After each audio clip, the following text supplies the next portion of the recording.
greatness in its prime. I'm not talking telling on a homie when I'm dropping dimes. It's a dub, it's a trade, now I'm going all-American. I can name 3 different players that I'm better than. I'm an all-star.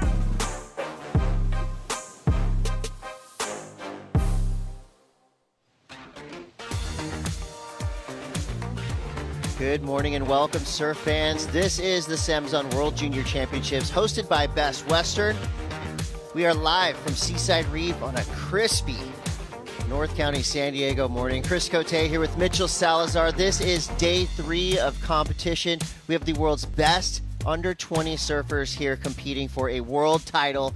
Cannot address the magnitude enough this morning. We're getting closer and closer, Mitch. The performances have been through the roof. To me, best field we've ever seen in World Junior competition. I agree, and you look at the past champions here, there's been some incredible names that have come through, but when you look at the Challenger Series right now and how stacked it is with a lot of these competitors, I'd have to agree with that. And the biggest event in San Diego surfing history, Chris. Thank you for hosting us. This is a big one for sure. And to reiterate that, let's take a look at our past champions. And you can see by the names on this list that this is a very prestigious event. I mean, you go down, you've got world champions, Gabriel, Medina. You've got incredible surfers, Jordy Smith on the women's side, Laura Enever, Layla Hurst, Nikki Van. I mean, look at these names. How bad do these surfers competing today want their names on this list? Dude, especially when one of our main employees is a former World Junior Champion, too. The maiden World Junior Champion on the women's side, Jessie Miley Dyer. You also see Nikki Van Dyke, former CT surfer right there. Mahina Maeda, champion in 2014. She made 3 straight finals. And obviously the only Californian and the only surfer from the USA to ever win this, Kira Pinkerton in 2018. She's also in the event. Yeah, that's right. And that is a stat, that is an accolade that follows these surfers throughout their entire career, all the way to where they'd be inducted into Surfing Halls of Fame. They say the first thing, World Junior Champion. So that's what we'll be crowning this week. And if you're wondering, okay, well, how did we get this field of incredible surfers? Well, we scoured the globe. This is a regional event, so qualifiers from their various regions coming through. And since we didn't have this contest for the past 2 years, we have an incredible list of wild cards. So let's take a look at how we arrived on this field of surfers.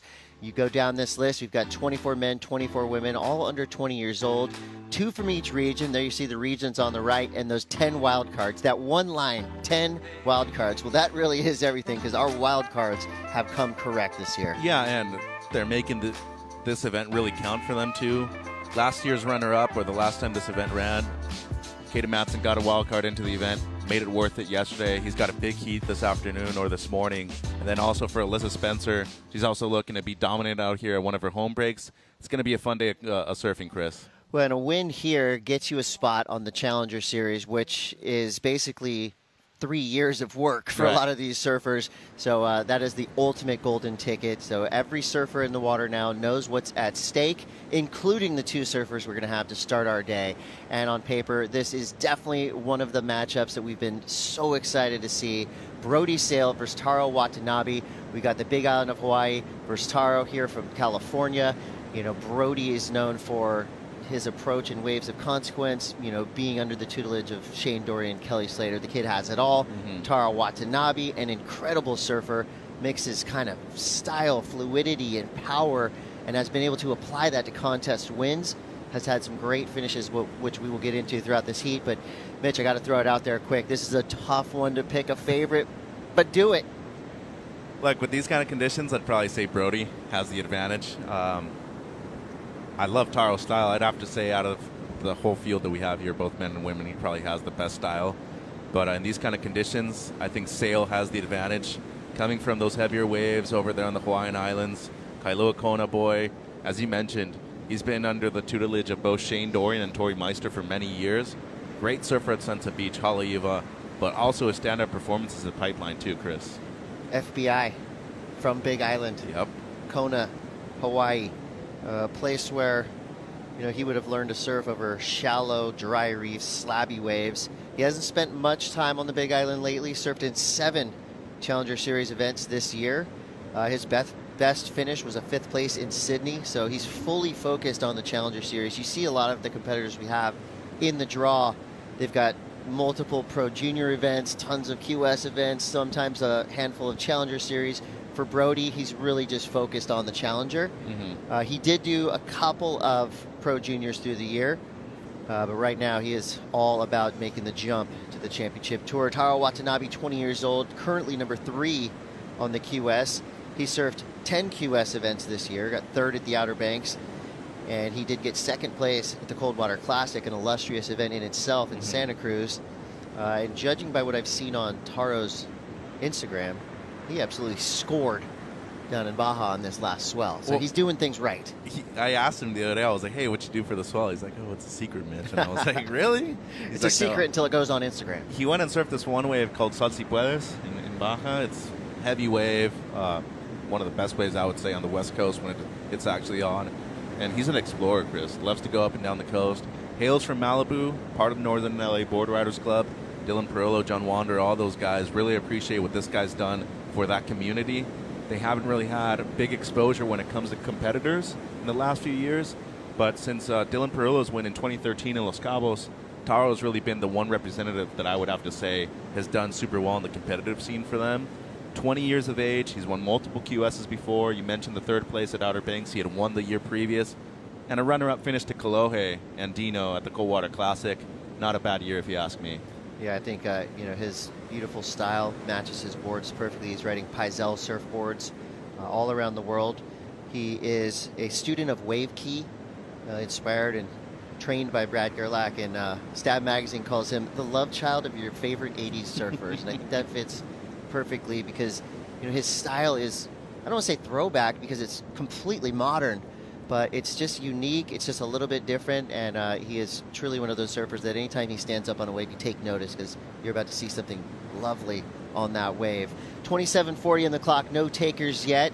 We've got Trav Logie hanging with AJ right now for the call. Coach, we have just been loving watching the waves coming in because, Travis, it's a beautiful day, so the contest is on. Walk us through the conditions we can expect. Yeah, it's a glorious day, AJ. The waves are as good as they get. It's incredible out there. I mean, for any level of the sport, CT surfers would be absolutely frothing to be out there, so we're so stoked. It's pumping. We're on 18 heats today, men's round 3 followed by women's round 3. Whew, a lot of surfing ahead. Compared to the last few days, how do these conditions differ? Well, it's come down a little bit, so it's actually probably in the perfect size for the reef out there. And we've got light winds all day, so all the surfers, all the heats should have great conditions. As good as you can ask for, guys. I know Travis is absolutely frothing on what he's seeing because the lefts today are cleaner, offering more of a beautiful canvas for these surfers. And there's sneaky nooks and crannies all around us right now that are firing. So for surfers out there watching, this is one of those, bittersweet moments because it's sweet. We get to see the best surfers under 20 on the planet surfing perfect waves. It's a little bitter because we can't get out there and surf right now. But I'll tell you, plenty of swell for the next 3-4 weeks looking like. So get fired up, watch this, take notes. And when this comp wraps it up, surf wherever you surf and apply those learnings that these juniors have taught us. Here we go. Little chippy start, paddle battle between Brody and Taro, but it's going to be Brody's sail that gets the edge. Riding Slater Designs surfboards, hand-picked by Kelly Slater. I think with a strong endorsement by Shane Dorian to get on the Slater Surfboards program. Just a quick ride there for Brody's sail, kind of a setup, maybe a little comfort setter for him out there, but a decent start nonetheless. I'm interested to see what happened with that little paddle battle there. Yeah, so you saw Taro try to get the inside of him, but I think he was just going to be a little too late for that. Great first turn right there, though, Chris. Love the way he timed it. And then after that, just, some handiwork, kind of polishing his turns. Don't think he free surfed this morning, so it's kind of a nice way to start off your heat, just on the right foot, get a decent score on the board. But Travis mentioned that it did drop a little bit. I think it's the perfect size out here for Seaside. Yeah, this is, I would say, more proper Seaside. It's just, gorgeous opening turn for Taro Watanabe. Can't quite get the combination there, but both surfers with a great start. The first turn, of course, is going to be critical today. At this size, I would say this is just more proper, classic Seaside reef. You're going to want to get up, get on the attack early. because as we've seen, these waves tend to have a tendency to stretch out a little bit, flatten out through that middle portion, and then it's about the decision. Do you keep going? Do you keep pumping through the flat section and see what happens on the inside? You know, I feel like the bulk of these scores is going to happen right here. Right, and how's the timing right here? Just perfect. Perfect. It really was, and his technique, you were mentioning that he works with Brad Gerlach and the Wave Key program. Taro's usually a person that does not make a mistake, Chris. That was an unforced error right there by Watanabe in the blue jersey. Left a little bit of meat on the bone right there.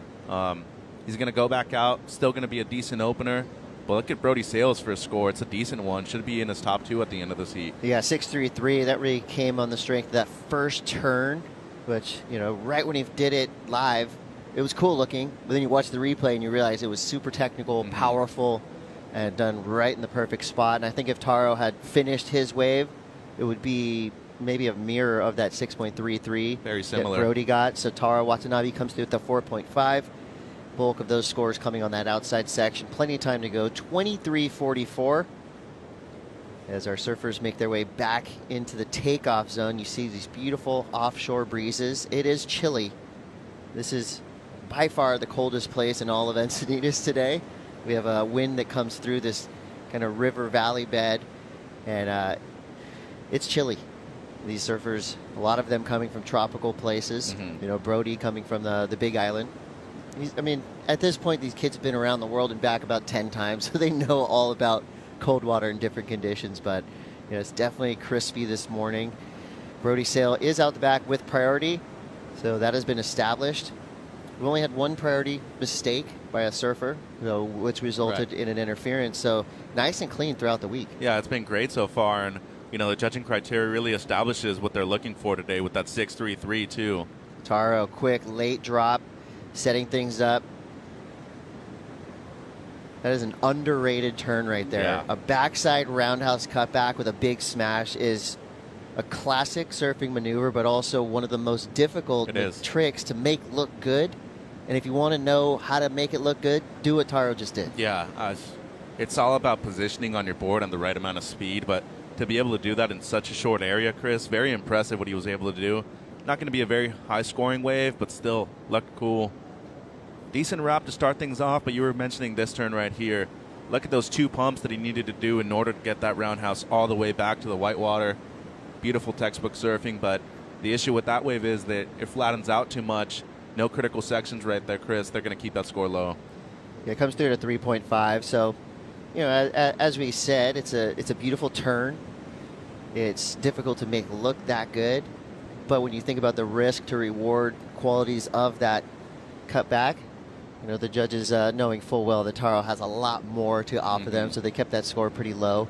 So Brody right now at that 6.33, the high mark for now. Our judging criteria, same across the board as if we were in a amateur event all the way to the CT. We look for the same thing: commitment, degree of difficulty, innovation, progression, a combination of major maneuvers. Mix your maneuvers up, do different turns down the line, speed, power, flow. And the one word I think about when I see Taro surfing, flow. And I think, you know, the judges' style is not in any of the paragraphs or sentences talking about judging, but flow really is that place marker for style. Absolutely. You got to make your surfing look clean between your maneuvers, and obviously Taro does that. Brody does that as well. I mean, you can't take away from how good he looks on his surfboard. Right now, he's in the lead. Yeah, and especially first wave of the heat, first wave of the morning, you get something in the get range already. Look, 3 judges gave it a 6.5, and the average came out of 6.33. For you to impress those 5 people up there, that early on in the morning, first wave that they're looking at, it's something very difficult to do, and you got to give a lot of props to this kid for just composing himself, doing what he does, and competing this well early on in his career. Going back to Taro, though, he's one of those surfers that sometimes, I don't want to necessarily say that he gets underscored, but sometimes it's really hard to judge him because he's got that pleasant style that's very pleasing to watch to the eye, just like Marlon Gerber had, just like Joel Parkinson had. Yeah, I was going to say the Parko effect. Yeah. Brody Sale now, FBI. Quick snap to start. You see him getting to work. And that's the fine line, right, of utilizing these waves to maximum effect, but not making it look like you're trying too hard. The end bit gets him right there. It almost looked like he was winding up for a big finish, and the wave never really offered him anything on that end section. So he gets out, but that's going to be a decent backup score. Under 20 minutes now to go. It's like cooking a steak, Chris. You don't want to overcook it. If not, it's too dry. Great first turn right there from Brody. Nice combo at the beginning. You're mentioning flow. This kid has a lot of it too, but he didn't overdo it here at the end. Just did exactly what the wave asked for, straight up into the lip, and then the little foam climb with the fall right there. So should it be a decent backup, he's going to have more than 10 points on the board, which if you look at the heat so far, almost 11 minutes have gone by. 2 wave total, close to 11 points. That's a great heat so far. Yeah, when you see Brody take off, you realize pretty quickly why they called him John Jr. for a long time when he was younger. Similar style. They actually look a lot alike.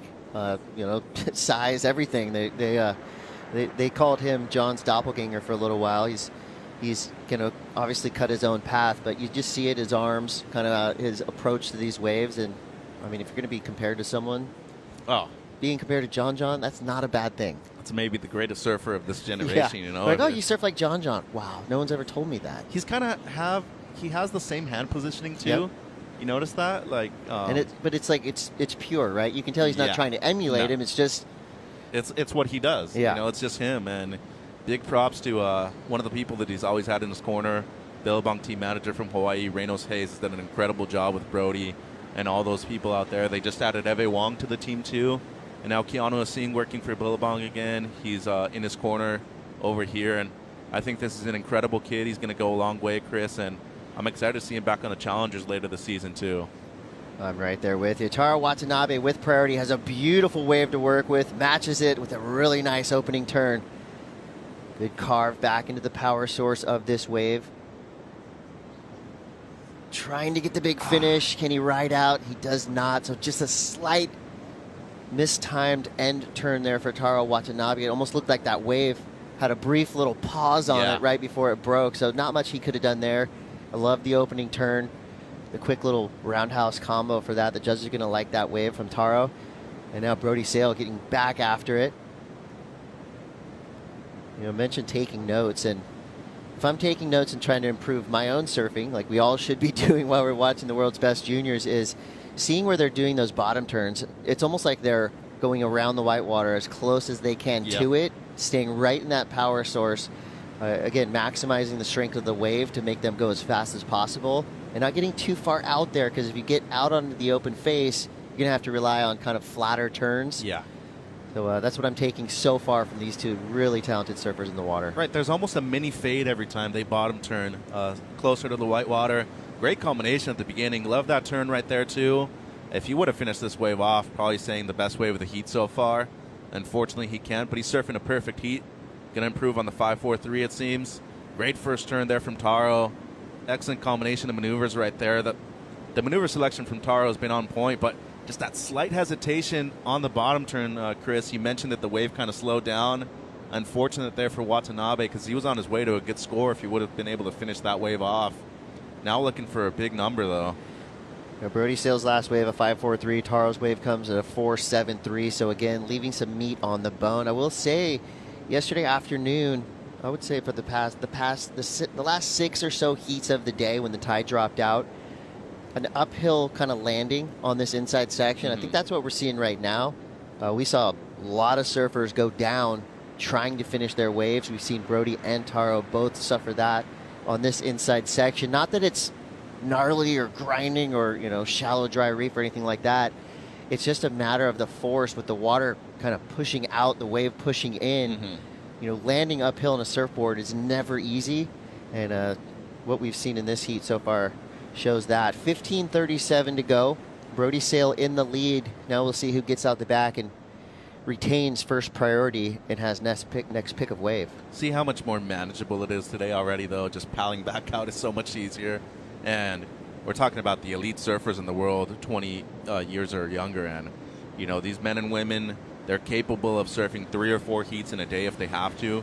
But knowing that they only need to surf one today, it's going to be, you know, one of those heats right now where in these last 15 minutes, if you're Watanabe, you basically need to surf a brand new heat. Get 2 different scores.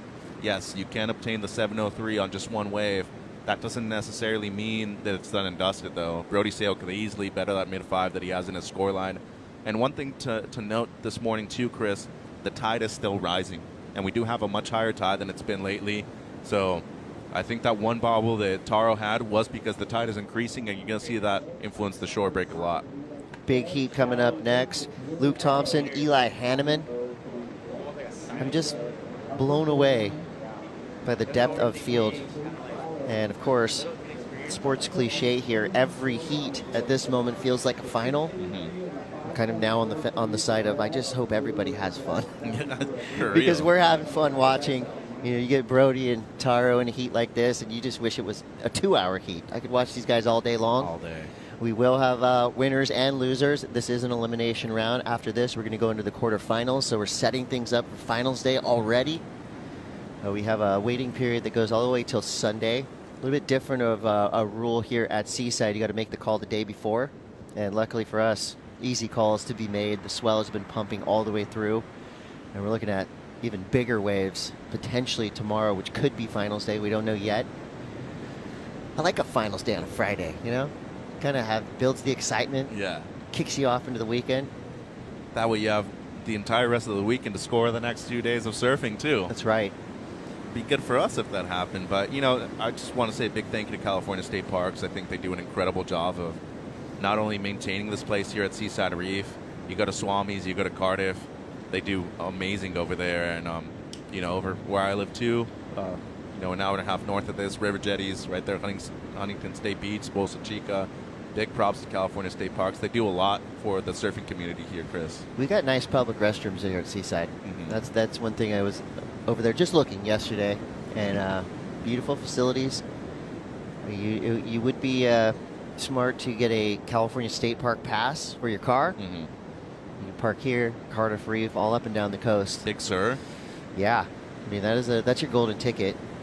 It's gotten a little bit pricier over the years, but you know, to me, well worth it. Parking up and down the coast, usually about $10 an hour or $10 for the day. So it pays for itself, Mitch. 100%. I'm using that thing in a month, and I'm already good with it, you know. This heat, though, Chris, I mean, we talked about that early start from Brody Sale, the 6, then Taro's fall on the 4.5. I just want to say it's not every day that you see a couple of falls in a row by Watanabe. That 3.5 was the only wave that he's actually ridden out of completely, but remember, it was the one beautiful cutback that just never offered up a real steep section. And Brody Sale, you asked me, you know, who's the favorite in this one at the beginning of the heat. I said Sale's style kind of suits this wave better. Normally Watanabe is a much bigger threat on the right, but he had a first-round win in his first heat, coming off some big QS results. Runner-up at the Coldwater Classic. That's not an easy feat to do. And you're surfing against one of the best surfers to come out of the United States in Kolo Andino. Almost won the final. Momentum is with him. But so far in this heat, he just hasn't been able to get the one wave that's broken the 5 and gotten his confidence back up. Yeah, watching him at the Coldwater Classic was really fun. You know, he put together some really nice heats, almost won that event. And, you know, coming from the Malibu area, we haven't had a lot of surfers, I guess, you know, high-profile shortboard performance surfers coming out of that zone. Of course, there's a million amazing longboarders. You know, Malibu speaks for itself. So it's pretty cool to see fresh face coming out of the LA area. And, you know, you can tell that if Taro Watanabe right now was surfing in a mirror and this was a long right-hand point break style wave, we'd be watching some magic. And we are watching magic moments. I don't think either one of these surfers has truly lived up to what they're capable of yet in this heat, which is pretty cool to say because they're already, you know, 6'3s, high 4s, so they're doing their work. But we know that they have more to offer, and they're going to have to bring it in this next 10 minutes because it's still a pretty even matchup. I don't think a 7 is too far out of the realm of possibility for Taro. Will this be it? Taro Watanabe looking for a 7.03. Gets out into the open face, waiting for this wave to pulse up a little bit to give him some critical opportunities. Now he's building speed. Gets the finish. Okay, so cleaned up his act on the finish there. Aggressive pullout, showing that he's got intent to get back out into the lineup. So was it a 7.03? be close. It might be a little bit above what he has for now, but I don't think he really hammered it down. The wave didn't allow him to hammer down for the judges. I mean, excellent use of priority, I felt, though. Get a pressure by Brody to actually force him to go on this wave, though. I think the main issue with this wave is that the first few sections didn't really stand up as much. That was a much better turn and the beautiful finish right there. So maybe not the 703. I mean, if he does get it, it's just going to be right around there. But I think in terms of getting his confidence back, getting back into the heat, this at least puts him right up there. And you still have plenty of time. You need to get Brody Sale to commit to a wave. Say he does better his mid-5 anyways. You should still be looking for another wave similar to this in order to make it out of this one. Yeah, and in that last wave, there were subtleties to it. I think with Taro's background in wave key, he really tries to use the flow of the wave, which he did. We got Dana, Josh Kerr enjoying their Sambazon bowls. That if you come down here, check in with the Sambazon trailer, you could be eating breakfast like Josh Kerr. Which is something pretty big. Yeah, you might be out there doing airs at 40-something years old if you keep eating that Sambazon. Charging Blacks Beach like last week, too. It was 20-foot faces out there, 25 feet. It was big, but, you mentioned the subtleties of Taro on that last wave. I don't know if you noticed, right at the beginning of the wave when he stood up, he had a subtle adjustment of his feet, and you can kind of notice when the board shifts a little bit. But that's one thing that I always notice with him. His back foot is all the way back on the tail pad. Like, his feet are so well adjusted to the speed of the wave. It's very impressive for a surfer of his age. I mean, he's only 20 years old. That's somebody who's been surfing for 20 years would be doing that. Yeah, he is the ideal student for a wave key type of situation. Is, to me, one of the main tenets of it. I haven't studied it much, but in reading about it, one of the major tenets of wave key and what Brad Gerlach is really trying to show is using the areas of the wave that give you the speed, not going against the wave. We've heard Brad in the past talk about, he doesn't really love the terms attacking the lip, carving, slicing, which I totally get. And, when you watch a guy like Taro surf, those power words, those kind of aggressive words don't really come to mind. So it's a spot on point, and I think that we can all learn something about utilizing the waves to their potential and not working against the waves, which is almost like the next surfing frontier to me. And I think the judges, of course, they want to see you ride the wave to its best potential without overriding the wave. Remember the final at the Gold Coast at Diba in 2019, Italo and Kalohe? That's a perfect example of trying to surf the waves in a more forceful manner. And those are two of the best surfers in the world. I'm not taking any credit away from them. But I'm just saying there were some waves right there that weren't supposed to be surfed the way that they surf them, especially a couple of Italo's airs where the section isn't really permitting for that air, but he's still busting it out and he's completing it. But in a way, you need to be surfing a wave that's allowing you to do that. But if the waves aren't good and you're in a competition, you're going to do anything it takes to make it through, or win the event. So props to them. But in a wave like this, a quality wave like Seaside Reef, you should be doing what the wave's telling you to do. Listen to the wave. And that's why wave selection is so key. You want to be on the best waves in those 30 minutes. Eli Hanneman coming up next. He was one of our top performers on day one. We haven't seen him surf in a couple days just because when you win, you skip that second round and you get to sit, watch, do your R&D. We'll see if it pays off for Eli Hanneman. He'll be going up against South African Luke Thompson coming up in just over 6 minutes. As it stands in the lineup, Brody Sale in the lead. He's got a 6'3" and a 5'4'3". Taro Watanabe did improve on his last wave, a 5'6" and a 4'7'3". So this heat still wide open. Taro needs a 6'17". And I'm with you there, Mitch. I feel like the conditions this morning playing into a little bit more of that primetime seaside feel. Dropped a couple feet, but still plenty of energy in the water. This is a wave where you can paddle out to the reef and find yourself sitting for 45 minutes, wondering what happened, paddle in, and then a set comes. It's that type of place. So it's nice to see some consistency today. This is a pretty sporadic break. Some days it's dead flat. We've had club contests here that are very challenging, so great to see the juniors enjoying themselves in perfect waves here at Seaside. Brody Sale, let's take a look at the recap of how he got the lead. Yeah, 6'3'3" to start things off, and looking back at the replay of that wave, the first turn was just as impressive as the first time we saw it. Great finish right there from the Flying Hawaiian. Backed it up with a 5.43, and it's really been the aggressiveness of that first maneuver and really positioning himself well to be able to capitalize on that first section. Decent finish right here by the surfer from the Big Island, and it's given them the lead so far, Chris. Meanwhile, on the other hand, Taro gets his best wave right here using priority of 5.6. And technique on point, style on point, but his wave selection has not been the best. A couple of falls have added to that too. I love this finish right here, the 2-for-1 right at the end. Gave him a 5.6. He's back in the heat. When you can mix quick reaction times with silky smooth style like Taro, it makes you a very special, unique surfer. You know, to fit those two turns in like that and still make it look good, pretty cool. You know, and you talk to him too. You think these guys are wondering about priority right now? I haven't seen surfers this close in a heat throughout this entire contest. So this right here is straight up cat and mouse surfing. These guys are sitting on top of each other's board pretty much. 3 minutes, 40 seconds to go. AJ McCord is in the competitors area. AJ, what's the update?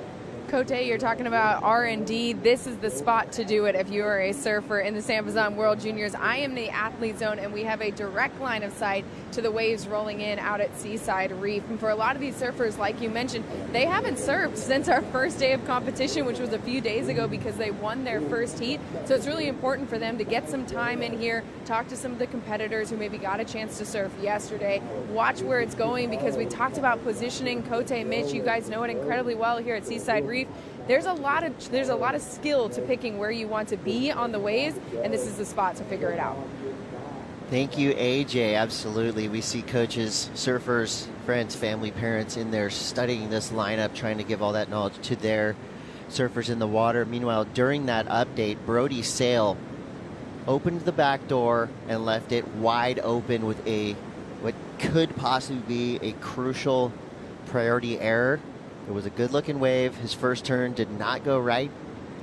Nose dug, he went down, so he hands priority over to Taro Watanabe. What happened here, Mitch? Well, good pressure from Taro to force him to go on this wave. Taro was definitely interested, and I think Brody, an unforced error right there, was looking to go way bigger than he had on either of his two best waves. Unfortunately, just catches the rail coming out of it. It seemed like his balance was off on his board.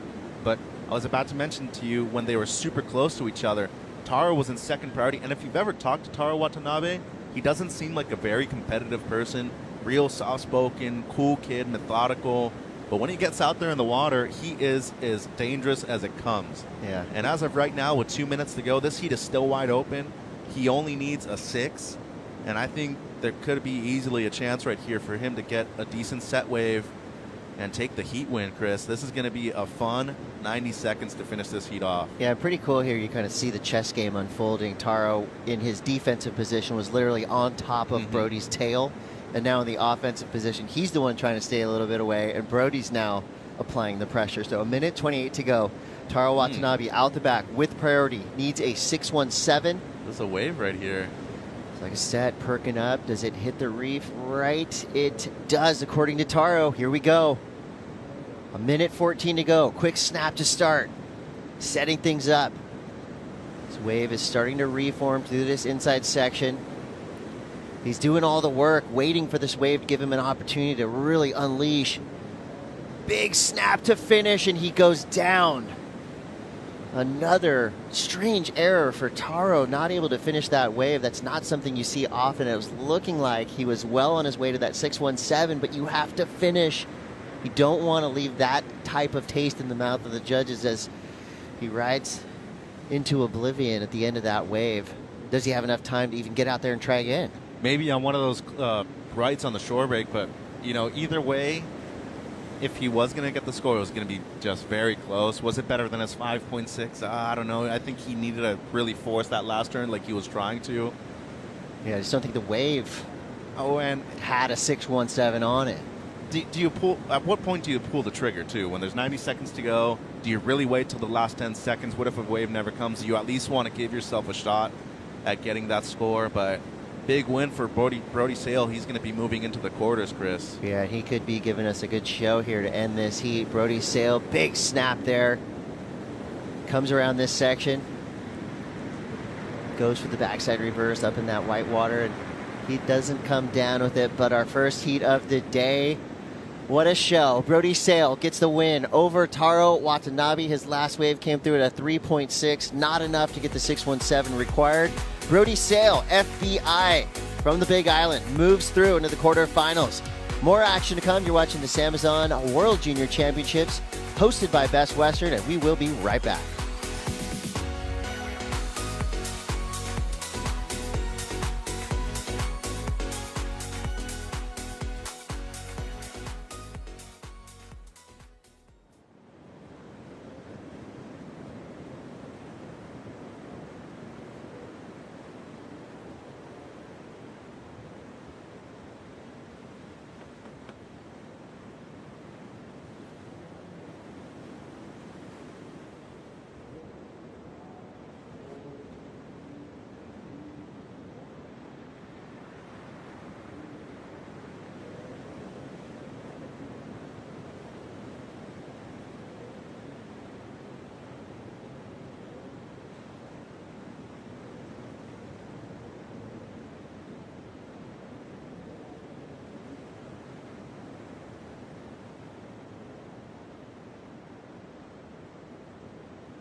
The SAMBAZON World Junior Championships, hosted by Best Western, are brought to you by SAMBAZON, bringing you the delicious powers of acai every day. By Best Western Hotels and Resorts. By Sports San Diego. And Pura Vida. Live free.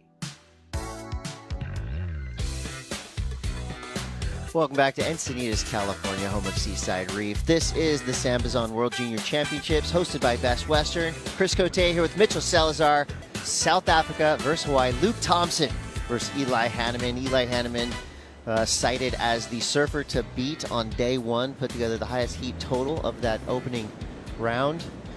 Had the luxury of skipping around. Now he's back out there and amongst it. Priority situation still wide open. Both surfers on the peak right now. Trying to figure out the perfect takeoff zone here at Seaside. Not easy.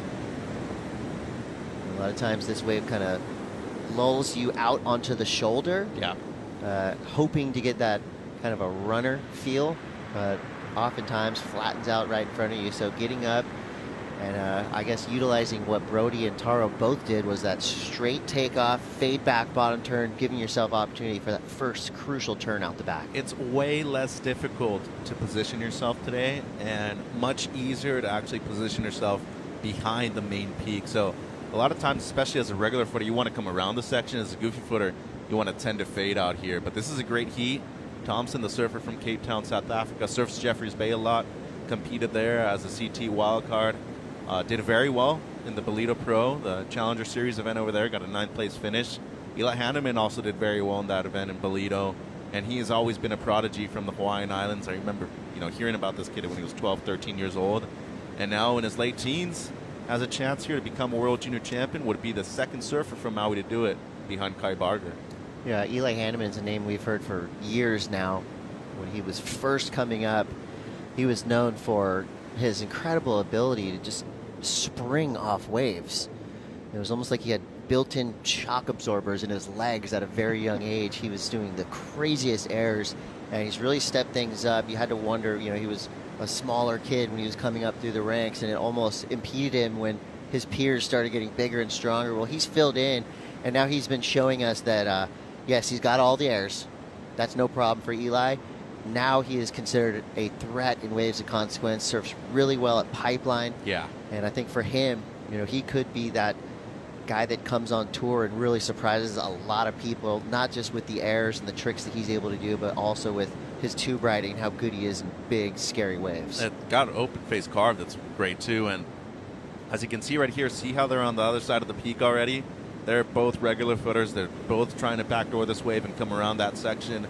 I'd absolutely agree. I think Keanu Singh proved that, heart over height definitely is a thing, and would love to see Eli on some of those waves on the championship tour, including Sunset Beach. I think a lot of people forget how good of a surfer he is at Sunset too.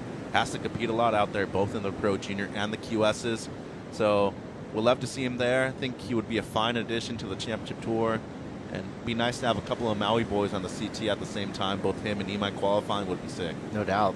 Well, you saw both our surfers right now on screen paddling over, so they both were too deep. That wave kind of steamrolled over them, didn't give them an option to get into the left. So a little bit out of position to start. 5 minutes already gone in this heat, no waves ridden.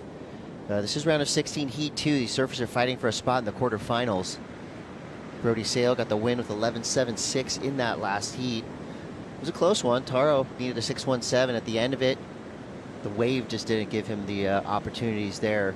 So with 24.53 surfers waiting patiently for their first waves to come through, that gives us a chance to catch up with the man from the Big Island, Brody Sale, your first winner of the day, standing by with AJ. Brody, that was one of those heats where you really just had to grind out the victory. How did you prepare for this heat, knowing it was the first one in the water? You didn't get a chance to see anybody else. What did you do to prep? I kind of took my time, actually. I got here around like 7:15, watched it for like 20 minutes, and then just threw in my suit, did my warm-ups, a little meditation, and then paddled out, caught a couple waves before the heat, and yeah. This was one of those heats where it felt like you guys were sticking right next to each other, making sure that that priority strategy was also being utilized. How did it feel out in the water? Yeah, like none of us got big scores off the bat, and then the heat kind of settled, and he had his low scores, and I had mine, and mine were just a little bit better. So it kind of just happened that the time ran out, and I had prio, and I kind of just had to manage, and then I actually blew it with prio and fell on a wave. And then it left the door open, but luckily his wave wasn't too good at the end, and then nothing else came. So you came in, got a lot of feedback from your coach. What was the feedback, and how are you going to use it moving forward? Yeah, he's just said I managed the heat really well for what was on offer, and I know and he knows that moving forward, like those heats aren't going to make it through most of the time. So I got to ramp up and put my best surfing on display and win a world title. There you go. We'll see you try to do it in the next round. Congratulations. Thank you. Love it. Win a world title. That's the goal. Brody Sale. Right there. I think that's a great debrief as to what happened in that heat. Brody Sale knowing full well. His coach didn't even have to tell him, don't fall at the end of those waves. He knows. So he did leave, I would say, 3 or 4 points on the table on some of those waves he rode. So he'll be back and better. He just took out one of the favorites of this event, Taro Watanabe, so he's got to be feeling confident. This wave happened during that interview. It was Luke Thompson getting the start. Yeah, 2.33, small score to start things off, Chris, and we saw him have a great performance yesterday afternoon, dropped a 6 on his first wave in the heat, and this is one kid that I not only love his style, I think he's very aggressive when it comes to surfing in the lip line. I think today, more than the other 2 days of competition, we're really going to see innovation and progression go into the judging criteria because the waves are so much more manageable, and I think a lot of insiders are going to come into play too. If you notice, a lot of those insiders, they tend to be a lot quicker when it comes to getting to that shore break faster because they break further inside, but I also think they offer a lot of scoring potential with those one big maneuvers on the inside. Wouldn't mind seeing, a few airs go into play, a couple of blowtail reverses too, especially on the backhand, like these two gentlemen can do. Yeah, I think when the tide fills in a little bit, there will be more air opportunity on that inside section. It can be tricky because it's a section that is pretty unpredictable. You see low tide was early this morning, and it was a 2.4, so it wasn't super low. Tide will be coming up till 11:40 a.m., 4.3 high tide. That's pretty decently high, so there's going to be a lot of water, on top of the reef right now, so it's going to be a little bit different of a look.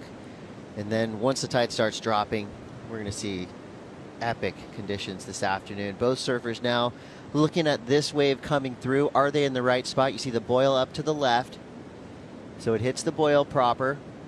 Little chance at a roll in. It's going to be Luke Thompson again. So he gets the second wave of this heat as well. Gets that opening turn, but a little hung up. And by the looks of that wave, maybe a few more points available, but it flattened out pretty quick. And good hold of priority, too, by Eli Hanneman. And Thompson was kind of looking to force him to go on that wave. Use priority selling it to him? You know how you're in a heat and you make your eyes super big. You're like, oh, this wave looks good. This is a great wave. I've been a victim of that before, and I've been on the other side of it, too, and it does not feel good when it's applied to you. This looks like a good one, though. It's a double up. Eli Hanneman. Oh! Rob Machado said it yesterday. This wave can catch you by surprise. Rob's gone over the falls here a couple times in his life, and now Eli has done the same. Not the way you want to start your heat, and pretty surprising. Eli Hanneman is a guy that can take off under the ledge at pipeline, backdoor off the wall. He's a really gnarly tube rider. But Seaside Reef showing it's a tricky wave as well. Look at that bowl. Showing its teeth, and Thompson did go on it, and also double 2 for whammy. 1. Seaside taking no victims, Chris. That was risky for Luke Thompson, because Eli Hanneman he's got those cat-like reflexes, and I'm really surprised he didn't make that drop. That's light work for Eli, and for Luke to kind of trust that Eli was going to fall right there could have been a crucial error, but luckily for Luke, didn't go that way. But for Eli, the other side of luck, bad luck, couldn't get into this wave, goes over the falls, hands priority to Luke Thompson. Ow. That wipeout looked bad, too, but this is one wave where if you're on the boil, you need to be just underneath it, too, to be able to catch the wave. If you're up and over like Eli was there, you're either going to get a very late drop or you're just not going to be able to make it. And just want to mention something real quick. If Hanneman actually does get to his feet and Thompson drops in on him, we could have seen a priority interference right there, too. Well, Thompson on a beauty. Perfectly placed backside snap there. Follows it up with another clean turn. Great finish there.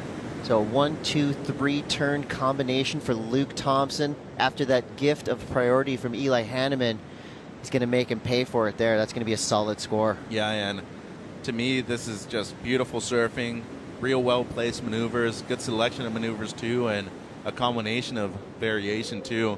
Should be a decent score, easily the best one we've seen this heat. More sets coming, though, Chris.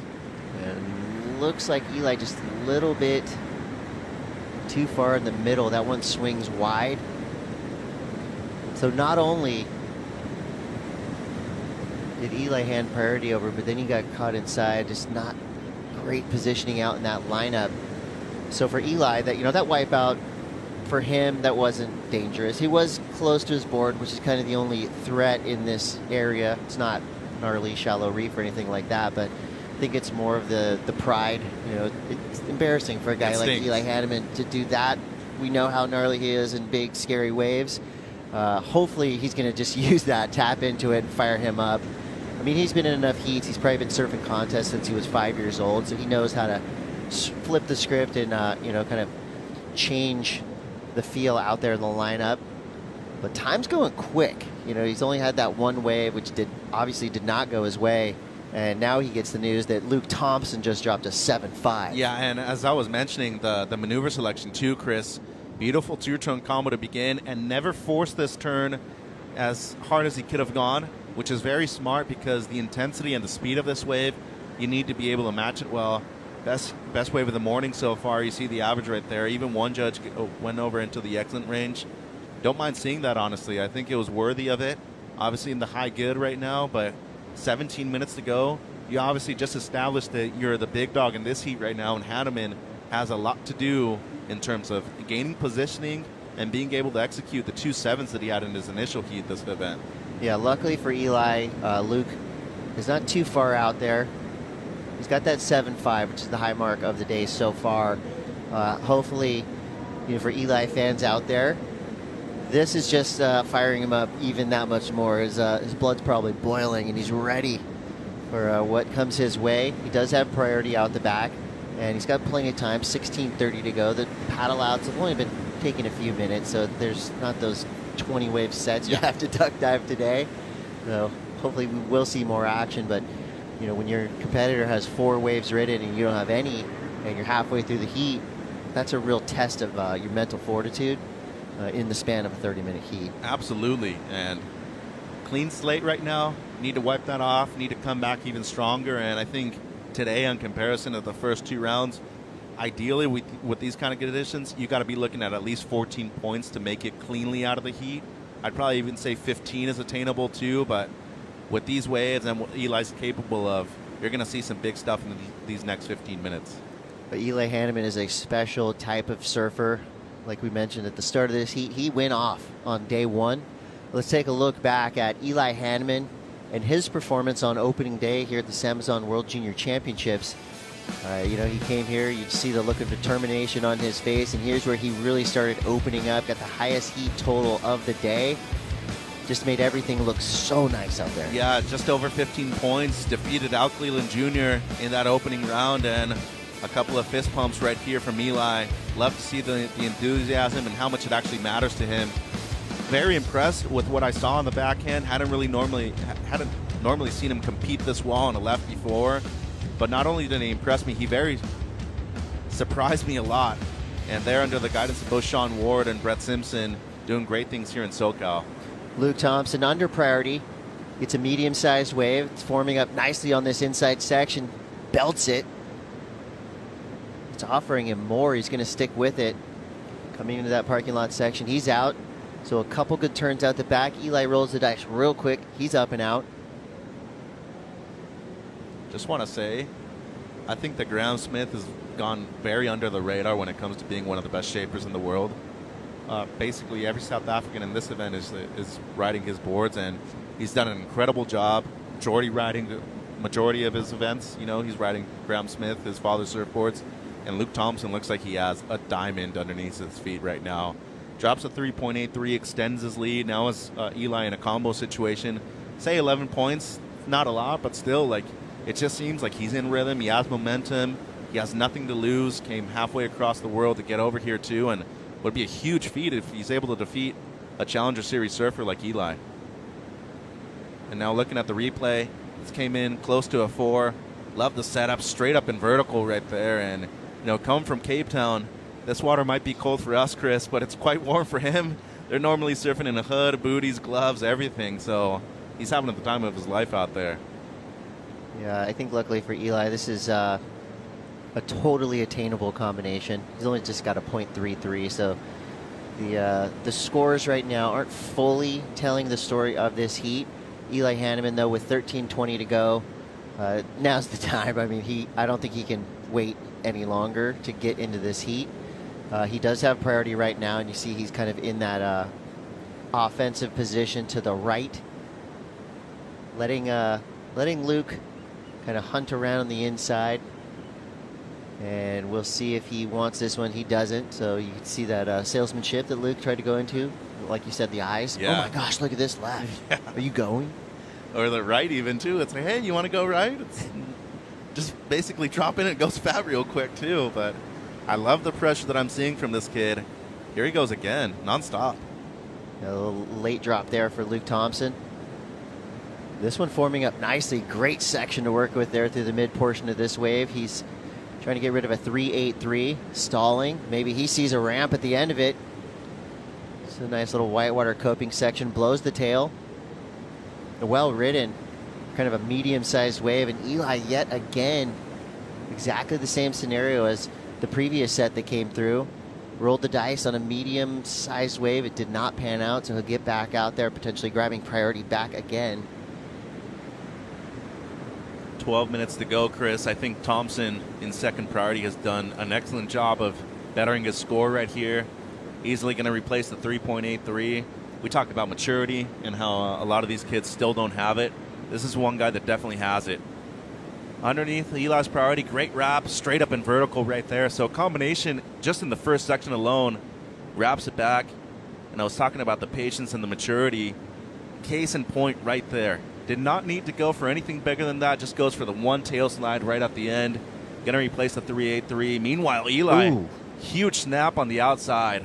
So he did some work out the back on this wave. Unfortunately, just the one turn, though, but it was a major maneuver, so I think the important thing was to at least match the 4 that Thompson already had.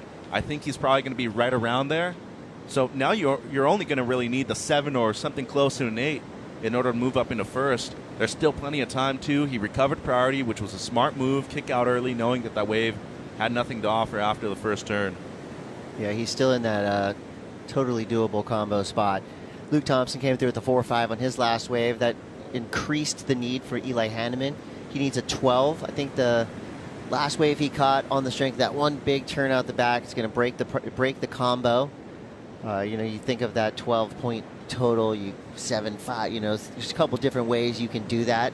Once you get up into that 15, 16-point combination, different story. That's nearly a dead end for you out there. But for Eli Hanneman, a 12-point combination. I mean, I've seen him jump out of second into first many, many times in his career, which has already been really long for how young he is. And again, I think on the strength of the power that he displayed on his first turn on that last wave, the judges react nicely. A 6. So cut the combination right in half with one wave, one turn. Great appreciation by our judges, too, Chris. They really recognize the criticalness and the difficulty of that maneuver on the outside. Easily the best single turn we've seen all morning long. When you compare it to Brody Sale's 6.33 this morning, even the 7.5 from Luke Thompson, there wasn't one single maneuver on that wave that you could just easily compare to Eli's 6 and be like, okay, they're easily comparable. No, this wave stood out by far. So he's out of combo, basically halfway through it, still has 10 minutes, and the key right here, Chris, is having priority.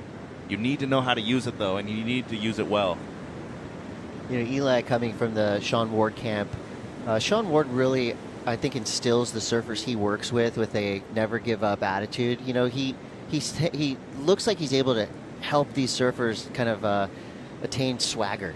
Coming into this heat, you see Eli Hanneman on screen after he got that number, and it was, he's a rock, unfazed by the combo. He hears the beach announcers. We have Ryan Simmons and Jeff Baldwin, two of the best in the business, giving him the scenario, and there was no change in attitude, combo, lead, whatever. He's right there locked in, and that's a testament to the work he's been doing with Sean Ward, who is an incredible competitor for his professional career. It's great to see, a lot of these surfers giving back. You say giving back, but it is also a job. It's a career path. Yeah.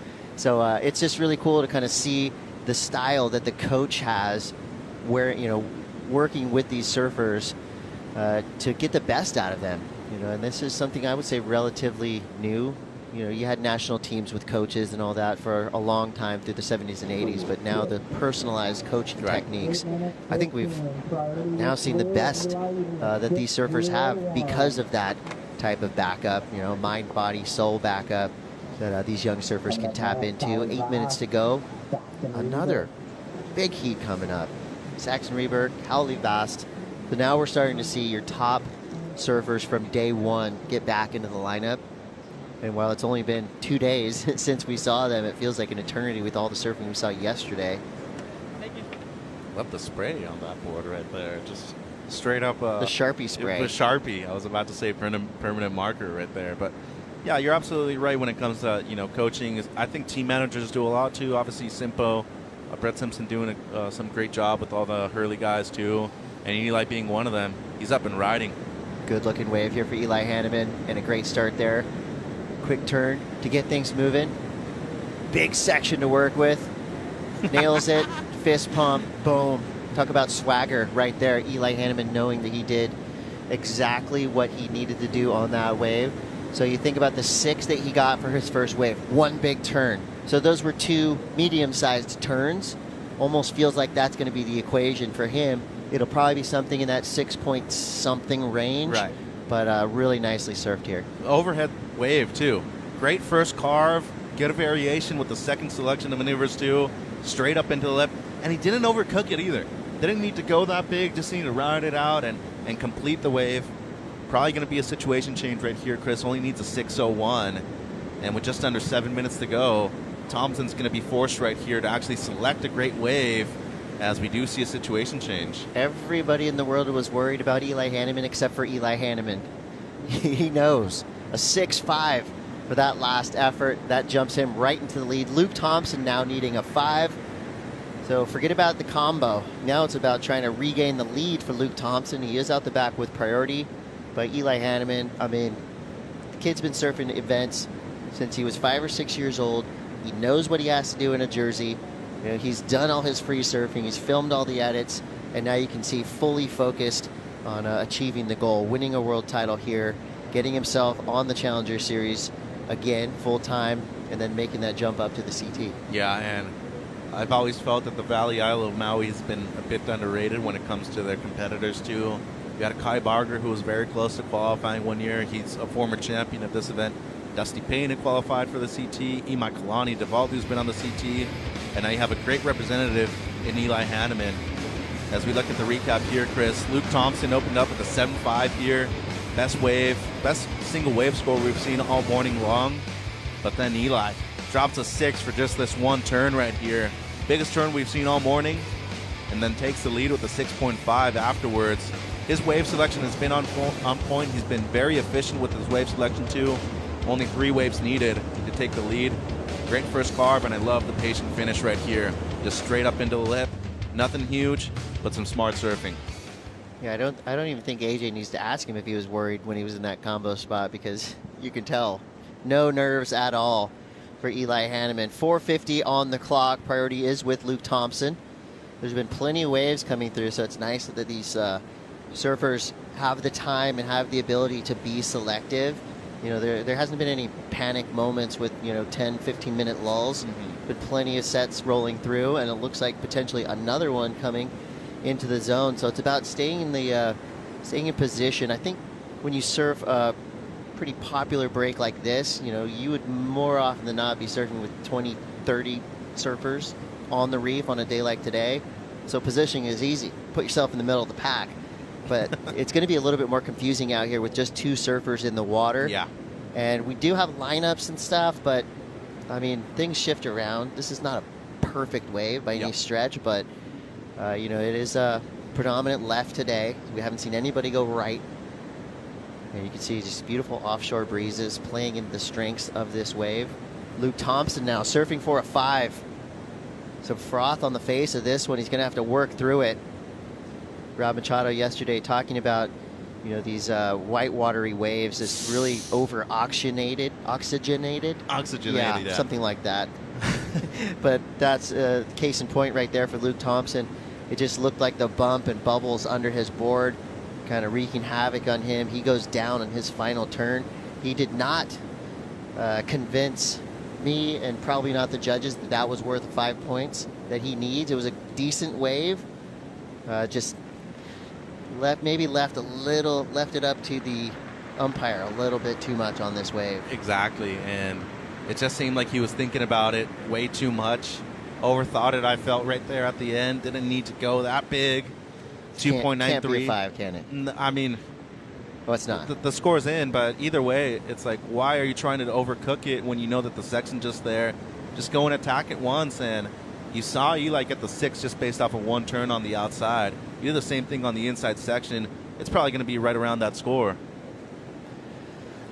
Luke Thompson still needing a 5, but now the situation is flipped in the story of priority. Eli Hanneman, who I would say halfway through this heat, you could have said it was a priority mistake, but then you look back at what he did, and he actually used priority perfectly throughout this 30-minute heat. Got his 2 waves he needed, a 6 and a 6.5. And right now he's sitting out the back with 2 minutes, 13 seconds to go, controlling this lineup. And luckily for Eli, he's looking to the horizon.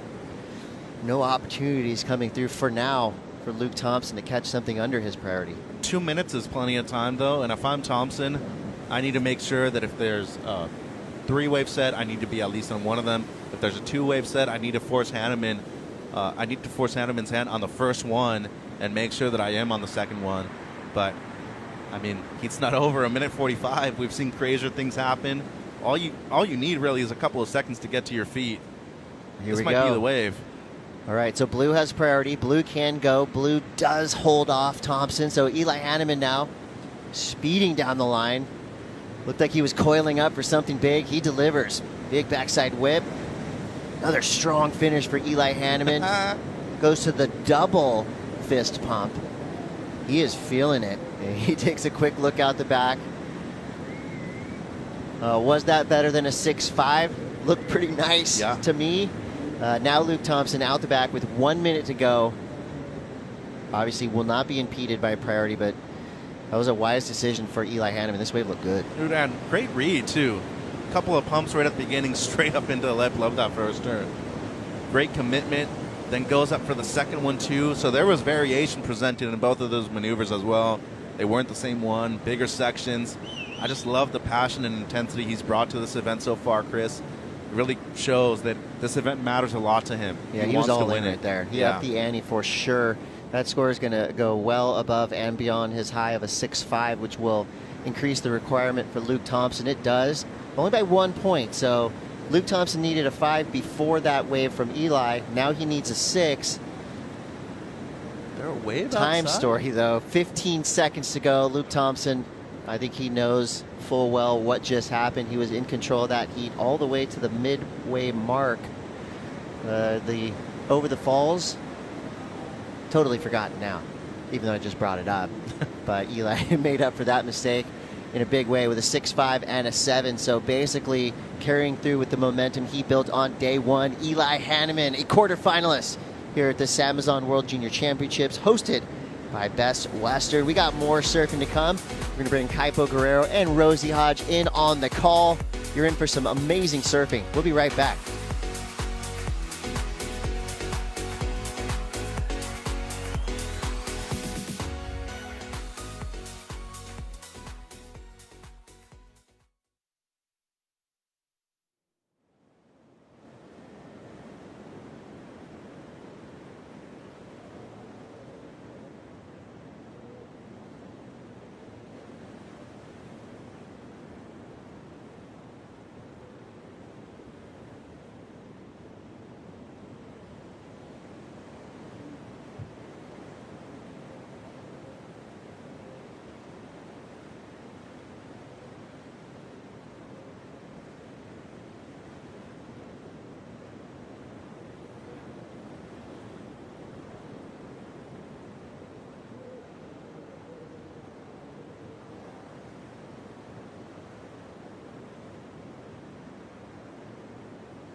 The road to the Rip Curl WSL final starts January 29th at the Pipeline, the Billabong Pro Pipeline, the beginning of the championship tour. But the real start of the road, way down the road, is the World Junior Championships. I'm Kaipo, along with Rosie Hodge. And Rosie, we've already seen some great surfing this morning. That last heat was insane with Eli Hanneman, Luke Thompson, even Brody Sales win earlier this morning. Everything has gotten off to such a great start. The conditions this morning, Capo, just like not a drop of water out of place. Impeccable seaside. So got another amazing heat in the water. Yeah, and with the drop in swell, it's more manageable. And like you said, impeccable seaside, great conditions. And swell direction looking really good. Kauli Vaast is out representing France by way of Tahiti in the red jersey, and Saxon Reber from Australia in this matchup. Winner goes to the quarterfinals. Yeah, this is huge. I mean, quarters, this is like... We're getting there. Yeah, we're getting there, right? And there the two are. At the beginning of the heat, we have that priority to Kauli Vaast, because it looks like Saxon Reber just started off with a little, we're going to call this an ofer. Yes, it takes off looking for some cover. Doesn't quite get what he's looking for there, but gets the campaign started. The priority rotation is in play now. Yeah, Saxon Reber from Manly, counting on his trusty Chili surfboards. Got a quiver of them here, and has been a standout so far. You know, a lot of times I'm feeling that this left is favoring the goofy foots. We've got two goofy foots in this heat, Rosie. Yeah, that's a good call. I mean, I feel like that, the way that sometimes you can get pushed out into more lateral kind of space when you're on your backhand. I think the goofy foot connection, just finding that upper corner. You've also got some amazing goofy footers to look up to. We heard from Jet Schilling yesterday saying that he's really trying to replicate what Rob Machado does out here. So I think that's a good idea. Just looking at some of the guys that really perform well out here and trying to pick out the point of difference and what they do in this lineup that makes their surfing so special. Kauli Vaast with priority out the back, and you can see that boil out at Seaside Reef, and that is a nice marker for our surfers in the water as far as where they want to be sitting. Kauli not able to get into that, so we turn our attention to Saxon Reber surfing on the priority, sweeping through his first turn. Reber recognizes that's all that wave has to offer and kicks out. He's going to search for a better one. Kauli Vaast on the peak with priority and patiently waiting. Yeah, this is interesting, just going back to Monday when the swell was maybe a little bit smaller in the morning and the conditions were quite similar. Sitting on that peak is so crucial, sitting near that boil, just getting that first critical section under your belt. I think sometimes you're looking at those mid-range waves and they look super peaky and nice, but it doesn't offer you that first critical section, and then you're just left with that flatter midsection. Here we go, Caps. Kauli Vaast, excellent rail work on the first turn and carves through again. The Tahitian going through the paces, meets the oncoming section, timed perfectly for the closeout maneuver. Score that for Kauli Vaast. Yeah, that was insane. Saxon right behind him, up, out, and Saxon wants to hold on to that priority. Yeah, you can see the different energies that these two surfers are carrying at the moment. I mean, Saxon, he's had a couple looks at waves and he hasn't had the best wave selection. Kauli's been so patient on that rail line. Watch his rails, Caps. They never catches. It's just such a beautiful connection with this wave. This turn right here, just so well timed with that layback maneuver. So really showing us that variety, but also the way that he engages his rail is so powerful and clean. Saxon on the flip side, you can see the difference in the wave quality that these two surfers have picked so far. Yeah, talking to a couple locals here at Seaside, they were telling me about, you know, the boils in some of the lineups here. But first I want to recognize, look at the excellent score. 8.5 opener for Kauli Vaast. One judge goes as high as a 9. So big opener and putting a lot of pressure now on the Australian Saxon Reber. Well, you know who handled the pressure well was Eli Hanneman. 3 waves to the quarterfinals, made it. He's with AJ.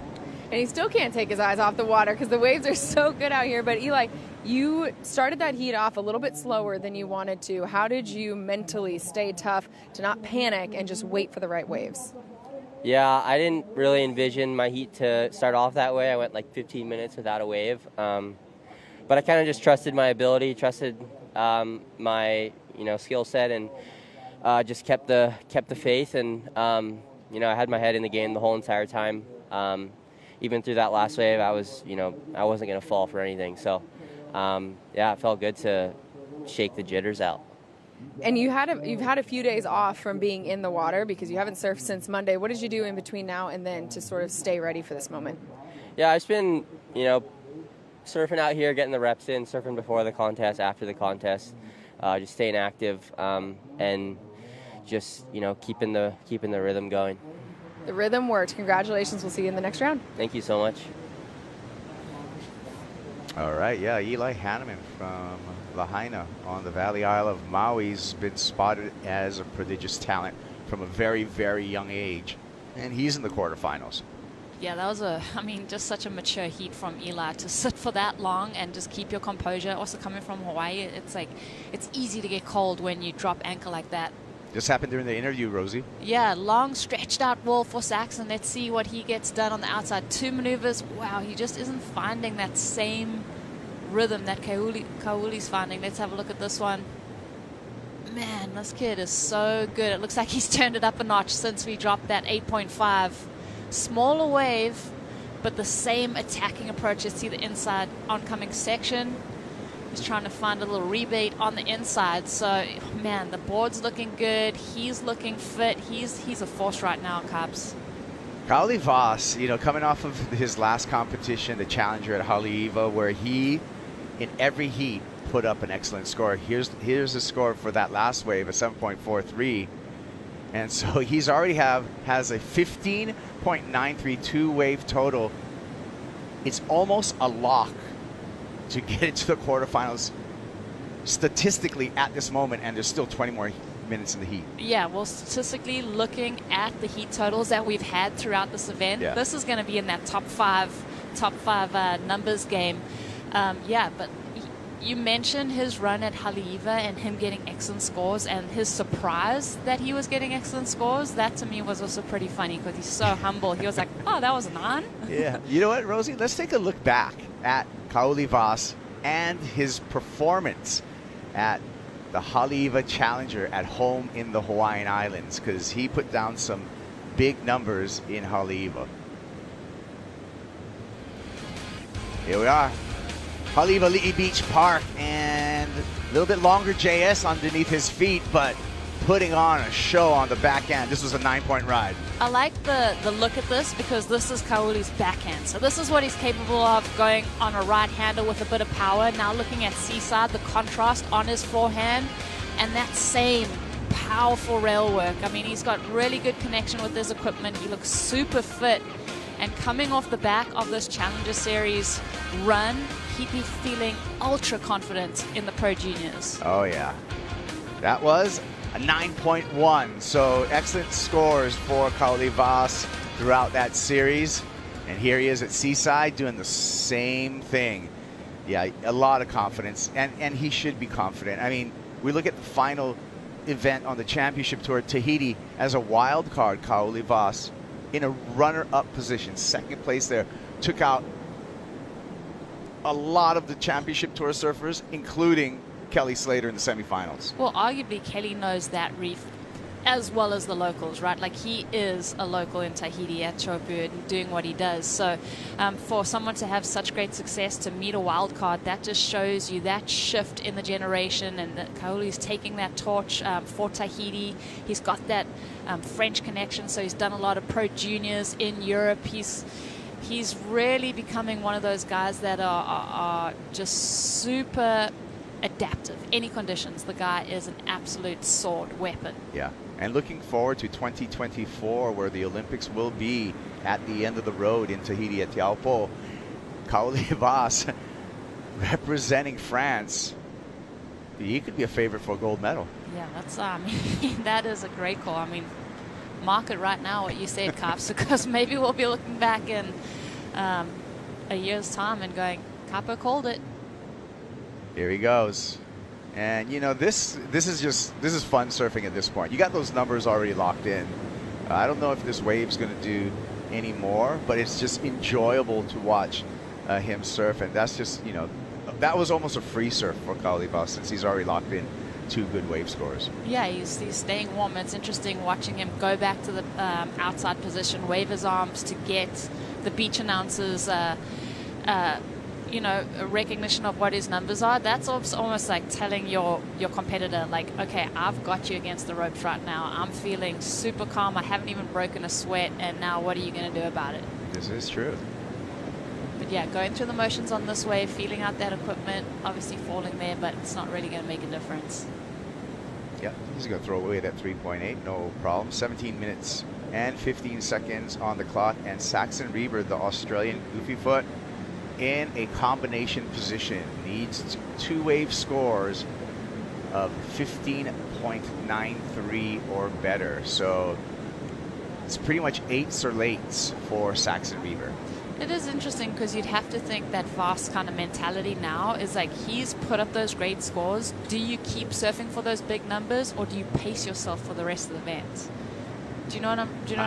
I agree. I mean, I think someone like Carl Vaast, I mean, it would be pretty forward, but you know, you can come in right now, stay warm, towel off a little bit. If anything changes, yeah. Because Saxon needs 2 waves, and if anything changes, then jump back out.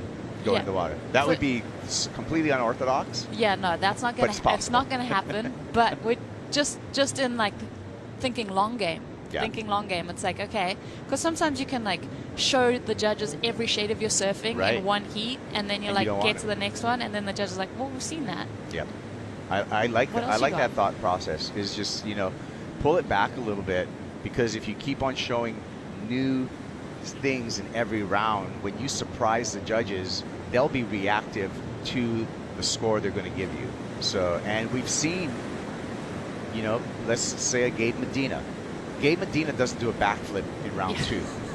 Unless he needs to, right? Right. Yeah. But he will save it and slowly build up his performance to crescendo in a final, and then do the surprise maneuver where everyone blows their minds. Yeah, peaking at the right time is just and learning that at such a young age, like looking at this being a junior event and pacing yourself and seeing the long game, seeing the bigger picture, as well as working with what's in front of you. I mean, that is the ideal blueprint. Like if you standing at the beginning of an event, you're like, okay, what do I want to do? I want to build through this event. I want to hardly break a sweat, and when I get to the final, I just want to really click in. This is true. Well, he's making paces here, so Saxon Reber certainly needs to keep his wits about him. He does have priority. There's plenty of time for 2 waves to get out of that combo, and it's a waiting game at this point. But it's a tricky lineup out here at Seaside at this size, because in these lulls, it's easy to drift off of the actual takeoff zone. Yeah, that's a good illustration there of your point, Cops. Yeah. Like just watching these guys kind of bob and start to be pushed. And yeah, and the current south actually runs from the right side of your screen to the left side of your screen. So if you're just sitting there not paying attention to your marks, you can actually get pulled too deep on the left. We've seen that before, and that's why we've seen those sets come through with nobody on them, peeling down the line, because all the competitors got pushed off their mark. Yeah, such a good point. And we've seen so many different looks at Seaside throughout this week, and the traveling surfers, I mean, obviously yesterday the home court advantage was kind of pushed out of play just because it was so all over the place. But today, more organized lineup, you know, knowing this wave is really going to be an advantage, and spending time in this lineup is going to be an advantage, and it's going to be interesting to see who can kind of keep their mark, have their markers on the land, and know where they're sitting for when the sets come, because it does look like you get moved out of position quite easily. Yeah, and there's actually 2 boils out there. There's the standard boil that signifies where the reef is, and it's big enough today that the outside boil too is boiling out, and you know, Seasiders call it second reef here. So you can see that water boiling up, and if you place yourself right on the edge of that, or right on the inside of that, that's a good indicator of where to take off. The cool thing about a reef is the reef doesn't move, you know, so just gotta match it to the reef. Here we go. Saxon, wow, swings through that first turn, and a little setup second turn. Eyes up the lip here, keeping the board on rail, flexing the fins a little off the top there, getting freestyle on the finish, and likely breaking the combo. We'll see. I like that answer back. I like that. I like it when you've kind of like almost written off the competitor. You've seen someone start so strong, and then the guy just has that composure to kind of keep swinging and answer back like that. First move to me was really nice from Saxon. Really just lays into it, very much like a Kahuli, just keeps that rail line in it, but unfortunately doesn't get much through the midsection there, maybe outpace that wave a little bit, and then gets a little bit out on the flat open face. That third hit was also really nice, so we'll see, like you said, breaking that combo potentially. Yeah, needs, you know. And, wow, heartbreak score. 5.83, not enough to get out of combo. Oof, that is harsh. That is a heartbreaker, and he's going to hear the news right now from our on-site announcers, and that's pretty deflating because I like the surfing on that wave, and to come so close to breaking that combo, a couple hundredths of a point, well, a tenth of a point actually, just anything over a 5.93 would have got him out of that combo.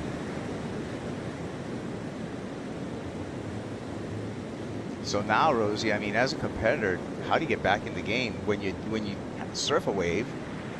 I mean, I'm sure he felt it was a good wave, but then you hear from the tower, it wasn't enough. Yeah,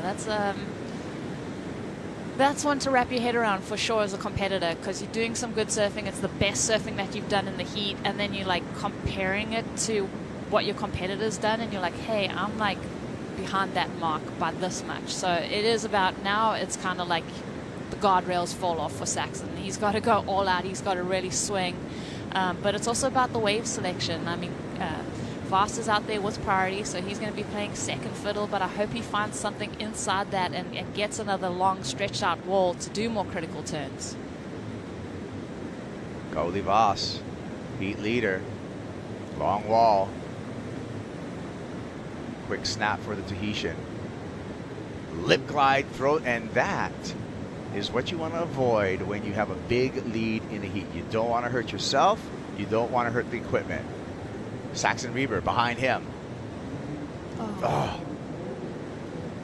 Now, was that a technique error? Was that a physical fault, or was that a mental slip, Rosie? Oh, interesting. It's good to analyze it, but you see, just kind of overcooked it a tiny little bit. Like he wanted to flip over from the fins onto the rail line, and he just doesn't quite get the steepness and the pushback from the wave that he would have needed. Right there, you see where he would have flipped it onto the rail? Yeah, board stayed flat. The board stayed flat, and I feel like that was tiny bit out on the open face and not in that little critical cup of the wave. Vaast right here, this is what you're talking about, avoiding this kind of situation where you can hurt your equipment, physically hurt yourself. When you've got this kind of lead and this kind of run in the contest, you kind of want to keep yourself like 100%. Take care of the board, take care of the ankles, take care of the knees. Kauli Vaast, time to, you already hit the gas pedal. Tap the brakes right now. You're on a straightaway. Slow down, you're on a straightaway. Yeah. Hey, AJ, you got something for us on Kauli Vaast? Yeah, I was just catching up with his sister, Aylin, who's getting ready to surf in her heat, the first heat of the round of 16 for women, a tough draw against Alyssa Spencer. But she said the last 2 days, neither her nor Kauli have been competing since Monday, since they both made it through. But she said they've just been surfing out here at Seaside, getting a few more reps in. But other than that, taking it easy. And speaking of taking it easy, there's a slight irony to the two of you telling Kauli to take it easy, because you're both Chargers as well. So you know how hard that is when you see a good wave to just not want to do everything you can on it. Yeah. Well, AJ, you're anytime I'm on the set, it makes me ultra intelligent and all-knowing. So it's easy to give everyone advice from the set. Armchair quarterbacks. Armchair quarterbacks is exactly the proper term. Thank you, AJ. Yeah, Kauli Vaast. Great surfing family. Island, his sister's still in competition. We'll see her when we flip modes to the women. He's the younger brother, Nike. Another surfer to watch out for.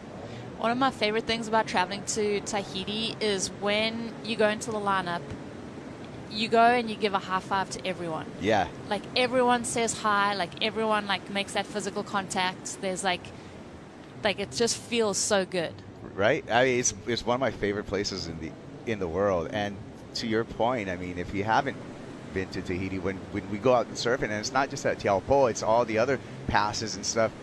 You got all the locals out there, and etiquette is to go there, shake hands, high five, introduce yourself. Yeah. You know, And sit back and then let them sit back, let them catch some waves, and then inch yourself ever so slightly into position every once in a while. And you know what? If you show enough aloha over there, sooner or later you're going to get hooted into some. And some maybe you don't want to go, but they'll be hooting you into it. Reflection and concentration right here for Cade Matson. He's going to be in a matchup against local boy Levi Slawson. That is going to be a great heat, Rosie. Yeah, that is such a good heat on paper. Cade yesterday, just watching his return to competition after that back injury, just amazing. Just so cool to see the guy healthy and competing and doing what he loves. But Levi Slawson, wow, that guy was really a standout on day one of competition. Great heat. Yeah, Levi should have the advantage as far as wave selection in that matchup. So we're going to see how that one plays off. Well, that's also, you know, knowing that about your competitor and kind of keeping a keen eye on what he's doing. I think Cade's going to play that game too. Like, just really observing your competitor and how they play the lineup, and he can probably learn a lot during that encounter. Yeah, it's like sitting next to John at Pipe, right? Yeah, yeah, just seeing what he sees. But actually, don't really want to sit next to John. Yeah, I'll be over there at AFI. Actually, you know what? Beach Park. That's going to be good. Hey, I mean, speaking of John, he's back in momentum. You know, where all of this, the World Junior Champ, it gets an invite to the Challenger Series, and we're coming off of John Florence winning that Challenger, the final Challenger Series of the year, and really setting himself up for a blazing start to the 2023 Championship Tour. Yeah, I mean, to be at home, to win that Challenger Series off that injury, just shows that he's ready to play in 2023. And I think watching Felipe Toledo win a maiden world title, he wants to kind of keep that world title group small. He doesn't want to let another guy through the traps and have someone else claim one of those titles. Well, with 5 minutes remaining and Kaoli Vaast out in the lead with an 8.5 and a 7.43. Saxon Reber, the Australian, needs to do some busy work and needs to do it right away. He's in a combination with a 15.932 wave total. You're watching waves, listening to the ocean roaring behind us. Been a fun heat to call with you, Kappa. I'm really looking forward to that next encounter. All right, yeah, so 4:23. Let's take a look at this replay, Rosie. Yeah, Vaast just on a taller wave. Beautiful opening maneuver, really setting up down the line, a lot of speed. Lays into that one with a bit of foam on the face. Wow, that third turn. Ooh, does he improve the situation? I have a feeling he is gonna up the ante, and Saxon just feeling those woes still on that wave. So Kaoli Vaast, that's right, a 9-point ride for the Tahitian and a 17.5 highest two-wave total of this competition thus far. Wow, the guy is just lighting up this lineup. Second heat that he surfed, better than his first heat. What's he gonna do for us in the quarterfinals? We still got 3.5 minutes remaining. I mean, is he going to drop another 9 on us? It seems like he's barely even. He didn't listen to the tap the brakes advice at all, did he? Well, he's like, why tap the brakes, man? It's like, hey, I'm surfing seaside. I've been surfing here with like 100 other humans. Like, I've got it all to myself. It's firing. Like, let me live. Let me free surf. Let me get a couple fun waves. But it's just an interesting story in this surfer's heats, in that, you know, Glenn, I'm going to go through some of the scores. Round 1 at Haleiwa, a 9-point ride. Round 2 at Haleiwa, an 8.17. Round 3 at Haleiwa, a 9.1. Here at Seaside, opens up with an 8.5, and then fishes out another excellent score, a 9-point ride. That's just. It just shows that it's not a fluke. It's not luck. You know, sometimes surfers can luck into a really good wave and get an excellent score. Yeah. When you're able to replicate that over and over again, you got a formula. Yeah, that formula, and it's working, and it's obviously come from, you know, this competitive experience, the way that he's dedicated himself to chasing this competitive tour. Obviously hot off the run in Tahiti where he got a second as a wild card. Straight into Haleiwa, finishing off with a great result, and now the World Juniors, like the guy's coming on a hot streak. Like he's got that formula and he knows how to win heats. Yeah, Saxon, Reber, he's doing this for the feeling right now. He's still in that combination, but he's displaying some great surfing and nice method to his approach. Kicking it out towards the end, but the clock will not allow him to get the 2 scores that he's going to need and able to overcome by charging Vaast.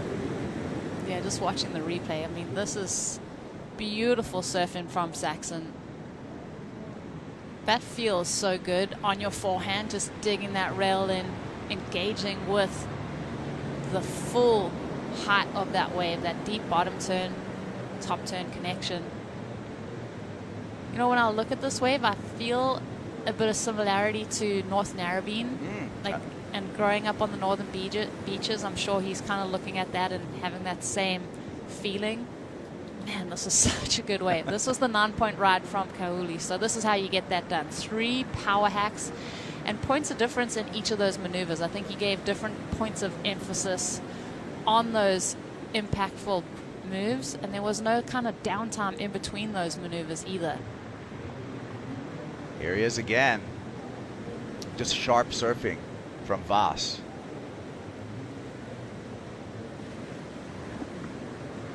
And inside section just accelerating out of turns and just showing the speed and control that he has on rail. And that's why he's got a couple excellent scores. He can come in and have a Sambazon acai bowl at this point with all the extra fixins because he deserves it. He does deserve it. I mean, it's cool to see, I mean, hot off the heels of Michel Barres competing on the championship tour for Tahiti, but Kauli has got that same power and stature to him.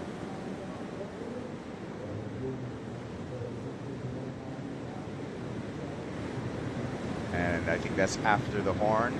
So that is going to be the last we're going to see of Saxon Reber. Kauli Vaast, there's the numbers, and they're large ones. 17.52 wave total. We're going to step away for a sec, but we'll be right back. When we return, Heat 4 will be in the water here at the SAMBAZON Juniors.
Back at Seaside Reef for the SAMBAZON World Junior Championships, hosted by Best Western.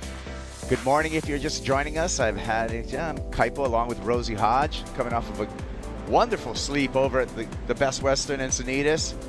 Had my SAMBAZON acai bowl this morning, and I'm just buckled in, Rosie, ready for another great matchup. Cade Matson in the red jersey versus Levi Slawson. So 2 California regular foots out there. Only one can earn their way to the quarterfinals. Epic matchup. I mean, think about the NSSA junior events that these guys have probably battled throughout their careers, but then you put the stakes are so much higher at the World Junior Championships. So this is a meaningful encounter and a clash for these guys. Yeah. Cade Matson, 20 years old, out of San Clemente, California. Runner-up in 2019 in the World Junior Championships. He went down to the champ, Lucas Vicente, that year. So Cade's come so close. Local boy here, Levi Slawson's got the position, and with the paddle, will remain in an open priority. Yeah, open priority. No one gets up, but it's interesting to see like how these guys are going to play the lineup. How are they going to kind of shimmy around each other? Yeah, well, so Cade gave up the inside to Levi. We could saw on the paddle there. And we talked about it in the last heat. A couple of hand gestures. So Cade is signaling he thinks he's going to get priority right now. But you need to get to your feet right. Yeah, but you're not going to get priority because there's no waves written. It's still open priority. Don't waste your energy. Don't waste Cade. your energy. Don't waste your Exactly. energy. This isn't that stone. Eyes on the horizon, found a wave. Yep. Here's the paddle. He wanted that wave. Yeah. Levi was really invested in getting that. It's funny how that one just kind of, there's some of those waves that just don't quite have the height to hit that reef to break in that place, and it just kind of slips underneath you. So under 26 minutes, no waves written as of yet. The open priority out in the water. We're talking about Cade Matson, 20 years old, out of San Clemente, California. Talk a little bit about Levi Slawson, 19 years old, out of Encinitas, so local boy. Levi wants to get a ticket back on to that Challenger Series areas in the blue jersey. Levi surfed all the Challenger events in 2022, but just really didn't make very many heats. Finished off number 95 on the leaderboard. And so he wants another swing in 2023 at that Challenger Series. He's win, so this event becomes a world champ and gets a ticket to that Challenger Series. Yeah, that's a good ticket to have, and also saves you a lot of money in the long run, being one of those guys that are automatically seeded. You don't have to fight through your region to get that place, so there's a lot of accolades that come with this World Junior title. Yeah, well, I want to be the first to say, Maita Iroa, very good. Kauli Vaast with a dominant performance. Yorana Kauli is with AJ. Yes, he is. And your heat was one that Rosie and Kaipo just loved. Every single wave you surfed, it seemed like you knew exactly what the wave was going to offer. What did you see in those waves that made you able to take advantage of them so well? I don't know, like today it's really good. It's better than the first day that we surfed because it's a little bit bigger. And yeah, it's still offshore. There's power on the wave, so you can do like big cars, big turns, you can put power on it. And yeah, I got a couple good waves. I mean, we're man on man, so there's like more opportunity to surf and to express the surf. And yeah, I'm stoked to get through. Picking up some massive scores like you did, how much confidence does that give you going into tomorrow's heats? Yeah, just heat by heat, and yeah, I'm focused for the contest, and yeah, I just want to give luck for my sister because she's next. But yeah, we're going together, and yeah, let's keep going. Yeah, you switch from competitor to brother now, really quickly. Any advice for your sister you're going to pass along from your experience out there? Yeah, that's my job, compete, and then she's stoked, and then now it's her turn, so I'm going to be the brother just to yeah, give power for her. We'll let you get to it. Thank you so much. Congratulations. Thank you. Yeah, Kauli Vaast, Island, his younger sister, coming up when we get into the women's round of 16, and the light bulb went off in my head, Rosie. How cool would it to be a brother and sister world champs share, on both ends, and the Vaast family just take out the competition. Yeah, I think that's what that's what they're hoping for, right? I mean, it's never happened in history, right? Yeah. So this would be an historic moment. Yeah, well, let's see what happens. I mean, finals day, I feel it, Capo. It could happen. And you think about Vahine Ferreiro, who won for Tahiti a few years ago. Yep, Vahine won 2017 over there in Kiama. So the Tahitians have done well here in the past at the World Junior Champs. Obviously not at this location, but in this event itself. Yeah, I think way back in the day, before like even some of our WSL records are in, because there was a bunch of different junior champs and stuff. I think Poto Vatia David won a World Junior Champ as well. Yeah, that would make sense. Yeah, good lineage of Tahitian surfers. It's funny too, because your mind is always stuck on the visuals that you see of them charging, and then to watch them mix it up in the beach breaks and to see them diversify what they're good at, that's really the fun part for me, to see the depth of the talent and also to recognize, hey, Tahiti's got other breaks. I guess that's a wave rich. And there's some new kids coming up that are really, really good. This last year I surfed with Kelia Galan over there. I think she's like 10 years old. Yeah. 10, 11 years old. Just ripping. And, that's one Every thing. wave's triple overhead. Yeah. Well, that's one thing I've noticed too, like the change and the presence of the women out at Chopu, like in the lineup and what they're doing and pushing the envelope. Obviously, you've got the women's event there now, but the locals, like they are so good. Yeah. Island, like she's been ripping out there. Hey, the boat pulls up and a bunch of 12-year-olds with helmets jump off. Next thing you know, you're in the back of the pack over there at the end of the road. Here we go. First wave ridden. Cade Matson loads up off the bottom, strikes a stab vertical on the backhand for the first turn, carves back into the whitewater here. Paced approach by Cade Matson. A little bit of a taper on this wave. Looks like he's going to stick with it onto the inside. Another bang on the backhand. And just going through the paces here, kicking out, so that's going to be the opening score in this matchup.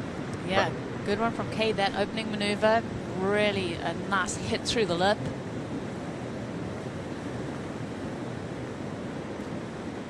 Yeah, didn't have a long wall to it, so the score might be suppressed just a bit because of that taper. We'll take a look at it here, Rosie. Yeah, so Cade, yesterday, that one maneuver option for him was well rewarded, holding onto that rail line as he does that deep bottom turn. You can see him kind of essing back into the whitewater, waiting for this wave to stand up. But the bulk of the points for that outside maneuver, you'd have to say. And just looking at the patina on that surfboard, that looks like an Old Faithful that Cade's probably had in his garage waiting to pull out at moments like this. Well, we have our fans. Thank you for watching. We always want to thank the fans, but our fans have spoken in the best Western fan picks in this heat. So let's see what the numbers come through. 67% for Cade Matson, Rosie. Yeah, interesting. I mean, you would think it would be a little bit more evenly split with Levi being the local here. I would have thought, honestly, the local would have got the fan picks. Edge, but yeah, but hey, thank you all for the picks. It's good picks, but Cade, thinking about the run that he was having before that injury, he's probably more of a household name. He's won the US Open Pro Junior. Yeah. He's done some big things in his career already. Yeah, he's part of the new Rat Pack coming out of your hometown, San Clemente, California. There's that whole crew right there pushing each other has really elevated that crew as a whole. Yeah. No, there's such a good crew of surfers coming out of San Clemente, and I feel like I would go away for a couple months and I come back and these guys have just grown and like so strong. They've been training a lot. There's a lot of guys that are just absolutely ripping. Cade, Jet, Taj Lindblad, Sawyer's brother. Sawyer's brother, yeah. Man, they're so Crosby, yeah. Crosby is so good. I can't wait to see him on the Challenger Series. I can't wait to see him figure out the formula. I just feel like his results do not tell the story of how talented and good he is. There you go, part of the pack there, Jet Schilling. is going to be coming up next against Jarvis Earle. Jet on his warm-up there. Yeah, you know, with the San Clemente crew, it makes me feel really old that brother, Kolohe Andino, is actually the godfather of the crew, of that whole San Clemente Mafia. And I remember, you know, I might as well date myself. Yeah, why not? Remember when, like, I wonder when Brother's going to make the tour. Yeah. You know what I mean? Like, I can't wait till Brother makes the tour. You Well, know? he's not even a teenager yet, Yeah. so. Yeah. And then here he is. He's a tour veteran now. Yeah. And he has kind of the guiding light of that San Clemente surf mafia. Yeah, no, it's cool to see, and how it just kind of, you know, you have a couple years where you're kind of in the doldrums, and then you see this talent start to rise, and there's like a little bit of a frenzy and a froth with a handful of kids that are just pushing each other, and I feel like we're seeing that surgence from San Clemente at the moment. I mean, San Clemente board riders, they've really got a cool thing going there, and it's encouraging all of these guys to compete. Yeah, it's, well, Cade's out with the lead with a 5.67. We'll see if Levi Slawson is going to utilize his priority on this wave starting to form up. Will it hit the reef in the proper way? And no, so the wait continues. While we're waiting for the next exchange, let's take a look at Cade Matson's performance yesterday. This was a tricky heat, Cups, and he came into this one obviously finding himself in that elimination round. He had to rectify a few things here and there, but it was turns like this that saw him getting up into that the sevens range. He built throughout this heat. Was such a strong performer yesterday. Beautiful rail work. Big, powerful surfer, able to match the power and the swell that we had on offer yesterday. Crunchy finishing section, and Cade's able to handle that. Yeah, good to see him healthy. The claims. Did they see where the cameras were on the beach just to make eye contact at the end of the ride? Hey, keep it up, guys. Keep it up. I absolutely, as a fan, I love it. Yeah. Just stare down the barrel and just do some And there's been hand times, jobs. there's critics where, you know, people are, you know, critical of claiming and stuff. And then I had a Brazilian friend explain to me, Kaipo, we don't claim in Brazil. We don't even have a word for it. It's a celebration, my man. And I'm like, whoa, that's a cool way to think of it. Yeah, exactly. It's a Flip celebration. it. I like you, bro. I'm gonna use that. Because yeah, claim almost has like a negative connotation to it. Right? Yeah, when it like bubbles and it fizzes out of you, and you're just like, oh, you can see those ones where you can kind of see the guy like trying to like contain it. Like, oh, I claim in free surf. So are you kidding me?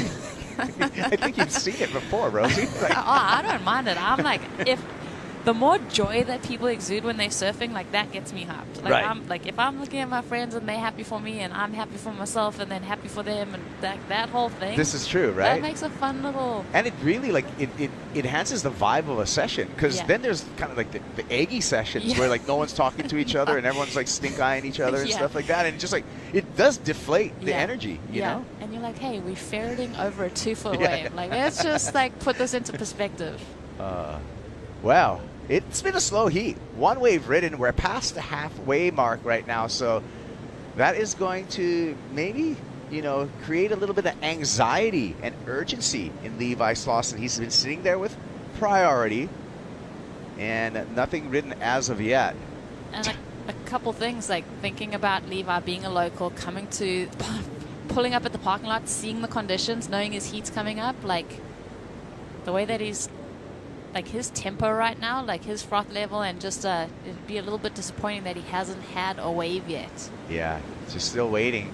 Well, Levi Slawson has been quite a performer here so far, so we can take a look back at Levi's performance in the round of 24, where Slawson used some local knowledge. And so let's take a look at that.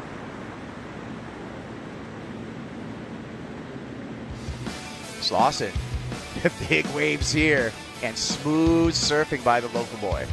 Yeah, and there's something about the local timing on this wave that really stands out to me. It just, they have that innate kind of connection with the wave already, with the hours that they've spent in the lineup, and it shows when they stand up, and it does, it really does make a difference when you look at someone who doesn't have that same connection with the place. Levi just able to place his maneuvers so perfectly. Yeah, nice tail drift there, and a paced performance by Levi Slawson with a convincing win yesterday. Still waiting out there for his opening wave, Levi Slawson. And I'm going to ask AJ. AJ, do you know anything you could tell me about Levi? We talked about his home field advantage here with knowing Seaside Reef so well, but whenever you're talking about home field advantage, there's another aspect to it, and that's that you have the home crowd as well. Levi, with his entire camp, his family, all here. And you guys know from surfing, at least when I was competing in gymnastics, every time I'd finish a routine, always look for mom. Every time she could make the meet, that's who I look for. It makes a difference when you have your camp out here rooting for you as well as knowing the waves. Yeah, you are right. I like that insight, AJ. And that's just coming off of a knee procedure, but I told AJ I was going to show her my round off as soon as my two knees are good, because I still got it. I bet you still got it, but for the health of your ligaments. I'm going to show both of you now. Well, it's funny you say that, because I do remember you having knee issues and then you skateboarding in Bali and then hurting yourself again. So this is true. I'm going to just put a handbrake on your fun. Time to grow up. No, No, don't.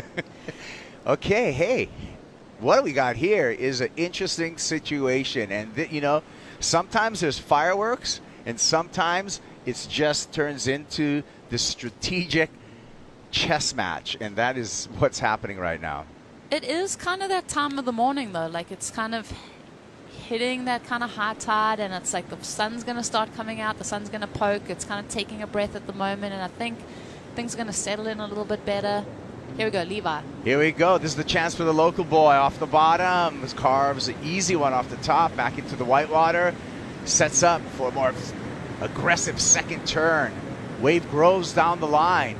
Levi with a nice rail control. Lip glide to finish, and a little fist pump for the local boy. Well, without a doubt, the best wave of the heat. Like, worth the wait. Well worth the wait for Levi. Yeah, I guess that's what, you know, entering the chess match conversation, where sometimes, you know, you just got to be selective, and when you do have the opportunity, exploit that opportunity, and that's what Levi did. And sticking to your guns. Yeah. You know they're out there. You've been watching all morning. You can identify the wave that you want to go on. He played this so perfectly. So rounds through that first turn, gets back to that whitewater section to eye off this critical maneuver right here. Steeping back into the whitewater section, gets a little bit more flat on the open face here, identifies that lip line, throws it up into it.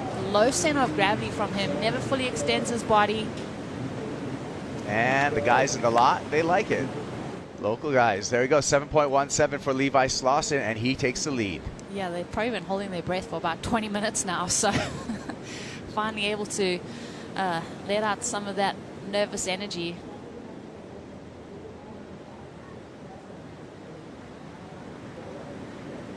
This next exchange is going to be so crucial, though, Capo, because Cade obviously only needing the 1.51 with the priority.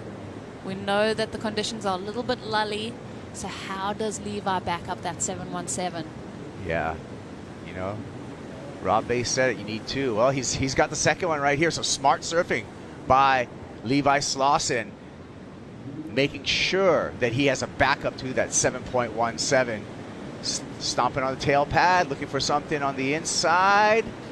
Finishes it off nicely. So great backup. Yeah, that was interesting the way that he played that lineup, though. He didn't beeline out to the back. He kind of hugged into the reef and found that little mid-range wave that was going to hug the rocks a little bit better and offer him that little bit of scoring potential. That was really smart, well played from him. Playing the field well, like playing what was in front of him. But also knowing that he needed to back up that 717 quickly, because I think this next wave for Cade, it's going to be the interesting one. Yeah. So we're waiting for the score to come in. Cade Matson now up. Winding off the bottom and just kicks out, seeing that wave with no potential down the line. Wants to hang on to priority in these final 8 minutes. Replay here of Slawson's backup. Yeah, so mid-range wave, but just finds it one that hugs the reef so nicely. Beautiful combo of flow through that two-turn combination. He knows what he's looking at. I mean, it's just so easy to tell that he's got a good read on the wave and what it's going to do on the inside and what it offers on the outside. Those 2 quick turns, really cool. Here's Cade's answer. Big backhand float for Cade Matson. Brings it down. Another aggressive turn falling from the lip. So here's the comeback for Cade Matson. He needs a 6.68 right now on this wave. So 2 big turns on the outside wave. Kind of gets jumbled up on the inside, but he's selling it to the judges. 6.68's the need. Rosie, what you think? Those were 2 big maneuvers on the outside, and to think about the foam that was on the face of that wave, like just how difficult it was to stay critical, to keep that board connected. We're going to get a look at the replay.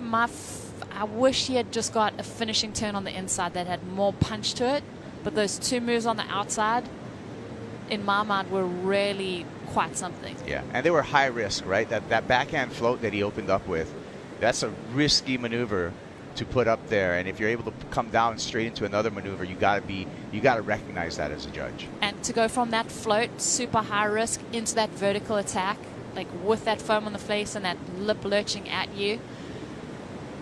Yeah, it's going to be cool to see where the score fits into what we've seen in the heat. I feel like that was a hard wave to surf, and Cade met those 2 sections really well. Yeah. Yeah, it's quality of maneuvers and your speed and flow, as well as the risk on those, that is going to determine your score. So Cade Matson really put that all on the line.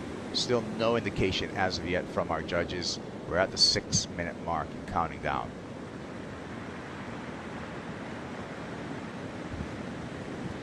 Here's a replay. So the replay, watch this floating maneuver, gets up there quickly, transitions into this maneuver, really gets it in that cup. And that's what I'm talking about, that whitewater section that was foaming. He did so well to not just pull it up under the hood, but really project out in the lip. Yeah. So I'm thinking he's going to get the number. Let's see what the judges say. And numbers are coming in, and they look favorable. 7.2, Cade Matson takes the lead. There's a spread.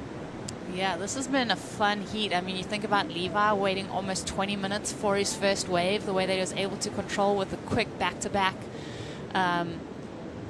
scores, and then Cade answering back. So this has been really fun to call. And Levi, I mean, he's out there, only needs the 5.71 with priority and just 5 minutes 20 on the clock.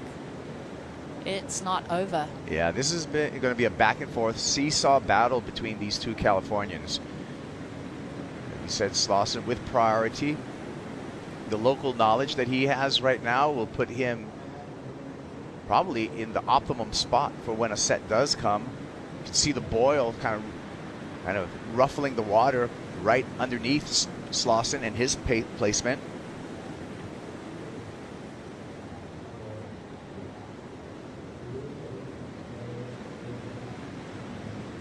And yeah, it's cool to see some of that water right there just boiling up from the reef, indicating exactly where that reef is here at Seaside. And Levi wisely just sitting right in the middle, yep, right at the takeoff point. Yep, and that boil's also going to kind of keep him on that rock too. He's not going to drift off that section as easily. Now it's the waiting game. How do you keep calm, Rosie? How do you stay centered in this situation? In my mind, I think Levi's really, really calm.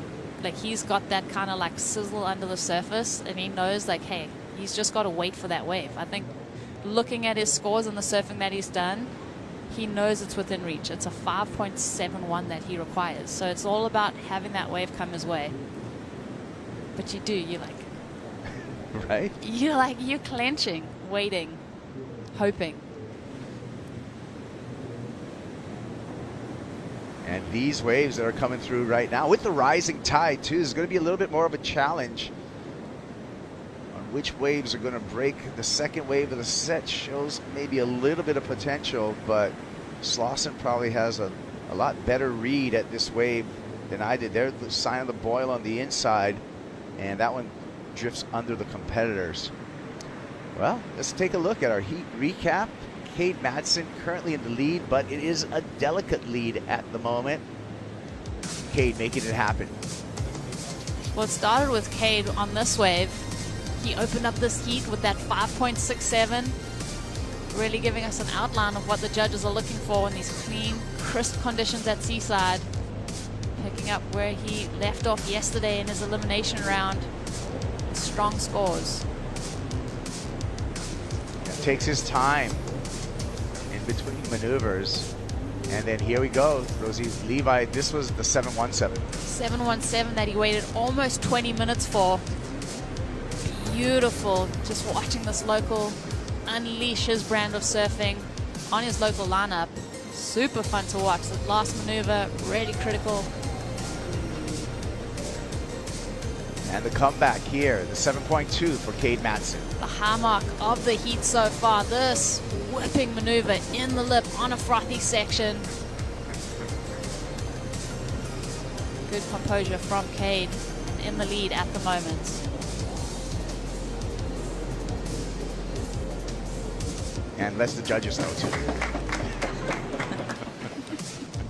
That's our heat recap. Back to live action here, and the situation remains the same, with Levi Slawson needing a 5.71. Slawson in the blue jersey does have priority. The clock's at 1 minute and 45 seconds. So this, Rosie, is when things get tense. This is when it gets tense. I mean, does he kind of duck in and try and find some Mr. Wedge to do something progressive?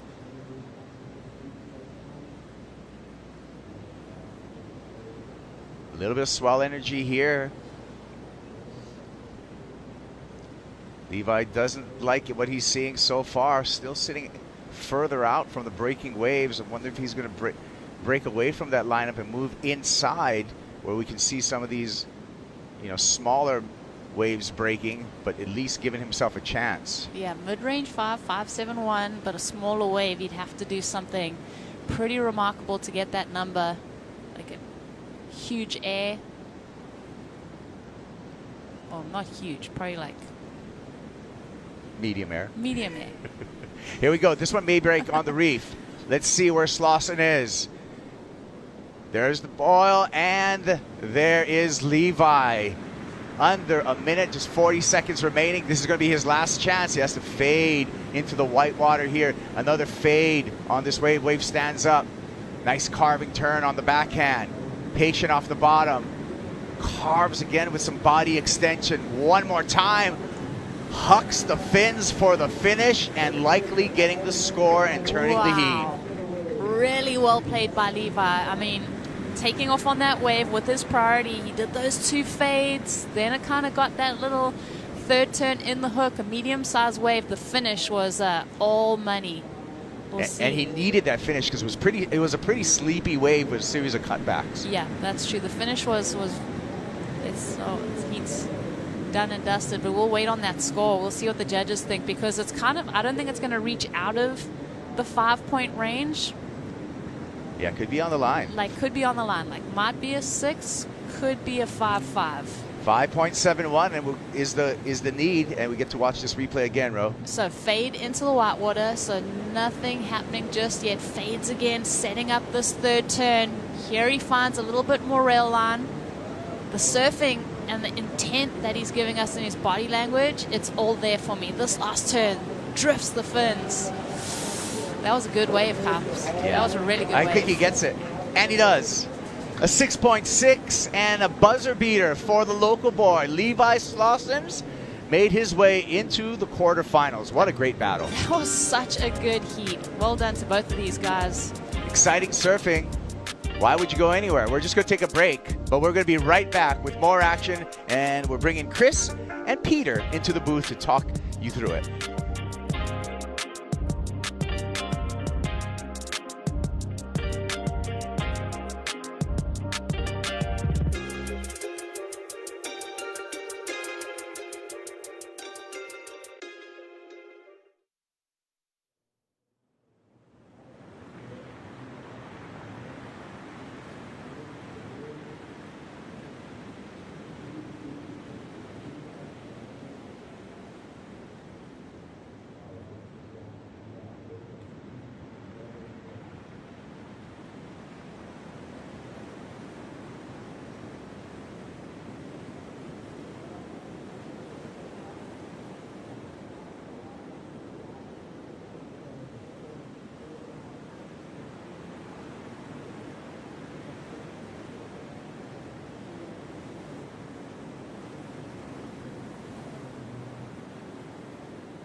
The SAMBAZON World Junior Championships hosted by Best Western are brought to you by SAMBAZON, bringing you the delicious powers of acai every day, and by Best Western Hotels and Resorts.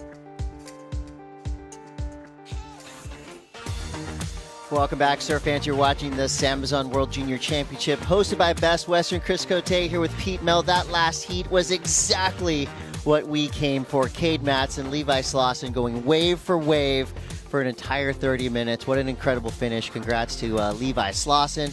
That's one way to hit the gritty, coming in, getting that 6.6 ride to get the It's score. really cool. That's the one-on-one competition part of it, right? It's just you get your opportunities, you're going to get your moments. There's a lot of pressure involved in there, and who answered the questions right there in a big way was Levi Slawson. That was a big moment, especially that last turn. I think that really solidified it.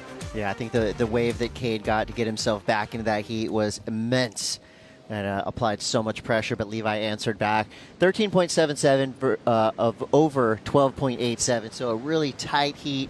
And I think we're going to see more of that right now. We've lost one member of the San Clemente Cyclone. Will Jet Schilling continue to carry that flag? He's going up against Jarvis Earle, touted as one of the top junior surfers out of Australia. And that sentence alone says a lot because we know how many good juniors are currently surfing in Australia. Jet Schilling from San Clemente, California, just up the road, has been on fire throughout this competition. Definitely channeling his inner Rob Machado, actually leaning on Rob for some local knowledge here. But so far, Jet's performance has been stellar. You know, he didn't get the win on day one, which meant that he surfed through day two, but made it work to his advantage. So far, so good for Jet Schilling. You think about the conditions, too. This has been pretty darn optimum Seaside Reef. I mean, it's been every day that you have the one stormy day, and even the stormy day was still surfable, right? I mean, the morning was a little bit shaky, and then it cleaned up. But it has been nonstop, awesome surf here in San Diego, and what a time of year to be here. You know, you're skirting the storms. They're all hitting up the coast, but you get all the surf from it. That's right. Jarvis Earle from Cronulla, Australia, home of Mark Akalupo.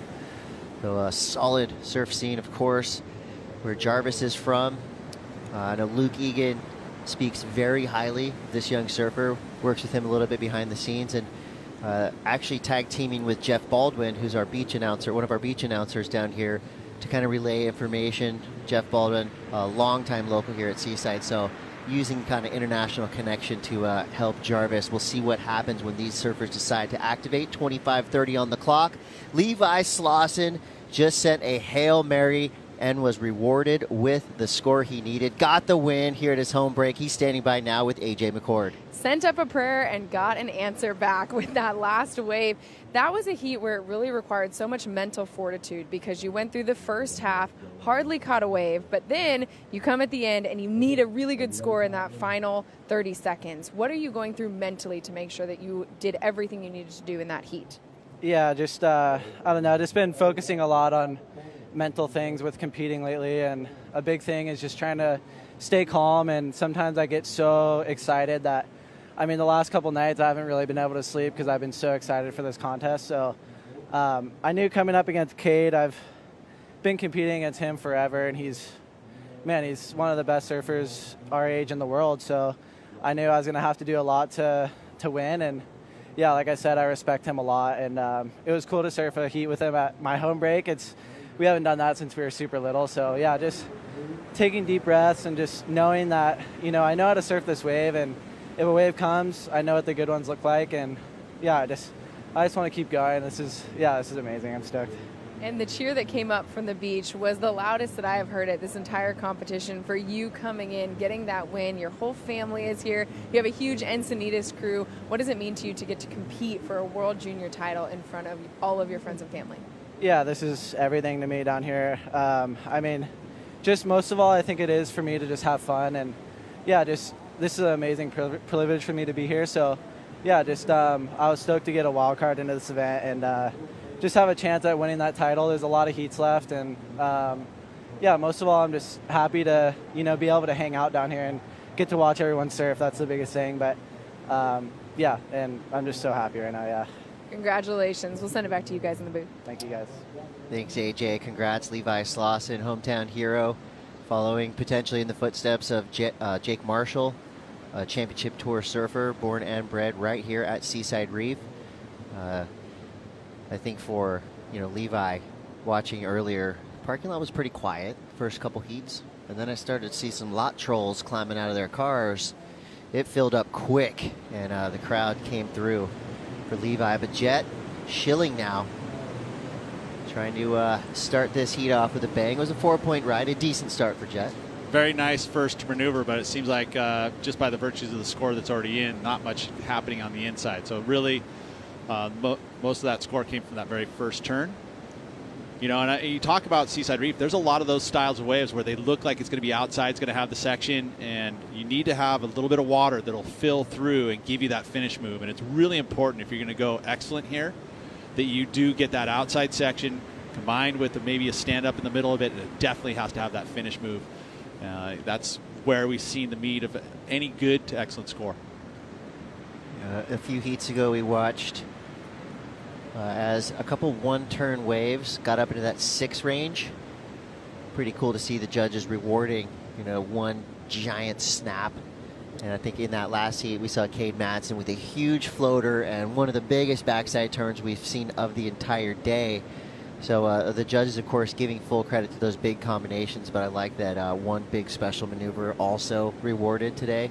I'm sure we'll see that more throughout the afternoon. It's going to start sucking out tide-wise here, and that's going to make the outside bowl ledge up a little bit more. So we got about an hour left of high tide, until high tide, and then it's going to start sucking out there, and it's going to get interesting this afternoon. Would you consider this wave an air wave? Like, is there moments? It feels like we haven't seen a ton of aerials this event.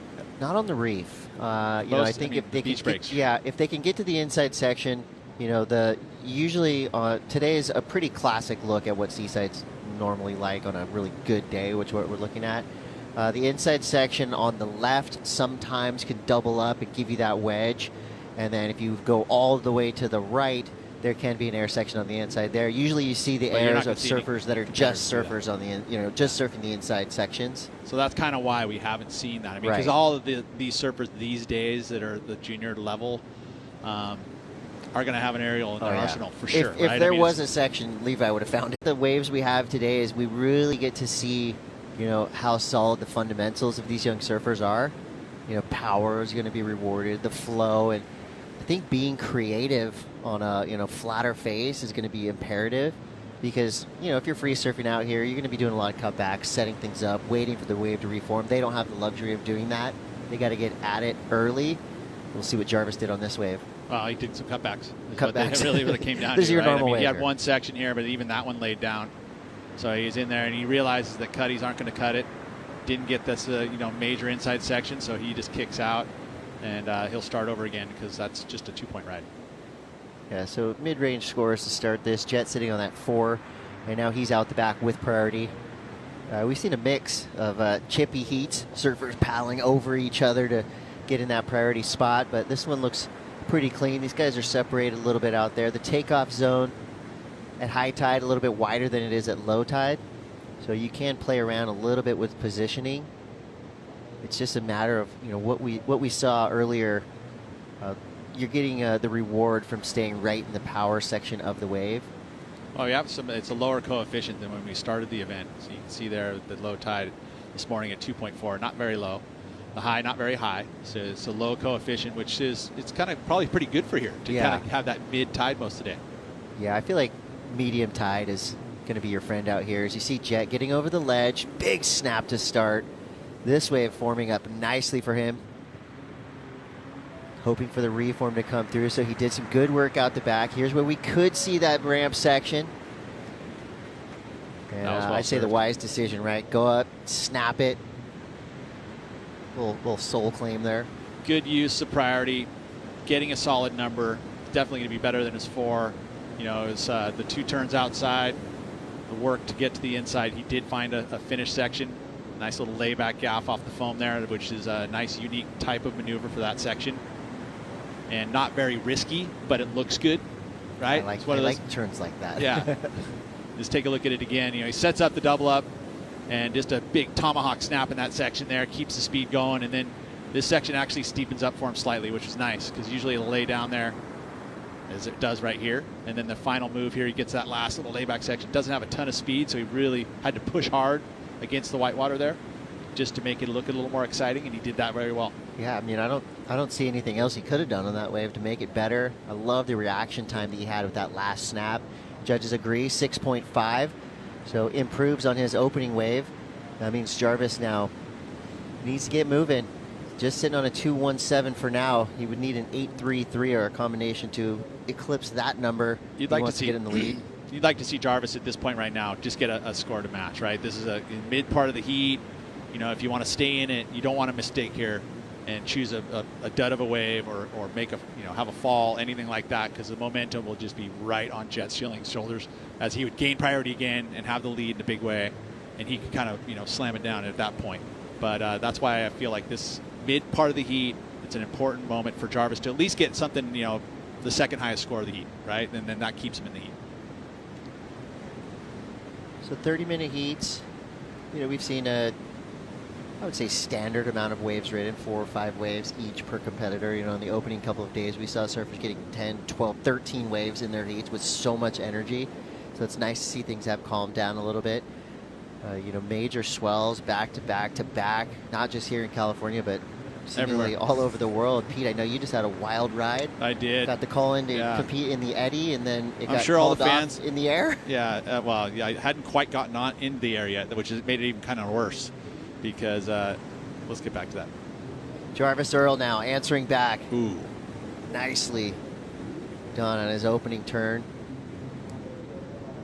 We got a double goofy footers in the lineup now. And if you're a goofy footer and you want to know about becoming a great goofy footer, it pays to work with Luke Egan. I mean, yeah, on the list of all-time greats with that right foot forward.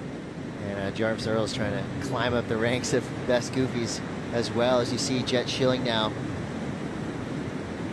just waiting, seeing that wave wasn't going to pan out. An interesting little section there, kind of midway out. Both surfers getting that real quick reaction into finishing their turn on the inside end section. I love that, it's kind of gives them that little corner pocket to jam and lay up into. Definitely one of the best feeling turns in all of surfing if you can ride out clean. So I really like this wave from Jarvis Earle. Real technically savvy surfing. Yeah, just this little bobble here, just a little off balance slightly, and it just, he lost some speed going into that second maneuver, but just made up for it on that maneuver there. People loved it on the beach, but it's going to come in probably under Jet's score. Like I said, it's going to be right there, probably second highest number of the heat, which is exactly what he needed to do. Well, it definitely helped his motivation. Flips it quick on a mid-sized wave through the inside. Sees a section. There we go. You wanted your ramp, you got it. Oh, did he? Why he gave up? Wow. Oh, that was a bummer because it looked to me like he. I think he was surprised how far he flung off the lip. That was cool. That was amplitude. And you start looking at dissecting aerials. Anytime that you can get some airtime, right, loft, and look stylish while you're doing it. This is the ramp. Finally, it's cool. It's great section too. Look at it. He's got a ton of speed, nice lip, nice ramp, and it looked like he had it. I bet he'll be looking at that replay later, maybe kicking himself a little bit. But of course, landing and that got a little bit of uphill. He was kind of right in the mix of the white water. Maybe his body hadn't turned all the way around. But yeah, I'm kind of confused as to why he didn't try harder to ride out of it. Of course, in the heat of the moment, who knows? But either way, that was a really nice looking section. And I like the intent that he had with that wave. The big matchup, Kyle Costa coming up against Oscar Berry. Costa, you can see the tape on his foot there. Would have been pretty nice to be able to have that day off. But even then, like, you have a day off with a pretty good cut, the scab kind of gets nice and hard. It's like a little bit tough. You almost want to keep it like moist and wet so it's a little bit softer. But yeah, you can see he's a little tender. He said he did mention that in the water it's not bad, but you can see he doesn't like to put that heel down because it's definitely a bit of pain. We'll see if he can get past that in his heat. 13:43 to go. Updated scores coming through. Jarvis Earle.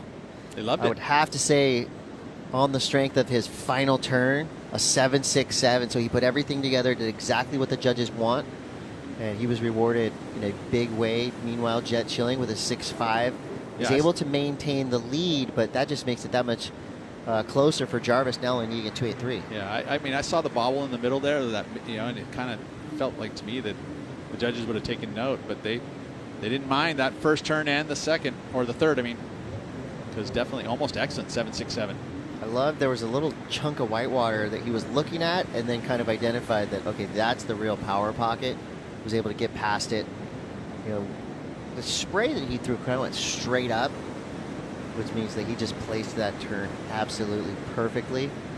And just like that, with a quick ride for Jarvis Earle, he gets a 3-point score, and that's enough to get him into the top spot. So Jet's out the back with priority, but now needs a 4.18. Things have flipped. Jarvis Earle now in the lead. Nice little carve to release, just the one single maneuver, enough to get the lead. But he'll be throwing that score away here in the next 12.5 minutes. Wow, I like that he's sharking around on the inside of priority. Jet Schilling out the back, waiting patiently. Jarvis Earle now activating yet again. I think he wants that ramp back. Gets it, throws the fins out. Nicely done. Kind of a flat spin front three for Jarvis Earle. Rides out clean. Hunting the little bonus section on the inside. It wasn't a clean takeoff, but the way he was able to kind of negotiate that lip and fling his tail high towards the beach. Very technical, really cool looking. I think anytime the judges see the bottom of your board and your fins and you ride out, they're going to give you a number for that. All right, that inside section here again drives that cutty, gets the rebound, and sets up the inside. And this is those mid-sized waves are going to give you this section. And, you know, he did just a tail chuck reverse. Not going to be a super high number here. It was dynamic. We don't see a lot of aerials, but you got to, if you're going to do an air like that, it's got to be nice and high. A whippy start here for Jet Schilling. Couple turns there, setting things up. Again, has to rush it a little bit through that inside section, but makes it look nice. Jet Schilling with a rapid fire 4-turn combo. You got a 6.5 and a 4 for now. We'll see if that does anything to get rid of that 4 points for his backup score. 11 minutes left. I'm liking the urgency we're seeing now in the lineup. Yeah, I mean, but also it could be, you know, a little detriment to Jet, you know, knowing that there's a 7.67 on the board. You know, in my mind, sitting there strategy-wise, you'd want to go out there and match it. You don't want to just get the lead. You want to match that best number for Jarvis, so you're in the heat still. Right. So I felt like maybe he rushed that choice of wave a little bit, but like, I mean, fives aren't necessarily going to help. It's easy to sit here on this couch and you know, start trying to analyze. You know, this wasn't a major set wave. He saw that it was going to have this outside sections, and he was nice and quick. That one there a little late. He doesn't get the extension that he would have liked. But yeah, getting those two maneuvers done in that short period of time, very nicely done for him. Again, but that last wave for Jarvis is already in, and it's made that number needed for Jet way higher. Yeah, went from a 4 to a 6.9. Yeah, 6.91. That's a much different story than that 4. Here we go, Jarvis Earle again. Quick, snappy turn to start this wave. See a little subtle stall, looking for the ramp. Lays into it. Maybe just a little too much pepper on that last turn, so he goes down. His last wave was a 5.73. Now we're waiting to see what Jet Schilling did. You know, even though I love the rapid fire turns that Jet did, maybe slightly impeding in the flow section of what the judges are looking for. We'll see. Yeah, this wave for Jarvis, not going to go into a scoreline, especially with the fall there. Jet's wave came through a 5.70, so that would have gotten him into the lead before Jarvis Earle's 5.73. And you were spot on with your call, Pete. Maybe a little bit of impatience there. You know, needing to try to match that 7.67 if he wants to really extend this lead. Jet Schilling now with priority, still looking for a 6.91. Well, if you analyze it right, so that 5.71, he used his priority to do that. Whereas Jarvis actually was outside of priority, was sharking the inside, and that's how he got the 5.73. So right now is, again, another moment for Jet with this priority that he needs a bigger number, right? He needs to get that into that 7.67 zone, 8s, and he's capable of it. So at this point, be a little more patient, wait for a nice solid set, and pick the right wave out of that set. And then no mistakes. What's going on, huh? That's all you got to do? Right? Yeah, it's easy. Mistake-free surfing, get yourself on the best waves, manage your time, and use priority wisely. Get a 6.91. That's what Jet needs to do. All those things within the next 8 minutes, 25 seconds. Well, they'll probably get 2 opportunities apiece, you would say. Pretty safe bet. in the next 8 minutes just by the consistency that we've seen. Although we are starting to see that tide move around a little bit. Sometimes that can jostle the ocean and the consistency that comes with it. But look like another set right here to see if Jet can get himself in position. Jarvis is already on it. Yeah, he has been right in that same spot for the past 15 minutes, picking off those mid-sizers, but he's going to have a front row seat if Jet decides to turn and burn on this next wave. He does. So late drop, hung up in the lip, but nicely gets around the bottom turn. Everything was in its perfect place, except for his back foot, which looked like it slipped off there.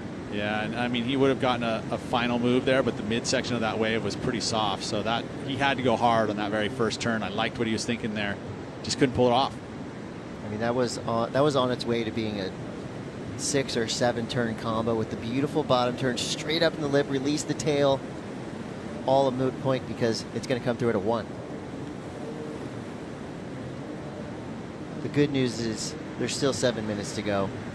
So we will see more opportunity in both these servers. And now Jarvis Earle, who has been serving this heat without priority, as Jet flips it now.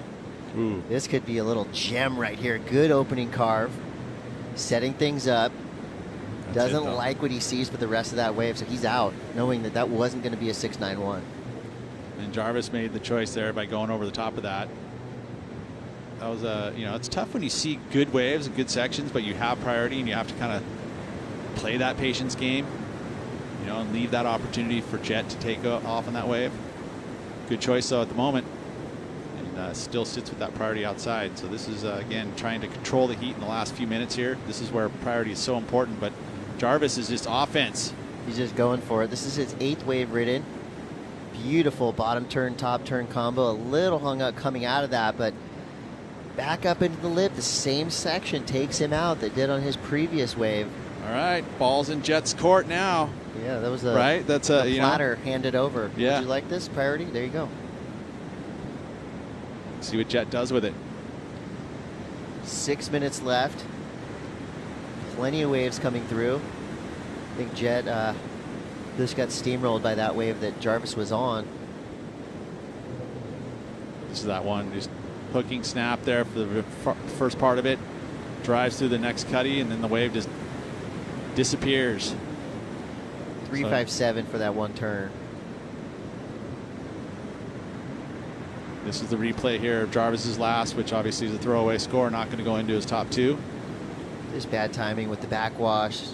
That was, I would say, wasn't his fault. Late drop. The ledge gets the better of Jet Schilling. He did make the drop, but was unable to get around that section. So just like that, we're starting to see the boil affecting the outside section of Seaside as Jet does pull the airdrop. We'll get a little bit of credit for that, but still looking for a 6-9-1. Yeah, I trip out on that sometimes. Like a place like Tahiti, for that matter, when you just have those crazy late drops and you barely get barreled and they still give you a 2, and you're like, wait a minute, it's really hard to get down the face on a drop like that. Unfortunately there you got kind of stuck. He stood up in the lip, right? So he was able to pull it off and get down the face, but the speed was gone. So he was never able to get out to that open face. Straight to the flats. 4:34 to go.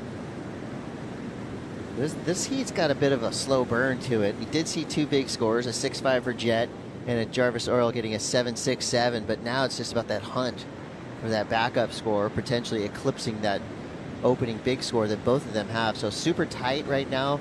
Jet needing that 6-9-1. It's going to be Jarvis Earle using his priority, taking off behind the section, getting around onto the open face, waiting for it, and it doesn't arrive for him. So roll the dice on that one. I think it feels like he looks like he's going to be relying on the end section, right? He's setting things up with that opening turn, but he's kind of projecting on those last couple of waves. Like he wants to get that ramp back that he had earlier and make it effective. I like it. You get later in the event, you start showcasing little nuances to your surfing. We haven't seen a ton of aerials, so to get those opportunities, if you watch the recap here from this one, it started off in Jet's world, a 6.5 and the early lead. You saw Jarvis was able to start working the inside here. He used his priority for a solid number. Combination to major moves. It wasn't even a major set wave, but it had the wall on it. Beautiful first turn here. A little hiccup, but keeps it together. Another carve, and then this final move really lays into it. Just kicks that lip right in the head. 7.67. And then he was sharking around. This is the point when he was surfing outside of priority, and he picks up this inside one with a ramp and gets a little bit of an air, 5.73. That gave him the lead. He's had it ever since. Jets had to keep it together. Has a 5.7 for his second number and sits out the back with priority. But we're waiting on a number now from Jarvis. 2:30 on the clock. Jet Schilling out the back with priority. Jarvis Earle has ridden 9 waves so far, and this was during that recap. We heard some cheers coming up. Nice first turn, sets it up, and look at this, all steepy in the section there.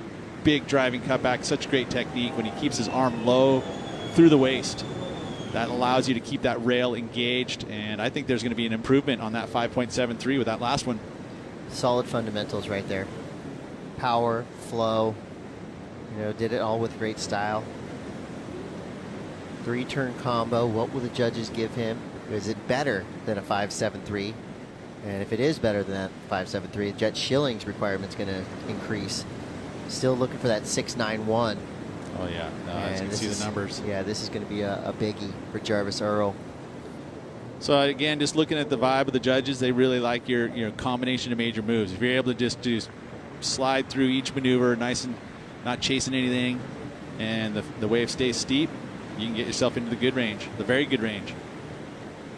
Yeah, nothing forced, nothing rushed there for Jarvis. Just a nicely surfed wave. Judges react with a 7.3, so that would be the second highest single wave score of this heat, his 10th wave ridden. Now Jet Schilling is out the back, needing an 8.47 with a minute to go. 6.9 felt attainable, I think. An 8.47 feels definitely more daunting, more of one of those miracle waves. But Jet, with under a minute to go, we know he's got the skill. Now it's just a matter of getting the opportunity, which doesn't look like a lot. As a fan, you get excited about this because you know he's going to go for broke if he gets the opportunity, because he's going to have to. So hopefully we get to see something exciting here. But 40 seconds, and it doesn't look like he's making any moves around here. So, I mean, he's got literally 2 wave choices. The interval and swell, probably 15 seconds. It's not a lot going on, looks like, for Jet. Can't believe it. You look back on Jet and what could have been an improvement there. Not a ton. I mean, I guess it would have been just timing in regards to utilizing priority. Not getting too anxious, like we saw him pull the trigger for the 5.7 a little early, maybe, when I was kind of analyzing it. But yeah, he didn't really make any mistakes surfing. Yeah, I think it was a really well-surfed heat by both of these young surfers. At the end, it's going to be Jarvis Earle, one of the highest-ranked Australian juniors competing here, gets the win over Jet Schilling. And we move on. Coming up next, Oscar Berry, Cal Costa. It's going to be a great heat. Stick around. More action to come live from Seaside Reef. We'll be right back.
go. The GOAT, Kelly Slater. Straight into Yes, the that time pit. again.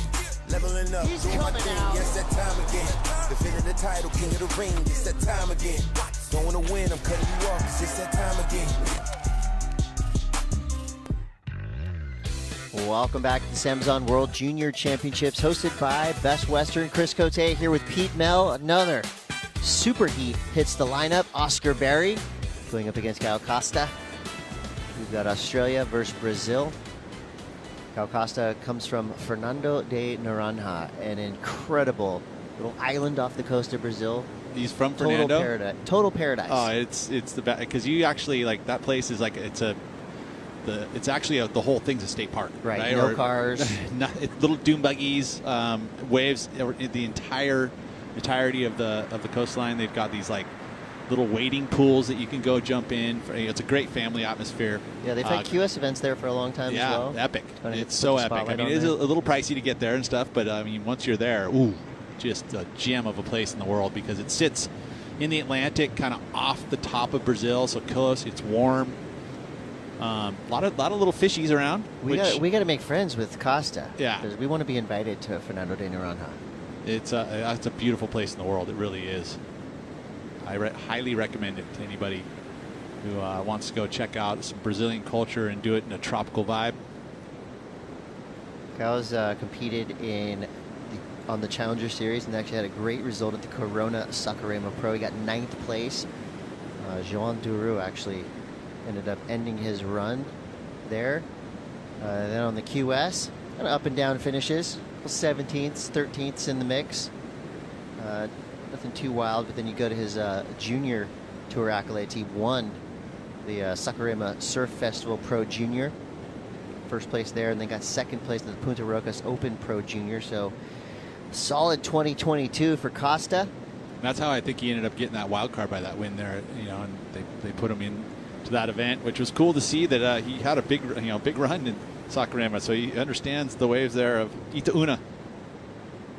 So not an easy wave to figure out. I mean, it moves everywhere.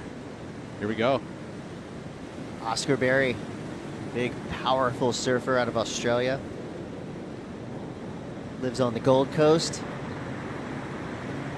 And you can just see, again, so impressed with all of our surfers in this field, the fundamentals, but very mature. Oscar Berry, yeah. I mean, I watch him surf, and I'm just thinking, okay, he's it's funny. Your prototypical Challenger Series, powerful, big kid, strong surfer, fits right in. It looks like both guys have some foot issues because he's wearing one boot. So maybe we can get a read on what happened there. But yeah, both these surfers have some sort of injuries to their feet.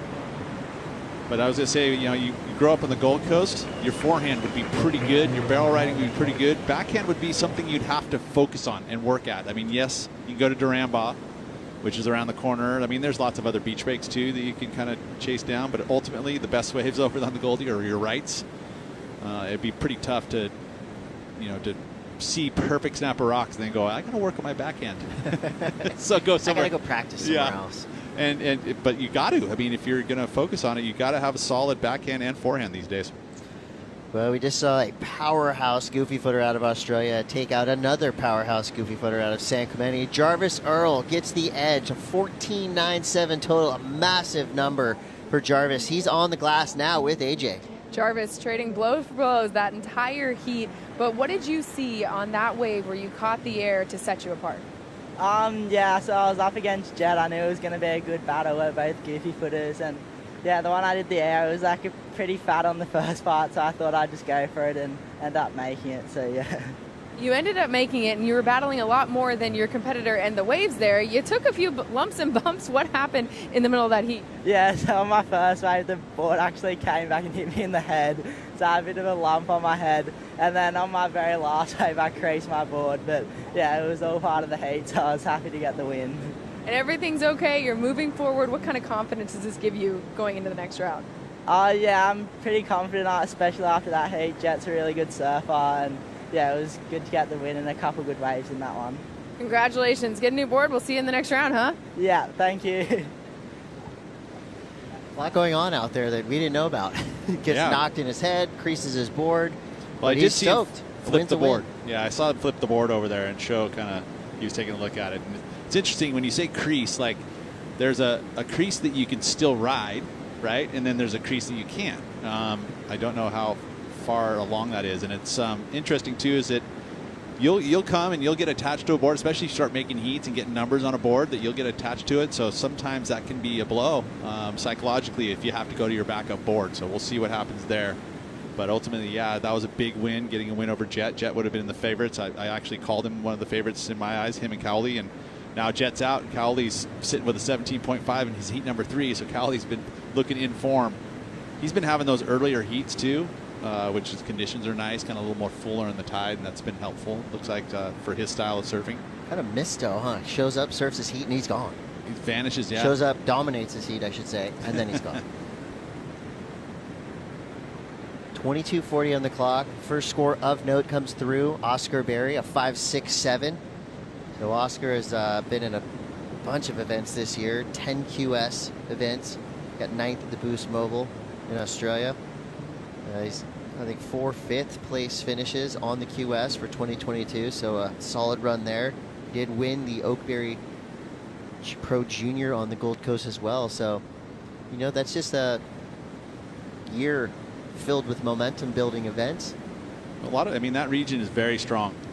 You know, Australasia has a lot of events. They have a lot of junior events, a lot of support coming from the government, as well as obviously, you know, businesses in the region that understand that surfing is a huge part of Australia and their culture. So again, they're a very strong region for that. I mean, because everyone surfs. I mean, the majority of the population lives on the coastline. So you're either, you know, fishing or, you know, paddling, swimming, surfing. A lot of surfers out there. Yeah, it's pretty wild when you surf on the Gold Coast. I mean, you're watching a guy paddle out. He looks about 75, 80 years old, and he rips. And there's about 1,000 of those guys over there. So from old to young, Gold Coast definitely holding. And in terms of World Junior titles, this stat right here says it all. Australia has produced 11 World Junior champions. So far, the Australian contingent looking good with Jarvis Earle making that last heat. But now Cal Costa trying to fly the flag for Brazil, make a big statement here. That wave was pretty shouldery, didn't give him a lot of opportunity to get involved with a critical section. Both these surfers, big, powerful guys. He did, I guess, as much as you could have on that wave. It really just didn't allow for one of those big explosive turns that we're used to seeing now from Cal Costa. So true. Take a look at the replay here. So this one had a foamy takeoff, and it steepens up right here. That was the opportunity. Beautiful backhand hook, and then gets there and starts to flatten out. Just ever so slightly moved off the reef. So he couldn't really hammer that second section, and then no inside connection. I did just get word from AJ that they're going to go work very hard. This is a really good region to get boards fixed, you know, because it's a surf city. We got the Ding King here in Encinitas. So they're running to get that board repaired and have it ready for tomorrow, just to have it. He does have an identical backup, so he does obviously have the backup, but he's still going to get the other one fixed up. So yeah. I wouldn't. You can do it in one day. Regardless of dimensions, right? Two boards can have much different meanings to a surfer. They can look exactly the same, but there's something about the feel of that magic board. Yeah, and I put a lot of emphasis in the cores, right? Like the blanks are basically liquid and they're blown together, right? So you've got chemicals that come together and they're affected by temperature. And so blanks themselves can have, even the wood and the stringers can be a different flex pattern, you know, and so ultimately those magic boards, all those elements come together for what your style of surfing is. And just because your magic board works for you doesn't mean it's going to work for me, and vice versa. Obviously, we're going to be different volumes, but but ultimately, I mean, you know what I'm saying, like every board, and that's why we always talk about those magic boards, because every board, there's so many variables that go into it that it's hard to emulate. You can get pretty darn close, but yeah. Boards are like snowflakes, no matter what. I like that. They're a little different. Yeah. Quick look there from Costa. Got that wave in second priority. Just a 1.5, but enough to get him in the lead. Like a nice looking set coming through. Oscar Berry out the back. Looking for that boil. It perks up on the outside. We're going to start to see some of these waves double up a little bit as they hit the inside ledge. So that one right there goes unridden. I mean, if you're free surfing, you're on that wave all day doing really nice, fun cutbacks all the way to the beach. But in the heat of a competition like this, you really got to be selective. Have you ever dove this reef or looked at it underwater? Yeah, it's not super spectacular. It's kind of the reefs that we have around here. They're like those finger reefs. Yeah. They're really They have smooth, holes and out here there's a lot of seagrass on top of the reef. Yep. A little bit of subtle padding. A lot of Garibaldis out there, state fish. Cool. Look down and you see a lot of yellow little buddies. Yeah, bright yellow orange. Or yeah, orange. My bad. Golden orange. There's some yellow hints there. There's a touch of yellow. It's Costa now. Just trying to work through, stay busy. You had mentioned, Pete, both surfers with something happening with their back foot.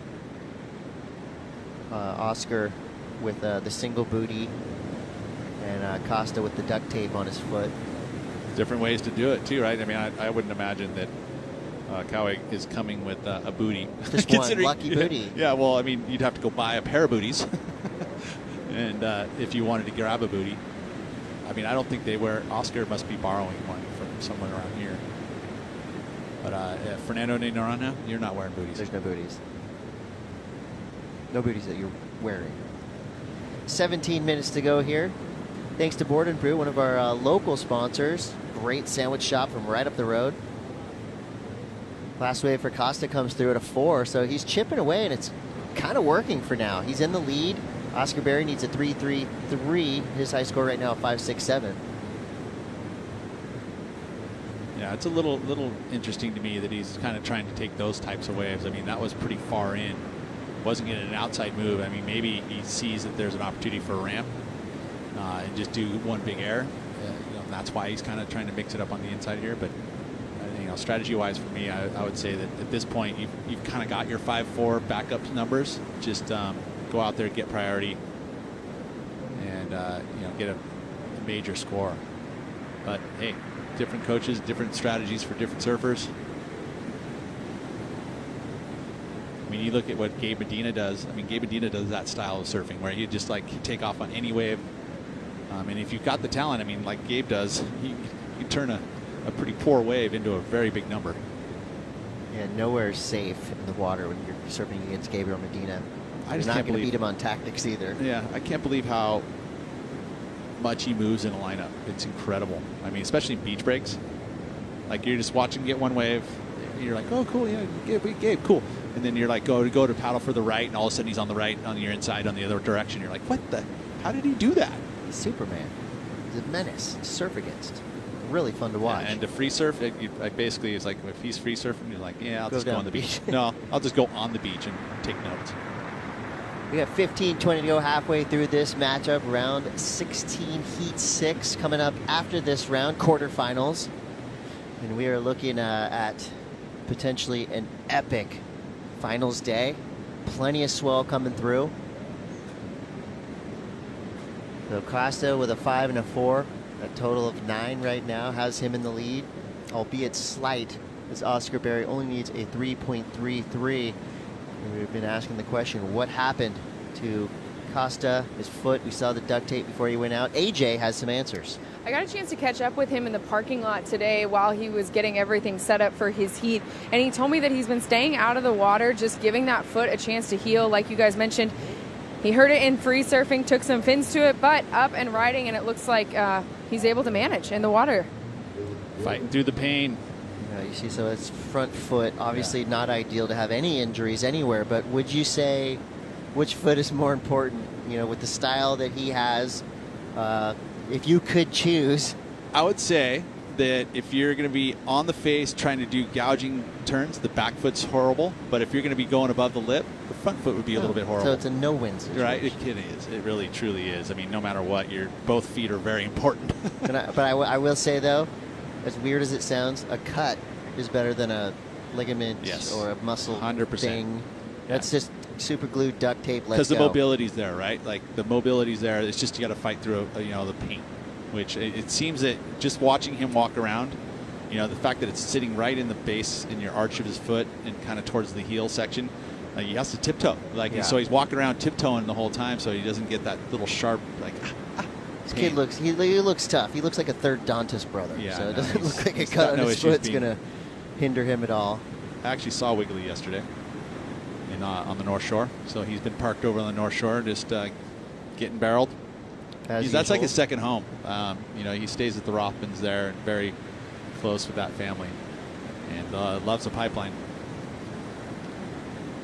And I'll probably be surfing in the backdoor shootout, I would imagine. Don't know if it's running today.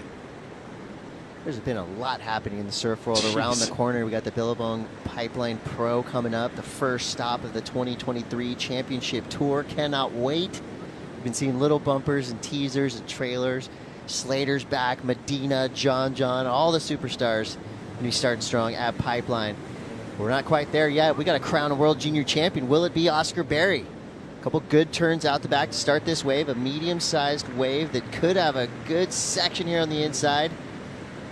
Nicely done for Oscar Berry. Yeah, he keeps going. Second number here for him. He was patient, waited out the back, utilized the priority there with a wave that had wall. It wasn't a major set wave, but he saw that the line on it was going to give him the opportunity to string a few maneuvers together, and he surfed it very clean. Costa now wasting no time with priority, up and down. Now he's got to be aware, where is Oscar Berry? Because Oscar could get back out there and regain priority. Yeah, I feel like that the waves are close, though. I saw Costa's there. I mean, he's going to get back out. Yeah. But this is going to be probably the best number of the heat, I would say, at least matching the 5.67. Although I think about the 5.67, there was some size in that wave, but he's going to get the lead. Doesn't need much. A 3.33 will do it, and I would say very safe to say that that's going to happen. But if he lifts that number, again, the pressure will be to Costa, because a 5 and a 4 really at this level, round of 16, you're not safe. Yeah, no, it needs to be double digits. You're not going to be able to rest on that. It's got to be 12 points probably. That would be a bare minimum. And here we go, Costa. Oh, there, setting it up. Stall at the takeoff, looking for the ramp, and doesn't really find it. I like the setup. I like the intent that he showed us, the projection that he was looking down the line for something big. Unfortunately, the wave did not pan out for him. It's not a great feeling as a surfer blowing an air section, even though that wasn't a great air section. And because it looks awkward too, right? You're like, oh, well, this might be a little paddle battle. I think that they're kind of in the same portion of the lineup. No priority established as of yet. Score coming through for Oscar. Yes, these guys are kind of on the opposite sides of the peak. Oscar Berry does drop a number of 5.73. So now he is into the lead with a pair of high fives. And that's got to make Costa question his decision-making, taking off on those mid-sized waves. And 5 and a 4, like you said, Pete, not going to cut it when Oscar's going to work like this. Again, just good wave choice. He saw the opportunity that this was going to give him an inside section, right? It had that nice steep first section. Didn't push too hard, just making sure that he gets his second number in there. And now he's into double digits, 11.4. 10 minutes to go. So the control is definitely in Oscar Berry's court at the moment. But it doesn't put Costa too far out. I mean, 6.4, very capable of that. Again, important part of priority. He did gain priority there, so he's just outside of Berry. And now, at this point, the last third of the heat, Costa can't make any mistakes here. He needs to put a good number up. Yeah, and I don't think he can rely on those mid-sized waves. He's got to wait for a set. The judges have been rewarding medium-sized waves if they're surfed impeccably well. But the bigger the wave, the more opportunity you have to put up a big number. Jackson Bunch in the blue jersey coming up next, talking to Eli Hanneman. What do you think they're looking at? Jaws footage? Oh, no, he's reading them. Maybe a daily affirmation. Ooh, that would be neat.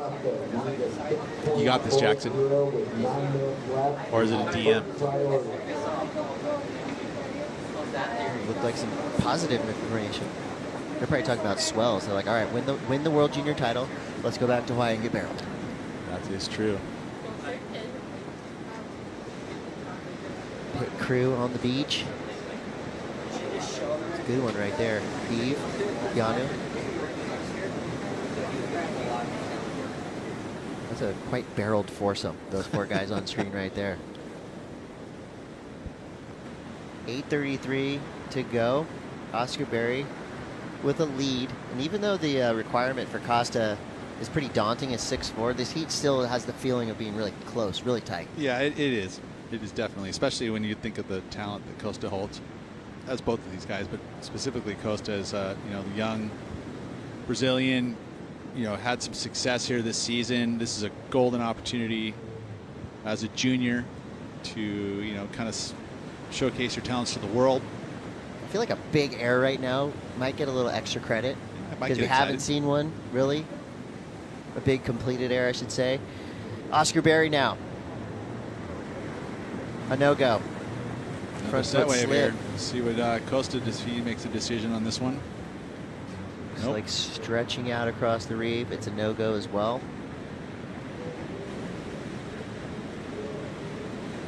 I mean, it's a good problem to have is that all these waves look really fun when you're seeing them and they're coming at you. Free surfing, I mean, any of us would take any of these waves all day, but when you have to get a score in that 7 range, you've really got to rely on a wave that's going to allow you the opportunity to do that.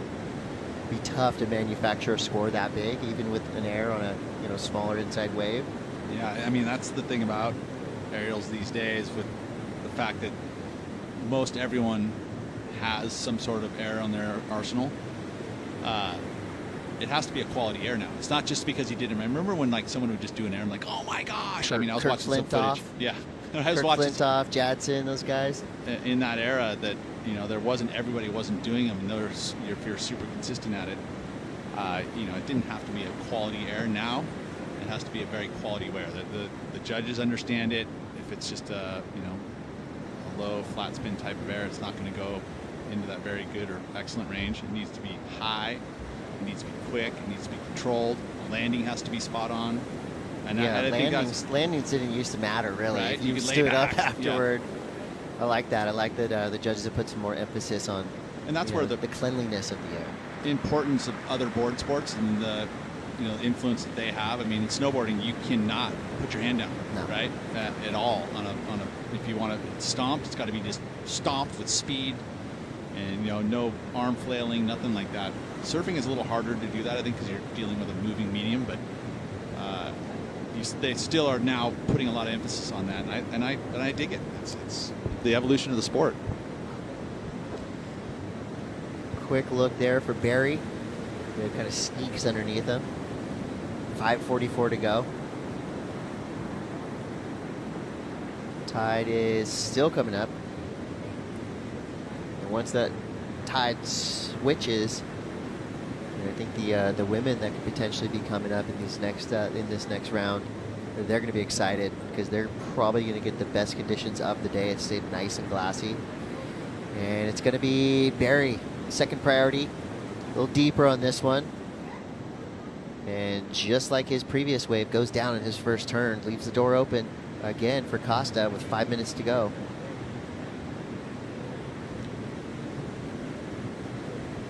Don't know that those waves had really high scoring potential. Yeah, I don't think so either. It kind of had that, maybe a first section, but that really was it. It kind of died out pretty quickly. But definitely not safe with just 11.4 total.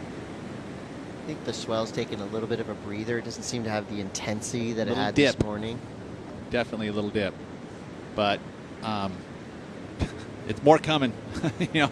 I was just in the Pacific, a lot further west, and it was pumping. So that is on the way. It is in the ocean. It is going to get here.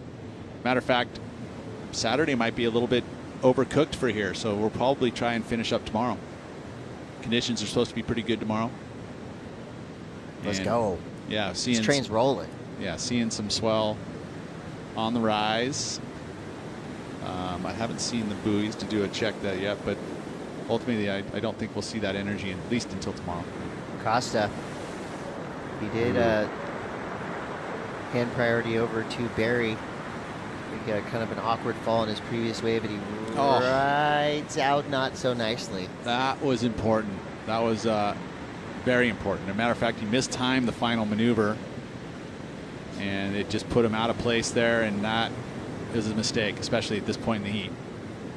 Beautiful first turn. I like how he accelerates through it. Zah! He just gets that toe edge pushed down and then sets this one up, and it's foamy, and he just didn't really commit to it. You know, he felt like he cut it short. He should have just probably just hammered it. Yeah, white water came underneath him. It looked like the rug was just pulled right out. And he goes over the handlebars on that one. I think it was going to be somewhere, you know, it looked like the first turn. It was like, okay, this looked like a 4 or a 5. And then he winding up for that last turn. You're thinking, ooh, here's the 6-point finisher. Yeah, it definitely had the potential for sure to be, you know, the best wave of the heat. Because, yeah, he pulls that off and does a nice, beautiful turn. We see that be the best number. It could have been the 6.5. It could have, you know, if he really hammered that section, it could have been enough. But if you think about, so the first turn he did basically warranted this 3.6. And had he ridden out of the second one, I mean, it's a 6, probably. So that one's going to hurt a little bit. But he's got time. 2 minutes, 30 seconds to go. Oscar Berry out the back in control of priority. All mid-range scores right now. Nobody's cracked above that, you know, 6-point mark. So this is kind of one of those blue-collar heats, you know, just grinding through. Well, Oscar has that control with priority. He'll imagine keep a side eye on Costa. And if he does pull the trigger, it's got to be better than a 5, 6, 7. Add some points. That's the goal right now. Costa's just out hoping for another opportunity. I mean, if he's able to find a good solid wave, a 6.4 is definitely achievable. Well, he's ridden 10 waves, and most of those waves have been under a 1. A lot of activity, not a lot of reward. Still got a chance, looking for a 6.4. I just feel like the waves that he's choosing, while he's surfing them well, they're just not good enough waves to break above that 6-point mark. Unless you did some wild air. That's I mean, from when we came here this morning early until now, I mean, there's definitely a change in energy in the swell. Feels like this is a little shorter interval, a little less power. So an adjustment, I mean, this could be a time where, you know, it's been pumping so hard that if you're watching, you're going, do I go to a little different equipment? Do I need something that's going to give me a little extra speed? Here we go, Barry, under a minute. Ooh, strategy. So he keeps himself outside of Costa, and that's where I feel like Costa could push the envelope a little bit, although he's going to have it no matter what because he had second priority. So here you go. This is the opportunity. Priority flip. He could be a little deep on this one. Backwash pulses up, gives him some space for a backside whip. Now he's building speed, hunting the ramp. Quick stall. Is it going to be there for him? Nicely done backside turn. Looking for a 6.4. So far, so good. Oh. Tries to force the finish. Maybe a little overdone on the inside section. Love the look of those 3 turns. Will they be enough? Now out the back, you've got Barry. That catches his edge a little bit, but fits in a snap on the outside. This wave could form up for him nicely on the inside section. Kind of runs away from him, so a messy finish for both of our surfers. Well, it'll stick as it is. I mean, that was an opportunity that Costa, I felt like another one where he completes that ride. Maybe we're talking 6.4. You know, it wasn't a big, huge score. Everything was pretty even in that heat, right? Yeah, so it was. Oh well. Score's going to come through for Costa. It is a 4.63. Not enough. Oscar Berry gets another win for Team Australia. He is moving through. We got more action to come. You're watching the SAMBAZON World Junior Championships hosted by Best Western, and we will be right back.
SAMBAZON World Junior Championships, hosted by Best Western, day 3 of competition.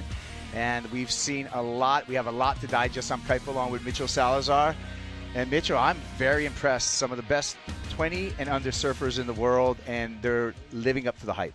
Not only that, I think the waves have really showed up today. Kaipo conditions have been clean all day long. Some big performances so far. I think the best standout performance has been Kali Vaast, no doubt. Has posted the single best wave of the men's competition so far, the second best wave overall, 9-point ride. We should be seeing some great action in the next 2 heats, though. Yeah, and like Mitchell said, Seaside has come to play. Well, what do you think about this matchup? It's fun. Goofy versus regular, the bass surfer Amatriain in the red, and Jackson Bunch from Paia over on the island of Maui in the blue. Both with a lot of success last season on both the QS and the Junior Series. Adora Amatriain won a QS 1000 in Galicia. Meanwhile, Jackson Bunch, second place over at Ala Moana Bowls, also winning a Pro Junior in Papara in Tahiti. Kaipo, a lot of experience out there in the water. Yeah, and both surfers, 19 years of age, coming from opposite sides of the world, however, and converging here at Seaside Reef. And unfortunately, we're going to lose one of them. Winner moves on into the quarterfinals.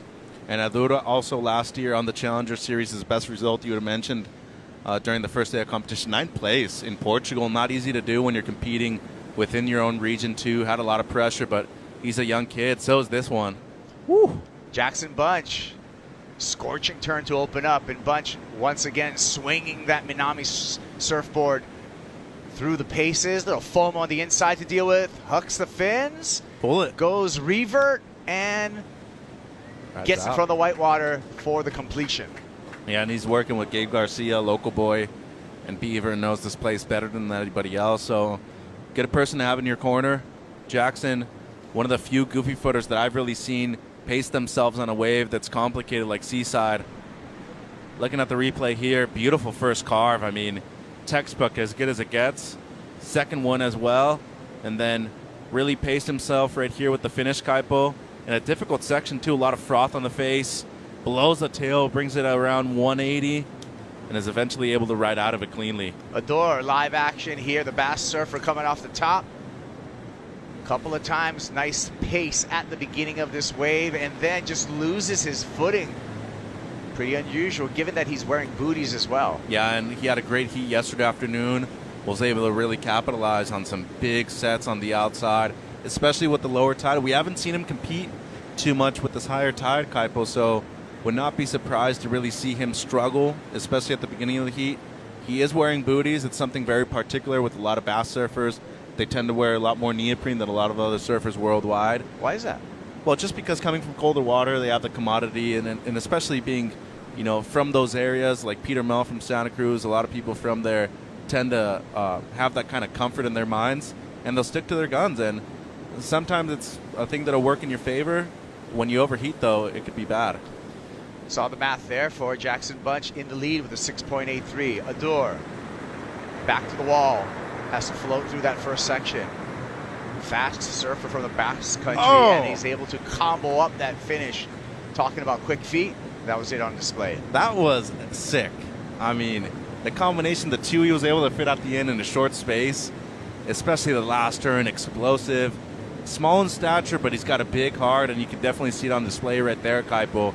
This is already turning into a great heat. That one fall that he had on the previous wave, that's gone. Yeah, well, 5.67 checks in. He takes the lead just for the moment. Here's Jackson Bunch.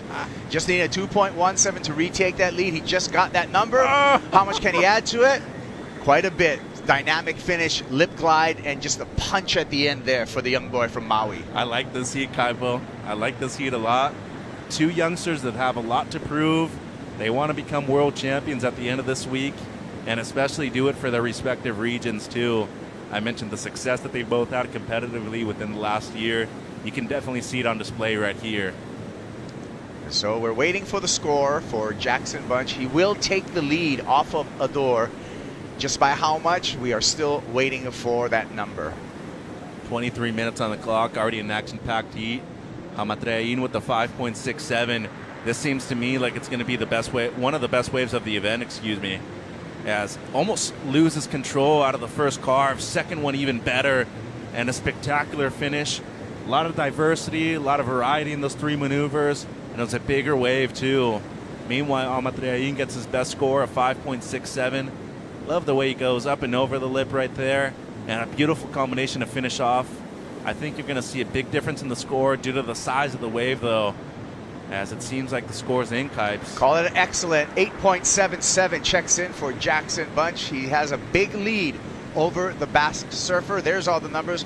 A couple of judges went up to 9s, Mitch. Yeah, and well rewarded. I mean, and now Adur's needing close to a 10. This is turning into a great heat. I think priority in this one is going to be a big, big part of the heat. Exciting heat.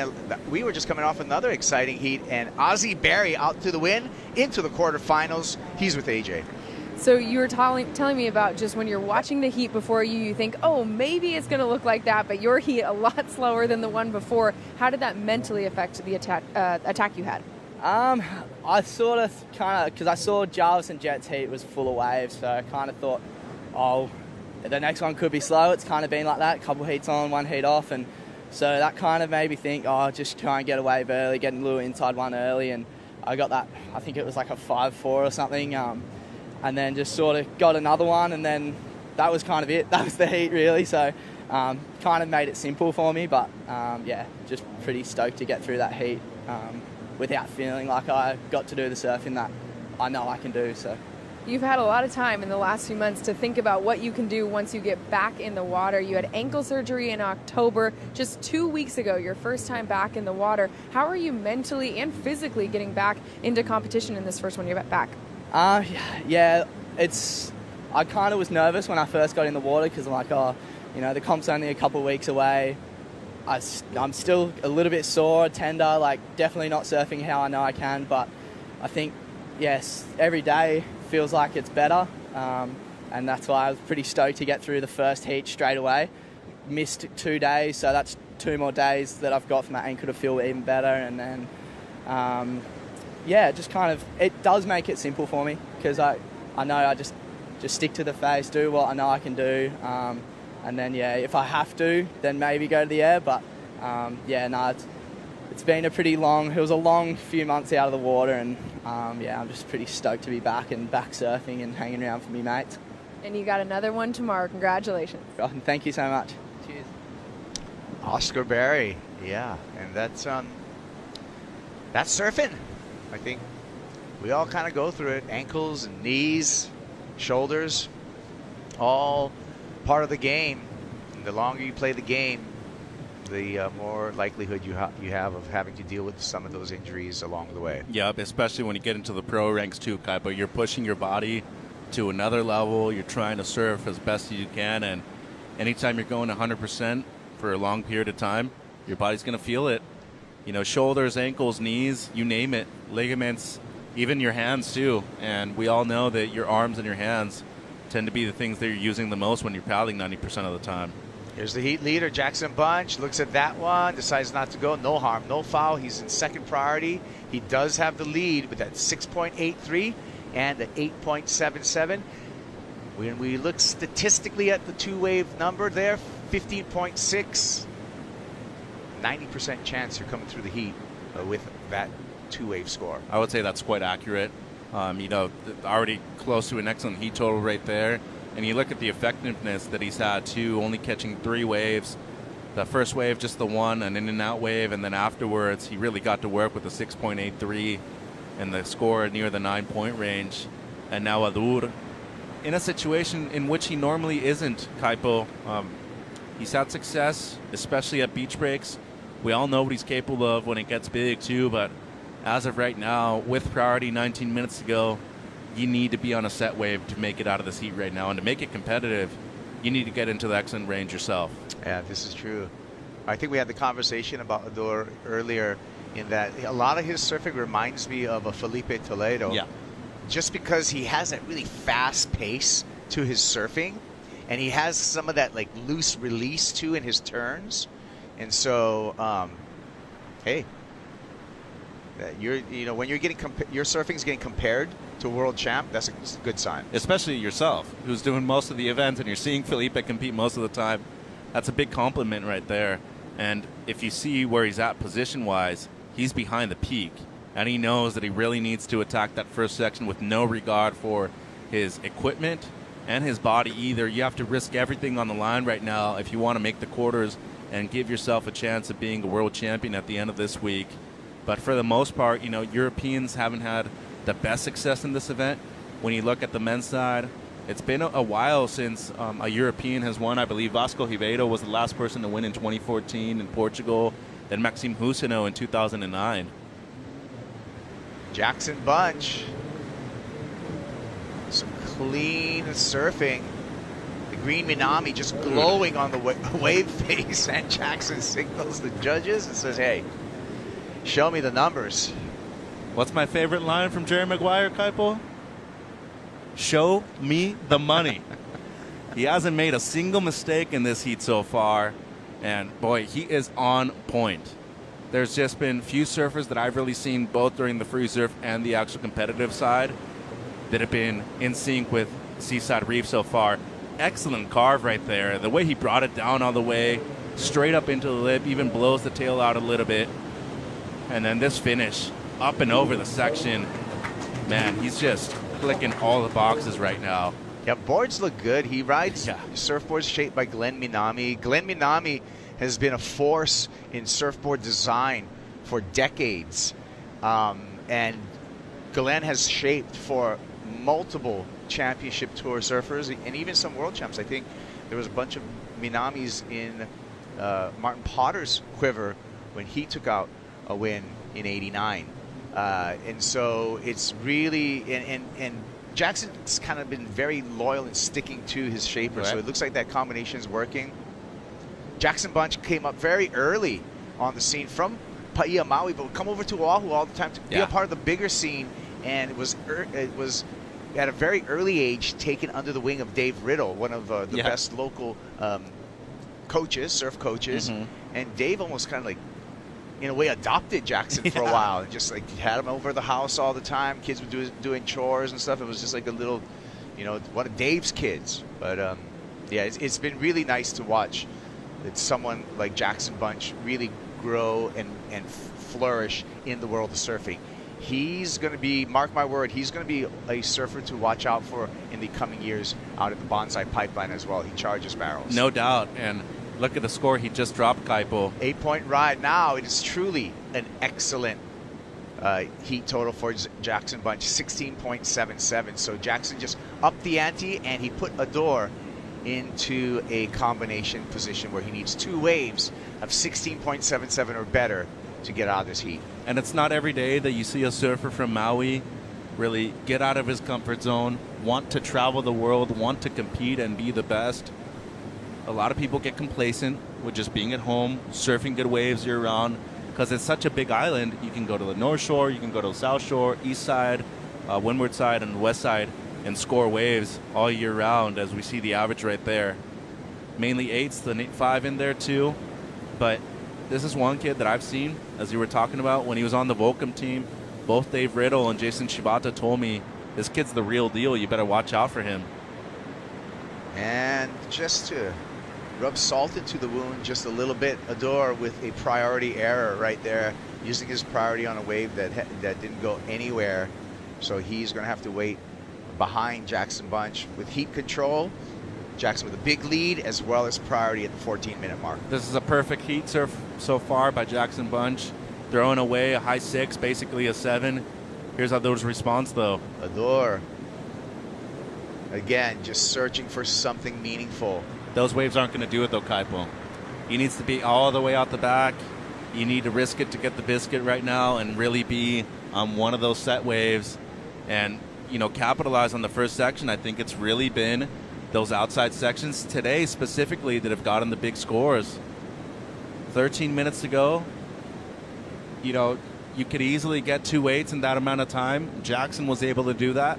But as of right now, it just doesn't seem like the body language from Amatriain has really been there, Kipes. It seems like after hearing that last 8, he's kind of almost given up. Yeah, it is. This is the mental game, right? You know, knowing that you're way behind it and not dig yourself further into the hole. Yeah. Coming up next, Ryan Kainalo will be up against Alan Cleland Jr. And coming off the last round, both of these surfers were red hot in the elimination round, so that's going to be a great matchup. And you know, this kid's posting at least 12 to 13 points every single heat that he serves. You know, I've seen him for a few years, and I think that he's CT material for sure. Kind of one of those quiet surfers coming out of Brazil, but Brazilian Storm still well in effect, Kaipo. That's going to be a great heat.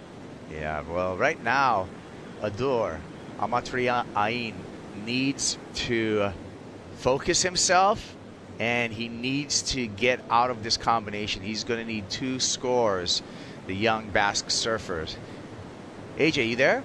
I'm here, ready to talk about Ador, because you guys are talking about the pressure that he's under right now, and we all know when you're under pressure, it helps to have some people in your corner. Ador certainly has that this week. There's an entire house just for the Basque surfers, and Janita was telling me a few days ago after winning her heat that it makes a difference for the 3 of them, because you guys know the grind of traveling around the world and competing, and it's really fun most of the time, but it's also kind of lonely. And so to have the 3 of them in a house supporting each other is making a difference for these 3 Basque surfers. Oh, thank you for the insight. And here we go with Ador. He's going to get right back in the game now. Projected on that first turn. Lip glide throws the tail, and that should get him out of the combination. We'll see. I mean, they've really kept the high standard today, Kaipo. He needs a 6.77. Yeah. You know, that's still a big total right there. Yeah, he basically needs a 7. Yeah, if he gets a 6, 7, 8, 7, he'll be out of that combo, but either way, you got to be thinking at least an 8 right now. Yeah. I don't necessarily see it on that wave. It's a good start. You know, still has 11 minutes to do it, and it's definitely going to increase the psychological game for him as we're looking at the replay right here. More of a down-the-line wave right at the beginning. Decent first turn up and over the section, wraps it back, and I think the finish is the best one. Really, you know, pushes through that one section right there. And it's going to be close whether or not he breaks the combination situation right here, Kipes. Heartbreak score, 6.37, does not get out of combination. That is a brutal number handed down from the judges, and mentally that's going to really, you know, rattle you as a competitor. He's hearing the number right now. There's how we got to that number. So only one of the judges actually broke the combination for him, and either way, he was still going to need something in the high 9s, close to perfection, to really take the lead. This is just one of those heats where one person has just been in complete rhythm with the ocean, and the other one has surfed a great heat, but not against the competitor that's out there against him. You know, 16.77, we're talking about one of the highest heat totals of the event, 2 of the highest waves of the event, too. Man, Jackson Bunch just came out guns blazing right now, and it's going to be very hard to beat him if the waves not only continue the process they've had. Once it gets bigger, you were mentioning how good he is at Pipeline now and at Sunset Beach. Watch out tomorrow. Yeah, our friends over at Surfline telling us that we should see a bump in the swell tomorrow. a bump's saying very little. It says more it's supposed to be than huge. A bump, you think? Yeah. Well, it says that Cortez Bank tomorrow should be a good size. That place doesn't break on any normal swell. At least, you know, that's what I'm hearing. Well, I hope we can keep Peter Mell in a chair over here. He tends to disappear once the waves get to 40 feet. This kid, too. He's on the rise, Kaipo. Al Cleland Jr. Al Cleland with a little gymnastica-ish movements there, as stretching out the hip flexors for his heat. Really important for surfing. Jackson Bunch. Nice snap. Glides through some turns. And that was just a gift of priority to Ador. I just want to see Ador actually get a wave, break combination, make it a competitive heat right now. And, you know, even if you lose out, at least try to get back into it and give you some preparation for bigger mental fortitude going into further events down the line. Let's take a look at our top heat scores of the event. Alan Cleland Jr. on the top of the list. He's coming up next. Jackson Bunch just got in the top 4 in this heat with a 6.77. Cade Madsen's performance from yesterday garnered him a 6.43. He couldn't replicate that. He is out of competition. And Kaoli Vaast opened up today with some big turns, some big carves, and is number 2 on the list with that 17.5, Mitchell. Yeah, and the surfer with the highest heat total of the event so far coming up in the next heat. I'm really excited for this one. He put on a show yesterday, and all it takes is consistency, Kaipo, to become a world champion. And I think Cleland, has gone under the radar and becoming one of the most complete surfers in the world now. He can do everything. In baseball, we call it a 5-tool player. He charges, he can barrel ride, progressive maneuvers, keep it on rail. Now the issue is, can he keep up the consistency in a calendar year or two? We shall see. That's true. Boy, but this heat, though, I mean, after that 1-8, he was already close to culmination. And then after the second 8 dropped, Adur's just been on the back foot the whole time. He's got a decent air game. Don't necessarily say that there's a lot of air sections out there right now, but if you got him, right now's the time to bring it out, and you really have to have the whole package to win here. But, with priority, I just want to see him on a set wave and try to really go for it. Here's our heat recap, Mitchell. Jackson Bunch looking sharp. Dude, he's been on point, Kipes. We're talking about one of the premier surfers coming out of the Hawaii Tahiti Nui region. Excellent finish right there by Jackson and the 19-year-old from Paia. Not only has his wave selection been great, but his maneuver selection too. Love the way he kept the rail going on that first carve, up and over the section right here. And how about this finish from the goofy footer? Boom! Into the lip at the end. And then Adur's been in the heat at certain points, Had a couple of mid-range scores. His best so far, 6.37 right here. So made it interesting, but unfortunately for him, still has not been able to break the combination.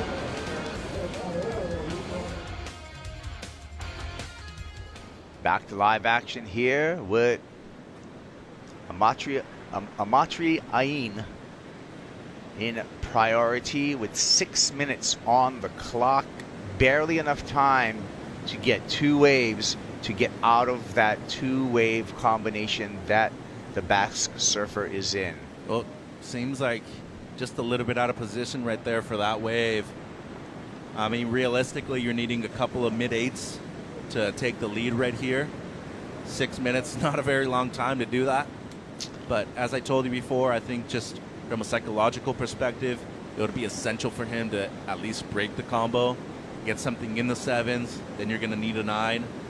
But I hope to see him back on the Challengers this year. I really like the kid, especially as a person. I think he's a bright young man. Love chatting with him, usually with a smile on his face. And he's a competitive guy, too. Does not like losing. Has been a champion before at both the junior and the QS level, Kipes. Yeah, and again, the Challenger Series that's going to be kicking off in May does have a tighter field, so it's harder to get that invitation. We're going to take 80 men and 48 women in each of the Challenger events. And again, at the end of the year, the top 5 women will move on to the Championship Tour. At the end of the year, the top 10 men will move on into the Championship Tour. I love the way the World Surf League has structured this. In the past, especially with the mid-season cut on the Championship Tour, in the past, if you fell off tour, it would take you a year, 2 years to get back on tour because you would have to go through your qualifying series. These days, you fall off tour, you're a victim of that mid-season cut, you're straight onto the Challenger, and we saw it already this year. You have an opportunity to surf through that Challenger Series and rejoin the Championship Tour the next year. Yeah. I mean, I think, what was it, late 2000s, early 2010s, there were a few people that were doing the double duty. They were doing the CT. If they lost out early and there was a 6-star prime, which is now a Challenger today, they'd go and do that immediately after. I remember Drew Courtney lost out in the first round in one event, immediately went to the Canary Islands, won a 6-star prime, and basically went into Hawaii with a chance to requalify through the QS. But that's a grind. Yeah. That is a grind, and it's so much more expensive.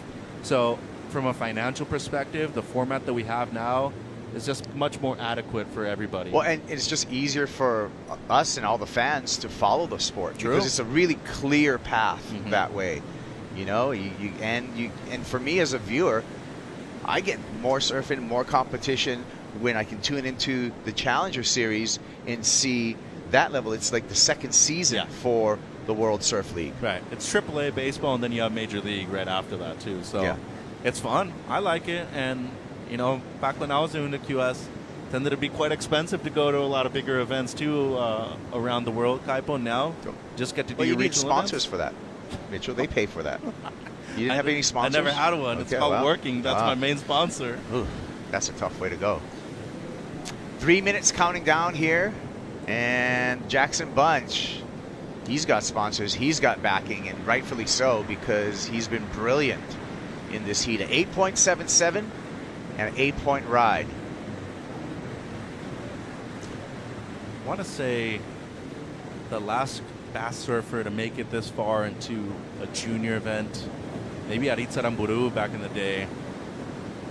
So Alyssa Spencer. Yeah, we got the women round of 16 coming up after Heat 8 for the men. So a full day again of competition.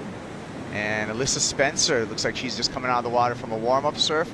Sharp-looking Channel Islands board under her feet.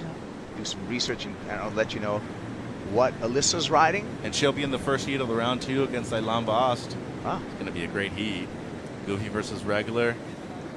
And Vaast does not have an issue going for those big sections out there, neither does Spencer. My pick to win the whole thing, Kaipo. Last year's runner-up against Samoru Suzuki as well. Should be a fun first heat. Here's a replay, Jackson Bunch. Yeah, it seems like this is a wave that we weren't able to see. Just a 1 right there from Jackson. Keep that board intact, young man, and don't hurt yourself either.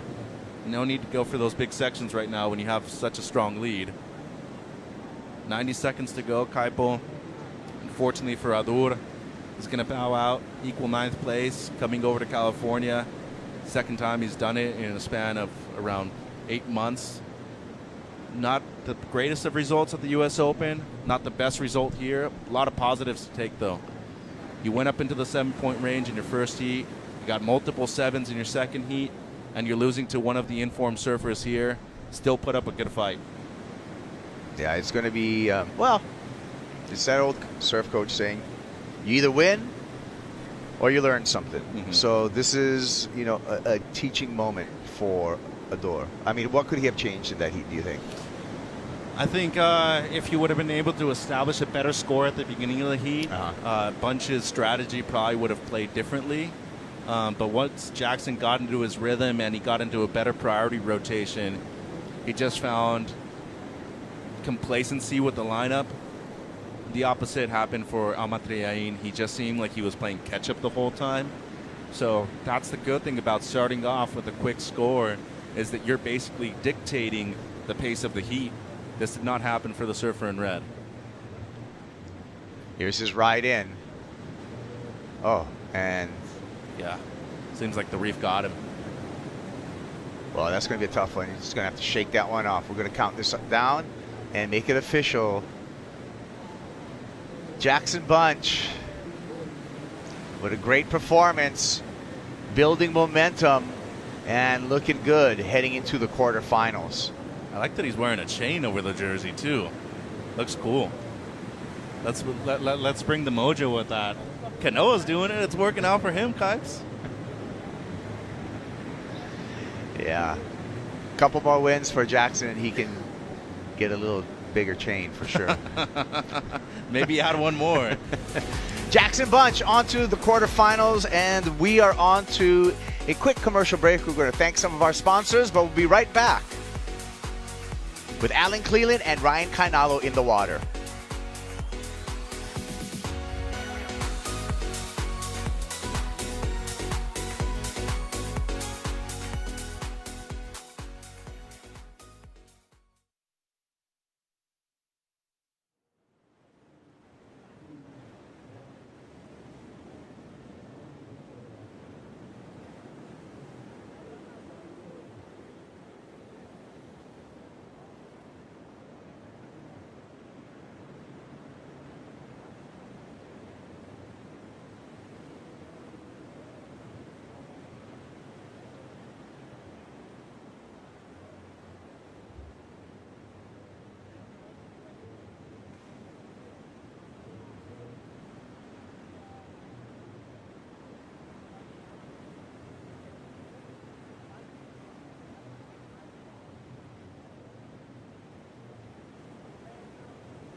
It's a good day. I woke up from a restful sleep, ate the best Western, had a Sambazon acai bowl, got some beautiful little trinkets from Pura Vida, and I anticipate having a delicious sandwich from Board and Brew for lunch, all here at the Sambazon World Junior Championships. We're in the last heat of the round of 16 with Cleland Jr. from Mexico out in the red jersey, and in the blue jersey, the young Brazilian Ryan Kainalo from Ubatuba. I'm Kaipo along with Mitch Salazar. What do you think about this matchup, Mitch? I have to say the heat of the round, Cleland Jr. with the highest heat total of day number 2 and the entire competition, and Ryan Kainalo, the young superstar from Brazil out there in the water. There you see Alan from Pascuales in the central part of Mexico, the state of Colima. Seems like he might have a look at this wave right here, Kipes. He's paddling for it. Here we go. Cleland Jr. and Jr. off the bottom. Nice carve off the top, throwing a ton of spray. One more carve off the top, a little bit of a taper in this wave. Inside section trying to stand up. Keeping the rails free. Big finish for Cleland Jr. Smart surfing there to start things off for the surfer from Mexico. And we talked about it yesterday, about the need of consistency for Al and sometimes the lack of on the Challenger Series his first year. But he had great results within the North American region. There's a reason why he qualified for the CS. That last event in Barbados on the North American qualifying series got him the spot into those top 10 and eventually into the World Pro Junior as well. I believe he won the event over there, finished 3rd in the actual QS event. And now looking for his first World Championship, Kipes. Looking at the replay, great maneuver selection right there with the carve. Setting things up for the inside here. Love his patience. And then all of a sudden this wave stands up well at the end. And he times it perfectly, straight through the lip right there, adding a little bit of variation too. So spicy surfing there to finish the wave off. And it's a good score. Here's a 3.77 for Ryan Kainalo on his opener. Yeah, and you mentioned that he's from Ubatuba. It's a great city to be from in the state of Sao Paulo. Beautiful below tail finish right there. Some amazing surfers.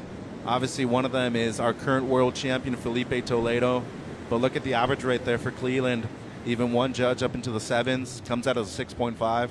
That is a great start, Kipes. Yeah, strong start for Junior. And on the paddle back out. It's kind of crazy to still call him Junior, even though he's already turned into a man. Like, you see him, and he's a big boy now. He's strong, charges. Love the season that he had over on Oahu, especially over at the pipeline. Little inside wave, looking for a backup here. Cleland. Man, gets a little disco spin at the end. I like that. Yeah. Showing a little variety. Dude, a little ABBA. Mamma mia, you know, you need that every now and then on the inside, and I think it's very smart. Normally, you probably wouldn't have seen this a couple of years ago from Junior. And he drops a backup score real quick. Hype scores in. Yeah, 4.83. So smart surfing. And the talent's always been there, but I think his heat construction has certainly improved. Here's a replay. Thank you for that word, because that is a very applicable adjective, I would guess, for this young surfer. Beautiful below tail reverse right there for the Mexican surfer. Already has a good heat total in the first 6 minutes, too, 11.33. He's just going to build on that from here on. Yeah. Excellent heat total of a 16.77 for the boy from Paia, Jackson Bunch. Jackson's against the glass right now with AJ. Jackson, it seemed like you got into your rhythm incredibly quickly as soon as you hit the water. How did what you learned from watching the heats before you play into your strategy? Yeah, I knew the tide was coming up and it was going to peak kind of in my heat, so I just really wanted to stay busy and get the ball rolling for sure. And you certainly did. And once you get that first wave under your belt and you can feel, ooh, I'm kind of in the rhythm here. How did that affect the way you surf the rest of the heat? Yeah, actually, like my first wave I caught really quick, but I fell on the first wave, but kind of just stayed calm and then got like a 6 and then got the first 8, and I was really psyched and just kind of kept going and catching waves and got that other 8, and it was just, the ball was rolling and I was just kind of having fun after that. It certainly looked like you were having fun. How are you going to take that into your next heat? We'll see how the waves are tomorrow. I think it's supposed to be a little bigger. Kind of just maybe do the same thing, or if it's a lot bigger, got to stay patient and really pick the good ones. So we'll see. We'll see you then. Congratulations. Awesome. Thank you. Yeah, I like that. I like that when you're looking forward and kind of having, you know, a little bit of a plan, not in pen, but just in pencil, knowing that we're expecting an increase in swell tomorrow. I mean, we've seen water move around here, and if it gets as big as is forecasted, that is going to be a challenge. The paddle outs are going to be a challenge, and getting back into position. So you're going to have fewer opportunities. Here we go. Kainalo opens up the wings through the bottom turn and carves off the top. And this wave without a lot of wall to it, so a lot of just cutbacks for Ryan Kainalo. And we'll see, but I don't believe that's going to be the 7.56 that he requires. No, not at all, but still decent combo on the outside. Here's Junior. Alan Cleland just chops it off the top, make it twice there, draws off the bottom, lip glide finish. He's feeling it. I love it. I love it. Give me more. Show me the money. He's found his rhythm, not only as a competitive surfer, but I think just as a person. You know, it took him a few years to really mature into the person that he is now, and under the guidance of his father, a few people around him, you know, signing the new contract with Quick and releasing the movie, it just seems like he has no pressure anymore, Kaipo, and he's just doing things because he's enjoying it now. It seemed like before it was all business for him. He was really trying to do it to please everybody else. He's definitely doing it for himself now, and I love to see the juniors really found his place on both the QS and in the junior series too. Yeah, true. And, you know, that Timmy Patterson surfboard that he's riding looks like it's perfectly matched for him. He's, I mean, that board there's no skipping, there's no hesitation. Take a look here. First of Ryan Kainalo, this was a 3.83. Yeah, I told you that the combo on the outside wasn't bad, but as you were mentioning, this wave did fatten up a lot on the inside. You know, personally, I really like his base. A lot of people don't like the wider stance. I think it's very effective when it comes to waves like these. Normally don't fall. And you saw it right there, stayed on his feet.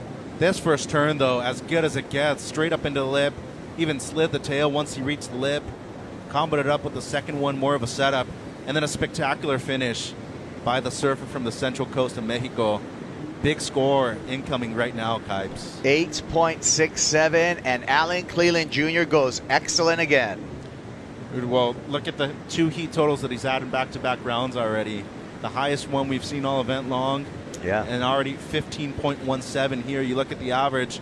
2 judges went up into the 9s, and I mean, totally can agree with that. You're talking about one of the surfers that's been in form with the wave, and just his read that he's had so far in the last 2 heats that he surfed, it's been impeccable, Kipes. Yeah, he, you know, yesterday in his heat, he got an 8.83. Then he followed up with an 8.97. So Cleland is showing us that was no fluke. Right. You know, he is able to produce those excellent scores, and he just did it again. And the scary thing about him is that he's capable of getting those excellent scores in any kind of conditions, too. I mean, just give him a chance to compete regionally at Pipeline. I can assure you that he's making it to finals day. His wave selection at waves like those, impeccable. And obviously on the ripping side, he's as good as it gets, too. And as we kind of look forward to finals day and a jump in the swell, the young man from Pascuales, Mexico, is not afraid of the big stuff. Not at all. I mean, look at the drop he had right there. The comfort level that he has. Excellent first turn. And you mentioned that IF-15 from Timmy Patterson under his feet. It seems like he's just glued to that board. Spectacular finish. I think his timing, more than anything, has been the best thing about his surfing on each of his excellent scores. If you look at the scores yesterday that he had, the 8.97 and the 8.83, and you look at the 8.67 today, it's always been because of that first fade that he's had on the first section. And when I asked him yesterday after his heat, I was like, hey, that fade, it's just natural. And he's like, dude, I don't even feel it when I'm actually doing it. It's just something that I feel like is a necessity for a wave like this. Hey, Mitchell, let's take a look back at Alan Cleland Jr. and his performance yesterday, where he was able to bag 2 excellent scores with powerful surfing. Al Cleland Jr., here we go. Yeah, and look at the size of this wave, too. No fear, as you were talking about. Was able to garner 2 excellent scores on bigger sections and started off with the 6. It just kind of put him in the better rhythm. Right there, you see him jump off. You can already see the body language. Let's see how subtle that fade is. He even looked the other way. Next thing you know, he's straight up into the lip.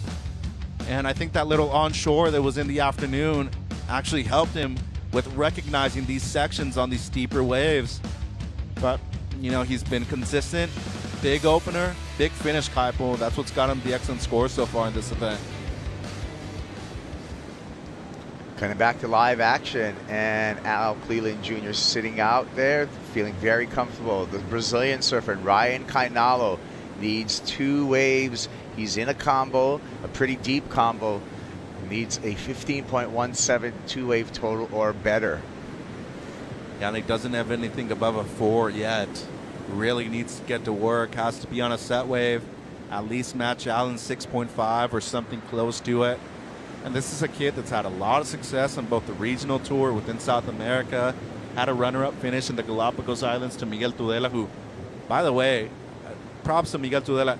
Every event that he surfed in the South American region, he won. He took a sweep in 2022, Miguel Tudela for the region, yeah. Dude, that's crazy. You're competing against the best Brazilian surfers that are up and coming, too, and the Peruvian took out every event that he surfed.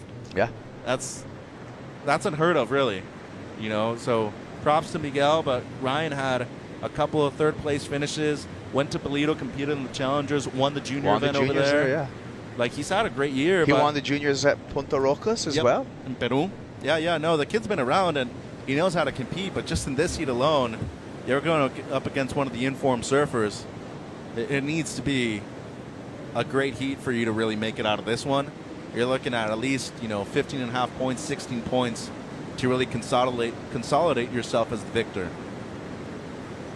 Oh, and Junior's just looking to better that 6.5, too. You see him hunting on the inside. That's a dangerous surfer right there when you know he's hunting for a ramp. Yeah, on the paddle back out, you see him in the red jersey, Al Cleland Jr. You want to know more about him? Check it out. There is a movie out right now circulating called Saturn, put out by Quicksilver, Alan Cleland Jr., Rolando Montes, and Cale Walsh, the new blood. So Aguirre. Brighten up the room. Yeah. Sol Ida is what she likes to call herself. Solid. She's a great young lady from Los Órganos in Piura, in the northern part of Peru. Very close to where Luca Messinas is from. And, she's going to be a force to be reckoned with right here with these kind of waves. One of the better backhands we have in the event. And would definitely have to say that a strong contender. She's also been a South American champion a few years in a row too, Kaipo. 15 minutes to go, though. When is Kainalo going to pull the trigger? Whether or not he can actually get a wave that breaks the combination. A 6 would do it. Now you're needing a 9. Has to be on a set wave, though, I would think, at least. But even if you break it down, like a couple of mid-7s would get the job done. But then you also have to consider, and this should always be in the back of your mind as a competitor, what can my opponent still do? What can he or she better? And in this case, a 6.5 for Alan Cleland isn't much to better when you consider that he's posted 3 of the highest scores of the event. This is true. Cleland no doubt wants to put this one in the fridge and close the door. Yeah. He gets another excellent wave score, and he would have achieved that. Look at this. It seems like Kainalo might be using priority on this wave. Here he goes. Glassy face for the Brazilian. Fading into a series of bottom and top turns. Nothing dynamic as of yet. Needs to turn up the volume here on the inside. One more snap. Still looking for the exclamation point. Pushes too hard and goes down. So tough wave. Just needs a 5.17 to get out of that combo, but it's questionable if he's done that. I mean, a 5.17 would get the job done. I still don't think it's even going to be that, but he's just been very unlucky when it comes to his priority rotation. being forced to use priority right there. Good pressure by Junior, but it just seems like every time he's in that priority rotation and ends up being on the outside, the wave that he catches just a bit too flat. Kaipo hasn't really offered up those steep sections that he needs right now. It's true. I mean, he's been relinquished to doing a bunch of cutback type of snaps, and we're going to see it again here, but that's just not what you need. Not going to get you an excellent score. No, and especially in this heat right now. And don't get me wrong, this is beautiful surfing. The way he's drawing his lines, the way he's using his rails, it's just not critical, though. And when we look at the criteria and we look at the big scores that we've had both today and yesterday, this ain't going to get it done. As we suspected, too, the number comes in at a 4.33, so he remains in that two-wave combo, Ryan Kainalo. Still time, though, 12 minutes, 20 seconds. Another thing, when we talk about Ryan, he's just 16 years old. Dude, so that's what's scary. He's got 4 more years in the junior ranks. So he's got plenty of time, to continue to develop as a surfer. His competitive nature is already in him. Yeah. And his surfing is just going to grow in front of us. And we've seen it happen before. His competitive IQ is so high at this young of an age, too. I would say the average age for a competitor in the men's side of this event got to be around 18, 19 years old, which is in the latter part. You're talking about a kid that's 16 and still has 4 years. There's a lot more room to grow. Yeah. And talking to his uncle, his godfather, Pato Teixeira, Pato was saying, hey, Ryan just wants to surf heats. Yeah. He wants to surf every contest. He has a chance. So they go up and down the coast of Brazil seeking out any kind of competition. Dude, and he's won overseas already, too. I mean, winning in South Africa during the Challenger event, too. Obviously, the Pro Junior division is a bit different, but you're still winning an event that's way further from home. You have to travel a lot to get there. It's a big deal. Aylan Vaast getting some coaching from her brother, Kauli, who had a successful heat this morning. Now, Big Bro coming and turning into the support squad for the Tahitian. Oh, and then you see Alyssa Spencer in the background over there, too. They're pretty close together. You usually see a bit more distance between competitors when they're about to serve. Maybe that's a little bit of strategy, too. A little bit of mind games. Never know. I mean, surfing's still more mental than it is physical, generally. Maybe somebody's trying to pull a Kelly. Who knows? But, people will also deny it. 10 minutes, 20 seconds on the countdown, and it has been all Mexico in this matchup. Alan Cleland Jr. now with the lead and priority total heat control to the second-generation pro surfer. Yeah, and when you look at the history of competitive surfing within the country, there's been, some successful surfers. Johnny Corzo has an ISA gold medal in 2017. His older brother, Angelo Lozano's been a QS champion before. David Rutherford won a QS. Raul Noyola. Kale Carranza had a great competitive career within Latin America. But I think Al Cleland's surpassed a lot of that right now, Kipes. Ryan Kainalo trying to get back in the game. Nice vertical snap to start off, working his way down the line. Again, the wave tapers off. It doesn't give him the punch of that oncoming section. Again, he needs a 5.17 just to get out of that combination and make it a one-score event. This is an interesting wave. It had one spark at the beginning. The finish wasn't necessarily there, though. But the scores in Kaipo, they enjoyed it. 6.1, and Kainalo is now out of the combination, needing a 9.07. Here's another look at the 6.1. Yeah, I really like the first turn. I mean, he goes up and through the lip, really pushing a lot of water. And as I said before, there wasn't a very spectacular finish, but that turn helped and goes up into the good range already, 6.1. And if I'm honest, with the talent this kid has, as you see the average right there, one judge went all the way up to a 6.5 too. A 9 isn't out of range for this kid. Well, he's done his job. He's gotten it into needing just one score. Yeah, and that's all it takes. That's all it takes. Now you get on a set wave and you do the same thing, and next thing you know, you get an excellent score. The person that was in complete control for the majority of the heat now playing catch-up. So if I'm Cleland right now with priority, I am very aware of where my opponent is, Kaipo. Yeah, be aware and know that you need to perform better than a 6.5 to extend your lead. and add a little layer of protection. Yep. Nice little base right there. Just get things under control. Make sure that you're reinforcing the reason why you've been in the lead the majority of this heat, especially opening up with a 6.5. Anything better than a 5 to me, Kipes, is a great start. You just get into rhythm. You recognize the good wave. And it seems like he might be having a look at this thing right here.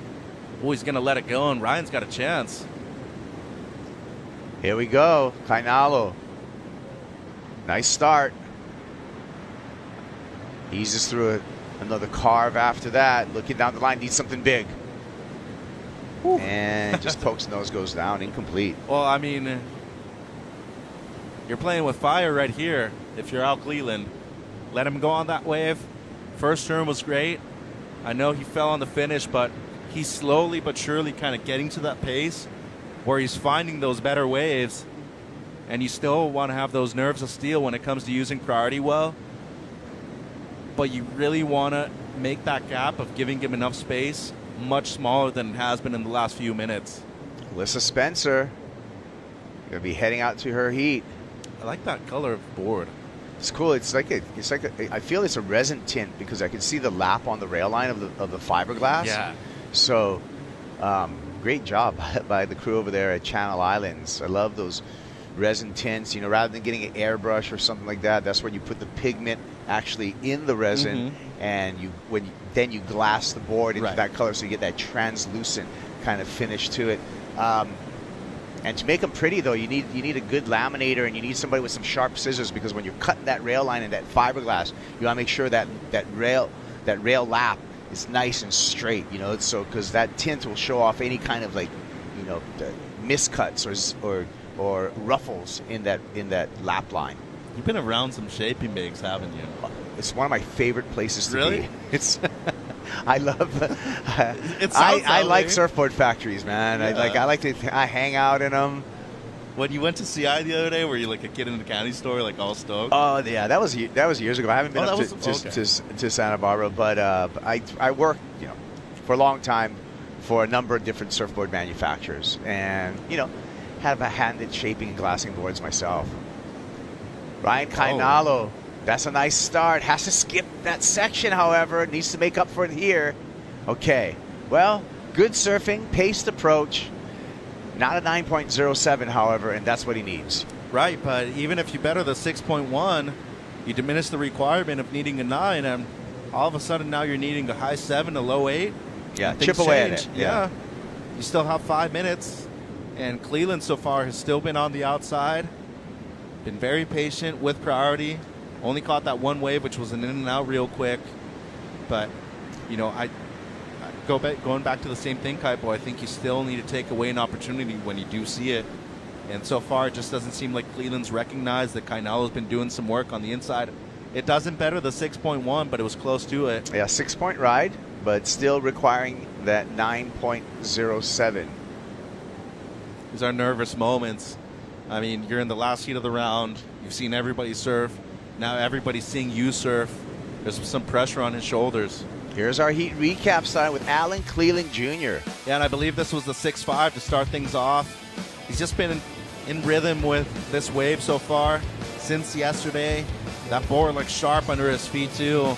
And I love that he's been patient on both waves that he selected have gone into the scoreline too. Beautiful finish right there by Junior. And then Kainalo with the answer back. This came in as 6.1. Strong start there for the Brazilian from Sao Paulo, and then was able to add a few more in right here before the wave dissipated. So his best, but here the best wave of the heat so far, an 8.67. Lovely bottom turn, might have one of the best bottom turns in the event. And then this finish right here, as critical as it gets, Kipes, through the lip, and you can see it with the spray he sends. Love the energy that Al Jr. is bringing. All right, yeah, down to 3.5 minutes, and Cleland Jr. with heat control, priority, and a big lead over the Brazilian surfer. Quiet times here at Seaside, however, as I think we're nearing the high tide mark, or just about the high tide mark. I think it was at around 12, yeah, so it's 12:07 right now. Yeah, so that's, sometimes, that peak high tide is the doldrum phase at surf spots where everything fills up and then you get the water moving again when the tide starts to recede. Yeah. And there's 11:38, so half an hour, You like after seagulls? high tide. I love seagulls. Have you ever seen Finding Nemo and the seagulls in that movie? Aren't they the best? Here we go. The tide's showing here. So we're past the high tide mark, and the tide will be going out through the rest of the day as we work our way towards the end of this heat. And we're going to get started on the women's round of 16 following this heat, which looks like it's going to be Alan Cleland Jr. advancing into the quarterfinals. Well, 2 minutes and 20 to go. You got the last runner-up in the women's division coming up in the first heat, too. Yeah. AJ. As we get ready for the women's round of 16, I just got a chance to talk with Zach Keenan. He has been surfing here at Seaside since 1988, and he said for the women, the current is not going to be as bad as yesterday. It is still going to pull a little bit. Positioning still going to be important. Surfers can get hung up if they don't know where that reef is. But the real big difference between yesterday and today is that you want to go for the set waves as opposed to those medium ones, as we're seeing right now. Al Cleland Jr. getting weightless and upside down a couple of times as they get to the house. That was it. I mean, that shuts the door. That first turn The eggs alone. are cooled. Jello's jiggling. The butter's hard. Fridge door's shut. Lights out. Alan Cleland Jr. Wow. Dude, he shifted into another gear since yesterday. Like, he has found his rhythm, his comfort zone.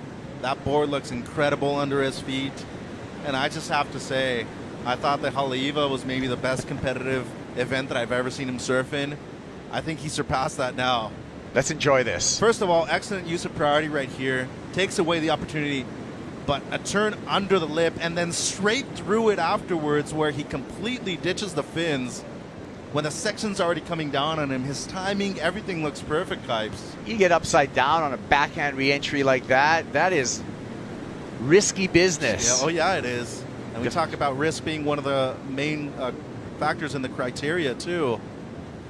Ryan Kainalo going to be taking this wave in because he will be back into combination. Here we go.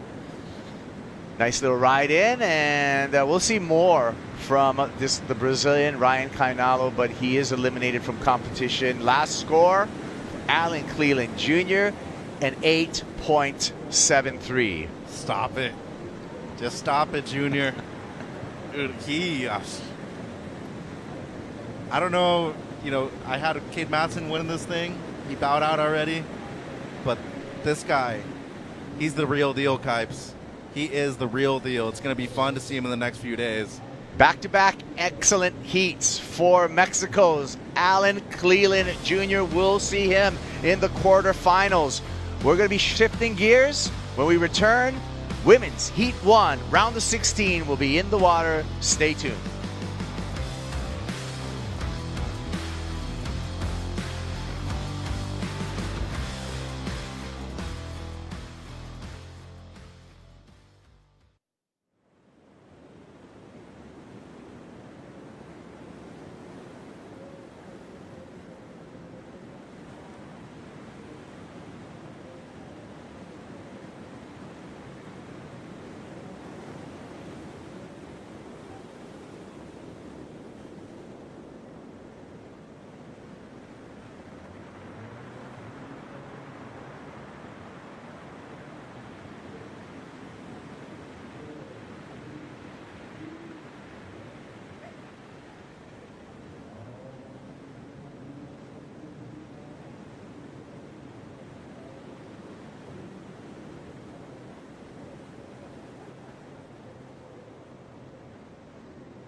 oh my, oh my, oh my, oh my, oh my, oh my. Like, oh, oh, oh, oh, oh, oh, oh, like, oh my, oh. Here she goes. Erin Brooks drops into this one. Well overhead. Nice opening carve up in the lip. Very hangs on.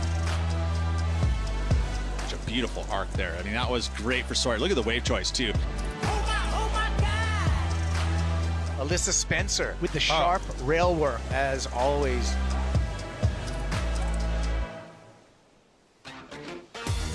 Welcome back to the SAMBAZON World Junior Championships, hosted by Best Western. Chris Cote here with Pete Mel. The waves are going off. The men just completed their last elimination round before the quarterfinals. That brings us to the best junior female surfers on the planet, all trying to fight for a spot in the quarters. Pete, this first heat, Alyssa Spencer, Island Vaast, a great matchup. Alyssa Spencer, hometown hero, but Island Vaast has been on fire throughout this event. Yeah, she has. You know, especially in that last round, the elimination round, she was able to put a great performance up. You know, Alyssa, first round, was able to get it done. Great matchup, it really is. You know, I'd have to say Alyssa, just with the experience, probably has the advantage, obviously, home court advantage. But that just gives kind of Vaast the opportunity, nothing to lose, right? Just go big. So we got France versus USA, Island by way of Tahiti. 27:40 on the clock, straight from the jump. Home field advantage could be coming in clutch early for Alyssa Spencer. Great start. So Alyssa looked like she's riding a rounded pin, a little more positivity. It's got a narrow kind of pintail on it. All right, take it back. Not a great start, but a start nonetheless. Yeah, getting her feet into the wax, as we always like to say, right? I almost promised myself I'd never say it, and then I spit it out. You were a little reticent halfway through that statement. You're like, I'm not going to say this, am I? You can have one. Well, that was your one. Okay, thanks. Alyssa Spencer from right here in Encinitas, California. She has been on the precipice of qualifying for the championship tour the last 2 years in a row. I'm thinking 2023, it's all Alyssa. She's won a ton of QS events. She's done well in the Challenger Series. She is in prime form to make the championship tour. We'll see what happens. Here we go. Island Vaast now using her priority. Quick snap there. So we got a goofy versus regular matchup. Both surfers a little out of sorts on their opening waves. But with so much time to go, you know we're going to see fireworks between these two. Midday, you know, you're watching all the men. It's like it's hard to stay kind of settled. You know, when you're watching people rip and you're watching all the emotion that goes through, that sometimes you kind of feel that emotion. So it's always nice, I think, to figure out ways to remedy that extra stress, you know, watching heats and spending time at the beach. You know, I think Alyssa's got a great example. She could just go home, right, and have normal life. Here we go. This is her normal life. She would be doing this if there wasn't a contest here. Finds a nice little left to work with. Good open face. Started strong. 2 nice carves. Looking for that finish. Nicely placed for Alyssa Spencer. She's staying with it. And she jumps off her board. So a nice 3-turn combination for Alyssa Spencer. Kind of a mid-range in the tempo department. Did some work from the outside. I think that's going to be a decent score for her. She started with a 3.33. So even though her first wave was kind of weird, a little wonky on the face, she did manage to get a little bit of points out of it. So we're looking at Alyssa Spencer now. I mean, look at that perfect placement on this first opening turn. This was momentum building. You know, again, the 3.33, you see she was felt a little tentative, but this is much better. It really is. Digging the rail in, way more control. You can see who was, on point at that point. She was digging that rail in, had control of the surfboard. It felt like she was just kind of riding the surfboard on the 3.33, so she was going to be a much better number for her. Score comes through, a nice clean 7.33. Now that's exactly how you want to start your heat. She already has her backup, that opening wave, which seemed meaningless at the time. Now it's meaningful because it means her heat total, 10.66, already in the double digits. She makes her way back into the takeoff zone. We just saw the hammer dropped by the hammer himself. Cleland went out there, got the highest heat total, 17.40. Are you kidding me? He's standing by now with AJ. Yeah, nobody can believe how hard you're throwing some of those maneuvers. The hammer is what they're calling you in the booth. What did you see on those waves that gave you the confidence you could go as hard as you did? Well, I mean, the waves are kind of tricky today. It got a little smaller, so it's a little weird in between the outside reef and the inside reef. It kind of, if you're outside, you could miss the inside ones, and you got to kind of choose where you want to be. And I mean, I watched like 4 heats before mine, so I kind of figured that out. And once I got out there, I knew what I wanted to do and did it. And it's one thing to know what you want to do. It's another thing to do it as soon as you get in the water. Once you threw down that first wave, how much confidence did that give you that your strategy was exactly the one you should stick with? Yeah, definitely. I mean, I'm just trying to have fun, get a couple waves. There's plenty of salt in the water, and like sharing the lineup with just another friend out, it's so fun. So I'm just stoked to make it through, and the waves are firing, and there's more to come. So hopefully I can keep it going.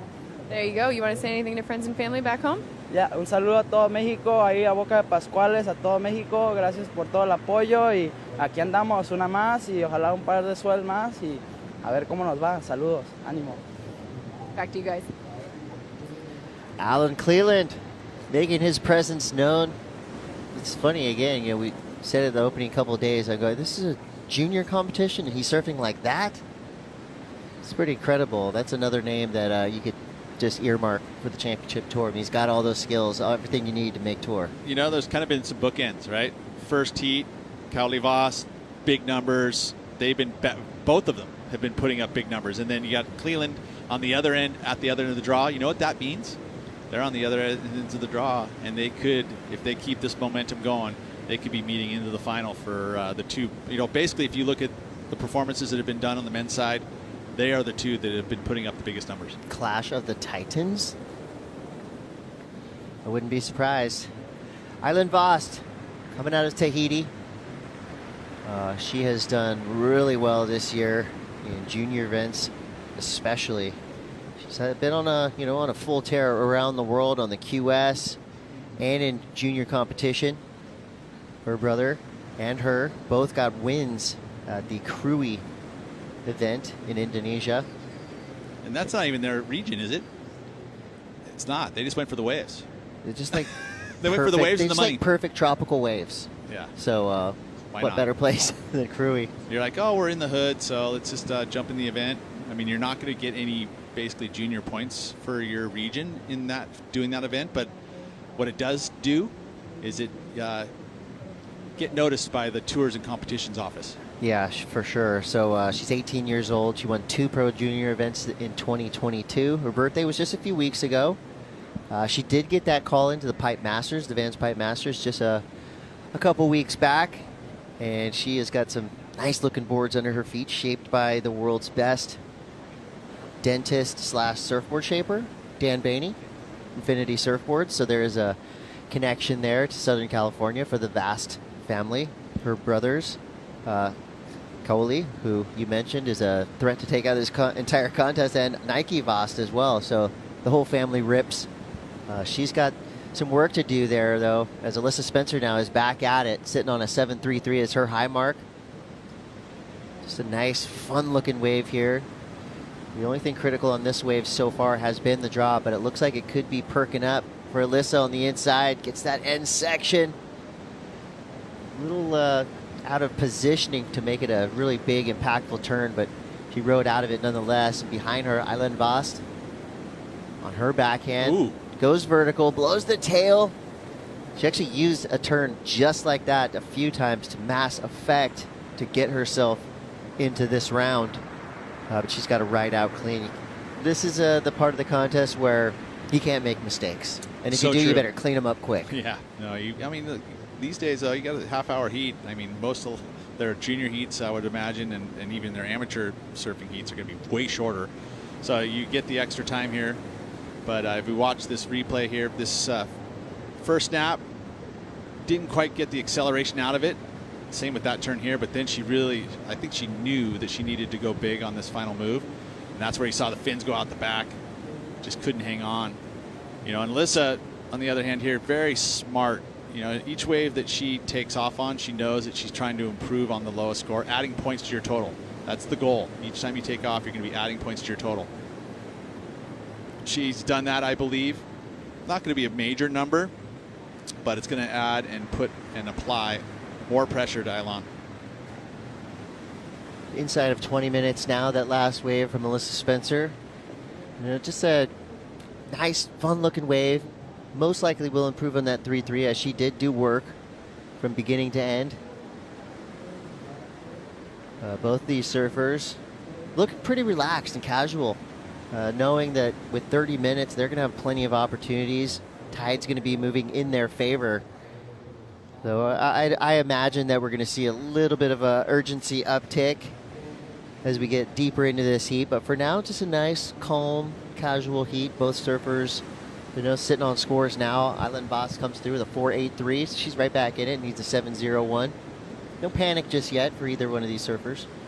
You follow buoys at all? A little bit? A little bit. I usually just listen to you when you talk about buoys. Okay, well, but obviously we've got this major swell that it hit the islands yesterday. It's moving across the Pacific. It's starting to hit our buoys here. But I was going to wonder, what is your local buoy that you would look at just for current conditions? There's a Torrey Pines buoy. Yep. That's pretty centralized. I mean, for here, for down La Jolla, San Diego, Blacks Beach, and all that. That's kind of our. I would think that's kind of the main one that a lot of people around here look at.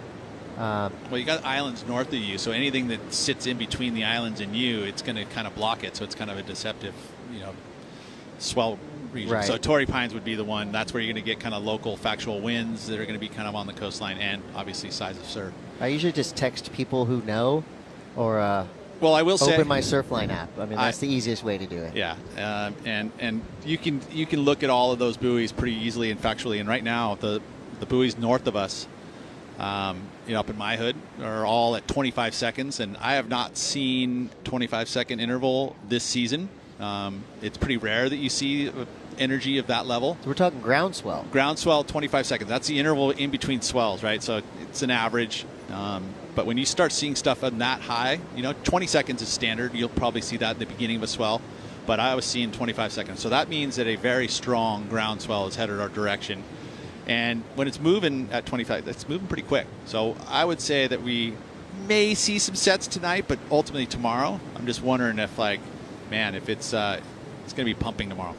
It gets to a certain size here, and it gets very tough to find open face. I would say right here, this is perfect size for Seaside Reef. As it starts getting bigger, these sets tend to swing a little bit wider. They go off the reef, right? Go off the reef, flatten out a little bit, and then when it gets even bigger than that, then it just kind of starts to close out the whole zone. Around here, when it gets 6 to 8 feet up in that 10, 12-foot range, you've really only got a few options. Swamis, which you saw on camera there, is one of the most famous spots in all of California. Right-hand point break, friendly for beginners all the way up to advanced pros. You see Taylor Knox out there all the time when there's big swells. A lot of really great hometown hero surfers get out there, get in the mix when the waves get big. Then you got Blacks Beach. I'm not giving away secret spots. These are very famous surf breaks, but those are really two of the only spots around here that can handle really big swells. And we saw that last Friday. We literally, the only games in town was Swamis, and there was 100 people in the water and 200 people up on the bluff cheering, and the stoke level and all the parking lots was really fun to be a part of. So we'll see. I mean, I'm excited. When the buoys tell the story that you're telling me they're telling, get psyched. Well, here we go. Ooh, Island Vaast, crispy first turn. Tempts fate a little bit, got stuck on the second one, but rides out. So she will be given credit for making that second turn. Those are those little moments that the judges will take note, and that wave was going to be a good one until that moment where that little hesitation, she wasn't able to get the acceleration and the pop off the lip. First turn here is nice, sets it up, and she really gouges it too. Look, it hooks it, gets nice spray, projecting that board around, and then there, if she had done the similar style move, we would have seen a big number. That would have been a great fight back number, but now we're going to see a little, they'll take note of that. It's going to be better than obviously the two. She did well. I mean, think about the wave that she had there, the 4.83. She pulls off that last move. She's probably getting a good solid 6. So she's in contention here. She's just got to clean up those little bit of errors there, and she could be putting a good fight to Alyssa. Yeah, she chipped away a little bit at it there. Got a 5.50 straight across the board. So now she needs a 6.34, which even though it's just a point of difference, it's got to feel a little bit better when you see a 6 instead of a 7 that is your requirement. Oh, there's so many factors that go into success in these heats. It's all these little mind games that you have to play with yourself out in the lineup. You know, 6s. Okay, 6. That's achievable. I like those glasses. Get yourself a toolbox, you know, that you can pull from, whether it be some sort of breathing, some sort of mantra. Maybe you get even more in depth of, you know, whatever motivates you or relaxes you. You got to find these little ways of fixing the situations or keeping momentum. You know, and that's where the separation begins with all the talented surfers, but the champions. It's being able to have that mental edge and being able to pull from that toolbox at any given moment and execute. No doubt. 13:20 to go. We just saw Raupp getting ready for her next heat. She'll be going up against Rachel Presti. Another fun matchup. I mean, same story in the women's draw. You have the world's best surfers under the 20 years old. They have been putting on an absolute show. I think our youngest female competitor is 16 years old. But for the most part, you would think the bulk of these competitors right there, 18, 19, you can be 20, depending on when your birthday was. But the field we have, you can't say enough about. So good. From the very first seed all the way down to the last seed, every surfer started with a chance of becoming a world champion. And it feels like we're going to be crowning our champions tomorrow. Always fun to do that on a Friday, really set the weekend off in a great way and kind of make the career, really launch a young surfer's career by giving them that title. I mean, that is a huge, huge accolade for any young surfer. And your name is going on one of the best lists in all of surfing. List of World Junior Champions. Well, there's some. Look at, you're going to go solo. You're going to go put the hood on, get the tunes going. You know, phase everyone out. There's all different ways to get into the zone. You know, Griffin took on meditation during events. Remember at the U.S. Open, he'd literally just go around the back and you just go into Zen mode. Which is, I mean, that's a challenge to be able to do. I mean, considering what the U.S. Open is. I was going to say, of all events, finding a space of Zen in Huntington Beach midsummer is tough. But he did it, and he won, yeah. Right? So I mean, proof pudding, and it's right there. And I think that if you think about the new age professional surfer, they are utilizing all of this knowledge that has been used. I mean, it's not like, I mean, I would say Shane Horan was probably one that used meditation in his period of his career, but not necessarily competition day, but maybe he did, I don't know. But ultimately, like, being able to find those little tools that work for you, and sometimes maybe it doesn't work. Maybe you can't focus and you got to find a different tool. Heavy metal music, right? Yeah, maybe the complete polar opposite, where you're just like, rah. Yeah, I was going to meditate, but then I remembered that I really like Slayer, so I went there. In the headphones. But that's the thing, like, that you got to find what works, right? Or the motivation, and it's not. Your personality changes, your vibe changes, or those things change, and so that's why I say that you can just keep adding tools to your toolbox. You know, there's, like, for example, a coach is another tool, right? Do they help you warm up, and like the Myers mentorship is an example who Alyssa in this heat here uses, and she loves it, and she actually thrives on the group effort that has been instilled within the Myers mentorship. Is that she loves it. She loves when all the boys come. They're crew, right? They're crew. They're traveling together. You know, some people probably wouldn't like having to deal with that many people, but like Alyssa, she loves when everyone's down here. You know, to root her on, and that's the whole kind of crew is there to support, and she thrives off that. Loves it. She's getting some news now from our beach commentary team. Ryan Simmons, Jeff Baldwin, two incredible surfers.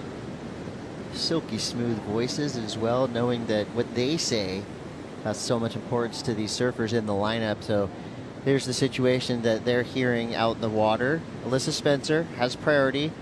She has the top single wave score, that's 7.33. Her backup just came through at a 4.5. Island Vaast has a 4.83 and a 5.5, so they would be telling her you need to get a 6.34 or above. You're in second priority, so they have all the information right now. It's a matter of, okay, locking it into the mind. What do I do next? I think Alyssa has the privilege right now and luxury of waiting for whatever wave she wants to come through. She can take that with that top priority spot now, so she's put herself in a really good position for this back half of this heat. Just goes to show how important the beach commentary is, you know, and having that experience, because yeah, you need to know when you're going to give this information, how you deliver it. Sometimes you'll hear like a change of tone, right? With Ryan Simmons, he'll actually change his tone when he's doing time or when he's giving out information. He'll do it in a very consistent manner so that you understand, okay, well, maybe you didn't hear that moment, but you heard the number, so you know what they're talking about. It's just it's really important. And you know, the fact that these guys are here for a lot of the North American events is pretty cool, because they are such great surfers. They understand what the information is to be needed to the surfers at the right time. I mean, obviously picking in between sets is important so you can hear it. But they're not allowed to say there's a set coming or this is, you know, they're really, you know, it's a tough job, because not only do you have to inform the surfers with just the facts, but you also have to entertain the fans on the beach. It's a balance. You know, so it's, you know, I really think they do a great job of tempering it. You know, they can, and of course, get excited when somebody's ripping out there, and of course, the judges do not factor in anything that they're saying into their scores. I would say it's really difficult, though, if you're hearing them.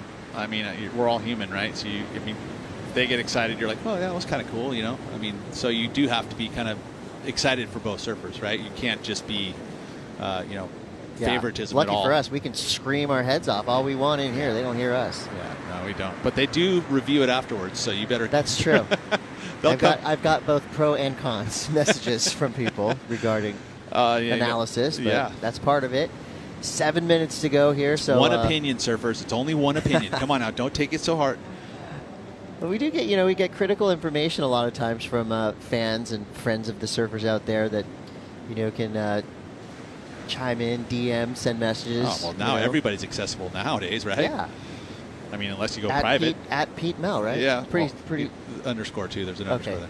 Just in case you guys want to have a really boring follow.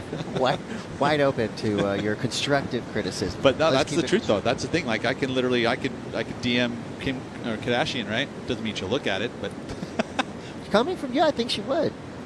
No. 6:28 to go.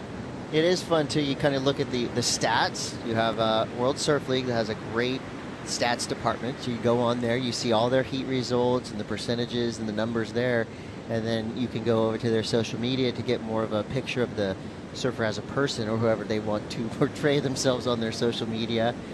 So it's pretty cool to be able to kind of take from both arenas there. You know, if you follow Alyssa Spencer, you'll see that she has really been hitting the tour hard.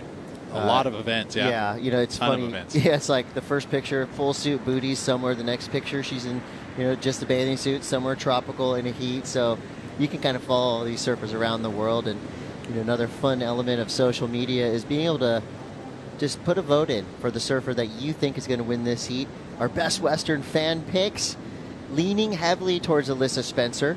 And remember, these picks are coming in from all over the world, so this isn't just 76% of Encinitas voting for Alyssa. This is our global audience sending their votes in.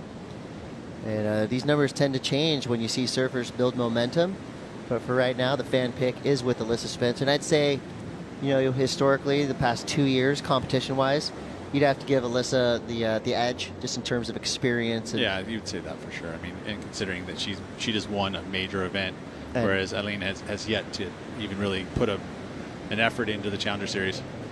Here you go. Ooh, Eileen taking off with the spin. Goes tail free. Wow.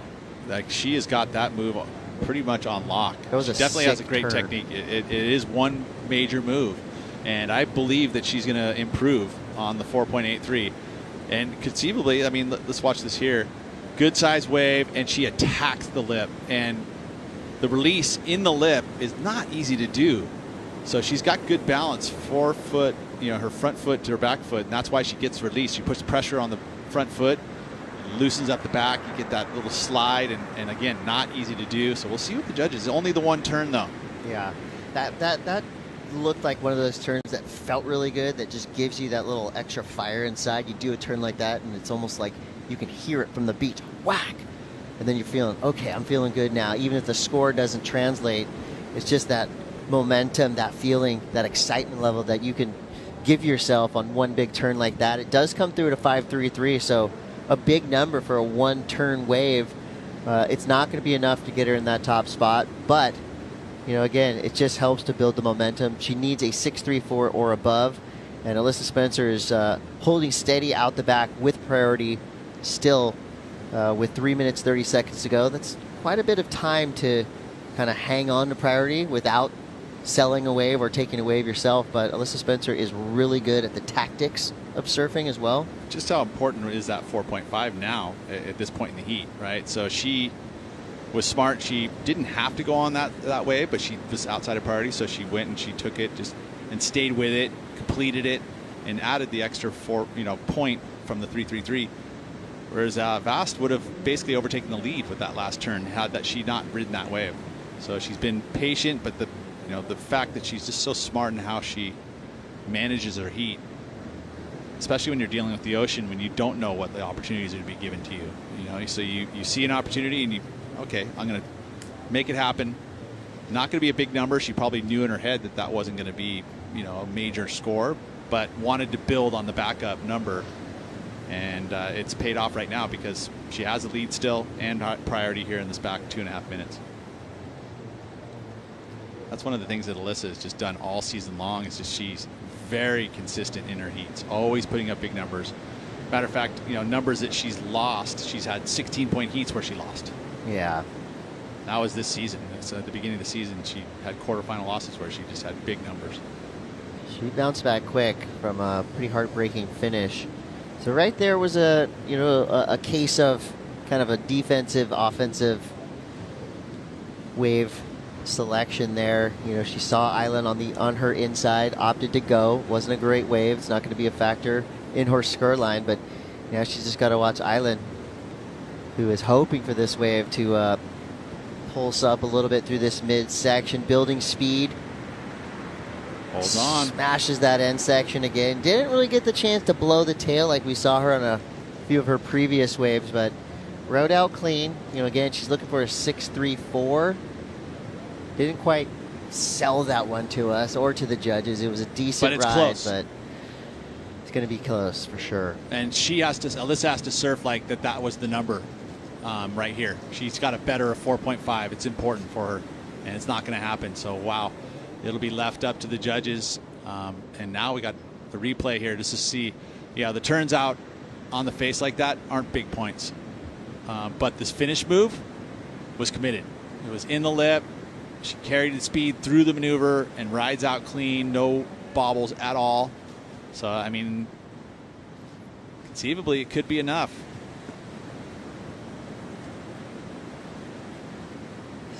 Just waiting for scores. Right. Judges taking their What do you time with think? this one. This is a impactful you felt like number. I think it's just under. Just under. That's how you feel. Yeah, okay. I would agree with that, but It's going to be close, though. Yeah. I feel like it's going to be close. I think the mid portion of that wave was really what was hampering her ability to kind of reach up into the next level of excitement. The finishing turn was great. It was a wild ride out, which I do think the judges like that when you can stay on your feet through turbulence like that. You get a little bit of extra credit for that. Definitely taking their time. They know that this score right here could be the difference between a world title or not. And with this too, we also can understand they have their own replay system there, so they can take their time at this moment. It's the end of the heat, and now they can throw up all of the scoring rides and be able to do a true analysis. And that's the virtue of having that instant replay at the end of a heat. Well, either way, if she gets the score or not, full credit to Island Boss that came into this event looking really strong, has surfed some incredible heats. So regardless of the outcome here, this was a great start to her 2023 campaign. Alyssa Spencer now, she's coming in. So we're still waiting for what could be the difference maker. Island Vaast's last wave needs a 6.34. 0 scores have posted yet, too. They're definitely taking their time, and they can. Like right now, they haven't started the next heat, and so they can focus solely on these last rides. Yeah, that last one from Alyssa, I believe, was up after. Yeah, it was. So we don't have to worry about that one. Now we're just waiting for that one number. I don't mind this every once in a while, making us move to the edge of our seat and wait and see what happens, because this is close enough to where you can tell that there's some debate on the judging panel, and we do have the best judges in the world. These are the same judges that are scoring John Florence, Stephanie Gilmore, Gabriel Medina, etc. So they know exactly what they're doing. So far, it's just under. Now we have one over. Wow, this is it at the end of a heat. It's going to be so close. Oh, we knew it was going to be right there. So 6-0, 6-5, 6-2. And they're still making us wait. Come on, Judge 3. Judge 5. Oh, my gosh. I'm nervous. I can't imagine what Alyssa Spencer is feeling. And the score comes through. Oh, my goodness. We'll see the reaction here. It's subtle, but the news is good. Little fist bump. That was very subtle. That was the littlest fist bump I've ever seen. But she knows. It's like you don't want to over celebrate when you just get the score. So Island Vaast comes through a 6-3-0, just under the requirement. That means hometown hero Alyssa Spencer moves through into the quarterfinals. We got more action to come. You're watching the SAMBAZON World Junior Championships, hosted by Best Western. Don't go anywhere. We'll be right back.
Seaside Reef parking lot. Vibe is up. We got SAMBAZON in the house. Pura Vida. You can come down here and get yourself a WSL World Junior Championship hoodie like I just did this morning. And you can come and watch some of the world's best surfers right in front of your eyes, live from Seaside Reef. And straight off the buzzer, Laura Raupp representing Brazil with a strong start. One of the longest waves we've seen ridden of the day. She just keeps on going. You mentioned the tide, Chris, and I think that's what helped this wave. Look at this thing. That was a really fun wave to ride. She said, I just did 19 turns. What do you want from me? Well, a good score. That's what she wants from them. So back in the day, if you did 15 turns on a wave, undeniable, right? 10, undeniable. You know? It was about, length of ride was a part of the criteria. luckily we've moved away from that, because there was a lot of those days where guys were just milking whitewater to the shoreline because they thought that's what part of the criteria was. So nowadays that is not part of it. But if you are doing functional maneuvers, there's no way you're going to give up a wave if you're actually whacking the lip the whole way across. Well, let's start the count here. One carve back to the foam here, sets it up. This one kept the energy through that inside section, and I think that's why she made a choice of that. There's 2 as the wave starts to stand up there. That was probably the most quality turn of it. That's 4 nice little snaps, but this is where she starts to rattle it off. 5 hooking snaps, and she's staying back in the pocket, which is good. There's the 6th. And again, counting maneuvers isn't necessarily that, but 8th and 9 turns on that one. Pretty awesome. 9 turns on one wave. And then also in the early stage of this heat, Rachel Presti was able to get her first ride, a 4.83. So she actually got the first wave of this heat on that dark green board. Ooh, that's a unique color for a surfboard. Yeah, Christian Morello. I know. Christian Morello from Chile. He likes that dark green board. I don't know if you know him, but he's one of the best big wave riders at Punta Lobos, besides the King. But yeah, Christian Morello likes to go super deep at Punta de Lobos. Like that. 25:35 to go. Okay, here you go. This is the example of 3 to the beach. Being cool. Feels good. Does it translate to a big score? Not always. So a lot of filler maneuvers for Laura Raupp on that opening wave. She gets a 5-point ride. Rachel Presti's hometown is Melbourne Beach, Florida, but she surfs Team Germany. Of German descent. Yeah, leaning into her heritage there. So another global citizen in Rachel Presti. And that's a name we've heard a lot. You know, she's been competing on the junior tour since 2014. So currently 20 years old. This will be her last shot at winning a World Junior title. She's going to try to make it all worthwhile. All the time and effort and energy that she's put in to her junior career culminates to this event. So a nice combo there. So Pete, we saw Rachel Presti's wave. Bigger, looked a little bit more critical when she took off. She did 3 turns. Compare that to Laura's wave where she did 9 turns. Why was it only 0.20-ish bigger of a score than Rachel's wave? There was a combination of major maneuvers, right, which Rachel was able to put together. They weren't critical maneuvers, and that's why that wave was suppressed to just a 4.83. You know, a lot of it was out on the face. And similar to Laura Raupp, she never really had she had that one quality snap in those 9 turns. So again, just not quality critical maneuvers, and that's why you don't see it go into the good range. It's just fair. We used to call them widgets. The Filippi brothers, who, Rusty and Ronnie, Seaside locals, they call them widgets, and they would try to do as many widgets on a wave as possible for fun. And in '85, widgeting to the beach was fine, but not anymore. 23:30 to go. Rachel Presti now backs up her opening wave with a 4.63. She's in the lead. Both surfers making their way back to the takeoff zone. That gives us the opportunity to catch up with the hometown hero, Alyssa Spencer, with AJ McCord. Alyssa finally getting a chance to release that breath. The end of the heat was just so filled with tension, wondering what that final score was going to be. What's going through your head as you're waiting for the judges?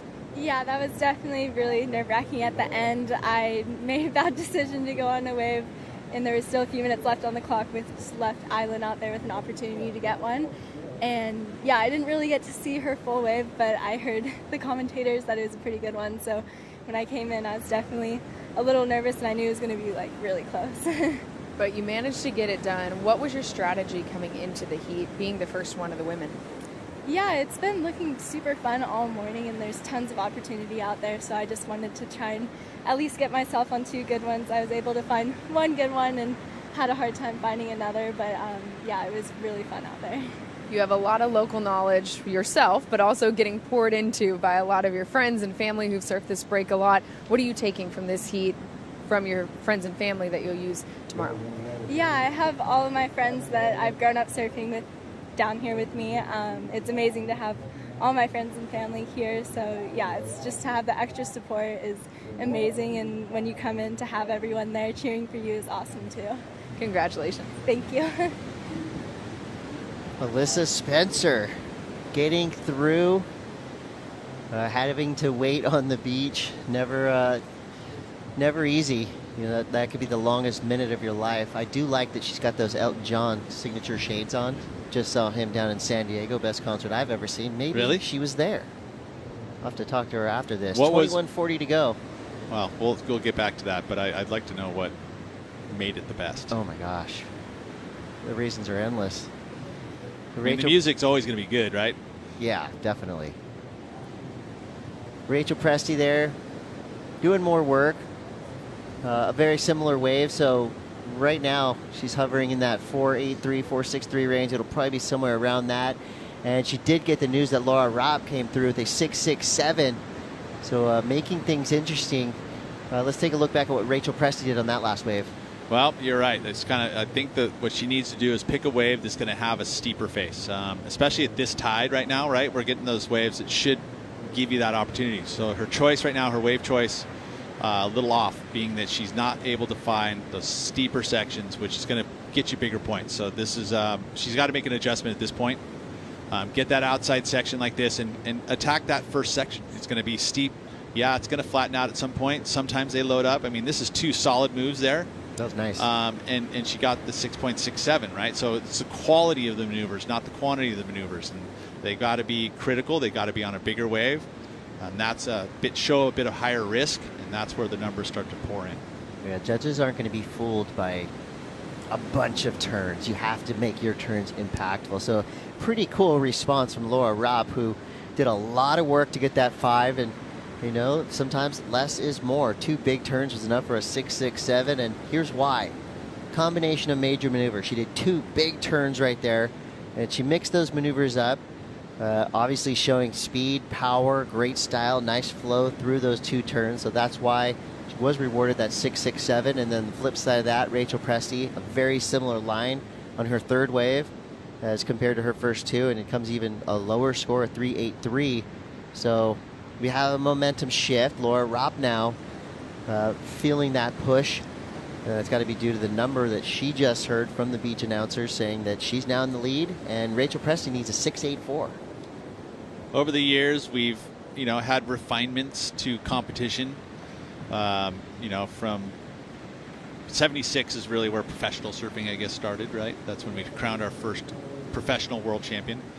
But like we used to have, wave counts. How many waves did we had? And there was a point there was 5 or 6 waves that were counted. It was like a surf race. Yeah, pretty much, right? And then now it's progressed down to 4, down to 3, and now 2. The time went from 15 minutes. Now we're upping the time to 30 minutes.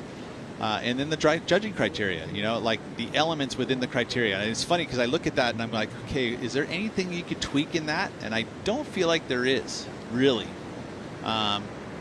Obviously we'll keep looking at stuff as we go on through the future, but I feel like the judging criteria is pretty darn good.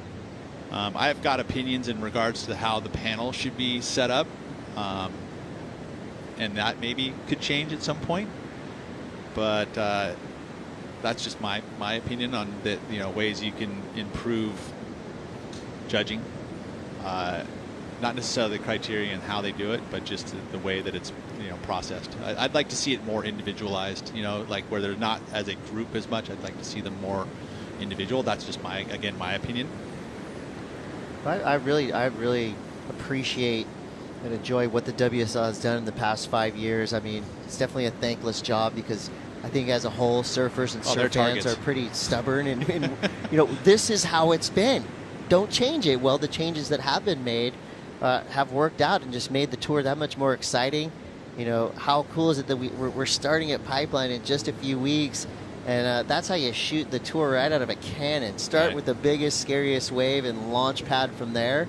And it's definitely not easy to make that call and make those changes, because there is no real off season. It's just a cycle that keeps going and going. So full credit to Eric Logan under his leadership. The WSL, the numbers don't lie. I mean, we have more viewers, more fans out there enjoying this sport. So I give full credit, and not just because I'm sitting here in the WSL chair, but as a surf fan, I've been really enjoying all the updates and the changes that at first you're going, wait, what?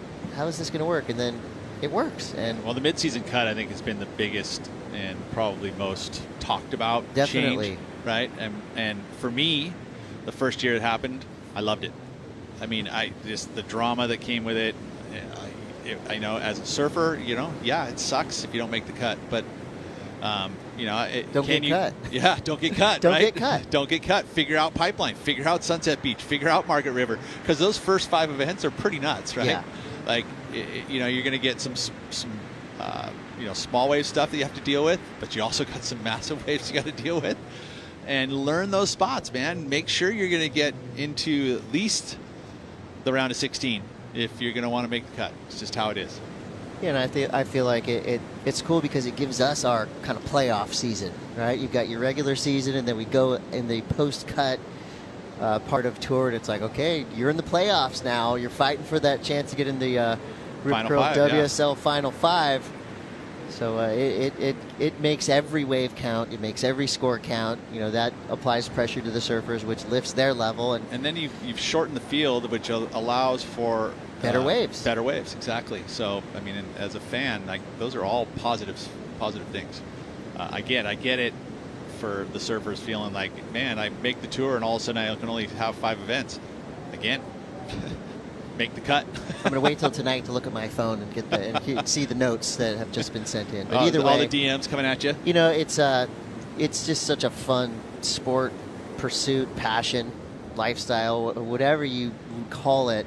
I think the coverage that we have these days, you could just go back to 2022. I saw a ton of events that I didn't know existed that I couldn't take my eyes off. The Crewy Pro, for example. I mean, that's what a QS 1000 in the middle of the jungle. What about Neos? And the coverage there was incredible. So I'm loving that we have a real global look at surfing. And, on any given day, you can tune in on worldsurfleague.com and you're going to watch some high-level surfing, be it longboarding, shortboarding, juniors. It's all going down, and it's all right there for us. So, yeah, no one's perfect, but I'll tell you right now, surfing is in such a great place. There's no better time in history to be a surf fan.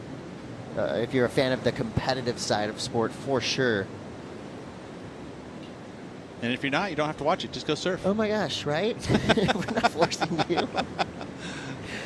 That's the key factor right there. Laura Raupp now back to business. She's got an 11.67 total, so she's looking strong right now. Rachel Presti needs a 6.84, and Laura could be getting rid of that 5-point ride she started with. Nicely placed on the finish there. Hold on. Yeah, it's important. They got to complete those rides. Again, a wave that was well surfed, and trying to improve on the 5.0, and I feel like she probably has done that. And that'll add points to the total. Watching the replay here, different angle.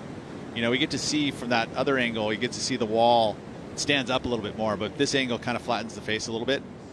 So there was some adjustments and snaps, but finally it steepens up here and gets the final move.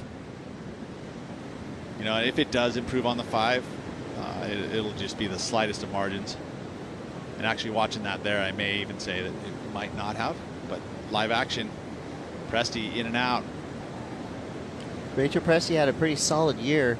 She got 9th place in Bolito on the Challenger Series, a 3rd place in Pentine on the QS, and had a 4th place finish at a Pro Junior. So, made the final day a couple times on every level. And right now, she's fully dedicated to getting a spot on the championship tour. Just getting on the Challenger Series, I mean, right there, that is a huge thing. I mean, full well, so your son, John, is right there, QS, fighting for points to qualify for the Challenger Series. What is that period like for a young pro surfer right now? Well, I mean, if you think about, again, that was another major change that happened, right? You're qualifying for the Challenger Series through your region, so you have a lot of focus now on North America, and with that, you've got to have, you've got to grow your own region. In the very beginning stages, the quality of waves were pretty average. Now, with this season, we're going to have a lot more emphasis as we'll get back to that after this wave.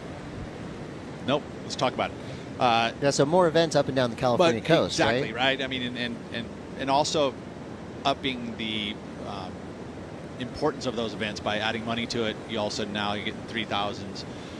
The points are higher in those 3,000 events, so you have to do well in those events. But so that coming up at the end of this month, we've got Pismo, which is a 3,000 event. We've got Dominican Republic, which is another 3,000 event, along with Barbados. And so those 3 events coming up are very important for the regional surfers that are competing in that event. You have to do well in those events. Right. There was a drought for those QS 1000, between 1,000 and 3,000. It seemed like for a while there was a drought of those events. It was like in North America, feast or famine, right? QS 1000 or QS 10,000. Yeah. Not a lot in between, so it's great. And if you had money, you could chase a 5,000 somewhere, or And so now what it's done is it's made it cheaper for you to compete in your own region. You don't have to travel as far. You make the cut, in your region. All of a sudden now you're on the Challenger Series, and they can put a lot more focus and emphasis on the Challenger Series, and that's a global event. That's where you qualify for the championship tour. And so you got to make top 10. Well, just an example of that is we see Rachel Presti now trying to fight for a 6.84. Good clean drop.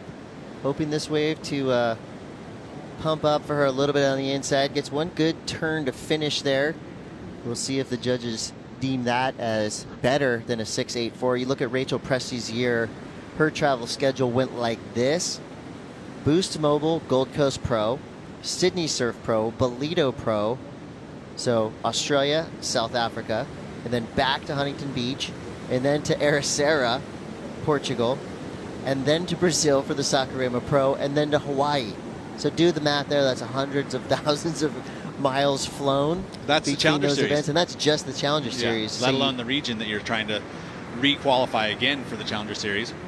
Oh, you mean you don't just stay there? You got to keep re-qualifying. Yeah, I mean that's one thing. You're like, wow, okay, so some people are going to have to. So your schedule has to be able to allow that to happen. You can't just go, in between, go fly back home to do a regional event. It just doesn't work out. Exactly. 10 minutes to go. Rachel Presti waiting for her score to come through. It's a 6.03. We got AJ McCord with a report. The thing about traveling and competing in all those competitions around the world, you need boards to do it, right? Rachel Presti actually riding Tatiana Weston Webb's boards a lot of the time. She kind of has a bead on making sure when Tatiana is done testing out a new board or getting rid of an old board, she picks it up and starts riding on it, and that is something that she's been riding at this competition. And of course, if you're going to be riding someone's board, Tatiana Weston Webb with plenty of success at the CT level and throughout the entire just WSL ranking. So it's got to be a lot of fun for a young surfer to have a board under their feet of such a great surfer like Tatiana Weston Webb, maybe give a little bit of confidence in their equipment. Yeah, no doubt. And Sharp Eye Surfboards is literally right around the corner. So an added bonus for some of these juniors traveling here to Encinitas from around the world is, you've got some of the world's best shapers right here in San Diego. The Dark Arts Factory is just a little bit down the street.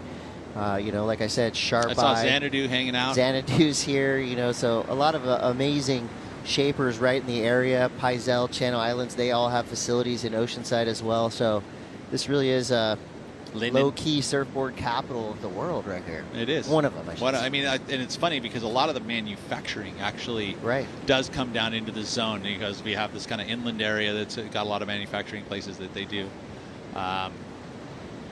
It's coastal, right? So, most people that are working on surfboards need to surf, right? So you kind of have to be kind of close to the ocean. Yeah. If you're surfing in Oceanside, you're surfing with sanders, glassers, shapers. There's a little valley back where Transworld Surf used to be. They call it Shapers Valley or Surfboard Valley, and it was a bunch of brands in there. Chemistry surfboards, strong force, still in the Oceanside Valley. So you've got the best boards in the world right at your fingertips right here. I think a lot of the Australians, South African surfers really making use of that, able to go into the factory, and not saying that the different regions. We have Paisel Brazil representatives down there as well that are getting boards, but just to kind of be able to go to the source, and your selection of surfboards is huge, and then you add onto the the resellers.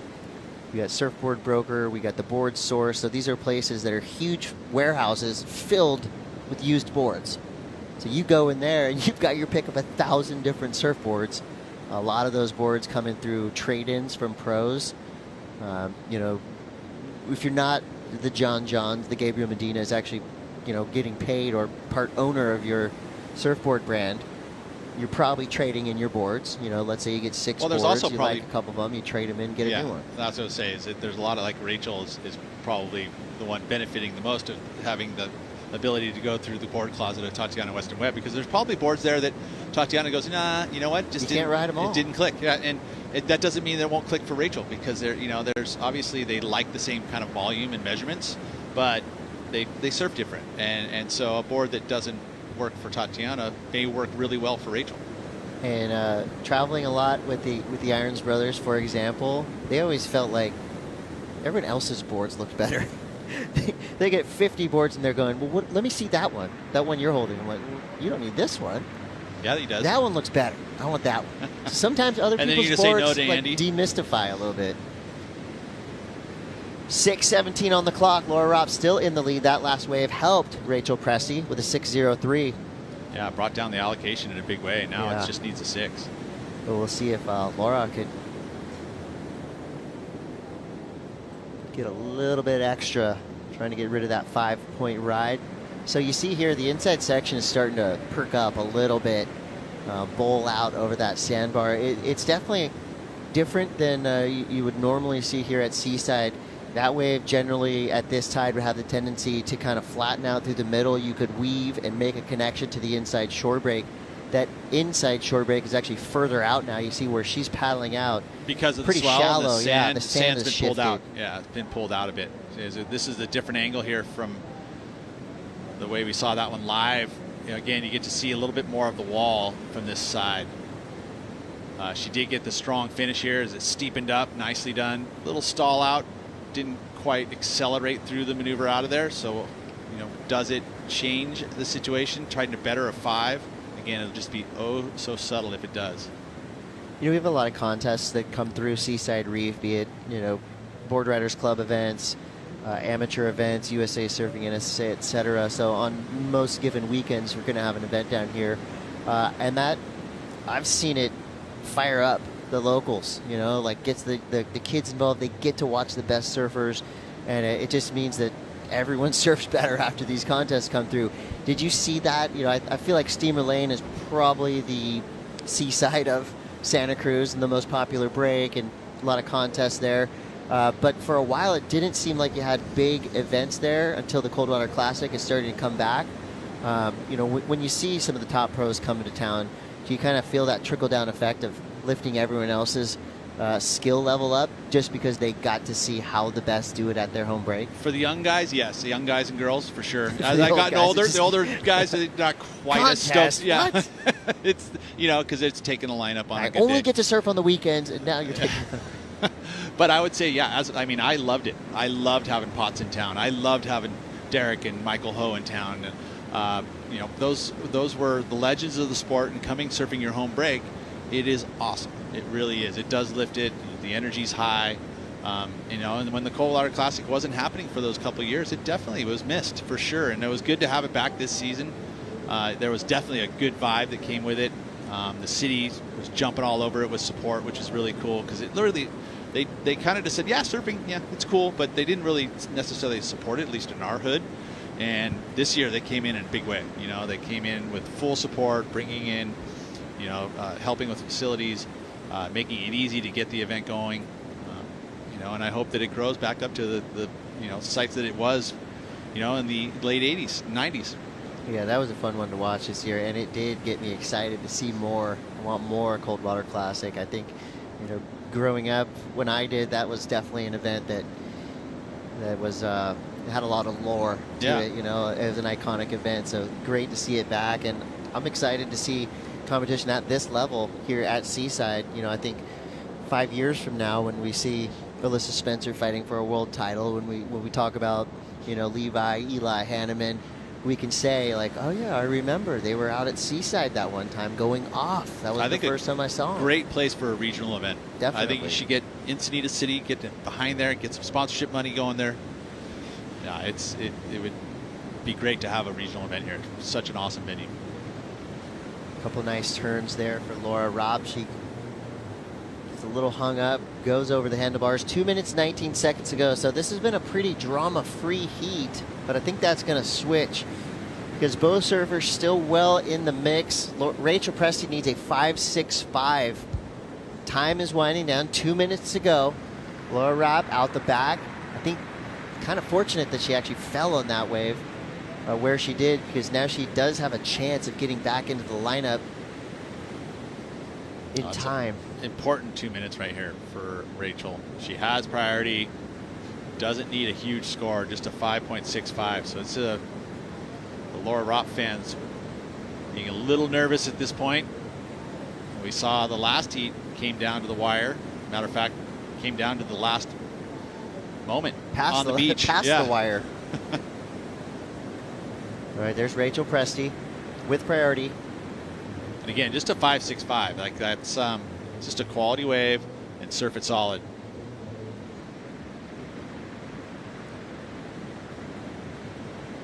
Head on a swivel, just going, okay, where's it at? Bring it to me. Give it to me. Well, she's unimpeded. She's out there by herself for now. And it looks like there could be some opportunity inside of a minute here. Will Rachel Presti get the opportunity she needs to get a 5.65? And she is up. Here we go. Right in front of her competitor. Nice slicing cut back there. Calm approach, 2 turns so far. Could have a good section to work with here. Get out of the way, Bird. Quick snap there. Another turn for Rachel Presti. Oh, the energy kind of waned here at the end. Yeah, so nothing super impactful there. Nice work. It was, you know, there was speed, there was flow, power element, maybe a little soft there just due to the wave. I mean, she's an incredibly powerful surfer, but when you don't have the ability to match your power for power on the wave.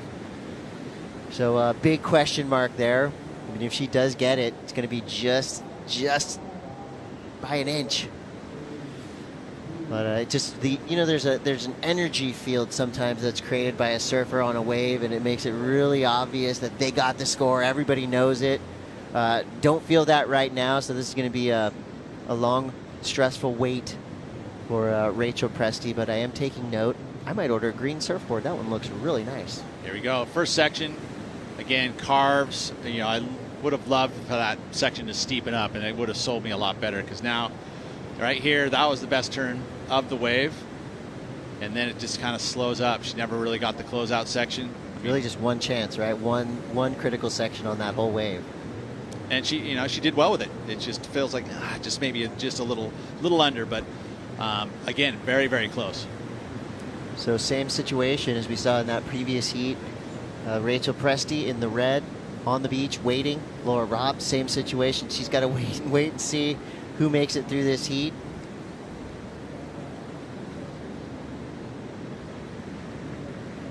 Surfers making their way in.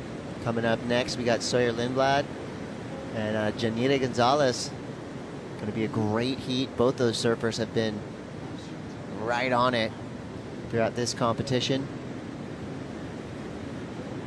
What is your heart telling you? Was that enough? Just under, in my opinion, but I've been wrong a lot. But yeah, that one just feels like just a touch, just not enough high impact there. All right, so looking for a 5.65. Couple numbers through. It's right on the edge, and it comes in just under a 5.20. So great call, Pete. It was right there. Just didn't have the energy that she needed to. I don't think she could have surfed that wave any better.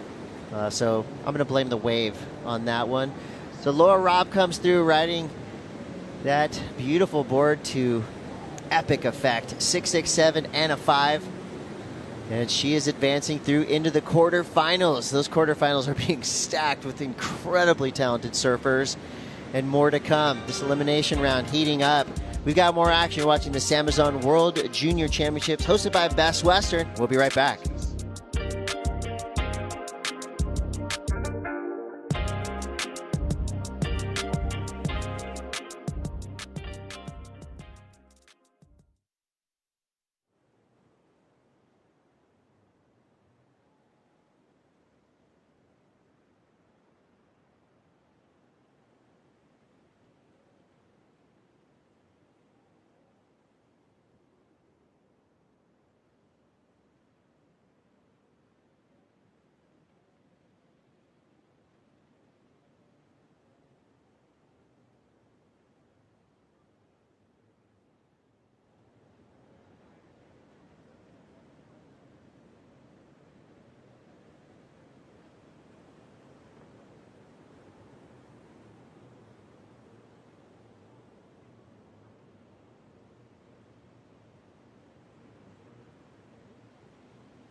The SAMBAZON World Junior Championships hosted by Best Western are brought to you by SAMBAZON, bringing you the delicious powers of acai every day, and by Best Western Hotels and Resorts.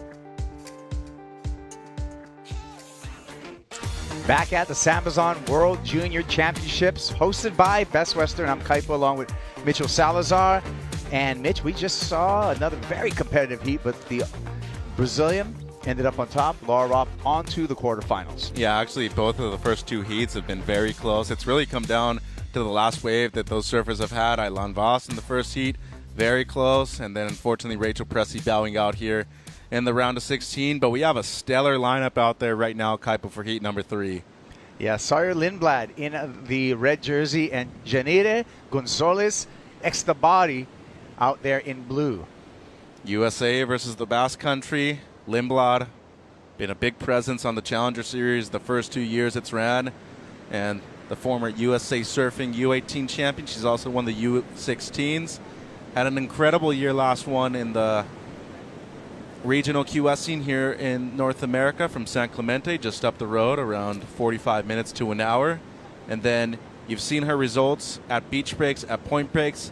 What makes her so dangerous out here, though, Kaipo, is her wave selection. She is going to be a force to be reckoned with. At the moment, she has priority because Janita just took one, and this is going to be a fun heat, the battle of the goofy footers out there. Yes, it is. Sawyer Lindblad last year on the Challenger Series had quite a good year.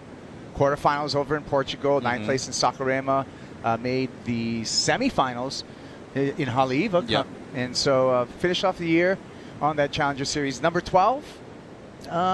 But number 12 is not going to get you an automatic invite to this year's Challenger Series. So that's what's up for grabs for Sawyer Lindblad. Yeah, had 2 QS wins regionally. A lot of second places too, but winning the Jack Surfboards Pro in Huntington Beach, and then also winning the Nissan Supergirl Pro in Oceanside, California. A lot of second places and semifinals too. She's had a consistent year, but since her amateur events, she hasn't really had the one breakthrough win on both the QS, maybe at the 5,000 level, or even at the Challenger Series level. I'm expecting one this season, Kaipo. Yeah, talented surfing family. Her brother Taj rips as well. Here she is. Sawyer comes around that first section, keeps her on rail through that cutback. Wave goes a little soft here, has to get another cutback in there, looking for the oncoming section. Punches it, rides out in front of the whitewater, complete, milking it for a little bit more, and that's going to be the deal. Yeah, it should be a decent start right here. Maybe not a huge number, but at least she's on the board. 5 minutes have gone by, and you got something better than a 5. I'd expect this to be, a number right there in the average range, Kipes. A little bit of a mid-sized wave here for Sawyer. Decent wrap all the way back. And then once again, but this wave kind of let her down when it came to the finishing section. She really tried to capitalize on a section that wasn't there. Still, the score comes through, and it's a decent one. Yeah, 4-point opener for the surfer out of San Clemente on the paddle back out. 25 minutes now on the clock, and 2 of the premier surfers right now that I've seen in this event, 2 goofy footers that have really stood out in terms of their wave selection. And Janita Gonzalez in the previous day had an excellent wave. I'm expecting some of that in this one too, Kaipo. Yeah, Janita, I enjoyed her surfing. It was very, very clean and stylish, so we'll be waiting for her opening ride. As we wait for that opening ride, let's hear from the last heat winner, Laura Raupp and AJ. Laura, coming out of the water, you told me that this one, you really had one strategy going into your heat. What was it, and how did it work out? I was talking to my father before the heat, and it was like go there and catch the best waves because it's perfect out there. Like yesterday it was a little big for CSI, but today I think is the best day of the contest. And I find one really good one. It was a 6.67, I think. And yeah, I'm really happy to go there and show my surf to everyone. You competed at every single Challenger Series event last year. How much did that experience, that competition experience, help you? Oh, it helps a lot because I'm not usual to compete in 30 minutes. And the Challenger was like my training, I think, for the World Junior. And yeah, I'm really happy to compete all the 2022 with the best girls in the world. and now I'm here in the quarterfinals of the World Junior. And you're on to the next day. Você quer dizer alguma coisa para a família e amigos em volta? Sim, eu quero dar oi pro meu pai que está lá no Brasil me assistindo, para minha irmã e agradecer a todo mundo que está torcendo para mim. Parabéns. Obrigada. Back to you guys. All right. Well, yep. Laura on to the quarterfinals. So making her way. I think she's just, 16 years old, I want to say? Yeah, it's crazy. She has a lot of room to improve, and as she mentioned, that Challenger Series experience is playing off right here into the quarterfinals. She will have a tough heat, though. Going to go up against Alyssa Spencer in that quarter number 1, the local surfer. So Raupp tomorrow, bigger waves. Going to have to leave it all on the line, Kaipo. That's right. So we did see a ride by Janire, and that came in at 2.83. So the surfer from the Basque Country still trailing Sawyer Lindblad with 22 minutes on the clock. Yeah, just a small score there for Janire. I mentioned that yesterday she had one of the most beautiful waves I've seen out here in competition. The 2 carves, Kaipo, to doing back-to-back the way she did. I even talked to our head judge yesterday afternoon. He was telling me, about the best rides and what he liked the most. He mentioned, oh, how's that Basque girl? I was like, Janita? And he's like, yeah, she had that one wave that impressed me a lot. Here comes Sawyer. Arcing turn off the top. One more cutback, keeping a clean rail through those turns. And just keeping the rails clean to the inside. Whitewater froth, no problem with a big snap. Bonus section for Sawyer, where she's able to do one more redirect. Well put together wave, and perhaps better than her opening ride. Yeah, no doubt. I think this wave not only had a couple of different maneuvers in terms of variety, but she also had steeper sections on this wave in comparison to the 4.0. I like this wave a lot. Probably going to score very well. What's very, frightening about Sawyer is that she's still very young, and it seems like every event that she's surfing, she's getting better. Long drawn-out carve right there by the surfer from San Clemente. Wraps it back again. And I really like this inside section here, Kaipo, where she just waits patiently for the section, goes straight up into the lip, sending a lot of spray. And the former USA Surfing junior team member looking good out here in the first 10 minutes. We'll be waiting for that score, and priority switches to Janire Gonzalez Extabari. And the surfer out of the Basque Country may be feeling a bit of pressure once this next number drops. More than likely, it's coming through, and it seems like it's going to be at least in the good range. There we go, 6.83 for Sawyer Lindblad. Here's all the judges' scores throughout the high and the low, average out 3, and that's the 6.83. Yeah, and 3 sevens right there with it. I mean, it averaged out very close to it, and over a little under 20 minutes to go, she's in a good spot to not only capitalize on bettering that 4, but there's also something that I haven't mentioned this event so far, Kaipo. Ryan Simmons, one of our beach announcers, is actually head coach for the USA Surfing team. That's right. And there's a lot of familiarity in having somebody on the mic as a beach announcer giving you your scores. You've been around this person for a long time. You have that sense of comfort, and you know that person, you know the way that person works, and it brings a sense of maybe not urgency, but comfort. Well, comfort is one thing, but I think the way a person announces, especially on the beach, you want the person to always tell you your scores, time, and priority above everything. And Simmons is easily one of the best people when it comes to doing that. So having somebody like there's an appreciation to it, a value. Janire Gonzalez Extabari is a stylish surfer from the Basque Country. Zumaya.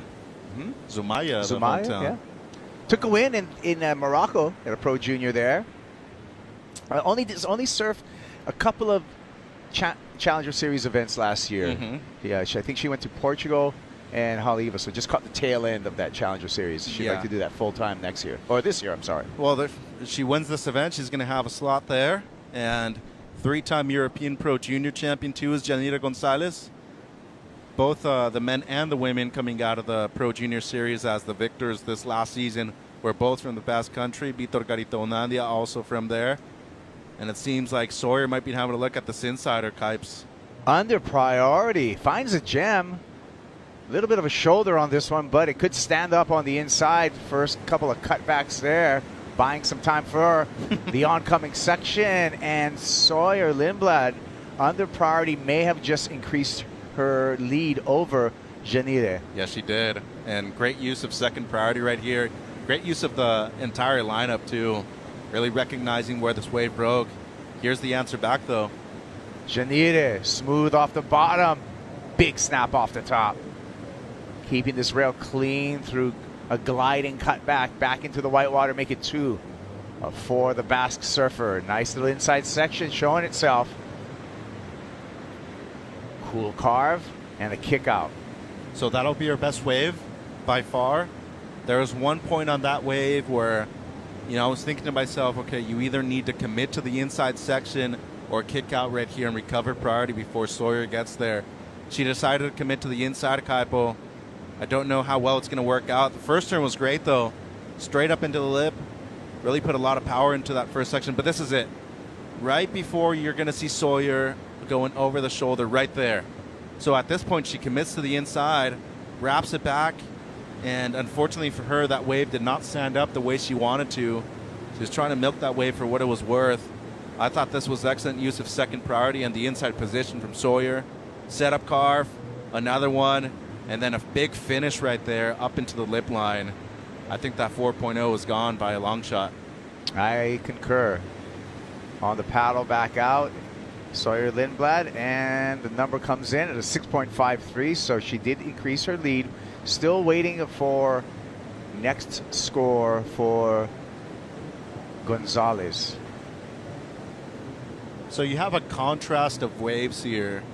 You're looking at the 2 6s from Lindblad, and it's going to be interesting how they reward this last wave from Janita, because she had the one best turn on the wave, which was all the way in the outside. And there's a lot of risk in that maneuver, Kipes. Here's Janita again. Big snap off the top there. Just one turn, but I like the aggression. Me too, and that was really a wave that was all the way in the shore break, too. Didn't necessarily need to catch that wave, maybe doing it for confidence, but, it was a big section, a lot of commitment and risk right there. Her previous score might be around that average range. I think this one turn's probably going to score around the same thing, too. You see the commitment right here and the degree of difficulty. Just the one, but perfectly placed, Kipes. Yeah, 4.7 for that wave on the replay. Previous wave of 5.5. Janita Gonzalez X the body needing a 7.86. I think she's got some great surfing, great style, great technique. I think what's lacking right now is her wave selection. Mitchell, your thoughts? Yeah, no, absolutely. And she still has 15 minutes to get 2 better waves than that, but you're also dealing with one of the best products to come out of the USA in the last few years. Lindblad is an experienced surfer. She knows how to manage time very well, and especially when it comes to controlling the heat after having 2 decent scores on the board, too. She's dangerous. And right now, if I were Janita, I'd maybe be breaking a little bit away, trying to work on the inside of Lindblad's priority, and at least get something in the 6-point range and not require something close to an 8 like she does right now. This is a complicated wave to reef right now, though, Kipes. The tide is dropping. It's becoming a bit more difficult to really identify the best waves, and that tends to happen at a reef break once the tide drops out. Yeah, and my feel is that the new swell we're anticipating, feeling a swell on the back end of this last swell, along with the receding tide, can make things slow, and that's what we're experiencing. There's a tide right there, so we got a lot more water to leave the reef. It's 1:32. 5 hours. Yeah, California time right now.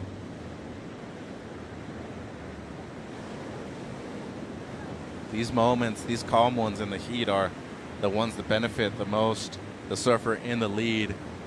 So you see Sol Aguirre right there on screen. Yeah, Sol Aguirre against Daniela Rosa in the next heat. It's going to be an all-Peruvian heat.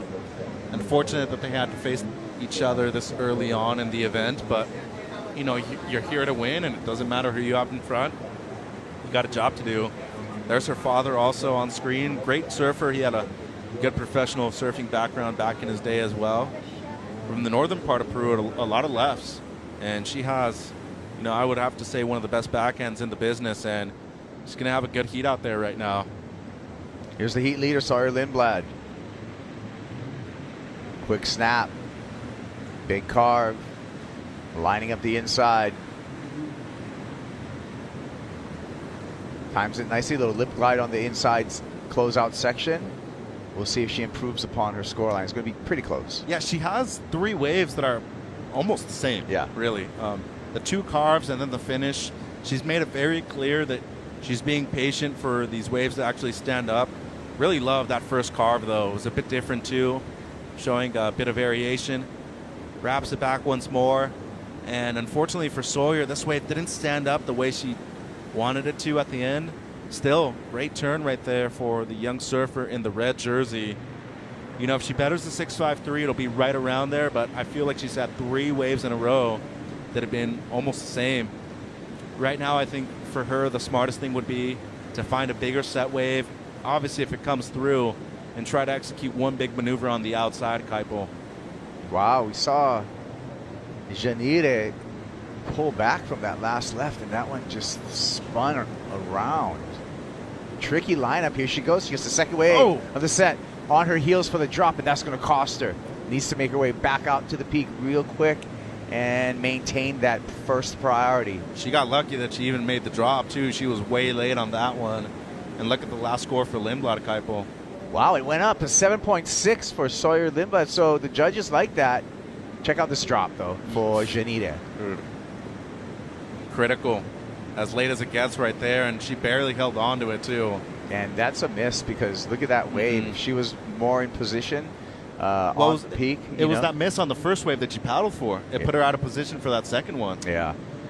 Well, I've been talking to the locals in the lot, and these guys were telling me about this, a little bit of the current. There's not as much today, but if you're not paying attention, you can get swept off of that peak and end up too deep, just like that. Well, this peak just to the south of Seaside Reef, like the actual reef, Palisades, been firing all day. Yeah. And it's kind of drifting you towards that way, and if you're unlucky, you're actually going to end up on the right side of the peak, and you're just going to be a little too deep. I think if that benefits anybody, it's probably the regular footers because they can come around deeper and actually attack the first section on a more vertical basis. But as of right now, having 2 goofy footers out there, you want to be further on the open face, Kaipo.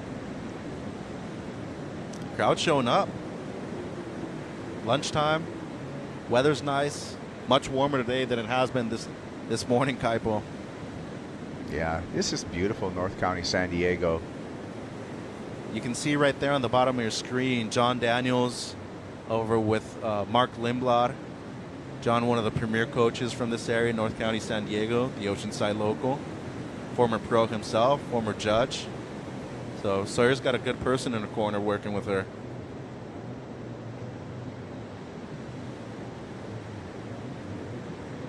This heat's been very smart, though, by Lindblad, Kaipo, if I do say so myself. I really like the patience that she's shown. Her lowest score is a 4, but she has a couple of 6s. She's thrown one away. And Janita so far, nothing better than the 5.5, needing something close to a 9. I think this is one of these heats where the local surfer, a person that has competed here before, that knows the lineup a lot better than the international surfer, that experience is definitely playing off. Yeah, a couple locals flying through the screens right there. A group of pelicans. I think if I could be any kind of bird, I'd probably be a pelican. Because they're surfers, obviously. Oh, because they surf the wave, the updraft from the waves, right? Yeah. Or a penguin. Cody Maverick surfs up. Okay, I like it. 9 minutes to go. Here we go. You see the tricky lineup again illustrated. So we'll see. It looks like our surfers are going to get caught inside here. Actually, Janita too deep, and Sawyer's going to exploit that, getting the corner. Going to have a big inside section on this wave. Just a cutback so far. There it goes. And that is going to help her cause. Is that Sawyer Lindblad or is that Mike Tyson? I mean, she landed a left hook right there that could have knocked anybody out. Boy.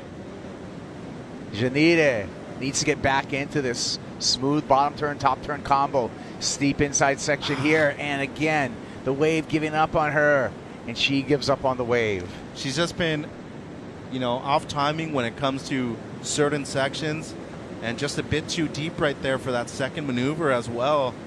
Just doesn't seem like she's in sync and completely different to yesterday. This one turn, though, as we're going to look at Janita's replay first, great carve. I mean, she was able to combo this up, get up into the lip right there before that wave closed out. Would have seen a different story. But I love this single turn right here by Lindblad. Wraps it back. More of a two-stage cutback, though, and not all the way back. Then a little setup. But look at this last one. Skadoosh straight up into the lip. And, dude, the amount of water that came out of that turn right there. Seems like she were, much bigger than she actually is. I think the speed that she carries through that turn, though, really developed into a big explosive maneuver right there at the end. Skadoosh. That was an original onomatopoeia right there. I enjoyed that. It's from Kung Fu Panda. Oh, all right. Told you, Kung Fu Panda, one of my all-time favorite movies. Okay. Jack Black. All right, the numbers are coming in for Sawyer on the paddle back out. She just got 7.5, and she is in command of this heat, Mitchell. Yeah, commanding lead, that is for sure. And not only that, having the highest heat total of the round so far for the women, 15.1 heat total. That is a statement to make right there. Winning on home soil is way different than winning overseas. You have the pressure, you have a lot of eyes on you, and especially being from just up the road and knowing this wave well, you have self-expectations for yourself, Kaipo. And it's easier to get the trophy home. You don't have to carry it on the plane. You can just put it in the back of the car and drive it right over home. Janire on the answer back here. A couple of nice carves. Whitewater to deal with on the inside again. Mistimed. Wave selection. Wow. It's kind of starting to... It's piling up. It's piling up for her right now. Mm-hmm. Yeah.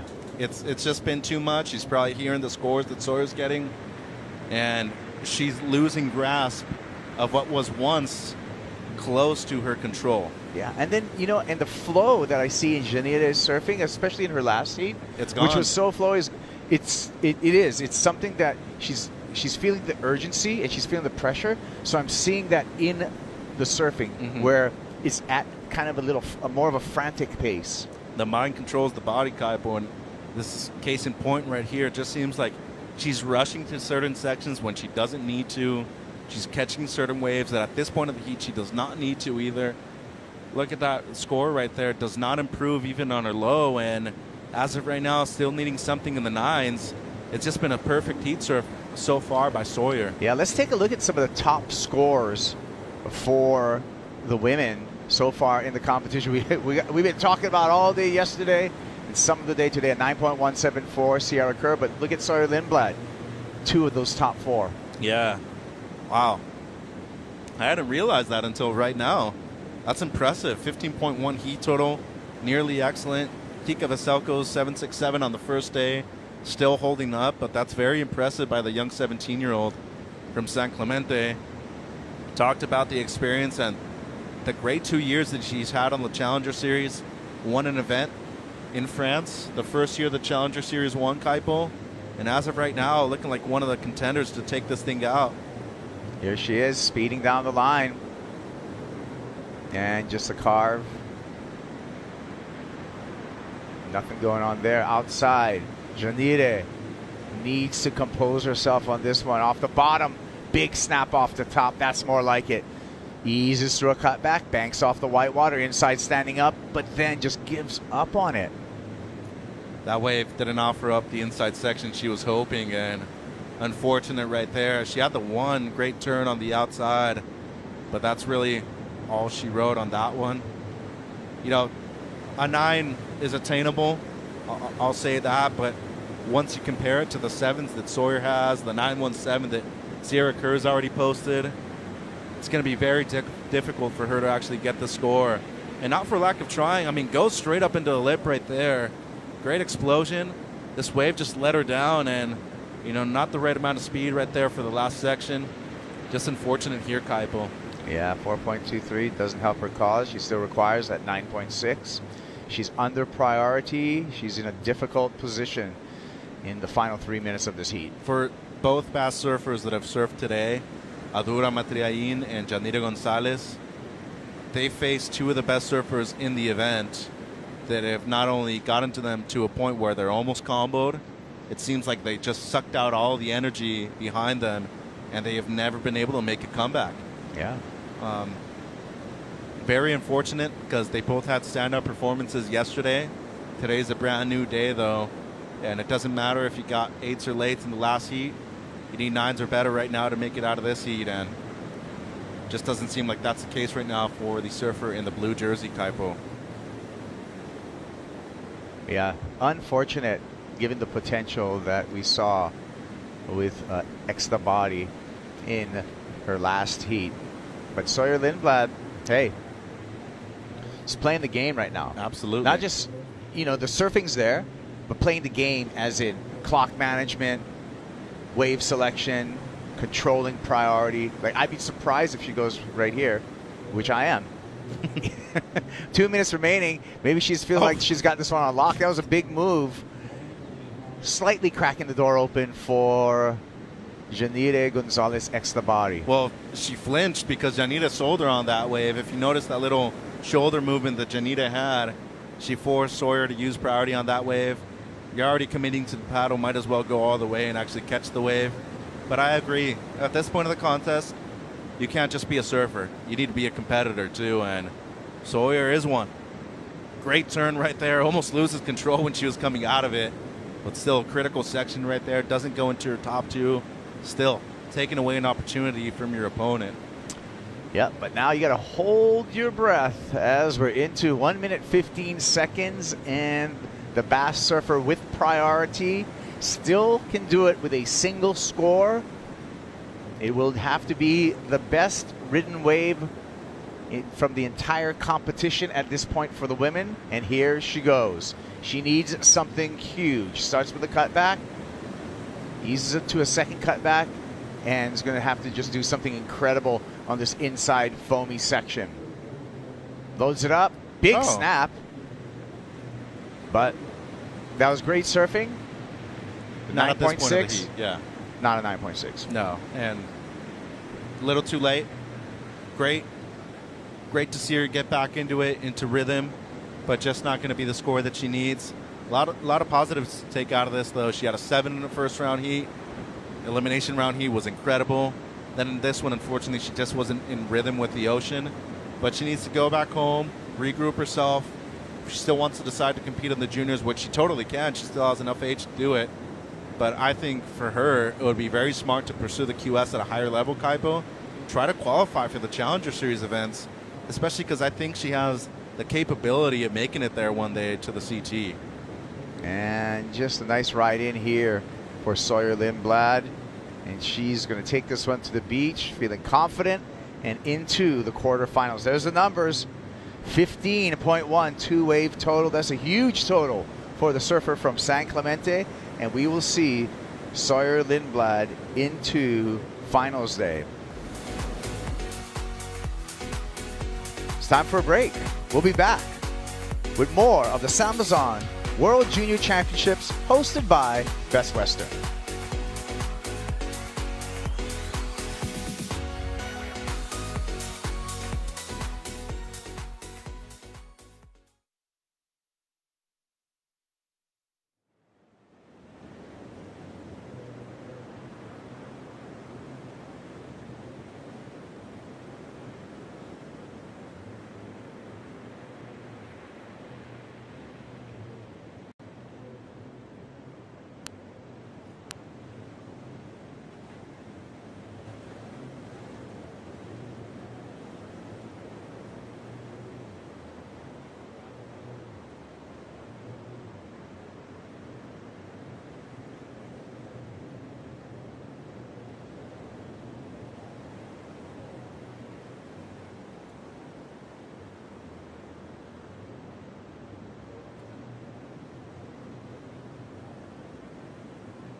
It's coming. It's coming. Just a couple of weeks away to start the championship tour. January 29th at Pipeline for the Billabong Pro Pipeline. That's where we're going to kick it off. Right now, horn just sounded, and we're kicking off Heat 4 of the round of 16 here at the SAMBAZON World Junior Championships, hosted by Best Western. Daniela Rosas out in the water in the red jersey versus Sol Aguirre. Two Peruvians. Kind of a bummer that they have to face each other this early on in the event, Kaipo, but only one of these ladies is going to move through into the quarters, and only a year separates these ladies in terms of their age. 19-year-old Aguirre, 20-year-old Rosas. A lot of experience competing for both of them on both the South American and international stage, and they have a lot of competitive experience between the two of them. Daniela Rosas on the backhand, quick bottom turn, and kicks out of that one. Have seen Peruvian world champion before, Sofia Mulanovic, back in 2004. Saw the first representative on the men's side from Peru, Luca Mesinas. I think it's time to see another lady on there, and it could be one of these two. Also, Arena Rodriguez, who was on the Challenger Series, will be probably there in the next year or two. Yeah. Here we go. Sol Aguirre. Sol, big snap on the backhand. Again, oh, a little balk there for turn number 2. Needs to regather herself. Keeps the rails clean and gets a bank on the inside before jumping out the back. So cleaned it up towards the finish there. Daniela right behind her. And Daniela just gets caught in some of the warble. Yeah, seems to me like they're a little bit off the reef too. Be playing a little bit of a deeper game right now just based off of the tide. I think there's plenty of potential for those smaller ones that'll eventually peak on the outside, but they'll grow on the inside, Kaipo, especially with that shore break coming towards you. This is a wave that we did not see, though, a 4.0 by Daniela. Her opener right in front of Sol. Very close. And watch out, because those fins are sharp, too. So she kicks out. That's her best so far. And I believe this is Sol's last. Great first turn right there. Almost loses it on that second bottom turn, though. And I really love this finish right here. Up and over the section. So good start, even better finish. Should be the best wave of the heat. True. 6.1 checks in for Sol, and she takes the lead with 25 minutes counting down. Sol did make an impact, got that wild card into the Rio Pro, and surfed well there. Had Carissa Moore up against the ropes in her matchup against the 5-time world champ. Just came up a little bit short. Yeah, it was close. I remember that heat very clearly.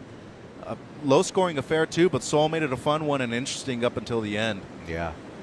Well, let's hear from Sawyer Lindblad, because she's in the quarterfinals. Sawyer, what was your strategy heading into that heat? It seemed like you got busy pretty early.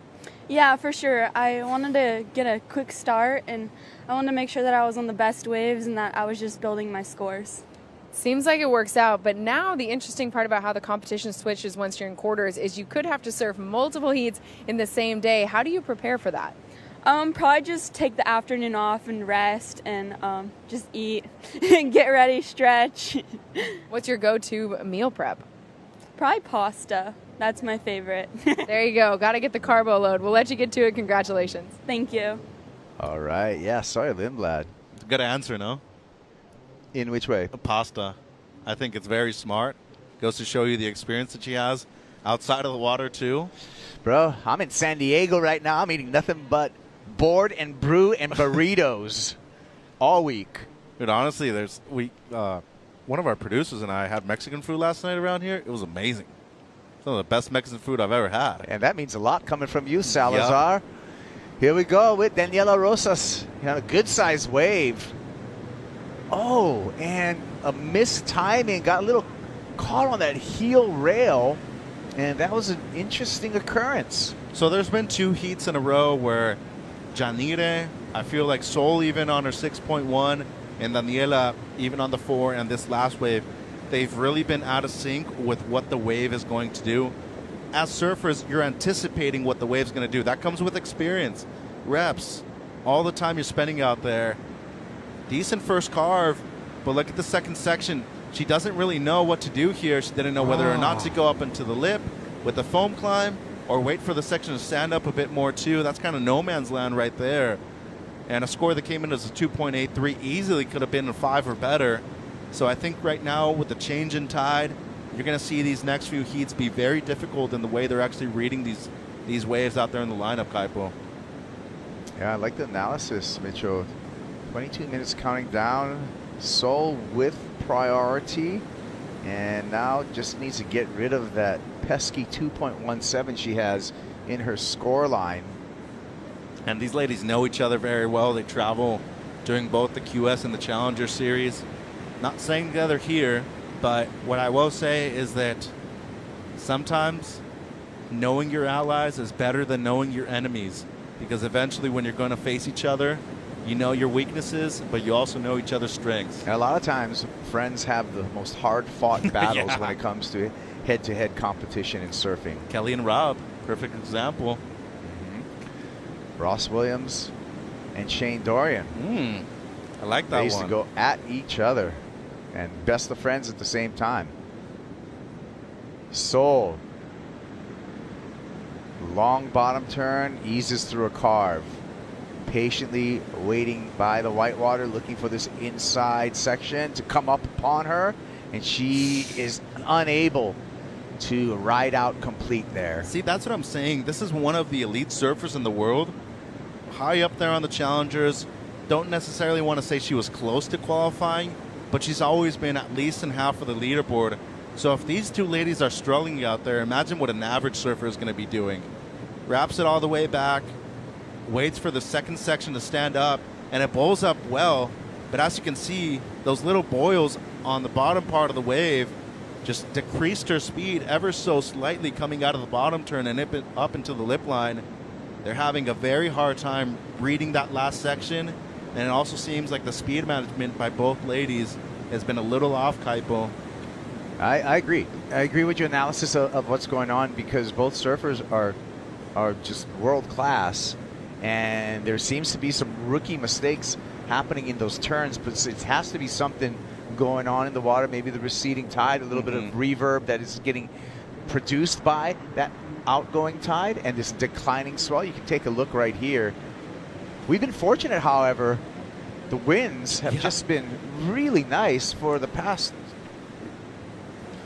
couple days. Yeah. I mean, every day that we've run, the wind's been great. It's backed off a lot. Even the days where it was slightly windy, it was always that little coping that you want for a lip line too. And California dreaming right now. I know, and it's not very usual for wintertime either. Usually in the wintertime, it tends to get very windy, especially from the north. And yeah, that wind might be beneficial to the left. It stands it up a bit more. But I'd rather surf when it's glassy than when it's a bit blown out. 20 minutes on the clock, though, and you mentioned those rookie mistakes. Pan American champion in 2019 was Daniela Rosas. Sol Aguirre has been a multiple South American junior champ in the past. She's the defending one, too. I was expecting a bit higher numbers at this point of the heat already, Kaipo, and so far, it's been a pretty low-scoring affair. I like it, though, because it's a tight heat right now. Rosas just needs a 4.38 to turn the heat at the moment. So we could see a back and forth as far as who's going to be leading in this heat. It is, it's not like the last heat. You know, Sawyer Lindblad had that early breakaway, and then, you know, that was all she wrote. Right now, Daniela and Sol have are basically even at the moment. It's still competitive. But I think even if Rosas does get the 4.38, she probably shouldn't be very content with the fours that she has in her scoreline at the moment. Knowing her capabilities, knowing how well of a competitor she is, first of all, she knows that to make it out of this heat, 12, 13 points, more than likely going to give her the lead and eventually the win.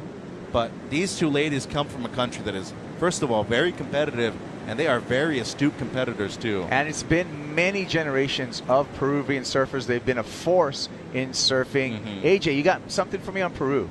Yeah, these are two of the next Peruvian women who are trying to take the surfing world by storm. But like you mentioned, Kaipo, many coming before them. I got a chance to talk with Daniela yesterday about one in particular, Sofia Mulanovic, who she says really opened the door for South American women into the surf world. She said that she's a great tutor, she's a great friend, until, of course, you get in the water with her. Then it's all competition. But that she's one of those women from the previous generation who really empowers the next one.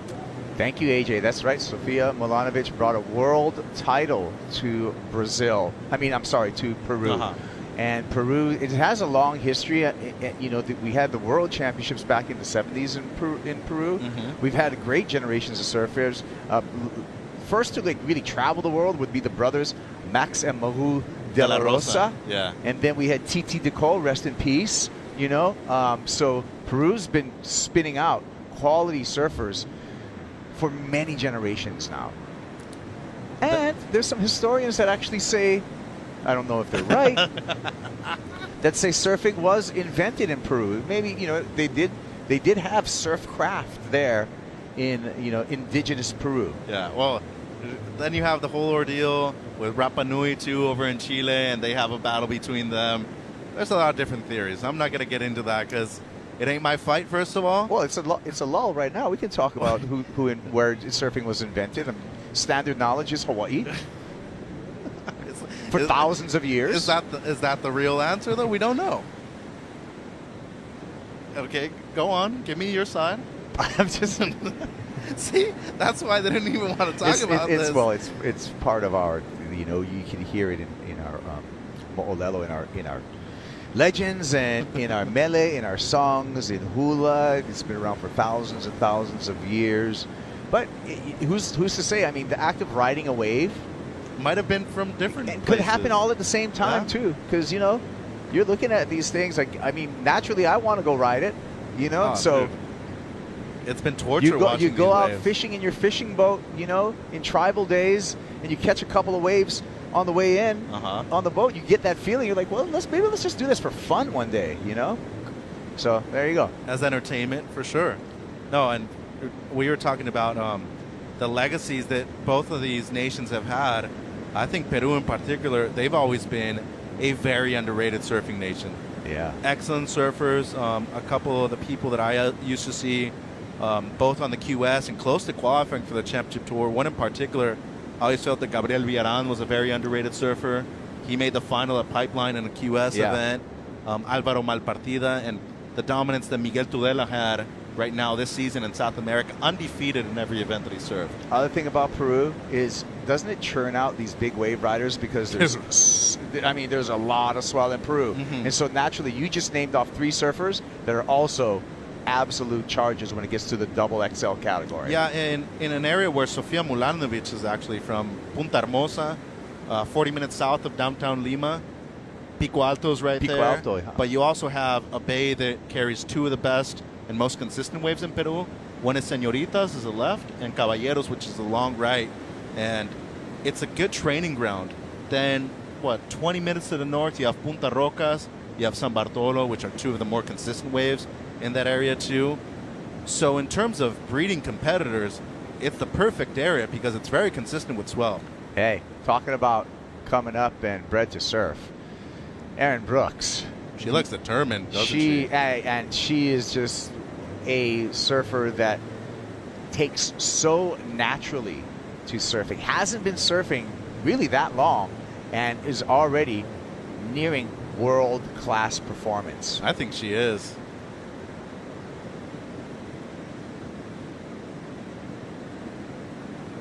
Sol. Oh, pull it? No. Yeah, so Sol Aguirre, she's going to hang on to that lead, but she did hand the priority over to Daniela Rosas. And Rosas, again, needs a 6.4 at the moment. 4.3 is the low for Sol Aguirre. Last wave, likely not too effective. Well, it just seems to me like there's been too many unforced errors on Sol's behalf, especially on that last wave. I felt the last section was one that she just needed to complete in order to get something similar to the 6 that she already has in her scoreline. And if I were to change something in this heat from Rosas' perspective, I'd be moving in just ever so slightly, Kaibo. It just seems like she's a bit too outside for how low the tide's getting now. Seems like she might be in a good position to catch this wave here, though. But a lot of these insiders are just kind of sneaking under everybody else's priority. And as of right now, with this kind of tide we have right now, mid-tide, they tend to be the better ones because they hit the reef better. You kind of want those ones that double up on the inside, end up connecting with the shelf a lot better. She still has plenty of time, though, 13 minutes. Here goes Seoul again. Under priority, finds this one, little chunky section there. Gets back up for a glide, looking to improve upon that 4.3 and distance herself further from Daniela Rosa, who's up and riding. Rosas catches a rail on the top turn and unfortunately goes down. Well, and Seoul's definitely going to improve on the 4.3 on this last one, I feel. I mean, still plenty of time for Daniela to get it back into the heat, but I feel like Seoul is definitely going to distance herself quite a bit with this last score. To me, it just seems like she's been in a better rhythm underneath everybody else's priority. Great first carve right there. And a very difficult second section, but goes up and over the whitewater. I liked it. And with 12 minutes to go, she's going to extend her first place position. And now Rosas is probably going to need something close to a 7, if not even more, Kaipo. Yeah, there you go. 5.43. Last was So Aguirre. And now Daniela Rosas needs a 7.53. There's all the judges for the last of Aguirre. And she's just chipping away, extending that lead in both consecutive waves that she's ridden. Yeah, Ben, you know, one thing that I think is really important to talk about is that there haven't been many successful Latin American surfers besides Brazil, due to the fact that there is a very, lucrative tour called the Alas Latin Tour, where a lot of people go. They stay in South America or in Latin America. You go to these beautiful spots. Waves tend to be very good. There isn't a necessity to travel worldwide. They just stay within their home countries or within their region, and they're successful that way. Here we go. Waves come through, and we will see if Daniela Rosas will use her priority. Second wave of the set. Looming on the reef. Positioning going to be really important. There's that boil evident. And it looks like Daniela may have been out of position. Oh, there she's on the corner. Yes, she was. And you know what? That was a good wave, too. Yeah. This is some unfortunate happenings right now for Daniela Rosas because there's a ton of opportunity hitting the reef here at Seaside. Let's see if we can see her again. Again, can see the low tide boil out there at the peak. And Daniela, nowhere to be found. She's way off on the shoulder there. And she's going to have to wait for another set. Hey, AG, did you have a wardrobe change? I did. You are so observant, Kaipo. I am over at the Pura Vida booth, and I have put on some of the apparel that Pura Vida has for sale over here. You can still come over to the booth and spin the wheel if you want to win a free prize, but they do have some really cool things for sale, including this sweatshirt that I'm wearing. So if you're coming down to Seaside Reef, make sure you come check out the Pura Vida booth. But if you can't make it here, they have retail stores from coast to coast, and of course, you can find them online as well. Pura Vida, a Costa Rican saying, Kaipo, which means Mitchell? Pure life. Pure life. Yeah. Hey, AJ, is there anything my size around there? I'm going to go ahead and check for you, Mitch, and if there is, I'll go ahead and bring it back. Okay, thanks, AJ. I got you. Wonderful addition to the crew, I might add. First thing in the morning. You just put in an order for well, that's why I got to give her a and then compliment. you give a compliment after that. It's a win-win. Salazar, I like your style. Okay, let's get back to the surf conversation here. And the conversation is Daniela Rosas with a missed opportunity. 4-wave set rolls through, and she was out of position. She needs a near excellent score of a 7.53. She does have priority. 8 minutes and 55 seconds counting down. And I've always said that the most difficult heats to surf in an event are the first heat of the day and the last heat of the day. But I think at this point, with the drop in the swell, and you mentioned that we still haven't seen that increase in the new swell that's supposed to show up later this afternoon. It's been very difficult to kind of position yourself and select the best wave so far in this heat. Case in point, one of the best surfers in the world, and especially when you talk about one of the best junior surfers in the world, Sol Aguirre, barely getting 11.53 points on the board. When in the previous heat, we saw one of the best heat totals of the event so far, 15.1. So it's been case in point when it comes to the difficulties of really understanding Seaside Reef at different tides and managing those expectations you have for your heat totals out there too, Kaipo. And it's almost cliche for us to say, but it is true. In a lot of times in surf competition, we see this like an on heat, then an off heat, then an on heat, then an off heat. And playing some cornhole over there by Pura Vida and the Sambazon activations here. Yeah, that's Ruby Stringfellow from around this area. She's a great young surfer. I think she's only 12. She's gnarly. How's she at cornhole? Don't know. She was practicing. Seemed like she's getting better. Yeah. Maybe if you see her with the Sambazon Bowl later, you'll know that she won a couple of prizes. I've had a couple of Sambazon Bowls today. You got to take it easy. I already told you. You even told me that you haven't been surfing because of your surgery, so. Yeah, I had my knee worked on. No need for anyone to worry. It wasn't a serious surgery, but yeah, I'm out of the water for a few weeks. I'll see you back, though. By the time we crack everything over at the Bonsai Pipeline, that happens January 29th, where we start the championship tour. Stop number 1, the Billabong Pro Pipeline.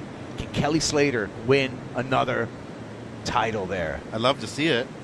I think I'd love to see him make a run at qualifying for the Rip Curl WSL Finals, too. A couple of stops on tour that I think he can do great at, included the Surf Ranch. Well, yeah.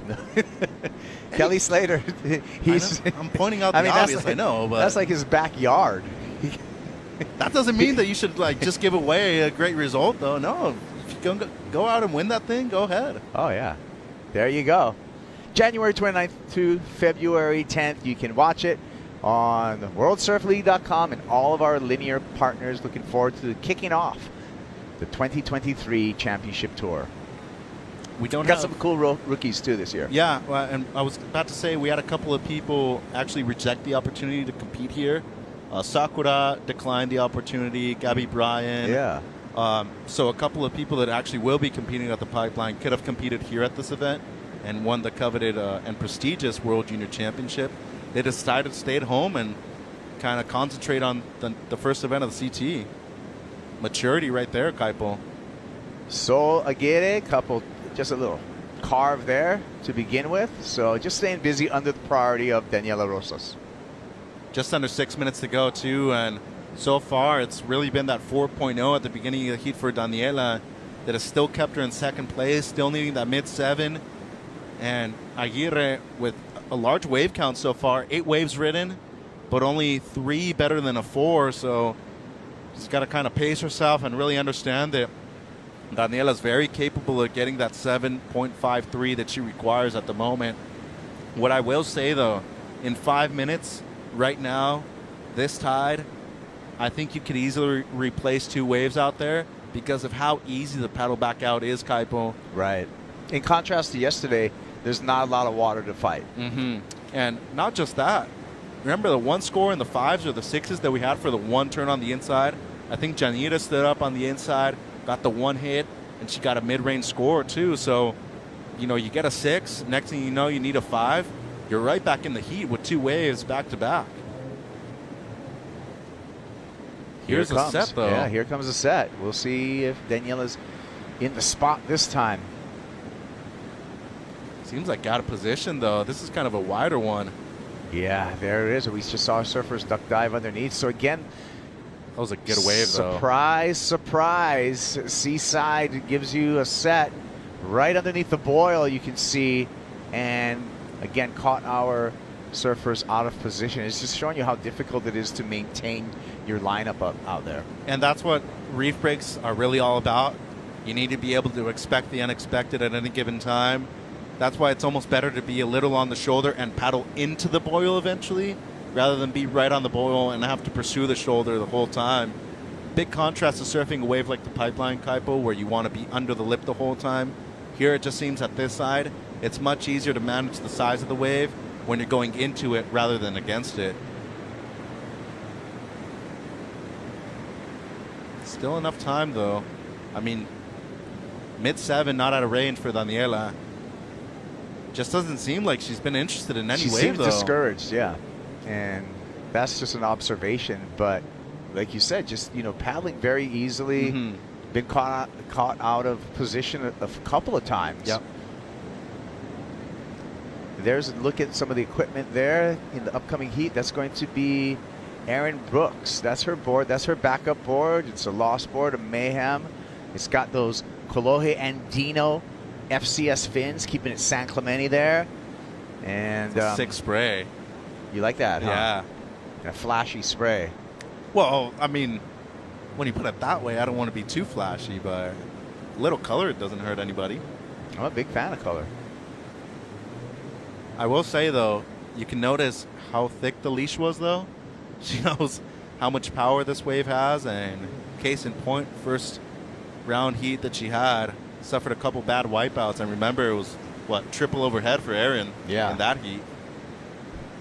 Much different story today, though. I actually think these conditions are going to benefit her speed.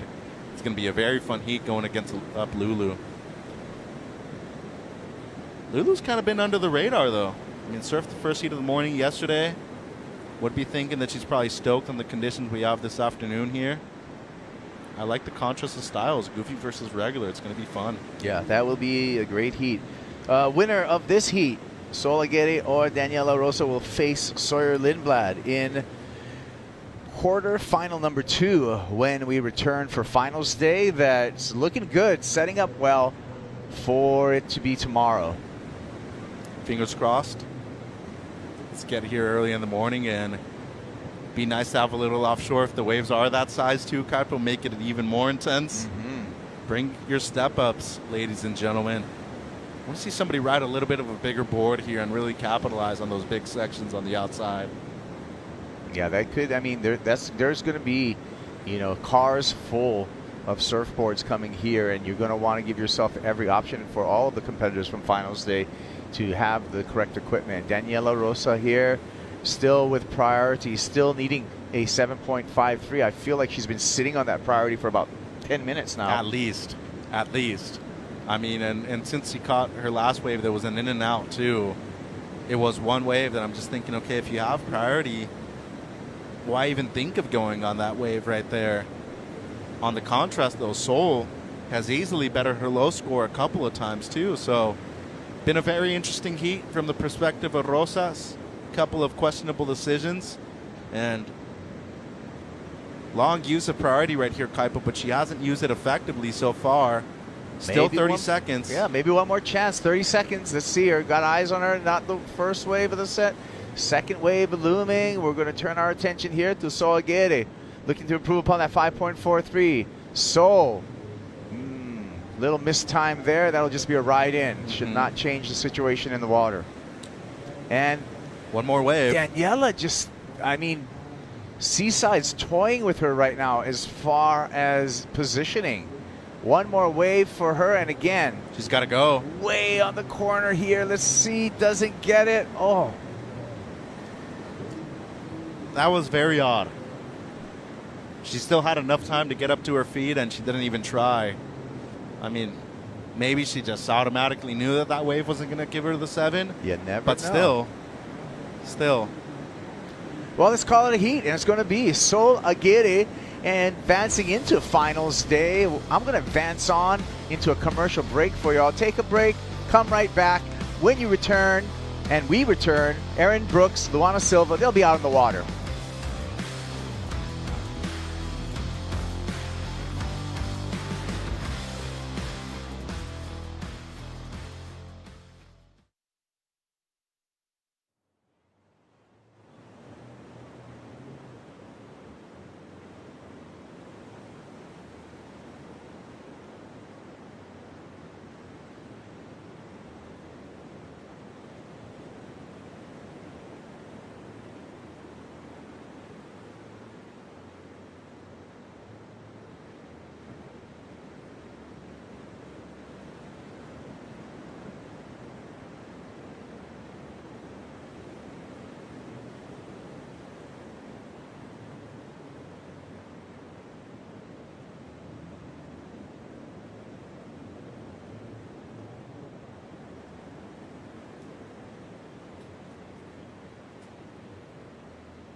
welcome back to the SAMBAZON World Junior Championships hosted by Best Western. I am Chris Cote, excited to be here with Rosie Hodge. We've got the 2 final heats of the day, and they're stacking up to be instant classics. We're going to be watching Luana Silva and Aaron Brooks.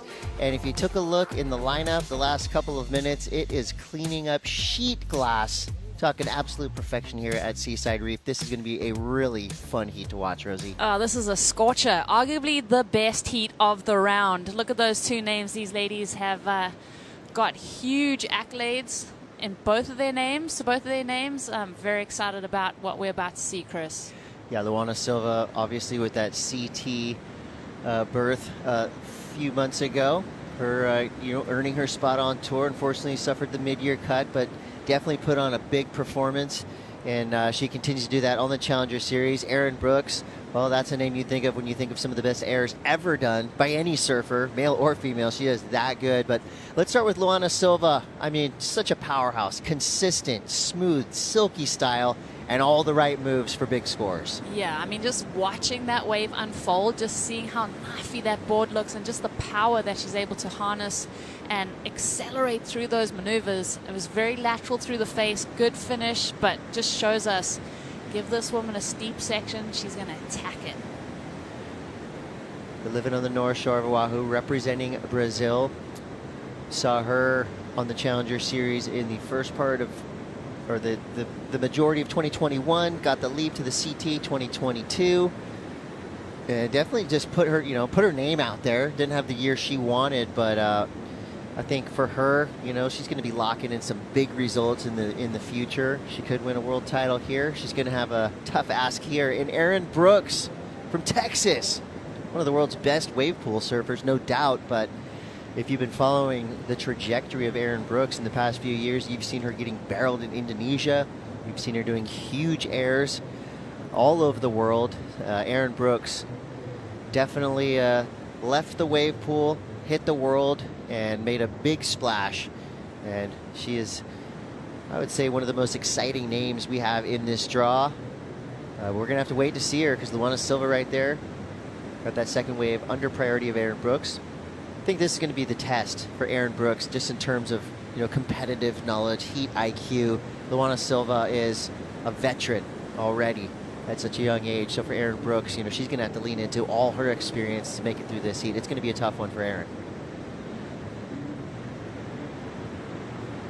Well, look, you see this beautiful wave that she has, lightning fast, quick, sharp snap there. Nothing else for Aaron Brooks, but she just has that excitement factor. When she stands up on her board, you can't help but get excited. She's going to do something radical. Yeah, you touched on it. Just her progressive approach is something that's put everyone kind of on notice. She's definitely been one of those women that's been pushing the envelope in that direction and getting a lot more progressive above the lip. Her absolutely charges. She's really good at everything that she applies herself to. So if something kind of catches her interest, she really dedicates herself to achieving goals. She started surfing like relatively late. Like she's only been surfing for a handful of years. I think she started surfing when she was about 9 years old, somewhere around there, which is pretty late nowadays. But yeah, she's just had this quick love and interest in surfing, and she's doing such amazing things in the space. You said amazing, right at the right time. Luana Silva did a beautiful, amazing first turn, finishes strong, goes vertical, already packed a 5.5 on her very first wave. I think she's going to improve on that. Beautiful surfing, highly technical, a lot of power. There's a lot of differences in these two women's approach. You look at Luana Silva, she's on her backhand. Beautiful first hook, the way that she placed that bottom turn deep under the white water to really meet with that lip line, so impressive. Finishes off clean. You look at the contrasting styles. You've got natural versus goofy in this heat. You've got, we talk about Aaron's progressive approach. Luana's rail game is amazing, but also the difference in size for these two women. They have very different statures at the moment. So we'll see how that comes into play, because it seems like Lulu's really leaning on that power base. And it just seems to be suiting her style of surfing at the moment. Well, the big number comes through for Luana Silva. She did it all on that last wave, a 7.5. I was thinking, I wonder if her strategy is to get out there, catch waves, and then I look at the waves and I think, she's just surfing. She's identifying all these great waves that are coming through. She's turning, she's going, she's ripping, and the judges are right there with her. So she's already got a huge heat total of 13.0. So Luana Silva means business, but she's having a lot of fun while at work right now. You can just tell these waves play right into her strengths.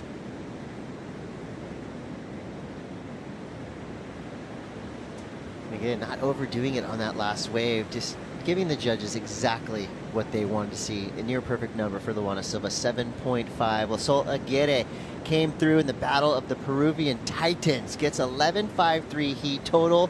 She's looking like she's continuing her run from 2022. Sol Aguirre is here. She's with AJ McCord. You want to talk about having fun while you're at work? That's exactly what you were doing during your heat. You told me that it was just so much fun. It's almost like it takes the competition pressure away. How did the quality of the waves affect the way you surfed them? Yeah, it actually looks a lot like home, so I was just so excited to surf perfect waves with two people out in the water. And yeah, I was just free surfing and trying to have fun. And I mean, against Daniela is like a really good friend of mine. I'm really happy that she's here, as well as me representing my country. And it was tough that we were in the same heat, but yeah, I'm just happy to make it through. Moving on, and with just sort of both of you making it as far as you did in this competition, what does that say about where Peruvian surfing is, especially on the women's side right now? Yeah, actually, people is here in a lot of my country, and I'm just really happy that I'm able to represent it, and as well as Daniela here in the World Juniors. And yeah, let's keep going, and yeah, having fun. Looks like tomorrow's going to be really good waves. I just hope I get a few more good waves there and do my backside just like home. You want to say anything to your friends and family back home? Sí, gracias a todos los que están viendo Perú presente, así que nada, sigan apoyando y con todo para Finals Day mañana. Congratulations. Gracias. Congrats to Sol Aguirre. She's awesome. I mean, you see that smile right there. She's doing it for all the right reasons. And, you know, I like to see friendly fire between countrymen, and, you know, as they get in that heat, it's like, yeah, it's bittersweet because we're going to lose two of the best Peruvians in the world in that time span. But Sol Aguirre came out on top. Daniela Rosas didn't quite get things together like she usually does. A 6.83 was her heat total, but for Sol Aguirre, 11.53. Rosie, got to ask you the question.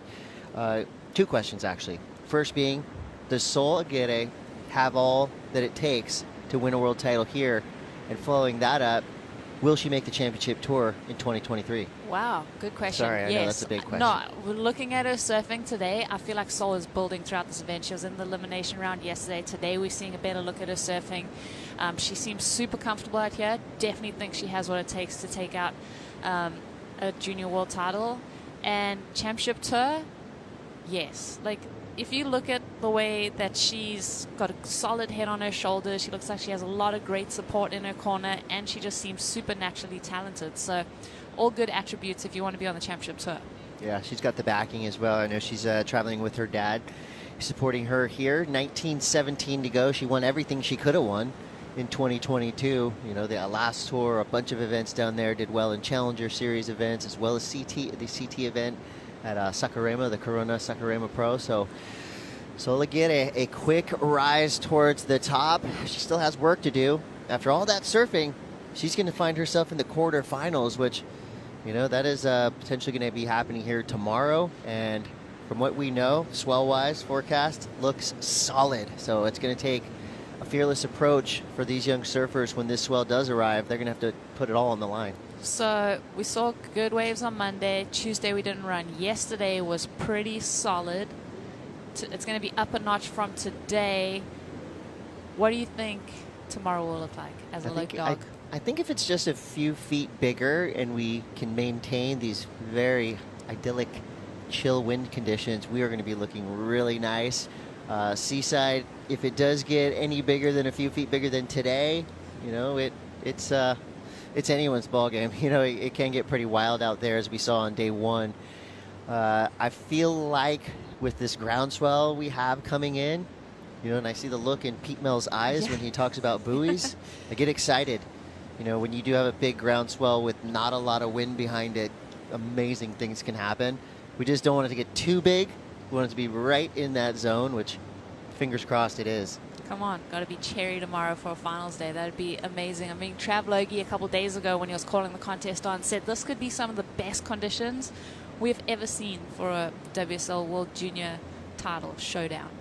I would say Trav Logie, who usually has one of the hardest jobs in the world, had a pretty easy job this week with the forecast that we saw. Tons of waves coming through, and every call has been perfect. I mean, we've scored every single day. Talked to some of the surfers in the field, winners and losers, and they've all said the same thing. Wow, this place is awesome. Yeah. I can't wait to come back here. 17:11 on the clock. Luana Silva's in that top spot for now. Currently has Erin Brooks in a combination position, but we've seen this a few times. You know, Erin Brooks, she's so good. One big maneuver, one section, and she can crack through that combo fairly easily. She does have plenty of time to do it. What's working against her right now is the consistency of Luana Silva. Of course, her skill set is among the best of the best, and she has priority. So right now, firmly in control of this heat, Luana Silva. What makes Luana Silva a standout in this field of pro juniors? Well, I mean, she's a former championship tour surfer. She was on as a rookie on tour last year. Is she one of the only championship tour surfers in the draw, like with championship tour experience? And I mean, Luana last year when she came onto the tour, definitely thought, like, I was not expecting her to drop off on the mid-year cut. She's amazing. So I think she's got that experience and that, you know, she belongs on the championship tour. So she's got all of that backing behind her. Yeah, she proved that. And now hopefully she can kind of tap into maybe some of the disappointment, the anger in getting cut mid-year, and apply all of that towards success. And yeah, we're going to see Luana Silva around at a high level for a long time. Well, one thing that really showed a lot of character to me for Luana was when Betty Lou Sakura Johnson won the US Open. They'd both fallen off the championship tour. Your friend goes on to win a Challenger Series event, and Lulu was the first person, like, waist deep in the water to go and congratulate Betty Lou, and she'd fallen out of the contest, like, disappointingly in an earlier round. So it just seems like she's having a lot of fun. She loves surfing. She's got this competitive edge, but she also has, I mean, she's a really good friend, and I think that's really cool. Like, when you're traveling the world and surfing, you're part of the surfing community. It's like this traveling family. So Lulu just seems like one of those people that you want to be around, and yeah, her surfing is really cool to watch. We're halfway through. Luana Silva with priority right now. A set wave coming through. Nice and glassy. That one just swings by our competitors. Oh, no, it doesn't. Erin Brooks. So you got that wave with second priority, so maybe just a little bit, you know, waiting to see what Luana was doing. Regardless of how that wave ended up, Luana had done a great job in, you know, potentially selling that wave, or waiting until the very last second without putting too much into it to let Erin Brooks think that that was going to be a good one. Erin Brooks is just a little late, so not an effective wave. Not an effective wave, but I do think the edge that Erin can bring out in this matchup is finding a little wedge and doing some aerial acrobatics that could really, like, separate her in terms of her strengths. Well, we do have two of the best female aerialists on the planet still in the draw, Sierra Kerr and Erin Brooks. Those two have gone wave for wave and wave pools and big wedges around the world, and changed how everybody looks at, you know, aerial surfing. So hopefully we get to see Erin Brooks find a ramp, show us what she can do. Meanwhile, Luana Silva, steady, confident. Little two-stage floater there. So nicely done for Luana Silva, knowing that it's going to be really tough to hold on to priority for half the heat. So I think that was a fine decision. She's probably looking at something in that 5 range for this wave. Her low score of 5.5, so we'll see if this wave's a factor. Yeah, so Lulu getting that floating maneuver on that end section. Not sure if it's going to improve her situation. That was a pretty good looking wave when she took off, but yeah, we'll see what the judges think. It looks like Erin's kind of identifying something, maybe trying to reposition here in the lineup. Send us a ramp. We want to watch Erin fly. 12:55 to go. Erin Brooks now out the back with priority. She got her choice of waves.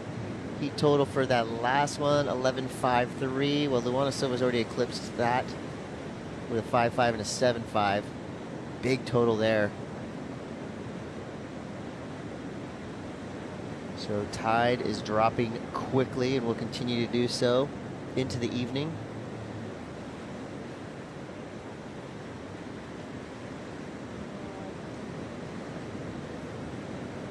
We see coming up next, we've got Francisca Kiki Veselko and Sarah Wakita. So still a very strong international field in this event. Quarterfinals potentially coming up tomorrow morning for men and women. We're going to be crowning a world champions down here tomorrow. So history is coming down the pipeline here at Seaside Reef. 11:54, here we go. Erin Brooks, one of the most exciting surfers on the planet, whipping into a top turn there. A lot of energy down the line here. Quick vertical snap. So already showing us her ferocity. Whoa. Can she hang on and finish? She does. That's the Erin Brooks we know and love. So exciting when she stands on her board. You can't help but move to the edge of your seat and watch what happens next. That's going to get her right back into this heat. Yeah, she was like a gecko on that end maneuver, just kind of sinking her booty feet into that deck of the board, making sure that she rides out clean. It's so easy to crumble under pressure when you're coming up against someone of Luana Silva's stature. I'm so proud of the way that Erin Brooks handled this moment and handled this wave. Up into the lip there, just a speedy chop turn. This right here was super cool. She kind of drifts that tail, gets that weightless feeling, rides that one out. Interested to see, there's her dad with the beard, Jeff, there, just trying to give some encouragement, get back out there, get another one. But yeah, I'm interested to see the score. I think, you know, can it rival Lulu's 7.5, or will it fall in between that score, maybe go a little bit higher? That last turn to me really was a standout moment in this heat. Well, the judges loved it. 8.43 for Erin Brooks, so she's back in this heat and more. That is one of the highest single wave scores of the entire event. One judge throwing out a 9-point ride there. So what was it about that wave that elicited that huge reaction from the judges? She attacked that end section, and it wasn't just coasting along the lip line and riding it out clean. She got to that lip and then threw some extra emphasis on the tail. She skated and got that finless feeling. So yeah, I think the judges just recognizing the degree of difficulty in the maneuvers that she was doing. Look at that. It's a nice long set wave. It's got some height to it as well as that length of wall. Just gives her opportunity to whip it up into the lip there. Really like that turn too. And then the transition there, just throwing the fins out. That was cool. Like, that was a really cool ride from Erin. And right back at it. Erin Brooks. Quick ride there. Just fitting in 2 turns. Her low score is a 2.5, so she'll probably better that. She's looking for a 4.57 or above to jump into the lead. And I just think the electricity that she has, you know, she displays right when she stands up. That's the difference between her and Luana. Luana, you know, that power, everything's in its proper place, nice clean style, you know, super fluid from beginning to end.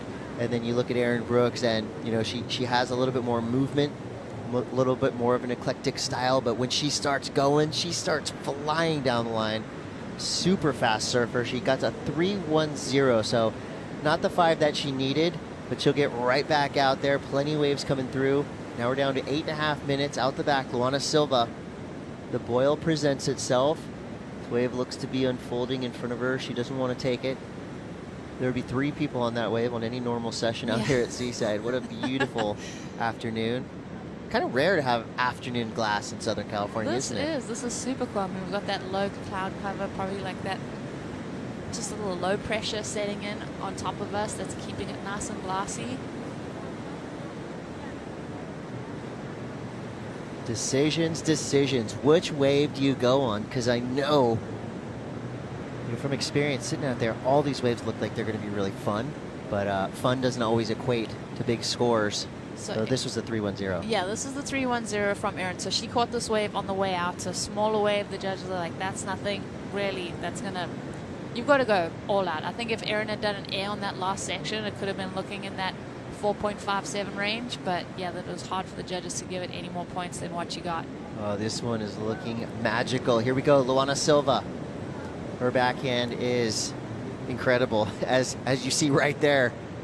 The perfect turn to start this wave, but somehow looked like maybe her front foot slipped off, over projecting a little bit into the lip. Rosie, what happened there with Luana? Just overcooked that last turn, just misread that section just a tiny bit, and the fins just disengaged from the face of the wave, and she loses control. But that first move was solid. She was well on her way to an excellent score there. Erin's just pacing out to the back line. Wants to get that priority. She's got it. Under 7 minutes remaining. Ooh, Lulu could be... That's a hard pill to swallow for Lulu, because she's out there. Let's have a look at this wave. Beautiful wave that she takes off on. Probably one of the best looking waves that we've seen. Beautiful first turn. Eyeing up this section, and then there's just that rib in the face that kind of creates that air pocket under her fins. Are you sensing a momentum shift? Yeah, that was definitely one of those, you know, just that the edge of the heat where things kind of switch around. There's a puff of a different wind that blows, and Erin's kind of looking like things are turning in her favor. She's got that priority. She's got time on the clock. Let's see how she can keep her composure. Only looking for a 4.57. Down to 6 minutes to go. Two surfers in the lineup right now, both capable of taking home a world title. We saw earlier Solagire in that last heat, put her name on that list of favorites. So a 4.57, theoretically speaking, what would be enough for a 4.57 for Erin Brooks if she was turning on a wave right now? I think Erin's got to surf like she needs an 8. Like I feel like the best thing that surfers can do is when you're presented with a mid-range score, sometimes you end up surfing a little bit too safe. I think Erin's just got to go with the mentality, just free her surfing and just let her surfing do the talking on the wave that she's presented with. But it's all about the opportunity that she gets. Well, Luana's going to apply pressure right here. If you saw that little paddle battle right there.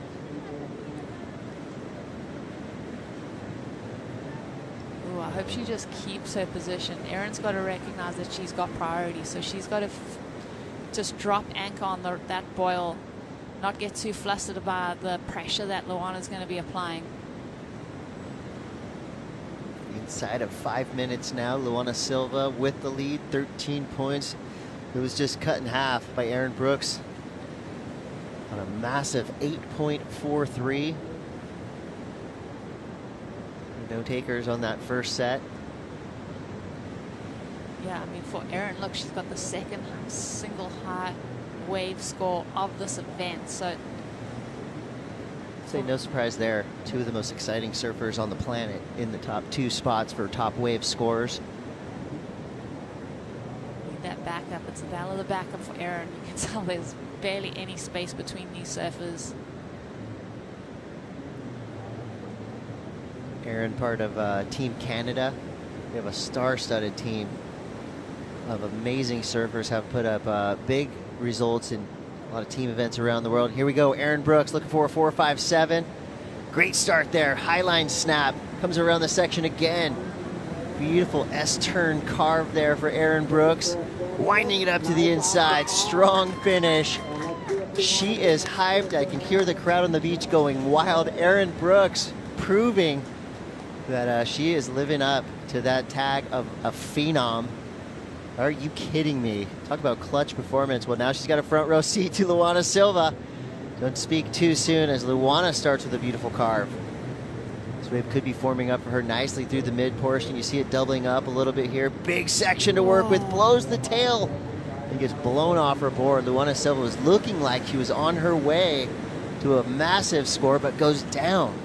What a heat, Chris. What? I mean, Luana to answer back, but Erin, I had goosebumps watching that wave, watching the end of that wave, and Yeah, 100%, 4.57. Here we go. We're going to get a look at Lulu's wave first. So winds it through. Beautiful turn back into the white water. This wave goes a little bit fat on this section. She's eyeing off this end section. It's got a lot of froth in the face. She throws the fins. She's recognizing that she's surfing for a score, right? She knows that Erin has got the number that she needs to go into the lead with this wave. Beautiful first turn. Sets it up down the line. It's definitely this end maneuver for me, though. Watch as she just crunches that lip. Not as big a finish as her second to last wave, but still the 3-turn combination, I think the judges are going to really like it. 2 minutes left here. Tense times on the beach as we wait for what we think is going to be a solid number for Erin Brooks. And Luana Silva regains that top priority spot. So Erin Brooks now with second priority, waiting for the score to come through. More sets happening. Ooh. We're going to see another, I'm sure, a big finish with both of these surfers. Unfortunately for Luana Silva, that last wave was looking like it was going to be a big number. It came through with that fall just at a 3.77. Meanwhile, Erin Brooks posts a 6.60. Rosie, don't mess with Texas. Erin Brooks is in the house, and she is firing on all cylinders. 15.03 total right now, 1:20 to go. I have no idea what's going to happen next. This is going to be a heck of a finish for this heat. Yeah, that was amazing. And coming in at that 6.60, Luana, had she finished that wave, I mean, then even the previous wave where she fell on that last maneuver, that could have been the point of difference for her. That could have been where she really took a stranglehold on this one. Erin, just the way that she's kept her composure, super impressed with her. Yeah, let's see if Luana can find another opportunity with that priority. 49 seconds on the clock, Chris. Is this it? Oh, looked like they were just a bit inside for that wave. That's a good wave. Yeah, that looks like a fun one. That's a really fun looking wave. Is the second one going to be as good? Second one kind of dissipates a little bit as it hit the reef. 25 seconds left. Will the Wonder Kid from Texas fend off the CT surfer Luana Silva? It's looking like with 15 seconds left, no movement in the lineup. Rosie, would you call that an upset? This was my favorite heat on paper. I would say it's an upset when you look at what Luana's done in her career. Erin Brooks, obviously the young upstart, and has something to prove in this event. Extremely impressed with both of these women. Well done, Erin, for the win. That was a convincing victory. It all started about halfway through that heat when Erin Brooks dropped the hammer in 8.43, so a huge heat total for this young surfer out of Texas representing Team Canada. We will see more of Erin Brooks, and we'll see one more heat on the day. Stick around. You're watching the SAMBAZON World Junior Championships hosted by Best Western. We'll be right back.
oh my, like oh I, oh I, oh I, oh I, oh I, oh I, oh I, like oh my, oh There she goes. Erin Brooks drops into this one. Well overhead. Nice opening carve up in the lip. Very hangs on. Such a beautiful arc there. I mean, that was great for Sawyer. Look at the wave choice, too. Alyssa Spencer with the sharp rail work, as always.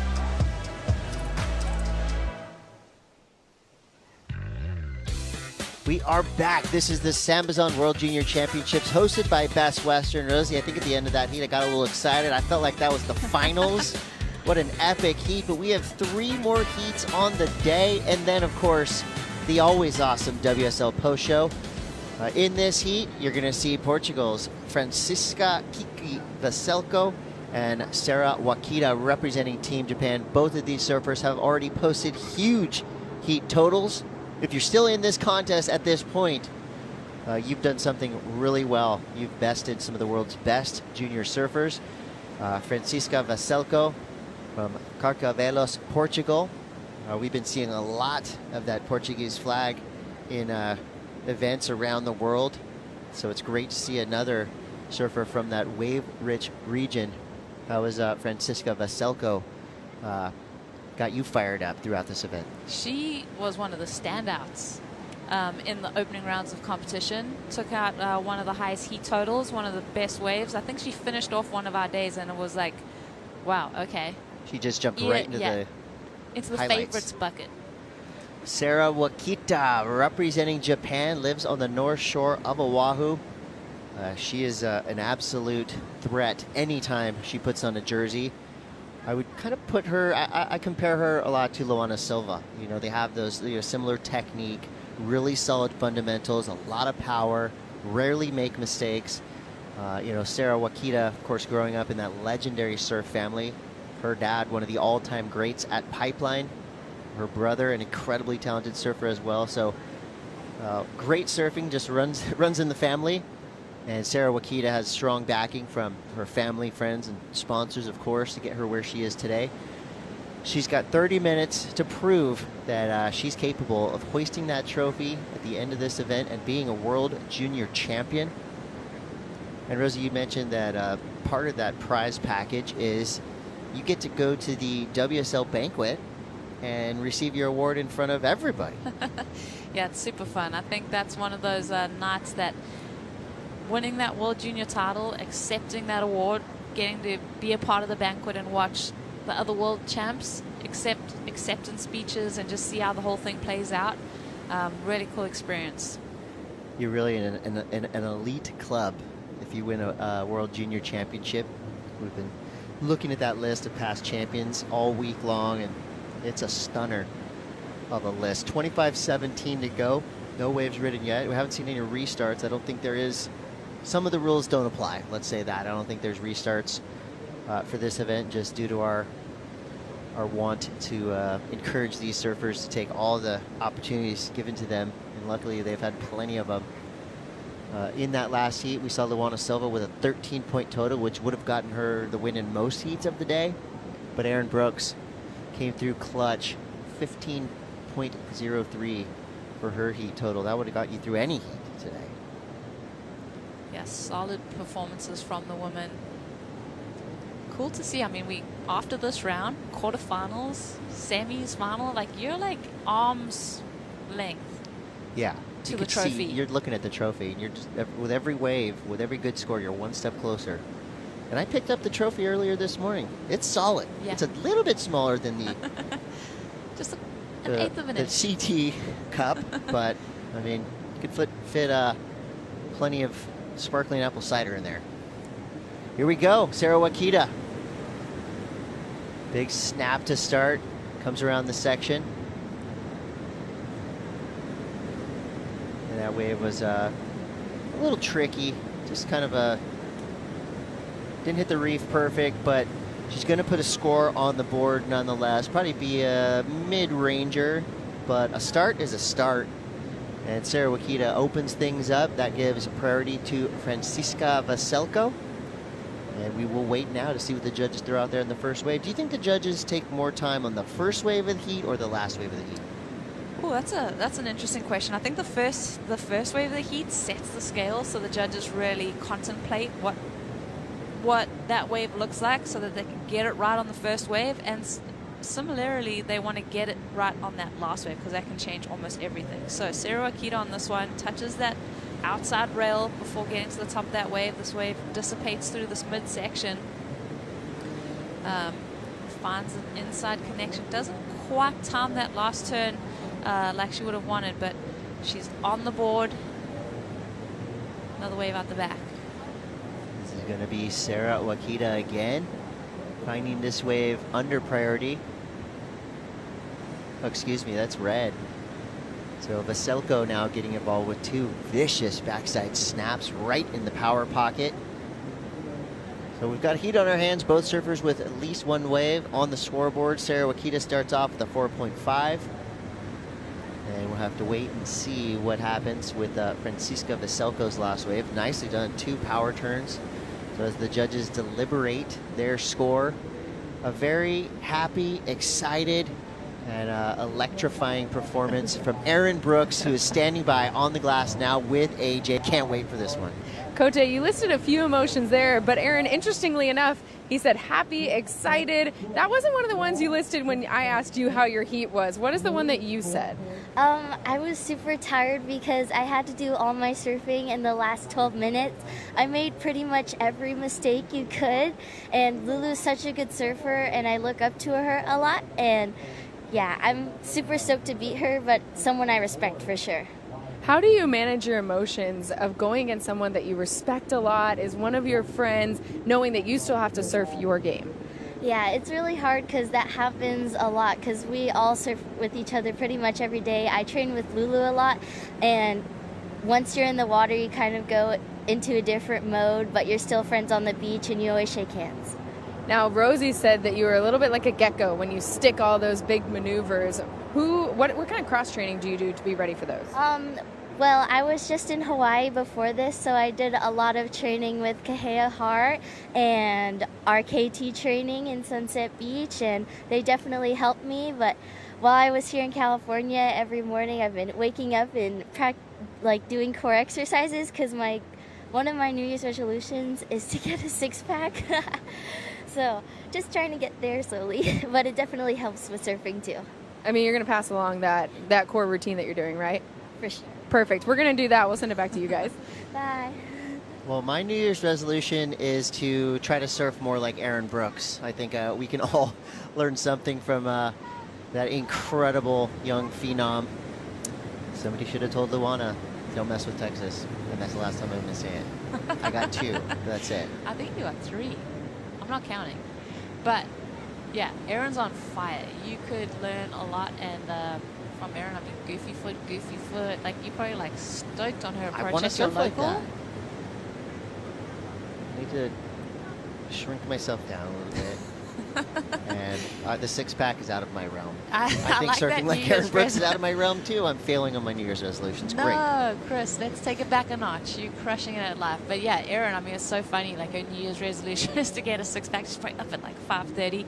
No, she is, she takes her training really seriously. She has a lot of fun with it. Yeah, it's cool to watch Erin, you're like, I want to do this, and then go and do it. And then I want to do this, and then she goes and does it. Like, you're talking about what she does in the wave pool, and she spent so much time in Waco trying to perfect the airs. So, yeah, it's cool to see her set some goals up for herself and go out and achieve them. And she is, it's funny, she's wise beyond her years. She still is, she's a kid, and she kind of has that bubbly, fun personality. But as you saw right there in her interview with AJ, I mean, those answers were spot on, very serious about what she wants to accomplish in surfing. And by working with guys like Kahea Hart and, putting in the time and effort early in the mornings, that's how you achieve those goals. Sarah Wakita was winding up for what looked like was going to be a decent score, but unfortunately falls at the end of that wave. The score did come through during the interview. Francisca Veselko with a 6.60, so she's in the lead, and now she has priority. And there are a ton of beautiful looking waves coming through the Seaside Boil, presenting itself and just offering up these surfers.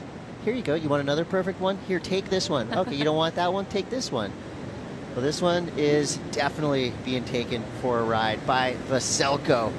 2 solid pocket snaps there. Nice little setup, big finish. Can she ride out clean? Tumultuous whitewater there. It eats her, but I think what she did on the outside is definitely going to warrant a big number. I loved the look of those 2 turns and where she did them on the wave, staying right in the pocket.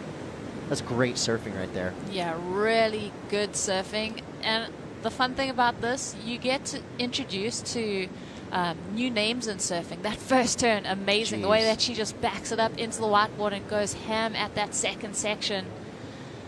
Even the negotiation of this right here, she almost made that. And there's so much water converging on that shallower section, coming right at you. Sarah Wakita on this one, a smaller wave, and it goes a little bit fatter for her on the open face. So, you know, she's technically everything. The surfing looks great. She just hasn't put herself on the best waves.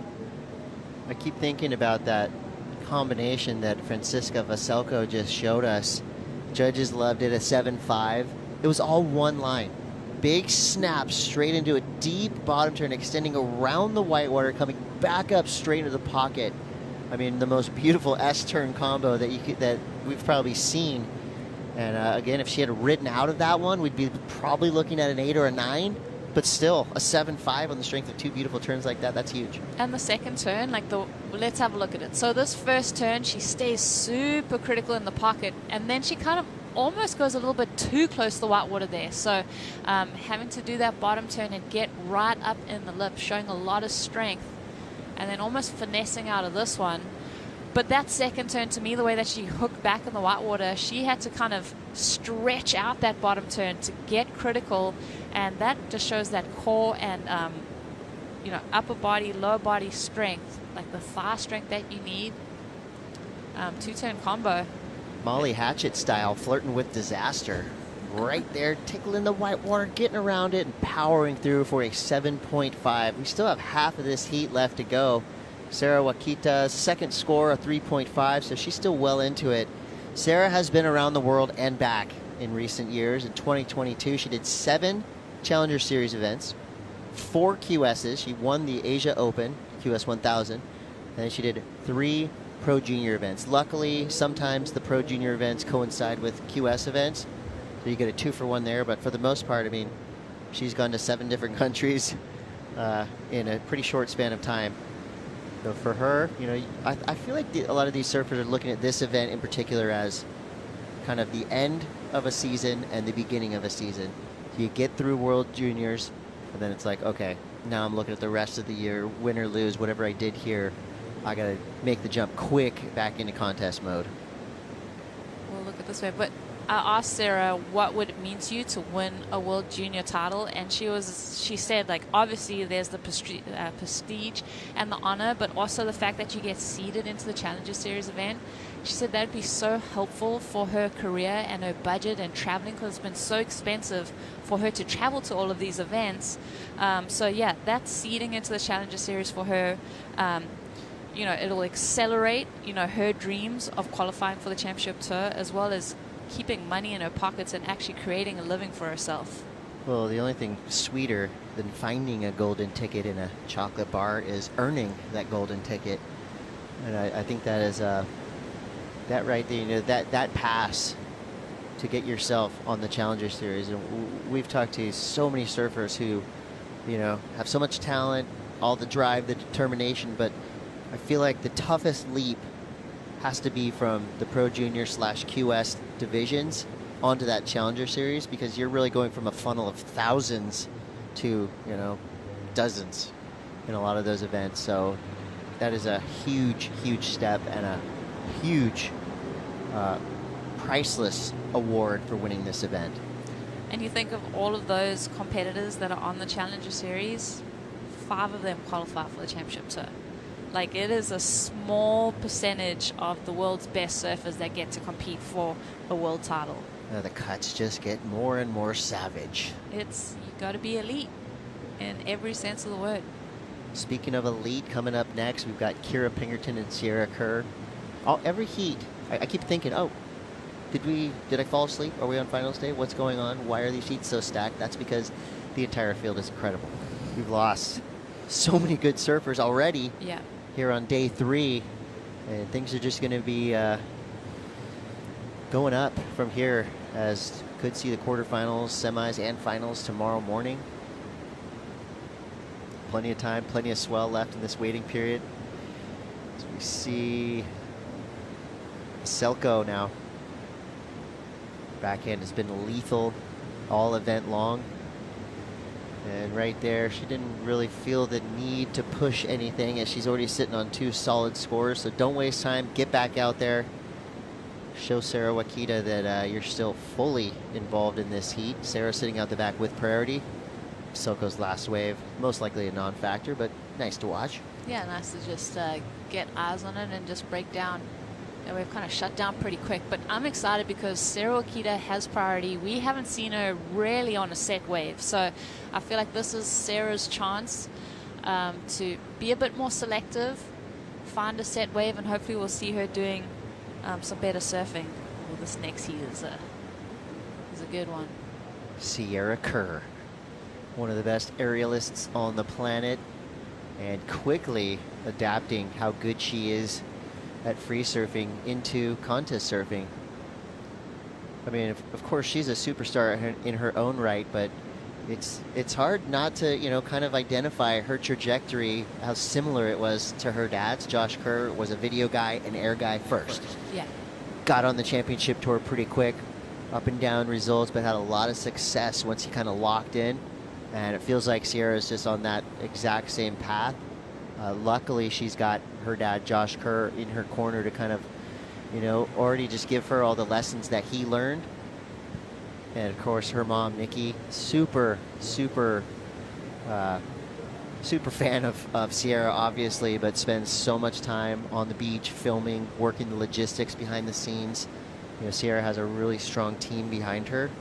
And I think you need that because, you know, these surfers are actually surfing more events than surfers just focused on the QS or CS, because you add Challenger Series events to qualifying series events to Pro Junior events, and sometimes they're doing even, you know, amateur series events around the world as well. So the juniors could maybe be surfing the most of all surfers at this elite level. Definitely. I mean, they'd be almost every weekend they'd have a contest going on, and Sierra's traveled a lot, and she's got to be super grateful to her parents, because you mentioned Josh being a pro surfer and just the doors that opens, but also her mom Nikki, like spending time homeschooling and just like investing in Sierra and making sure that she's, you know, staying on top of her education, and while they're traveling all over the place. So there's a lot of sacrifice that's coming from the family that she can be grateful for.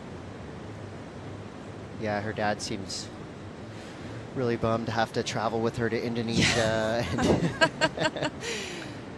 He's got a great job. No pressure. He just gets, well, I take that back. I think he probably feels more pressure and more nerves now watching Sierra compete than he did, because he had a lot of fun with competition. Yeah. You know, he was the guy that brought really, I think, brought real high-tech surfing to the championship tour. Ruffled some feathers, no doubt, in his first year on tour. When he was doing upside down inverted reverses and just the crazy Josh Kerr airs that he was doing. And, you know, Sierra Kerr, she's doing all the same stuff. She's bringing a new level of technical surfing onto the scene. And I know you're around all the top pros all the time, the Carissa Moores, the Stephanie Gilmores. Are they aware of what Sierra Kerr's been doing? Yeah, I think the current top 17 is nervous. I think they're looking at like the Aarons and the Sierras and the Kira Pinkertons and the Sawyers and the Lesser Spencers, and they're like, yeah, this is that next generation that's coming for the world titles. I mean, Katie Simmers, that's going to be on tour next year. Katie Simmers has a video premiere tonight in her hometown of Oceanside, California. I believe I saw that on Stab Magazine. I saw it on Katie Simmers' personal Instagram. This is a movie that she filmed. I think she took part in editing, picking the songs. It's her personal project, and she's got such a cool personality.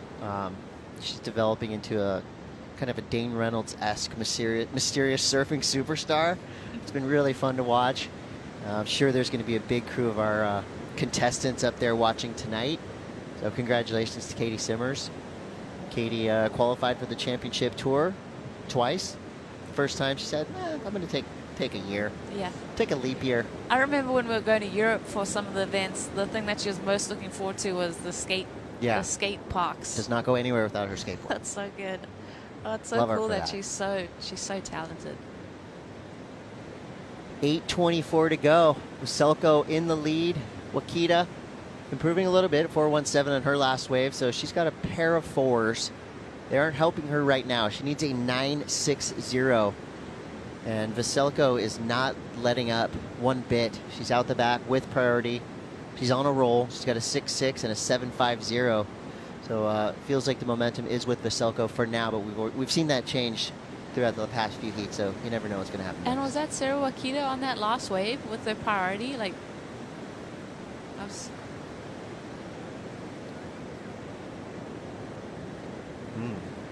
yeah. If it was, that's a mistake. Well, like I said, I was super interested in seeing her on a set wave, so a bummer that she... I think Francisca still had it from when she was paddling back out. You saw Sarah Wakita get that 0.5, so she did stand up real quick, but it was a no-go. So 7.25 to go, Francisca with priority, and Sarah Wakita, you could see just kind of doing a couple little circles on the inside of Veselko. What did you like to do in heats where priority was at play? If you had second priority, were you all up in the business of the surfer you were out with, or was there space involved? No. How tenacious were you in the water? I think it's important to apply pressure. I really do. Unless there's an opportunity for like waves underneath that priority, I think if there's one specific takeoff zone where here at Seaside you can tell sitting on that boil is going to offer you the best opportunity to get a good set wave, then I think it's important to just sit out there, apply the pressure, and try and sell them on, you know, one of the waves that doesn't look as good. Here we go, having a paddle. It's Wakita. So this one without priority. Could have a nice run down the line. Kind of a high line float there. A little mistimed on the second turn. So not a great wave for Wakita, but she got that one under priority. So most likely she'll get right back out there. She's not really in the mix with Veselko, who is sitting right on the edge of that boil in the probably best takeoff zone, but sometimes these waves can swing wide. Some of the bigger sets actually bypass that boil section and can give you the offer of a really nice long wall. But maybe Sarah identified some of those earlier. Kira Pinkerton coming up next. In my opinion, another lock for the championship tour, and once she does get on the CT, you know, I think she's going to do a lot of damage, talking rookie of the year type of surfer. She has a huge heat ahead of her right now, going up against Sierra Kerr. And she could win back-to-back world titles and anything, and one of the only North American World Junior champs. So she'd be feeling confident. Did I miss something? Does she have no leash? Maybe it was the glare. Maybe it was the glare. You made me nervous there. That'd be pretty punk rock. There we go. There it is. It's a comp leash, Rosie. It's very thin. Okay, my glass. No, I get it. No, she's good enough to where she doesn't have to wear a optical leash. illusion. She's that good that I wouldn't doubt it. 4:53. So the San Clemente Cyclones still alive. Kira Pinkerton involved. Sawyer Lindblad. So the women of San Clemente flying the flag. But right now, Portugal, Japan in the lineup. And it looks like a late takeoff, but nice positioning for Veselko. And that was a trick. It's like Halloween, trick or treat. That was a trick. It looked like it was going to be a treat, but it was not. Nope. And that gives priority over to Wakita now. So she's going to have to kind of dip into her experience and figure out, okay, what do I do here? I've got priority. I've got 4 minutes to go. That's kind of it's a long time to sit and wait and try to make that decision. So get out the back. Here we go, Wakita right into it. This wave spinning off down the line. A good section to work with to start. Ouch. What happened there? I feel like she had to be on that wave a lot earlier, and that was a good looking set, but if you're not getting that first outside section, and setting your tempo and setting your lineup, then it's not worth going on that wave. So I feel like that was maybe a little bit of a mistake from Sarah. That was a great set. She was just out of position. I feel like, and I've been saying a lot, that patience pays off, but I feel like at the very beginning of this wave, you cannot be patient. You've got to get involved immediately. You know, she was kind of right there, late drop, so she did have to wait, but right there, she should have already been to up get in the the lid. second combo, yeah. But that was a really fast wave, probably faster than most of the waves that have come in on the day, so it looked like it was going to Yep. be perfect, but it ran off pretty quick. She kind of had to go, but I think the tide dropping out, like it just didn't have that entry that she would have wanted to get that first turn off quick to combo it up with that second maneuver. You can tell by the body language when she kind of jumped off, she was pretty disappointed. Where's Rob Machado? We need Rob in here to kind of decode what's going on with this Yes. tide dropping. He's probably in his van already waiting for this day to wrap up so he can get out there. 2 minutes, 35 seconds ago. A lot of fan support from around the world. I saw Jake Marshall posting on his Instagram, "Let's go Levi, let's go Alyssa." He's cheering hard for his hometown homies. He put it out there. He wants the whole town of Encinitas down here tomorrow rooting for these local legends. And I back that up. The Marshall clan basically lives here at Seaside. I'm sure for him, he's in Hawaii, so he's living pretty well, but I'm sure he wishes he was here to support. He's going to have to do it via the telephone for now, as Veselko is having, I would say, the kind of polar opposite heat that Wakita's having. She's really finding the best waves. She's nice and calm, and she's making every wave pay. She is a powerful surfer, and she's putting everything in its proper place right now. Yeah, that was really cool. I think she's got a great read on this wave. Going into the quarters, like, she's a dark horse pick for me. Like, watching her and her approach, she seems like she's got an easy read on this wave. She's building with confidence. Here goes Sarah Wakita. Nice snap there. This is an uncommon sight to see Sarah Wakita make this many mistakes. She's such a solid surfer. You know, generally really consistent. But again, anything can happen here in the last minute. What do you think of this wave? It was a cool looking wave. I think this last maneuver, like, super patient, waiting for that wave to stand up. Like, she knew she didn't want to do anything in between those two maneuvers. I think that sharp eye surfboard looks really good under her feet. Yeah, she's, like I said, dark horse pick for me. 45 seconds. I'm sure the Sharp Eye crew is on the beach now watching. We've been talking about San Diego being a surf-centric city. A lot of shapers around here. You can't talk about San Diego surfing without talking about Rusty Priestendorfer, legend, shaping incredible boards just down the road.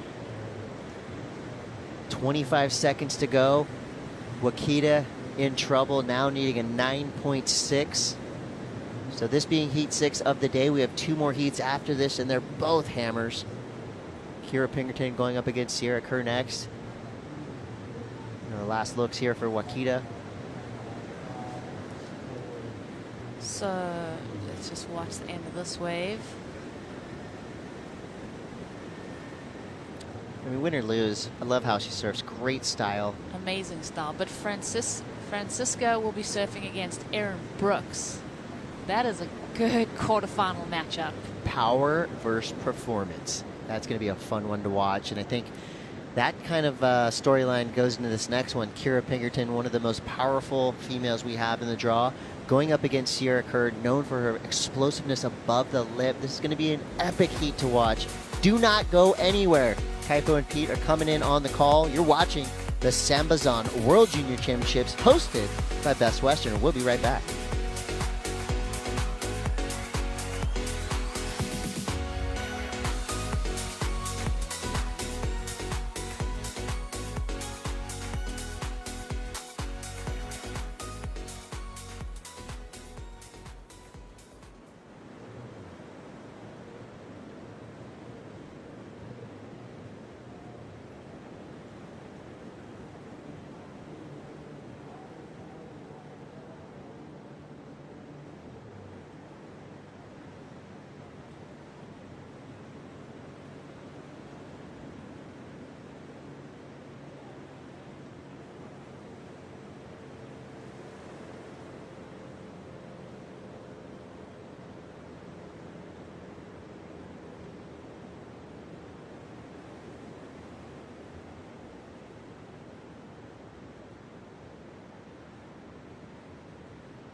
Here we go. The GOAT, Kelly Slater. Straight into Yes, the that time pin. again. Leveling up, He's doing my coming thing. out. Yes, that time again. Defending the title, king of the ring. It's that time again. Don't want to win, I'm cutting you off. 'Cause it's that time again. We're back at the SAMBAZON World Junior Championships, hosted by Best Western. I'm Kaipo, along with the Hall of Famer Peter Mel. And Pete, what do you got? Best Western. It's really nice. You like those rooms, huh? I do, a lot. Well, how's this matchup that we have in the water right now, Pete? Doozy. Kira Pinkerton versus Sierra Kerr. It is a doozy. One of the favorite heats of this round of 16. Sierra Kerr putting together an amazing performance yesterday, and you'd expect that again. Kira getting the win and sits in this round of 16. So I know that Kira, being the veteran of the two surfers, wants to put it to Sierra Kerr. Sierra Kerr, I would imagine, a crowd favorite. Now, what I would have to say is Sierra Kerr, she has, the performance factor, but Kira Pinkerton has that high heat IQ. She's a former national champ. She's won ISA gold in 2022, and here she goes. So you saw Sierra Kerr powerful that first wave, not able to get into it. Kira Pinkerton activates here. Pinkerton with the easy carve to start off with. Another cut back into the whitewater. Patiently waiting for this wave to stand up. Stabs it on the closeout. Going to get a little bonus and combos it up for the finish. Early momentum there. She's got more, Kipes. Why not one more? Well, that's not going to count, but. Heck, where'd nice this wind come from? I mean, literally walked into the booth and now all of a sudden there's a breeze. That came out of nowhere. I mean. And it's been pretty much glass all day long, and all of a sudden we get the ruffle. Well, here's a replay. Kira Pinkerton. Again, good looking wave to start off. She held position over Sierra Kerr. Veteran move there. This wave didn't have a ton on that outside section, but she kept good flow, and I definitely liked the finish. That there, straight up and a glide. So that was a nice two-turn combo, and then she ends up getting this last portion here. I would have loved to see her absolutely finish it, but it's going to be a good number, momentum right there with Kira. Here comes Sierra. Has to kind of ease her way back into the whitewater. Wave fading through, expecting it to stand up on the inside. And Sierra launches into the lip, but can't hang on to that one. Bummer. That's the one thing I think Sierra is going to bring to you is this raw excitement to her surfing. She is able to punch the fins and punt. I mean, her idea of surfing is to go big on every section she's presented with. And that's why she's so exciting. That's why she's touted as the future. Yeah, she got 9-point ride yesterday. I think it was 9.16. 917 just yesterday. So she's topping the women as far as single highest wave score. Replay here, though, came up a little bit short. Yeah, the outside section, she had to kind of double turn the cutty. Just didn't get vertical enough here. She finally sees the section that had the verticalness and the criticalness to it and can't pull it down, so that's a throwaway score for her. Numbers are in. 5-point ride, a flat 5 for Kira Pinkerton, a 2.33 for Sierra Kerr. Hometown Coolangatta, Queensland, Australia, but she actually splits time between Coolangatta and Carlsbad, California, just international, as is the entire Kerr family. And Carlsbad being basically North San Diego County, so you end up, I mean, these are towns that are about 2 exits long on the 405, or the 5, sorry. So they're not big, huge towns, but they are separated by cities. All San Diego County, though. Yeah, all North San Diego. Kira's dad, of course, a friend, Josh Kerr, was instrumental in a number of endeavors, not only as a championship tour surfer, but also a big wave tour advocate. And he's a winner. He won an event. And he was the mastermind of the Red Bull Airborne series that we're doing as well. Man of many hats. And an entrepreneur as well, yeah. But it's really cool to see Sierra follow in Dad's footsteps. We've seen that a lot lately, second-generation pro surfers. And that is exactly what Sierra Kerr is. Just 15 years old. Just a youngster. Yeah, she's a grom. Yeah, pot of bends to Kika Veselko. Kika won that last heat. She's in the quarterfinal. She's with Mitch. Thank you, Kaipo. Kika, parabéns. Congratulations. Big heat win against Sarah Wakita. Competitor that you see a lot on the Challenger Series. You had 3 waves above a 6, but it was really the 6.6 that established your positioning in the lineup. Yeah, the heat, it was really slow in the beginning. Actually, it's pretty slow out there, but I knew I had to be patient and just wait for the set waves, and that's what I did, and that was a good heat. 14.1 heat total, but you still have one of the highest waves of the event, a 7.67 on day number 1. Moving into potential finals day for tomorrow, what should we expect from you and maybe getting a Portuguese champion at the end of this one? Yeah, that would be awesome. I'm looking forward for it. Tomorrow it's meant to be a little bit bigger, but today it dropped, so I took my swallow board and it worked really well. Maybe tomorrow I'll put a little step up or just a round, and let's see. Okay, a little question off topic. You were actually born in Irvine, California, a little over an hour from here, but you moved to Portugal 30 days after you were born. Any chance you could maybe fly the Stars and Stripes when you get on the podium too? Yeah. Well, I represent Portugal, but my blood is half-half. I was born here. My dad's American. My mom's Portuguese. So, yeah, I'll always put probably the Portuguese flag up first, but I'm also American, so proud to represent both. I like it, Kika. Thank you very much. Parabéns. Kaipo? Thank you, Mitchell. Putting Kika on the spot right there. What flag are you going to represent? Wow. Well, yeah, if she was to win, she would be the first Portuguese surfer to win since 2014. 2014, Vasco Ribeiro took out a World Junior title.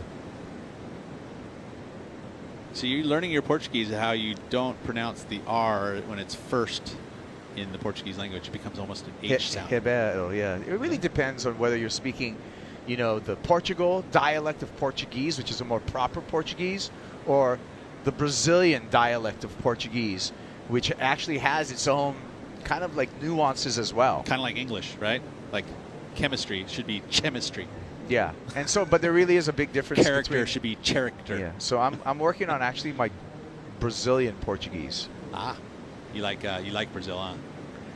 I think if I work in surfing, that it benefits me to know Brazilian Portuguese, because I don't think there's going to be an end to the Brazilians' presence on the championship tour. Does that mean that Portugal's not going to have a presence? I think Portugal may have a presence, but I believe Brazil has been proven that, they're the guys right now, and I don't really see that changing. And women are coming up as well too. Kira Pinkerton, like we said, a World Junior champ. She also won that ISA Games just last year at Huntington, earning the USA, when we talk about Olympics, an extra spot for the women.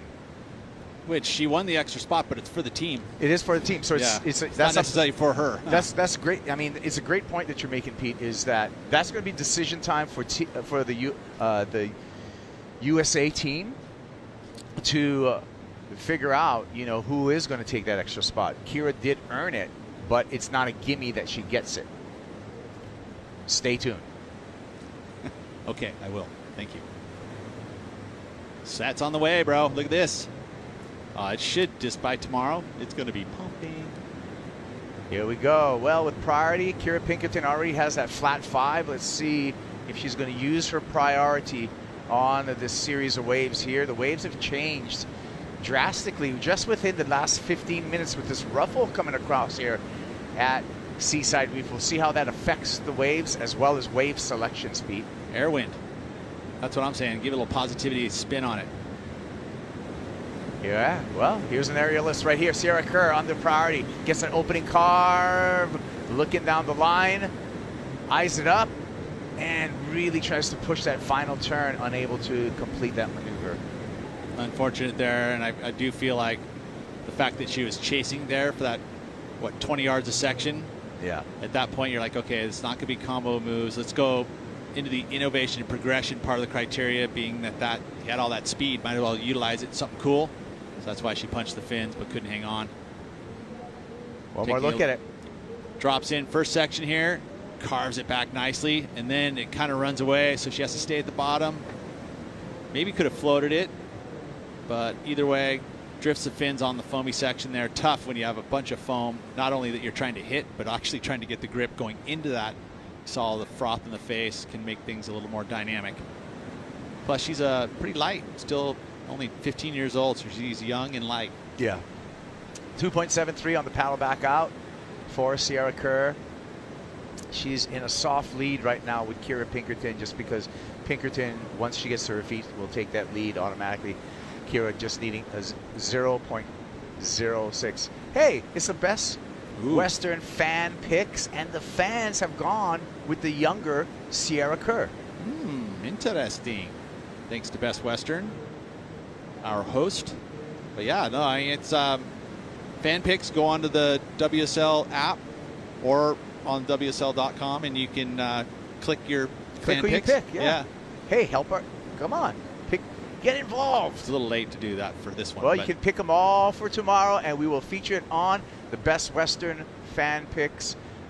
After a wonderful evening at the Encinitas Best Western, we could kick off finals day tomorrow. Pretty probable tomorrow. I would say, yeah. I heard 7:35 start, half hour earlier too. That's what the beach crew had said. That's not a. So I assume it's official. You see me smiling because I'm just like, it's not official. Here we go, Sierra Kerr. Just check in early. Couple of carves here. Make it 3. This is more like it. Needs to finish. Pops it up and out. There you go. That's a good one for Sierra Kerr. Best wave of the heat, Kaipo. So now a little warm-up for Sierra, and she's starting to show her potential, and I like the pace of that wave. I like the finish. She was just floating like a butterfly, and then she stung like a bee at the ending. Ooh, a little Ali. I like it. The compression in the lip on the final move, as we'll get into the replay. You can see that, and that's the pop. That's the kind of stuff that the youngsters are going to be able to bring to the party. You know, a little bit of different, little rawness to the approach. You didn't expect it. It just showed that kind of pop, and I love seeing that. Yeah. So as we're waiting for that number to come through, we're going to check out a replay here of Sierra Kerr. Pete drops in and deep from behind. She waited off the bottom to stay in the pocket, and this set up the whole entire wave. And she finally gets to the closeout section, and that little pop and compression, she was able to kind of keep herself in the lip for as long as she could before she released out of it. And that's, again, it's good technique. Numbers in. 6.17. Sierra Kerr takes the lead. And now pressure being applied to Kira Pinkerton. Pinkerton did take off on a wave. She just got to 0 for a fractional score. And we'll see who regains priority. Here's all the numbers, Pete. You did, huh? You said Ofer, an Ofer. I like that. Yeah, it's a term for a wave worth less than 1 point. Judges use it all the time. An Ofer. An Ofer. You been in the tower? You been doing some judging? I'm all over the place, Pete. You know, keep track of everything. You know, from VIP area to athletes corner up into to the breakfast buffet, up into the judges tower as well. So still no priority established between the two surfers. Oh, it's a race. Look at around the corner. Yeah. You guys in the rip and using underneath the reef, that's going to get you out pretty quick.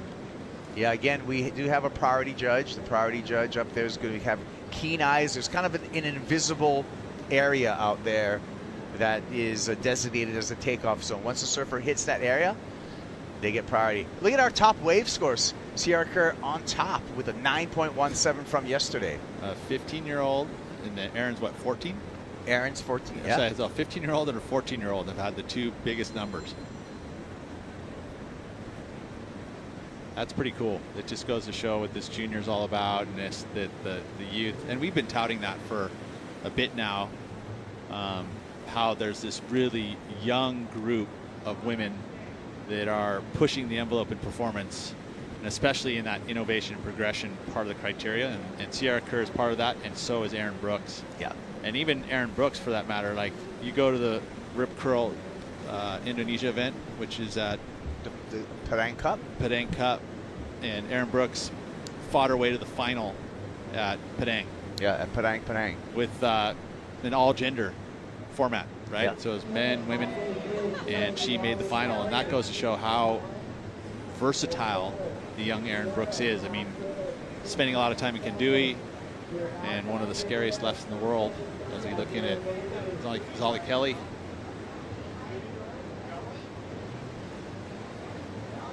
Yeah, Zali's going to be matched up. Look at that focus. Yeah. She's like, there's a camera on you. You feel it. She's like not even close to paying attention to that. Getting in the zone.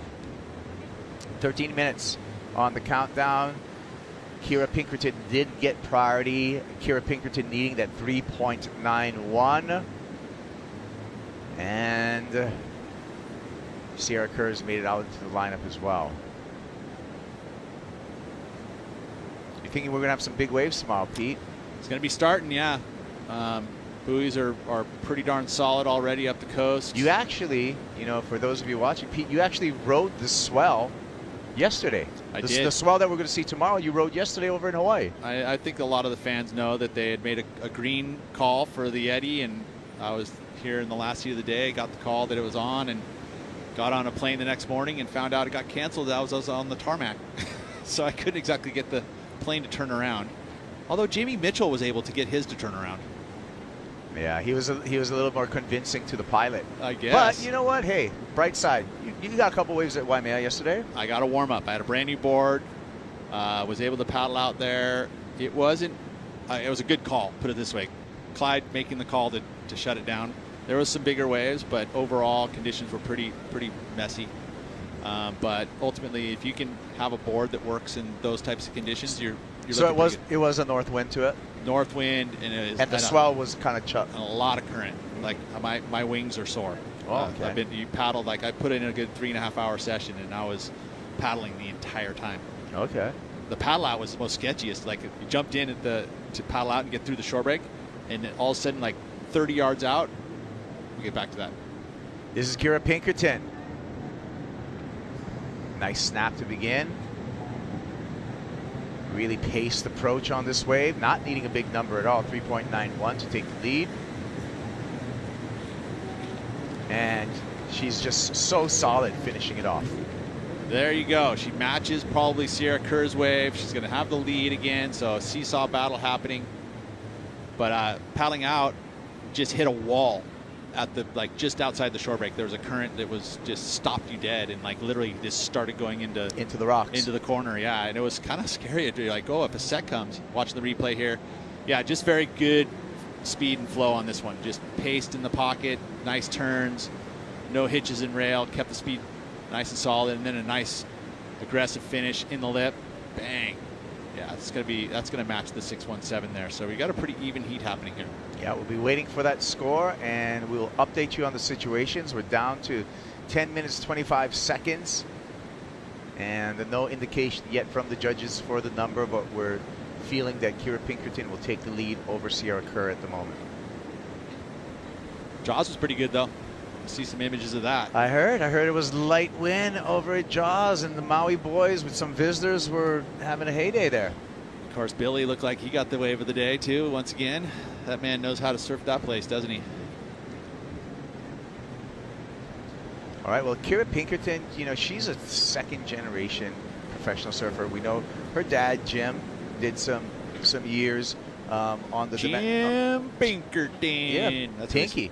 Jim Pinkerton. With more on Kira Pinkerton, I got Mitch Salazar. What do you got for us, Mitch? Hey, Kaipo and P. Kira Pinkerton last year had the best year, her best year so far in the Challenger Series, but wasn't able to break this round we're in right now, the round of 16.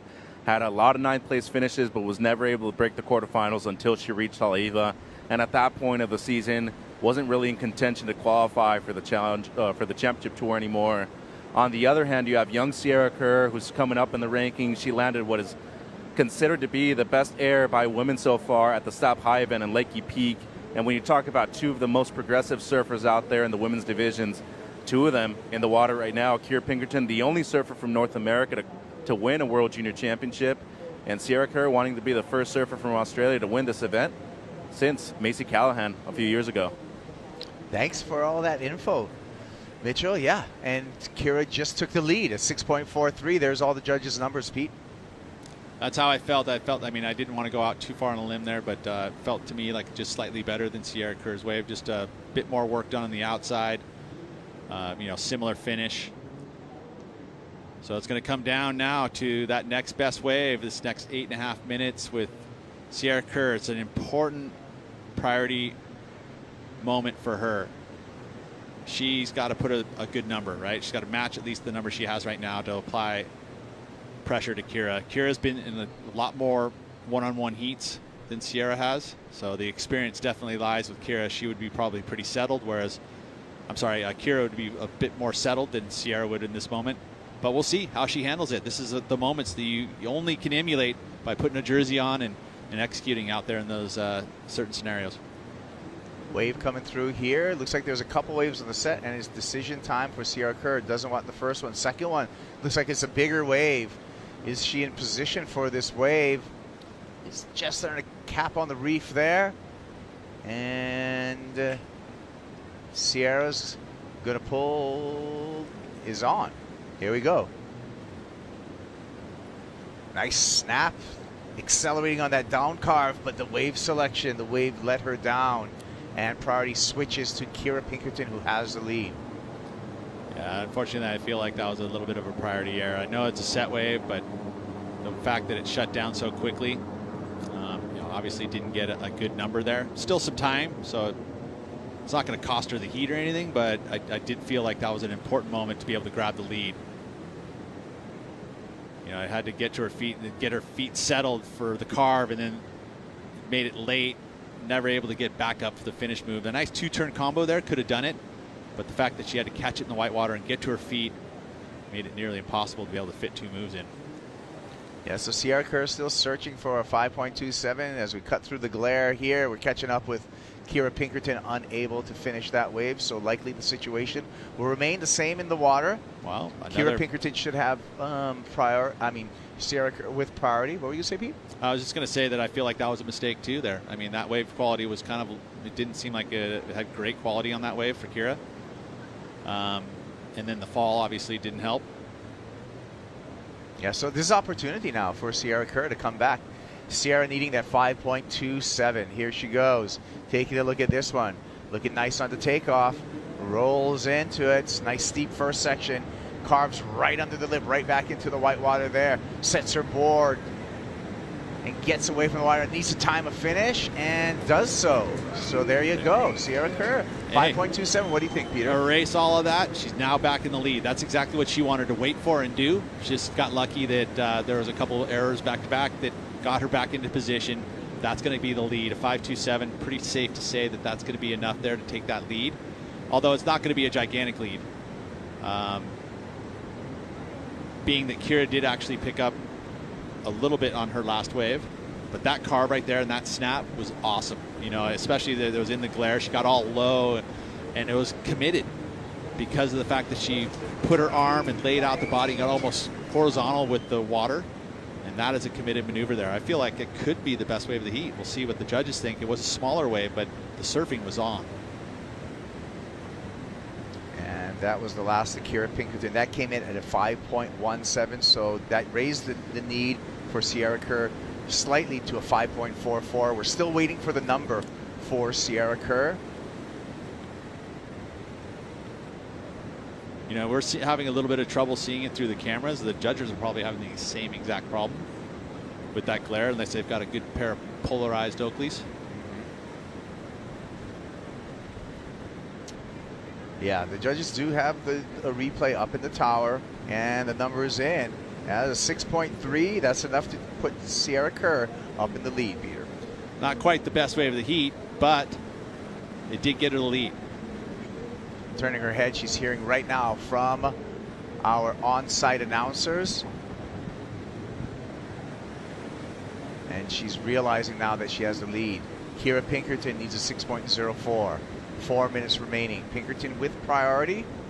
Waves coming through here. An opportunity for Kira Pinkerton. And there hasn't been a lack of waves at this event, has there? I mean, literally been pumping every day.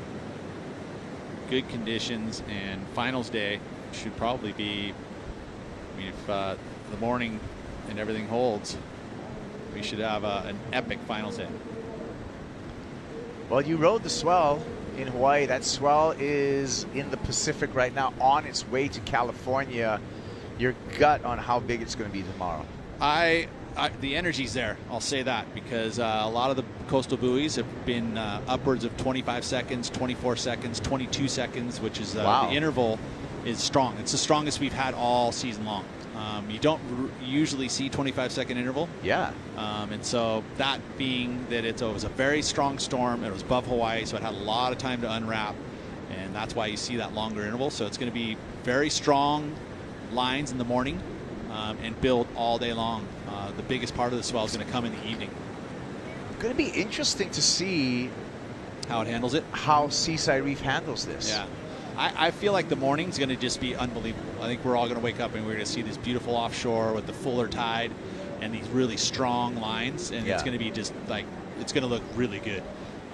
There will be some sets and moments that are going to probably have some wash throughs, but you're going to have to steer through that stuff and put your waterman skills on. And in finals day, you're going to be surfing, your finalists are going to surf 3 heats. 3 heats to the win, yeah. Hydrate, hydrate, hydrate, hydrate. Endurance is going to come into factor, and I like your take on the wave and strategy. I feel like if the swell produces what we're expecting, it's really going to be a cat and mouse game out there where you're going to have to get out through those wash throughs, then dart inside a little further in to get those in-betweeners. That'll be rideable. One thing I do like that it's not a forecast anymore when you actually hear it hit the buoys. That's all of a sudden you're seeing some factual information and you know it's coming. It's like it's guaranteed to be here tomorrow. Yep. I don't think I've ever seen a swell on the buoys and not actually be a swell and not show up.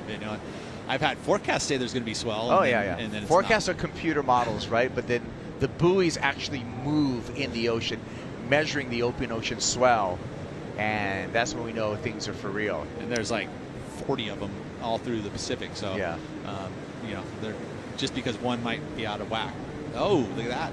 That's Kira Pinkerton. I'm squinting through the glare there. Just gets one whack off the top. These is 6.04. That was tough to see.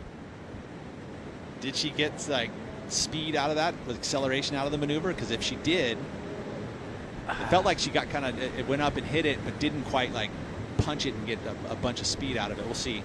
Yeah, I don't think it's going to change the situation. And this may be a time for Sierra Kerr to turn into a predator. She's got the lead. She's got priority. And Kira's trying to sell her on this one. Oh. Is there a priority switch? That was really interesting. Sierra, did she make a concerted effort to paddle for that wave? Does she still have priority? Can she still block Kira Pinkerton? They didn't give it up. She didn't commit. Okay, well, now and that last wave for Kira Pinkerton at 2.67, not enough. Pinkerton still needing at 6.04. Sierra Kerr now can sit on Pinkerton with priority and close this heat out. Wow. She wants the time. She wants it to tick. She wants the horn to blow. Look, she's told her, you got 20 seconds. Or she looked over and said, hey, Sierra, get a watch.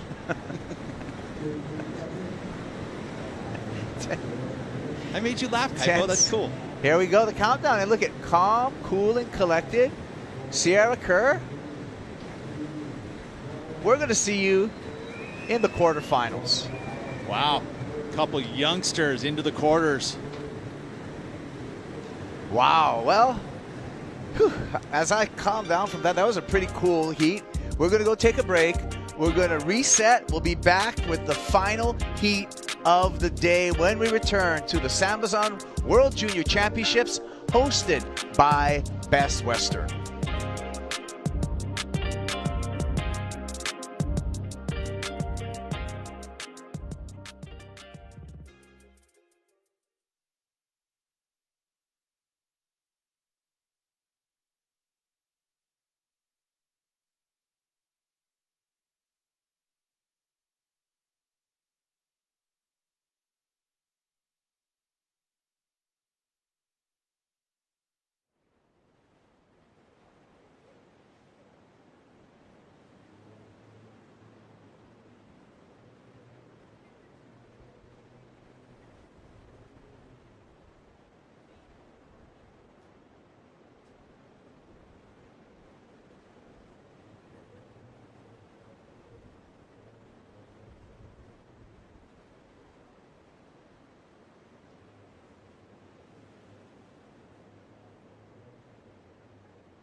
The SAMBAZON World Junior Championships hosted by Best Western are brought to you by SAMBAZON, bringing you the delicious powers of acai every day.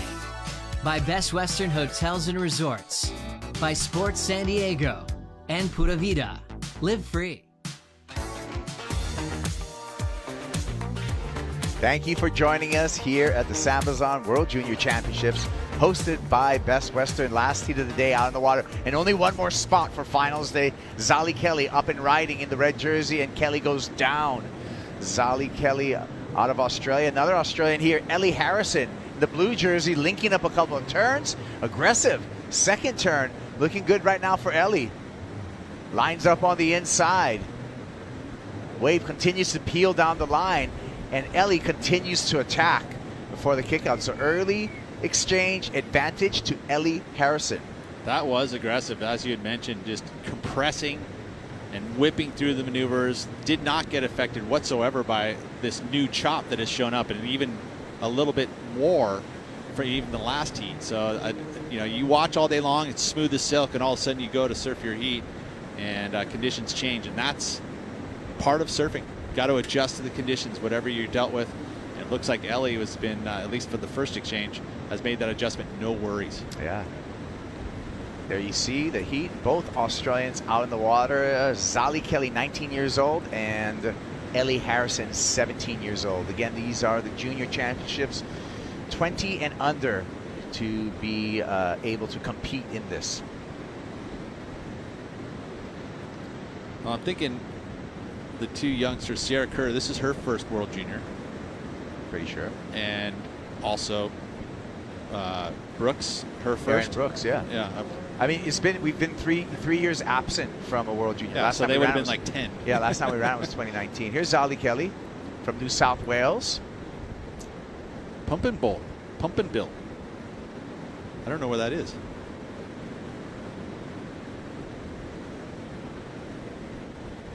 It's in New South Wales, which is a big state. Yeah, and she had a good run, Zali Kelly, at the beginning of the Challenger Series last year. First two stops were in Australia. She got an equal 9th place finish both at Snapper and at Sydney on the first two events. Ellie Harrison on your screen here from Barwon Heads, Victoria. So she's down south there. She wears a wetsuit, boots, no worries. It's warm right now for her. Well, maybe not warm, but she's used to temperate waters. Here's a replay, and this was the 4.33 Ellie Harrison. Huh. They didn't go too big with it, huh? I guess there could be a bit more size, and obviously the section's kind of flattened out pretty quickly here, but I like that she put everything into it, right? She worked that wave, definitely surfed it to its highest potential there with the 4.33. Yeah, there was a lot of intent in it, and then here we go. This looks like Zali Kelly, and this is a replay of a wave that we're catching up to right now. We're waiting for the score. Well, lead is back to Zali Kelly. Much bigger wave. A couple more committed maneuvers there on that last one. So you'll see that that'll be probably the best number of the heat so far. Don't see it going into the very good range, which is above a 6.5, right? 6.5 to an 8, they call it very good. It'll be a good wave. Be a good, nice backup score. I think just staying busy out there. 5.83. So decent number. Zali Kelly takes the lead. And the low tide as well as the wind definitely is going to make it a little bit challenging for our surfers. It also is going to make wave selection a key component to success. Well, and it's not easy, right? You've got the sun low on the sky, and now the ruffles across the face, and you probably haven't seen it all event long. Trying to understand what it looks like with this type of wind, because it's been glassy pretty much for the most part all day long, right? I mean, yesterday. Yeah, it's been glassy all day. Yesterday, nice conditions. Day before that, we didn't run competition. That had some wind on it. Yeah, and our lay day did have wind, but things have brightened up, and it's just beautiful. Classic California dreaming right now. North County, San Diego, the site here. A ton of waves since the start of competition here at the SAMBAZON World Juniors. It's been a good run. It's classic California.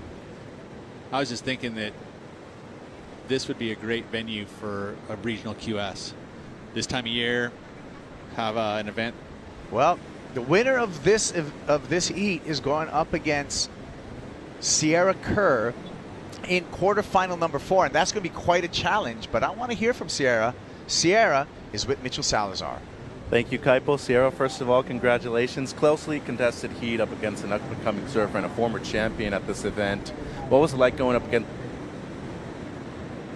Yeah, I surf with Kira a bit, and I know she surfs out here a bit, so I was like, she's probably going to be looking for some of the better waves, especially with it being a bit smaller. So I was just like, oh, I'll just try and catch waves and hopefully able to out-surf her, I guess, instead, because I'm not a fan of sitting too much. I was just like, oh, I'll just give myself opportunity and hopefully get some that works. I noticed in the last few minutes of the heat, you were waving your hands a lot to the beach announcer. How aware were you of where you were standing in the heat?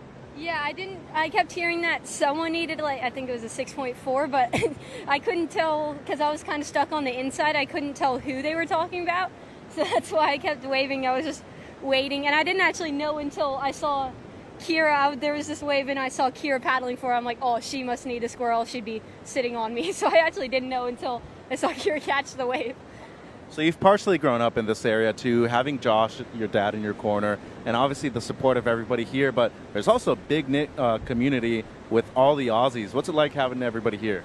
Yeah, it's super sick. We have a bunch of my friends come here that live around here, and yeah, it's super sick with the Aussies. We're always supporting each other and just watching Ellie and Zolly in this heat. Like, when I was coming in, Ellie was like, thumbs upping me and stuff, so it's super sick. It's super fun to be surfing with each other and pushing each other. Love it. Congrats, Sierra. See you on finals day. Thank you so much. You. Kaipo? Sierra Kerr on to finals day, and look forward to it with some great surfing. And hey, like I said, the future's bright for women's professional surfing when we look at this next layer of surfers coming up right now through the juniors ranks. You know, and Sierra wasn't one that was spending a ton of time surfing in the amateur organizations and competing a lot. I mean, I think Josh kind of in his mind was like, hey, let's just go have fun first. Yeah, let's go get good, you know, and give you variety. And, you know, obviously splitting her time, a ton of time in Indonesia, but in Australia, coming here, I mean, that hones your skills so well. And what a fun dad you got, you know? Here we go. Ellie Harrison does an important wave late to that one and just goes down with the explosion. So after a nice start, Ellie Harrison yet to put together, you know, a wave. However, she only needs a 2.51 to retake the lead. A finish would have ensured that. Here's a replay. Well, and here I feel like the chop made that lip just so hard to read. Got there late and then just dropped with the lip into the explosion. Not easy to pull off that move. Nice size set wave, though. I mean, the wave choice was there, just a little bit late on that final move. Guess what? 3-point ride, and that was enough to give Ellie Harrison the lead. So that first lip glide float section was able to garner that 3-point ride, and now Zali Kelly just needs a 1.5, so the seesaw battle back and forth continues. Pretty much distinct advantage to Zolly with that 5.83. I mean, it's a good solid 1.5 higher than her competitor. So that's you know, advantage there. Ellie again.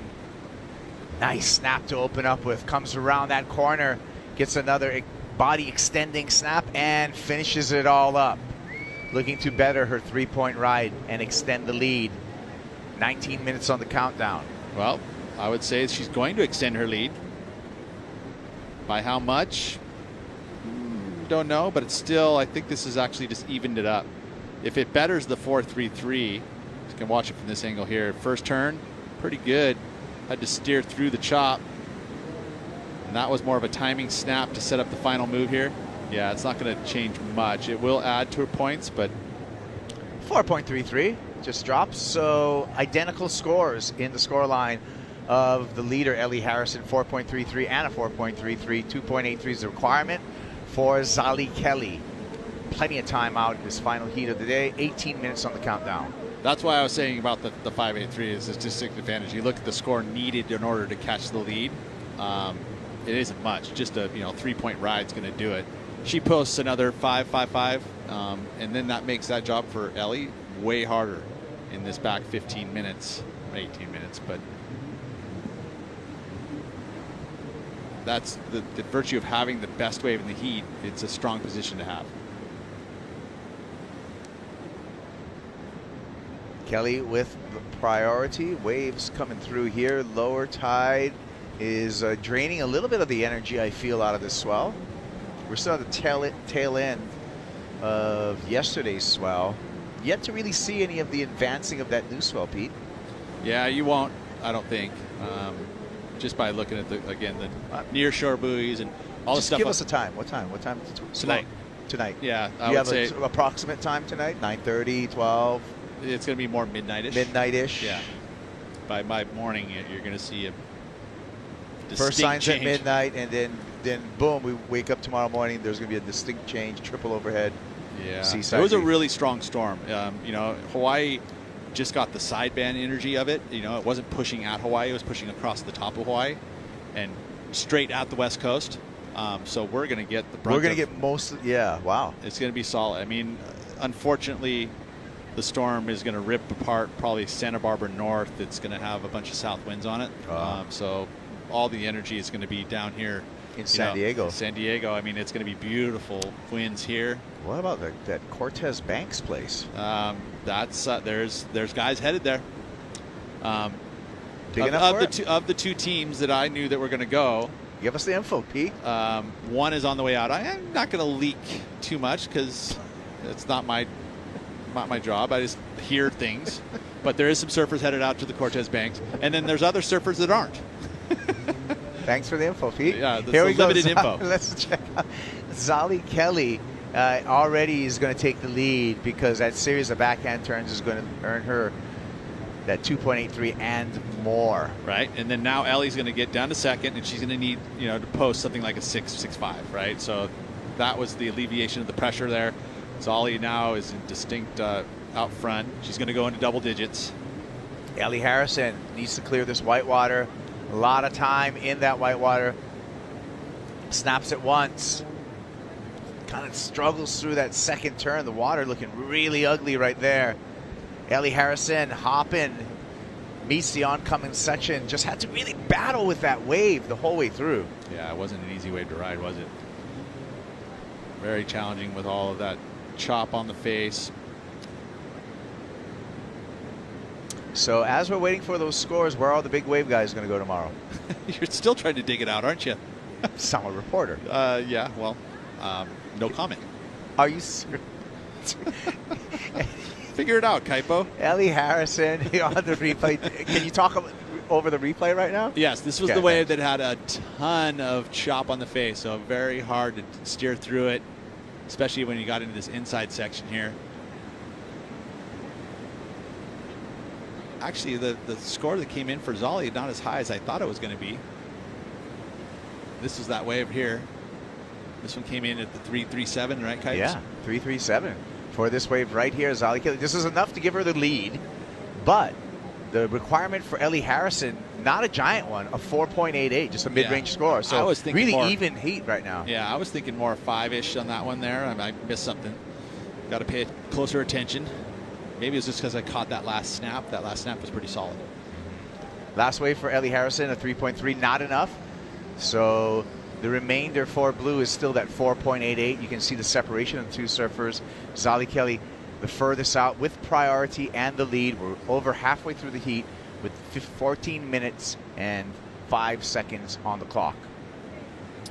If I were to be able to get in the ear of these two, I would ask for them just to be a little bit more patient. Wait, put yourself in a good position for a set wave. Because I feel like that's going to be the real major point of difference. If you can just put yourself a 7.5 up on the board, that's going to get you the heat win. There is still sets out there, as you can see. But rather than just catching the first thing that comes your way, just be a little bit more patient. Yeah, look at that one. That's got tons of scoring potential, just peeling away evenly down the line and just identifying those, right? But it's just such a tricky lineup here at Seaside, especially with a little bit of ruffle on it and the drawing tide. Well, we've seen it. There's like, on the reef itself, there's kind of an outside deep chip that'll let you catch it sometimes, but to sit on it is risky because that inside ledge is definitely where the highest quality sections are at. Look at our World Junior titles right here. 7 of those 11 Australian World Junior titles are women, so they've been the dominant force when we look at World Junior titles. Oh, a couple of big turns, but that went incomplete. That was Earle. So, and of course, the women of Australia have been dominant in World Junior titles. Such a deep talent pool. And then when we look at the championship tour, you got the Queen Bee, Steph Gilmore, with 8 world titles. Well, and then the next and then Tyler Wright with 2. Yeah. You're at 11 right there. Lane is Australian. Lane's got another 8 right there. No, 7, I'm sorry. Yes.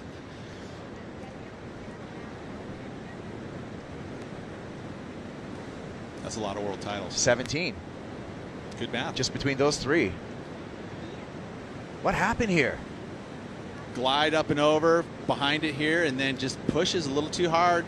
Not able to center over the deck of the board with that backhand. When you get those types of turns, if you can get your pressure on that front foot and have it centered over the stringer, that's how you can kind of drift on and make that. But she was a little bit off, and unfortunately there it just was off balance. Goes down. That was an opportunity there. It felt like it was missed. Yeah, you can see the positioning. Zali with priority sitting a little further out to sea than Ellie Harrison. Ellie trying to position herself so she can watch what Zali's doing and see and have that opportunity to surf under the priority.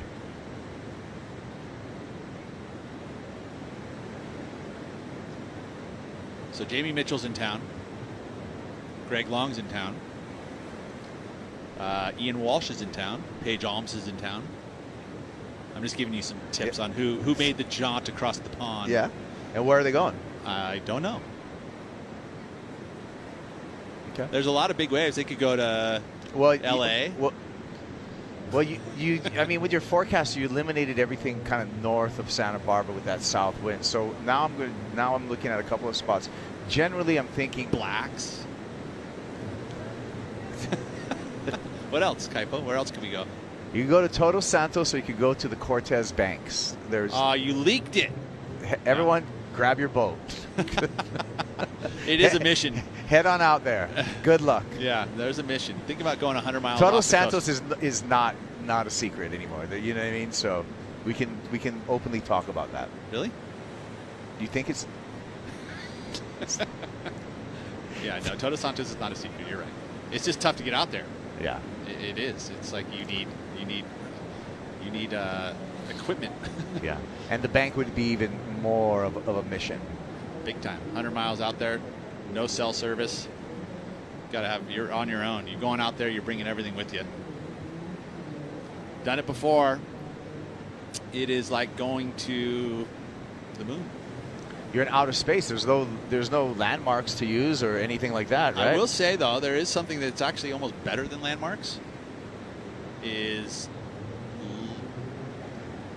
crab and lobster pots. Oh, gotcha. Like the very first time I was out there, it was during that season, and there was a ton of pots, which was very nice because the buoys are there to line up off of. And that wave moves more than any other big wave I've ever been a part of. That's why paddling it is very dangerous. All right. Well, with 9 minutes counting down, Zali Kelly in the lead, and you're welcome, surf fans, because I got all the news out of Pete Mel on what tomorrow's big wave hijinks are going to be. Here we go with Zali Kelly. This is our heat leader looking down the line. Nice couple of snaps here. Hanging on. There you go. That's more dynamic for the finish. Looking to throw away her 3.37. What do you think, Pete? I think that's going to be the case. Yes. I think she's going to better her situation, extend her lead. She'll go into double digits now, finally. But here's the comeback, potentially. Quick snap and pokes the nose. Ellie Harrison goes down. Well, she better get right back up on that surfboard and get out for priority. Replay here of Zali Kelly. A little bigger wave. Had to keep balance and, man, steered through those 3-foot little chops coming up the face. More placement there, but that one much better for the finish. Nice strong finish there. Waiting for the number, and the need for Ellie Harrison will be increasing. Harrison should make it out to the peak before Zali Kelly to get priority and at least have control in this final 7 minutes and 35 seconds. Kelly comes in at a 5.07. The need now for Ellie Harrison, 6.57.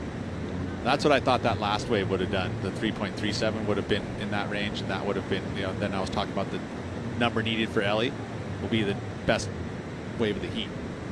And now that pressure is... Now that is the case. Yeah, it absolutely is the case. And she has second priority, so Zali was able to get out there and get position too. That was huge. Now you control the heat. 7 minutes to go. You got the lead. Yeah, thanks for pointing that out. Zali Kelly got priority. Yeah, it didn't seem like she was going to, but right, something happened. She got the score and got priority, so she really has heat control right now. Big time. I was under the presumption that Ellie Harrison would have made it out there before Zali, given that Ellie fell on that first turn. Yeah, she was out there, it seemed like, but maybe she's up now. Kelly again, big snap on the backhand. And a little check turn there. And a quality finish. So that is going to extend the lead even further for Zali Kelly. Here's Ellie Harrison on the comeback. Quick snap, mid-face. Another setup snap inside, getting a little messy for Ellie Harrison. Really working the board over, showing some intent.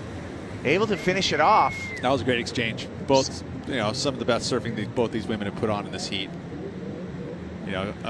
Zali's going to get a big number. She's going to get the best score of the heat. But Ellie, that was well served. It was a bit foam on the face, being at a little bit smaller wave. But it feels like it'll go into her score line. And with that, then, she'll be adding points to her total. Take a look at the replay here. First, Ellie. The first section's nice. Did that snap, it drifts the fins and then gets into the whitewater section. Has to steer through that. Definitely flattens out. But she does get a finish with the closeout hit there.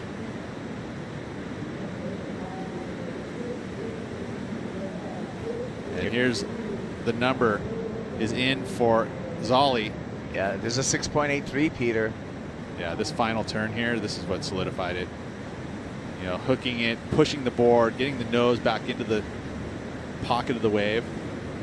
That's commitment. That's when the judges will take note. And sure enough, it is the best number of the heat. Still waiting on Ellie's. There's all the math on your screen, and Zali Kelly continues to surf through here. This is her 8th wave. She's been very busy out there, and wow, hangs on for the finish, so that's going to hurt. Hell, she's actually been building right throughout this entire heat, and now she's really stepping on the gas here in the final 4.5 minutes. Yeah, she's adding more points right now to the total. There he goes. All the waves ridden. Highlighted are the top 2 scores for each surfer. We still owe you a score for Zali Kelly. No, Ellie. Ellie's just came in. Yeah. Ellie did. We owe them the score for this wave right here. Yes, you're right. So, so now the need is 6.86 at the moment, but it feels like it's going to be... It's going to change, right? Yeah, it's going to be higher. There it is. Yeah, 7.4 for that wave on the replay. Now the need for Ellie Harrison, an excellent number she needs, an 8.43. You can see it in the needs column. Harrison does have priority. And we got 3 minutes, 40 seconds to go. There's all the judges. One judge went as high as an 8 for that last ride of Zali Kelly. Awesome stuff. Definitely She felt the momentum, but she built with it. And instantly, those are the biggest sets that came back-to-back in this heat. It was kind of a slower start. But quality's there. It feels like even the wind kind of slightly backed off here, which has probably helped the wave face smooth out. I do believe Ellie's capable of that 8.43. Just has to find that quality wave to do it. Yeah, she's has sharp surfing. And the 3 minutes, I mean, this is kind of the X factor in surfing, right, Pete? You got priority, you have the ability, but you need the wave to come through. You don't know that the opportunity will come, right? Yeah. Especially in the time needed. It's 2:50 to go. Yeah, and you have to make the choice as well. You're like, oh, should I pull the trigger on this wave that's probably not the biggest set wave? Or, you know, because all you really wish for is the opportunity. Yeah. I mean, the waves can write the script for you for wave. If a bomb came through here with perfect form, you know, you can just surf your way to that number, you know, but you need that potential to be in the wave in the first place. For example, the wave breaking right now does not have that score potential. No, it doesn't. So it needs to be a set wave. But there was a string there. Those last 6 or 7 minutes, there was 2 or 3 sets. I mean, the best numbers you see in those last 3 numbers. I mean, the Zolly's waves came within, what, 2 minutes of each other? Yeah, that was in quick succession for Zolly Kelly. Got right back out there, had the priority, happened to have the priority, got right back on her feet, and then got the highest single wave score of this heat at 7.4. I was thinking in my mind, I'm like, well, she should be a little more patient. And then I ate my words. I actually didn't say it, so I didn't even have to eat my words. But it just felt like she was just like quick succession. But hey, she saw the opportunity. Look at, here's the set. This is it. And they're out of the positioning. So that one's going to roll on through. Maybe a cleaner one. Second wave of the set's generally cleaner. She's pretty deep on this one. She's going to go. Oh, and yeah, she was too deep on that one. Lost priority, gave up position, and now that is exactly what Zolly wanted to see happen. But she's going to pull the trigger anyway and go. Zolly wants to surf her way into finals day, and she's doing that. Couple of big turns. Oh, and then throws it away. Ellie Harrison still has a glimmer of hope. That was a fun heat to watch, Kaipo. It was, you know, the beginning, a little more of a seesaw battle. Felt like Ellie was the one who was surfing, you know, the best in the first wave, and then all of a sudden, Zolly just went to town. Found 2 waves back to back.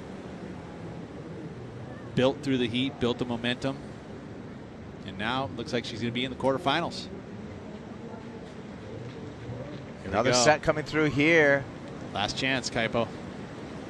Needs something spectacular. Ellie Harrison extends the body through that first carve. Another carve through here. Wave tapers off drastically. Coming to the inside. Does everything she can. Now just kind of realizing that wave will not be that 8.43, and Ellie Harrison will be eliminated from competition. Good surfing. You know, Ellie surfed well. Just unfortunately there, just didn't get the quality waves. There's the numbers, and Zolly Kelly will be in finals day likely tomorrow, but the action's not over yet. Stick around. We're going to have the WSL post show. AJ, Peter, and Rosie, they'll wrap everything up for you right after this break.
its prime. I'm not talking telling on a homie when I'm dropping dimes. It's a dub, it's a trade. Now I'm going all American. I can name 3 different players that I'm better than.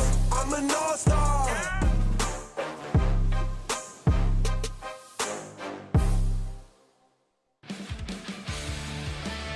And so the sun sets on a flawless day at Seaside Reef in San Diego, California. Day 3 of the SAMBAZON World Junior Championships hosted by Best Western. 48 surfers starting this event with the hopes of winning a World Junior title, and now we are down to just 16 men and women combined trying to join that elite list of surfers. Welcome into the WSL Post Show. I'm AJ McCord alongside 2 of the best to ever do it, Peter Mel, Rosie Hodge. So guys, this was one of those days all day long we just kept saying, the surf looks so good, and the surfers made it look great. Give me your thoughts on today. I would say that the surf has been the star. It really has. Through all the days that we ran, we had one lay day. Ultimately, from start to finish, we've had great conditions. The swell's been pumping, and it's not going to stop because looking into tomorrow, we're going to have more surf on tap and great conditions. It's been a great warm-up. I think these 3 days that we've run, each surfer's got to have a couple bites of the apple tomorrow. Potential finals day, quarters, semis, finals. I mean, these guys are going to be surfing multiple times. The swell's going to be on the rise, so that stamina is going to come into play. It's going to be huge, especially when you start talking about the multiple heats in the same day, and every single surfer coming out and telling me they're tired after this. So it's going to be interesting. And they're only to see. surfing one heat. Yeah. Exactly. Right. So now they're going to, potentially be surfing 3, which is a big day. It's going to be a lot.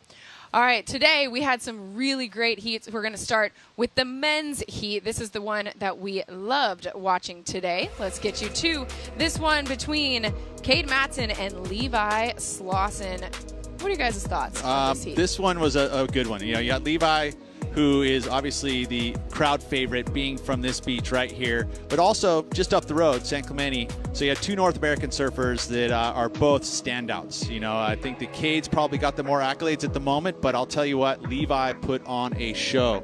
He surfed so well, and it came down to the wire. It came down to the wire, but not only that, Levi dropped anchor for about 20 minutes in his heat. He went back-to-back with his waves and then really closed this heat out. It was like a seesaw battle between Cade really started strong. Levi answered back. Cade answered again. And then Levi had to wait until that last exchange to shut this thing down. So massive moment for the local boy, Levi Slawson. Maybe some of that local knowledge. Yeah, I would say, that and just patience. And, of course, these guys they're the same age. They've been competing against each other. And like I said, Cade's probably gotten the most accolades because he's won the most heats and so forth. But Levi's come on in a big way. And this kid he's got it all. He really does. He's great on his backhand. And the fact that we're here at Seaside Reef, I give this kid a huge advantage going into tomorrow. And he's also really fit. We talk about that stamina. I think he can handle it. No better way to show it off than right in front of your home crowd. So as you see, moving on here, Levi Slawson with a total of 13.77. We will see him the next time we run the final day of competition, which I cannot wait for. Well, I know Jake Marshall was on Instagram today calling out everybody in San Diego. He says, if you're not down here rooting on Levi, I'm coming for you. All right, so you heard it here first. When we run day 4, San Diego, you better be down here. And it's been a great day to be down here. Great week, really. And tomorrow will be good, too. Yes, will be. Today, a very good day for Zali Kelly. She gets the win. She is on the glass with Mitchell Salazar. Thank you, AJ. Zali, congratulations. A close contested heat, but you did drop the 3rd highest total of the round. Difficult condition. It seemed like a wind picked up when you were out there. Yeah, I paddled out for it, and I just saw these side bumps coming, and I was like, oh no, the wind's coming. But ended up catching a couple, so it was fun. Decent year on the Challenger Series, too, within the top 20. Any expectations going into the season of 2023? My main goal is just get back on that Challenger, and yeah, if I can do that by winning this and not have to do the regionals, that'd be even better. You're staying with the Spencers here. Ty's supposed to be go surfing in Mexico tomorrow. It's supposed to be pretty big, but we're on for tomorrow. Should be a good day of surfing for finals day. What are you expecting from yourself? Well, it's supposed to be pretty solid here, I think, as well. So just hopefully I can catch a couple of bombs, do a couple of big backside snaps, and yeah, chuck a couple of scores on the board. We'd love to see it. You're going to be in quarter 4. Congrats, Ali. Thank you. AJ? That's exactly what you love to hear. Thank you so much, Mitch. These surfers are really just so excited to get a chance to surf Seaside Reef. The way it's been firing all week long, we've heard from a lot of the locals. Seaside is always a fun break, but man, this week it has been extra fun. Somebody who took advantage of that earlier today. Let's go to Heat 1 from the day. Starting this off with the women with a bang. Alyssa Spencer against Aylin Vaast. And this heat, you guys, had us holding our breath really past the last second. Yeah, this was intense for the local woman, Alyssa Spencer. She's been super solid all week long, but she didn't have it all her own way, coming up against Aylin Vaast, who's also been super strong in this event so far. Aylin had Alyssa on the ropes. It came to the last, down to that last exchange, Pete. And it was one of those waves where you thought it could have been there, it could have not been. It was just nail biting, especially for Alyssa Spencer, being that I feel like she is the favorite. A lot of us all picked her on the panel to take the win here. Just so experienced, and the fact that she's not only experienced competing, but also at this break. I mean, this is definitely her home place. She loved it. She didn't really have a solid backup, this 4.5, and that's where she left the door open. And I do want to give a shout out to Vaast because this was a really big moment for her too. And she went toe to toe with the hometown favorite. She knew the score she needed and she came just so close. I think within a 1/10 of a point. Yeah, as you see, she got that 6-3 as her last wave. Less than a point, or less than a 1/10 of a point separated her and Alyssa Spencer. But Alyssa does move on into the next round. One more day of competition, trying to get that World Juniors title. We've talked about the conditions all week long, but you guys, man, Surfline's predicting some good stuff for tomorrow as well. So true. It really is. I mean, and a lot of it's factual information. We got to see what happened in Hawaii. You go onto the social media, you saw the big waves at Jaws, you saw the big waves. They're headed right here. Now we got buoys out there, and they're signifying the swells here. So it's not just a forecast. It is fact. It is going to be pumping tomorrow, and it's going to be pumping all the way through the day. You can see there, and the conditions. I mean, that's when you see orange, things are good. Things are good, and that good wind. It's been so nice with these calm conditions too. I hope that kind of kicks in for tomorrow, and we get to see just a firing finals day. That would be everything that you want, right? Because you want the surfers to decide who gets the title. You want to see the surf, the waves at their absolute best, so you can see these surfers at their best, because a World Junior title, a really big deal. And so you want the conditions to be as ideal as possible so that you really get an idea of who's the best. And speaking of the best, you guys want to do a top 5? Sure. So many moments to choose from today. I'm trying to think of what the top 5 is going to be, but we'll see in a second. Yeah, you want me to tell you? Yes, please. Okay, cool. I'll tell you. Let's start with number 5, Eli Hanneman, the comeback in his heat. Yeah, well, this was one against Thompson, as I believe, right? And I was, I shouldn't say this, but I was actually driving, and I'd heard this when I was coming from the airport. But yeah, that last moment, right? He had the comeback. He was down and somehow was able to find these waves at the very end there and get the win. He is so solid. Again, one of those surfers that is so polished. I mean, he can surf 10-foot pipeline and 2-foot Ala Moana, and he's going to surprise you. He's going to do things that, these young surfers are capable of doing. Let's talk about someone else who's capable of putting up big numbers. Sierra Kerr, she had the 917 yesterday, but today defeating the former junior champ. She is our moment number 4. Yeah, coming up against Kira Pinkerton, this was a huge matchup and a huge test for Sierra, because obviously we have expectations of her. She put up one of the best performances yesterday, but now she was in a really stacked heat, and this is the way that she performed. Getting past a former champ, that's amazing. That's a huge feather in her cap, and go on through to the quarterfinals. Let's talk about Alan Cleland Jr. Every time he hits the water, he impresses us. Today, does it again. He sure did. I mean, he's been one of the most consistent. Him and Kainalo Vaast, they've been solid on their feet. And when you think about conditions going into tomorrow, it's favoring a guy like this. He comes from a beach break that is so big and gnarly. He is not scared of big and gnarly waves. He's not scared of big sections. So you'd have to say that he's one of the favorites going into tomorrow. Speaking of not scared of big sections, my goodness, let's talk about Erin Brooks, because another one, every time she hits the water, she impresses us. And Rosie, I loved your analogy of her gecko when she sticks it like that, because it really is. She doesn't move from the board. No, she, the composure that Erin showed, just way beyond her years. Just super impressed up against Luana Silva, who has championship tour experience. Luana started super strong, had Erin in kind kind of a soft combination, and Aaron to fight back, put up an excellent score, and back that up.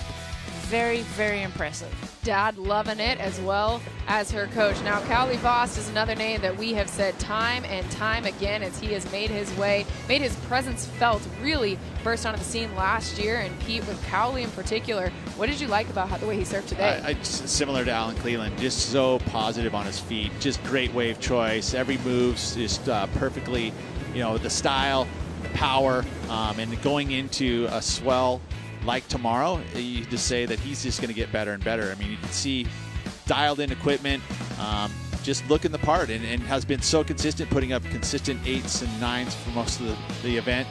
It's just been unstoppable. And it's been so cool. So many of the moments that we're talking about, we are talking about that lack of intimidation, right? You can prep as much as you want, but when Seaside offers you what it has this week, there is a little bit of I got to step up and meet these conditions. Well, I think the scary thing too is like the two surfers that we've earmarked there, Cowley Vaast and Alan Cleland on the men's side, they don't look like they've gotten out of second gear yet. So that's really scary for their competitors. Yeah, and they're on opposite ends. So ultimately they could go all the way to the final, and anything can happen. Yeah. But at the moment, consistency has played a big role, and those two have been very consistent. Very consistent, as have you two. Thank you Oh, so right much on. for Yeah. crushing it all week long with the You too, commentary. AJ. Appreciate you. We've had a great time. Hopefully, we will see you guys tomorrow. Check out WorldSurfLeague.com for the official forecast and the call with Travis Logie when we make it. But for now, enjoy the highlights from today. Good morning and welcome, surf fans. This is the SAMBAZON World Junior Championships hosted by Best Western. We have the world's best under 20 surfers here competing for a world title. To me, best field we've ever seen in World Junior competition. Brody sail now, FBI, utilizing these waves to maximum effect. It's like cooking a steak, Chris. You don't want to overcook it. Good looking wave here for Eli Hanneman. Big section to work with. Nails it. Fist pump. Boom. So Cowley Vaast. Wow, that third turn. Oh, yeah. Highest two-wave total of this competition. Big backhand float for Cade Matson. Under a minute, just 40 seconds remaining. This is going to be his last chance. A 6.6 and a buzzer beater.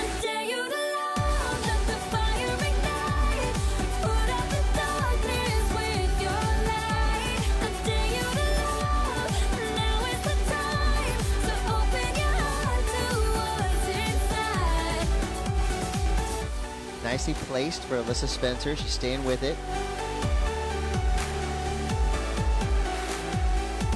And that's a bit of higher risk, and that's where the numbers start to pour in.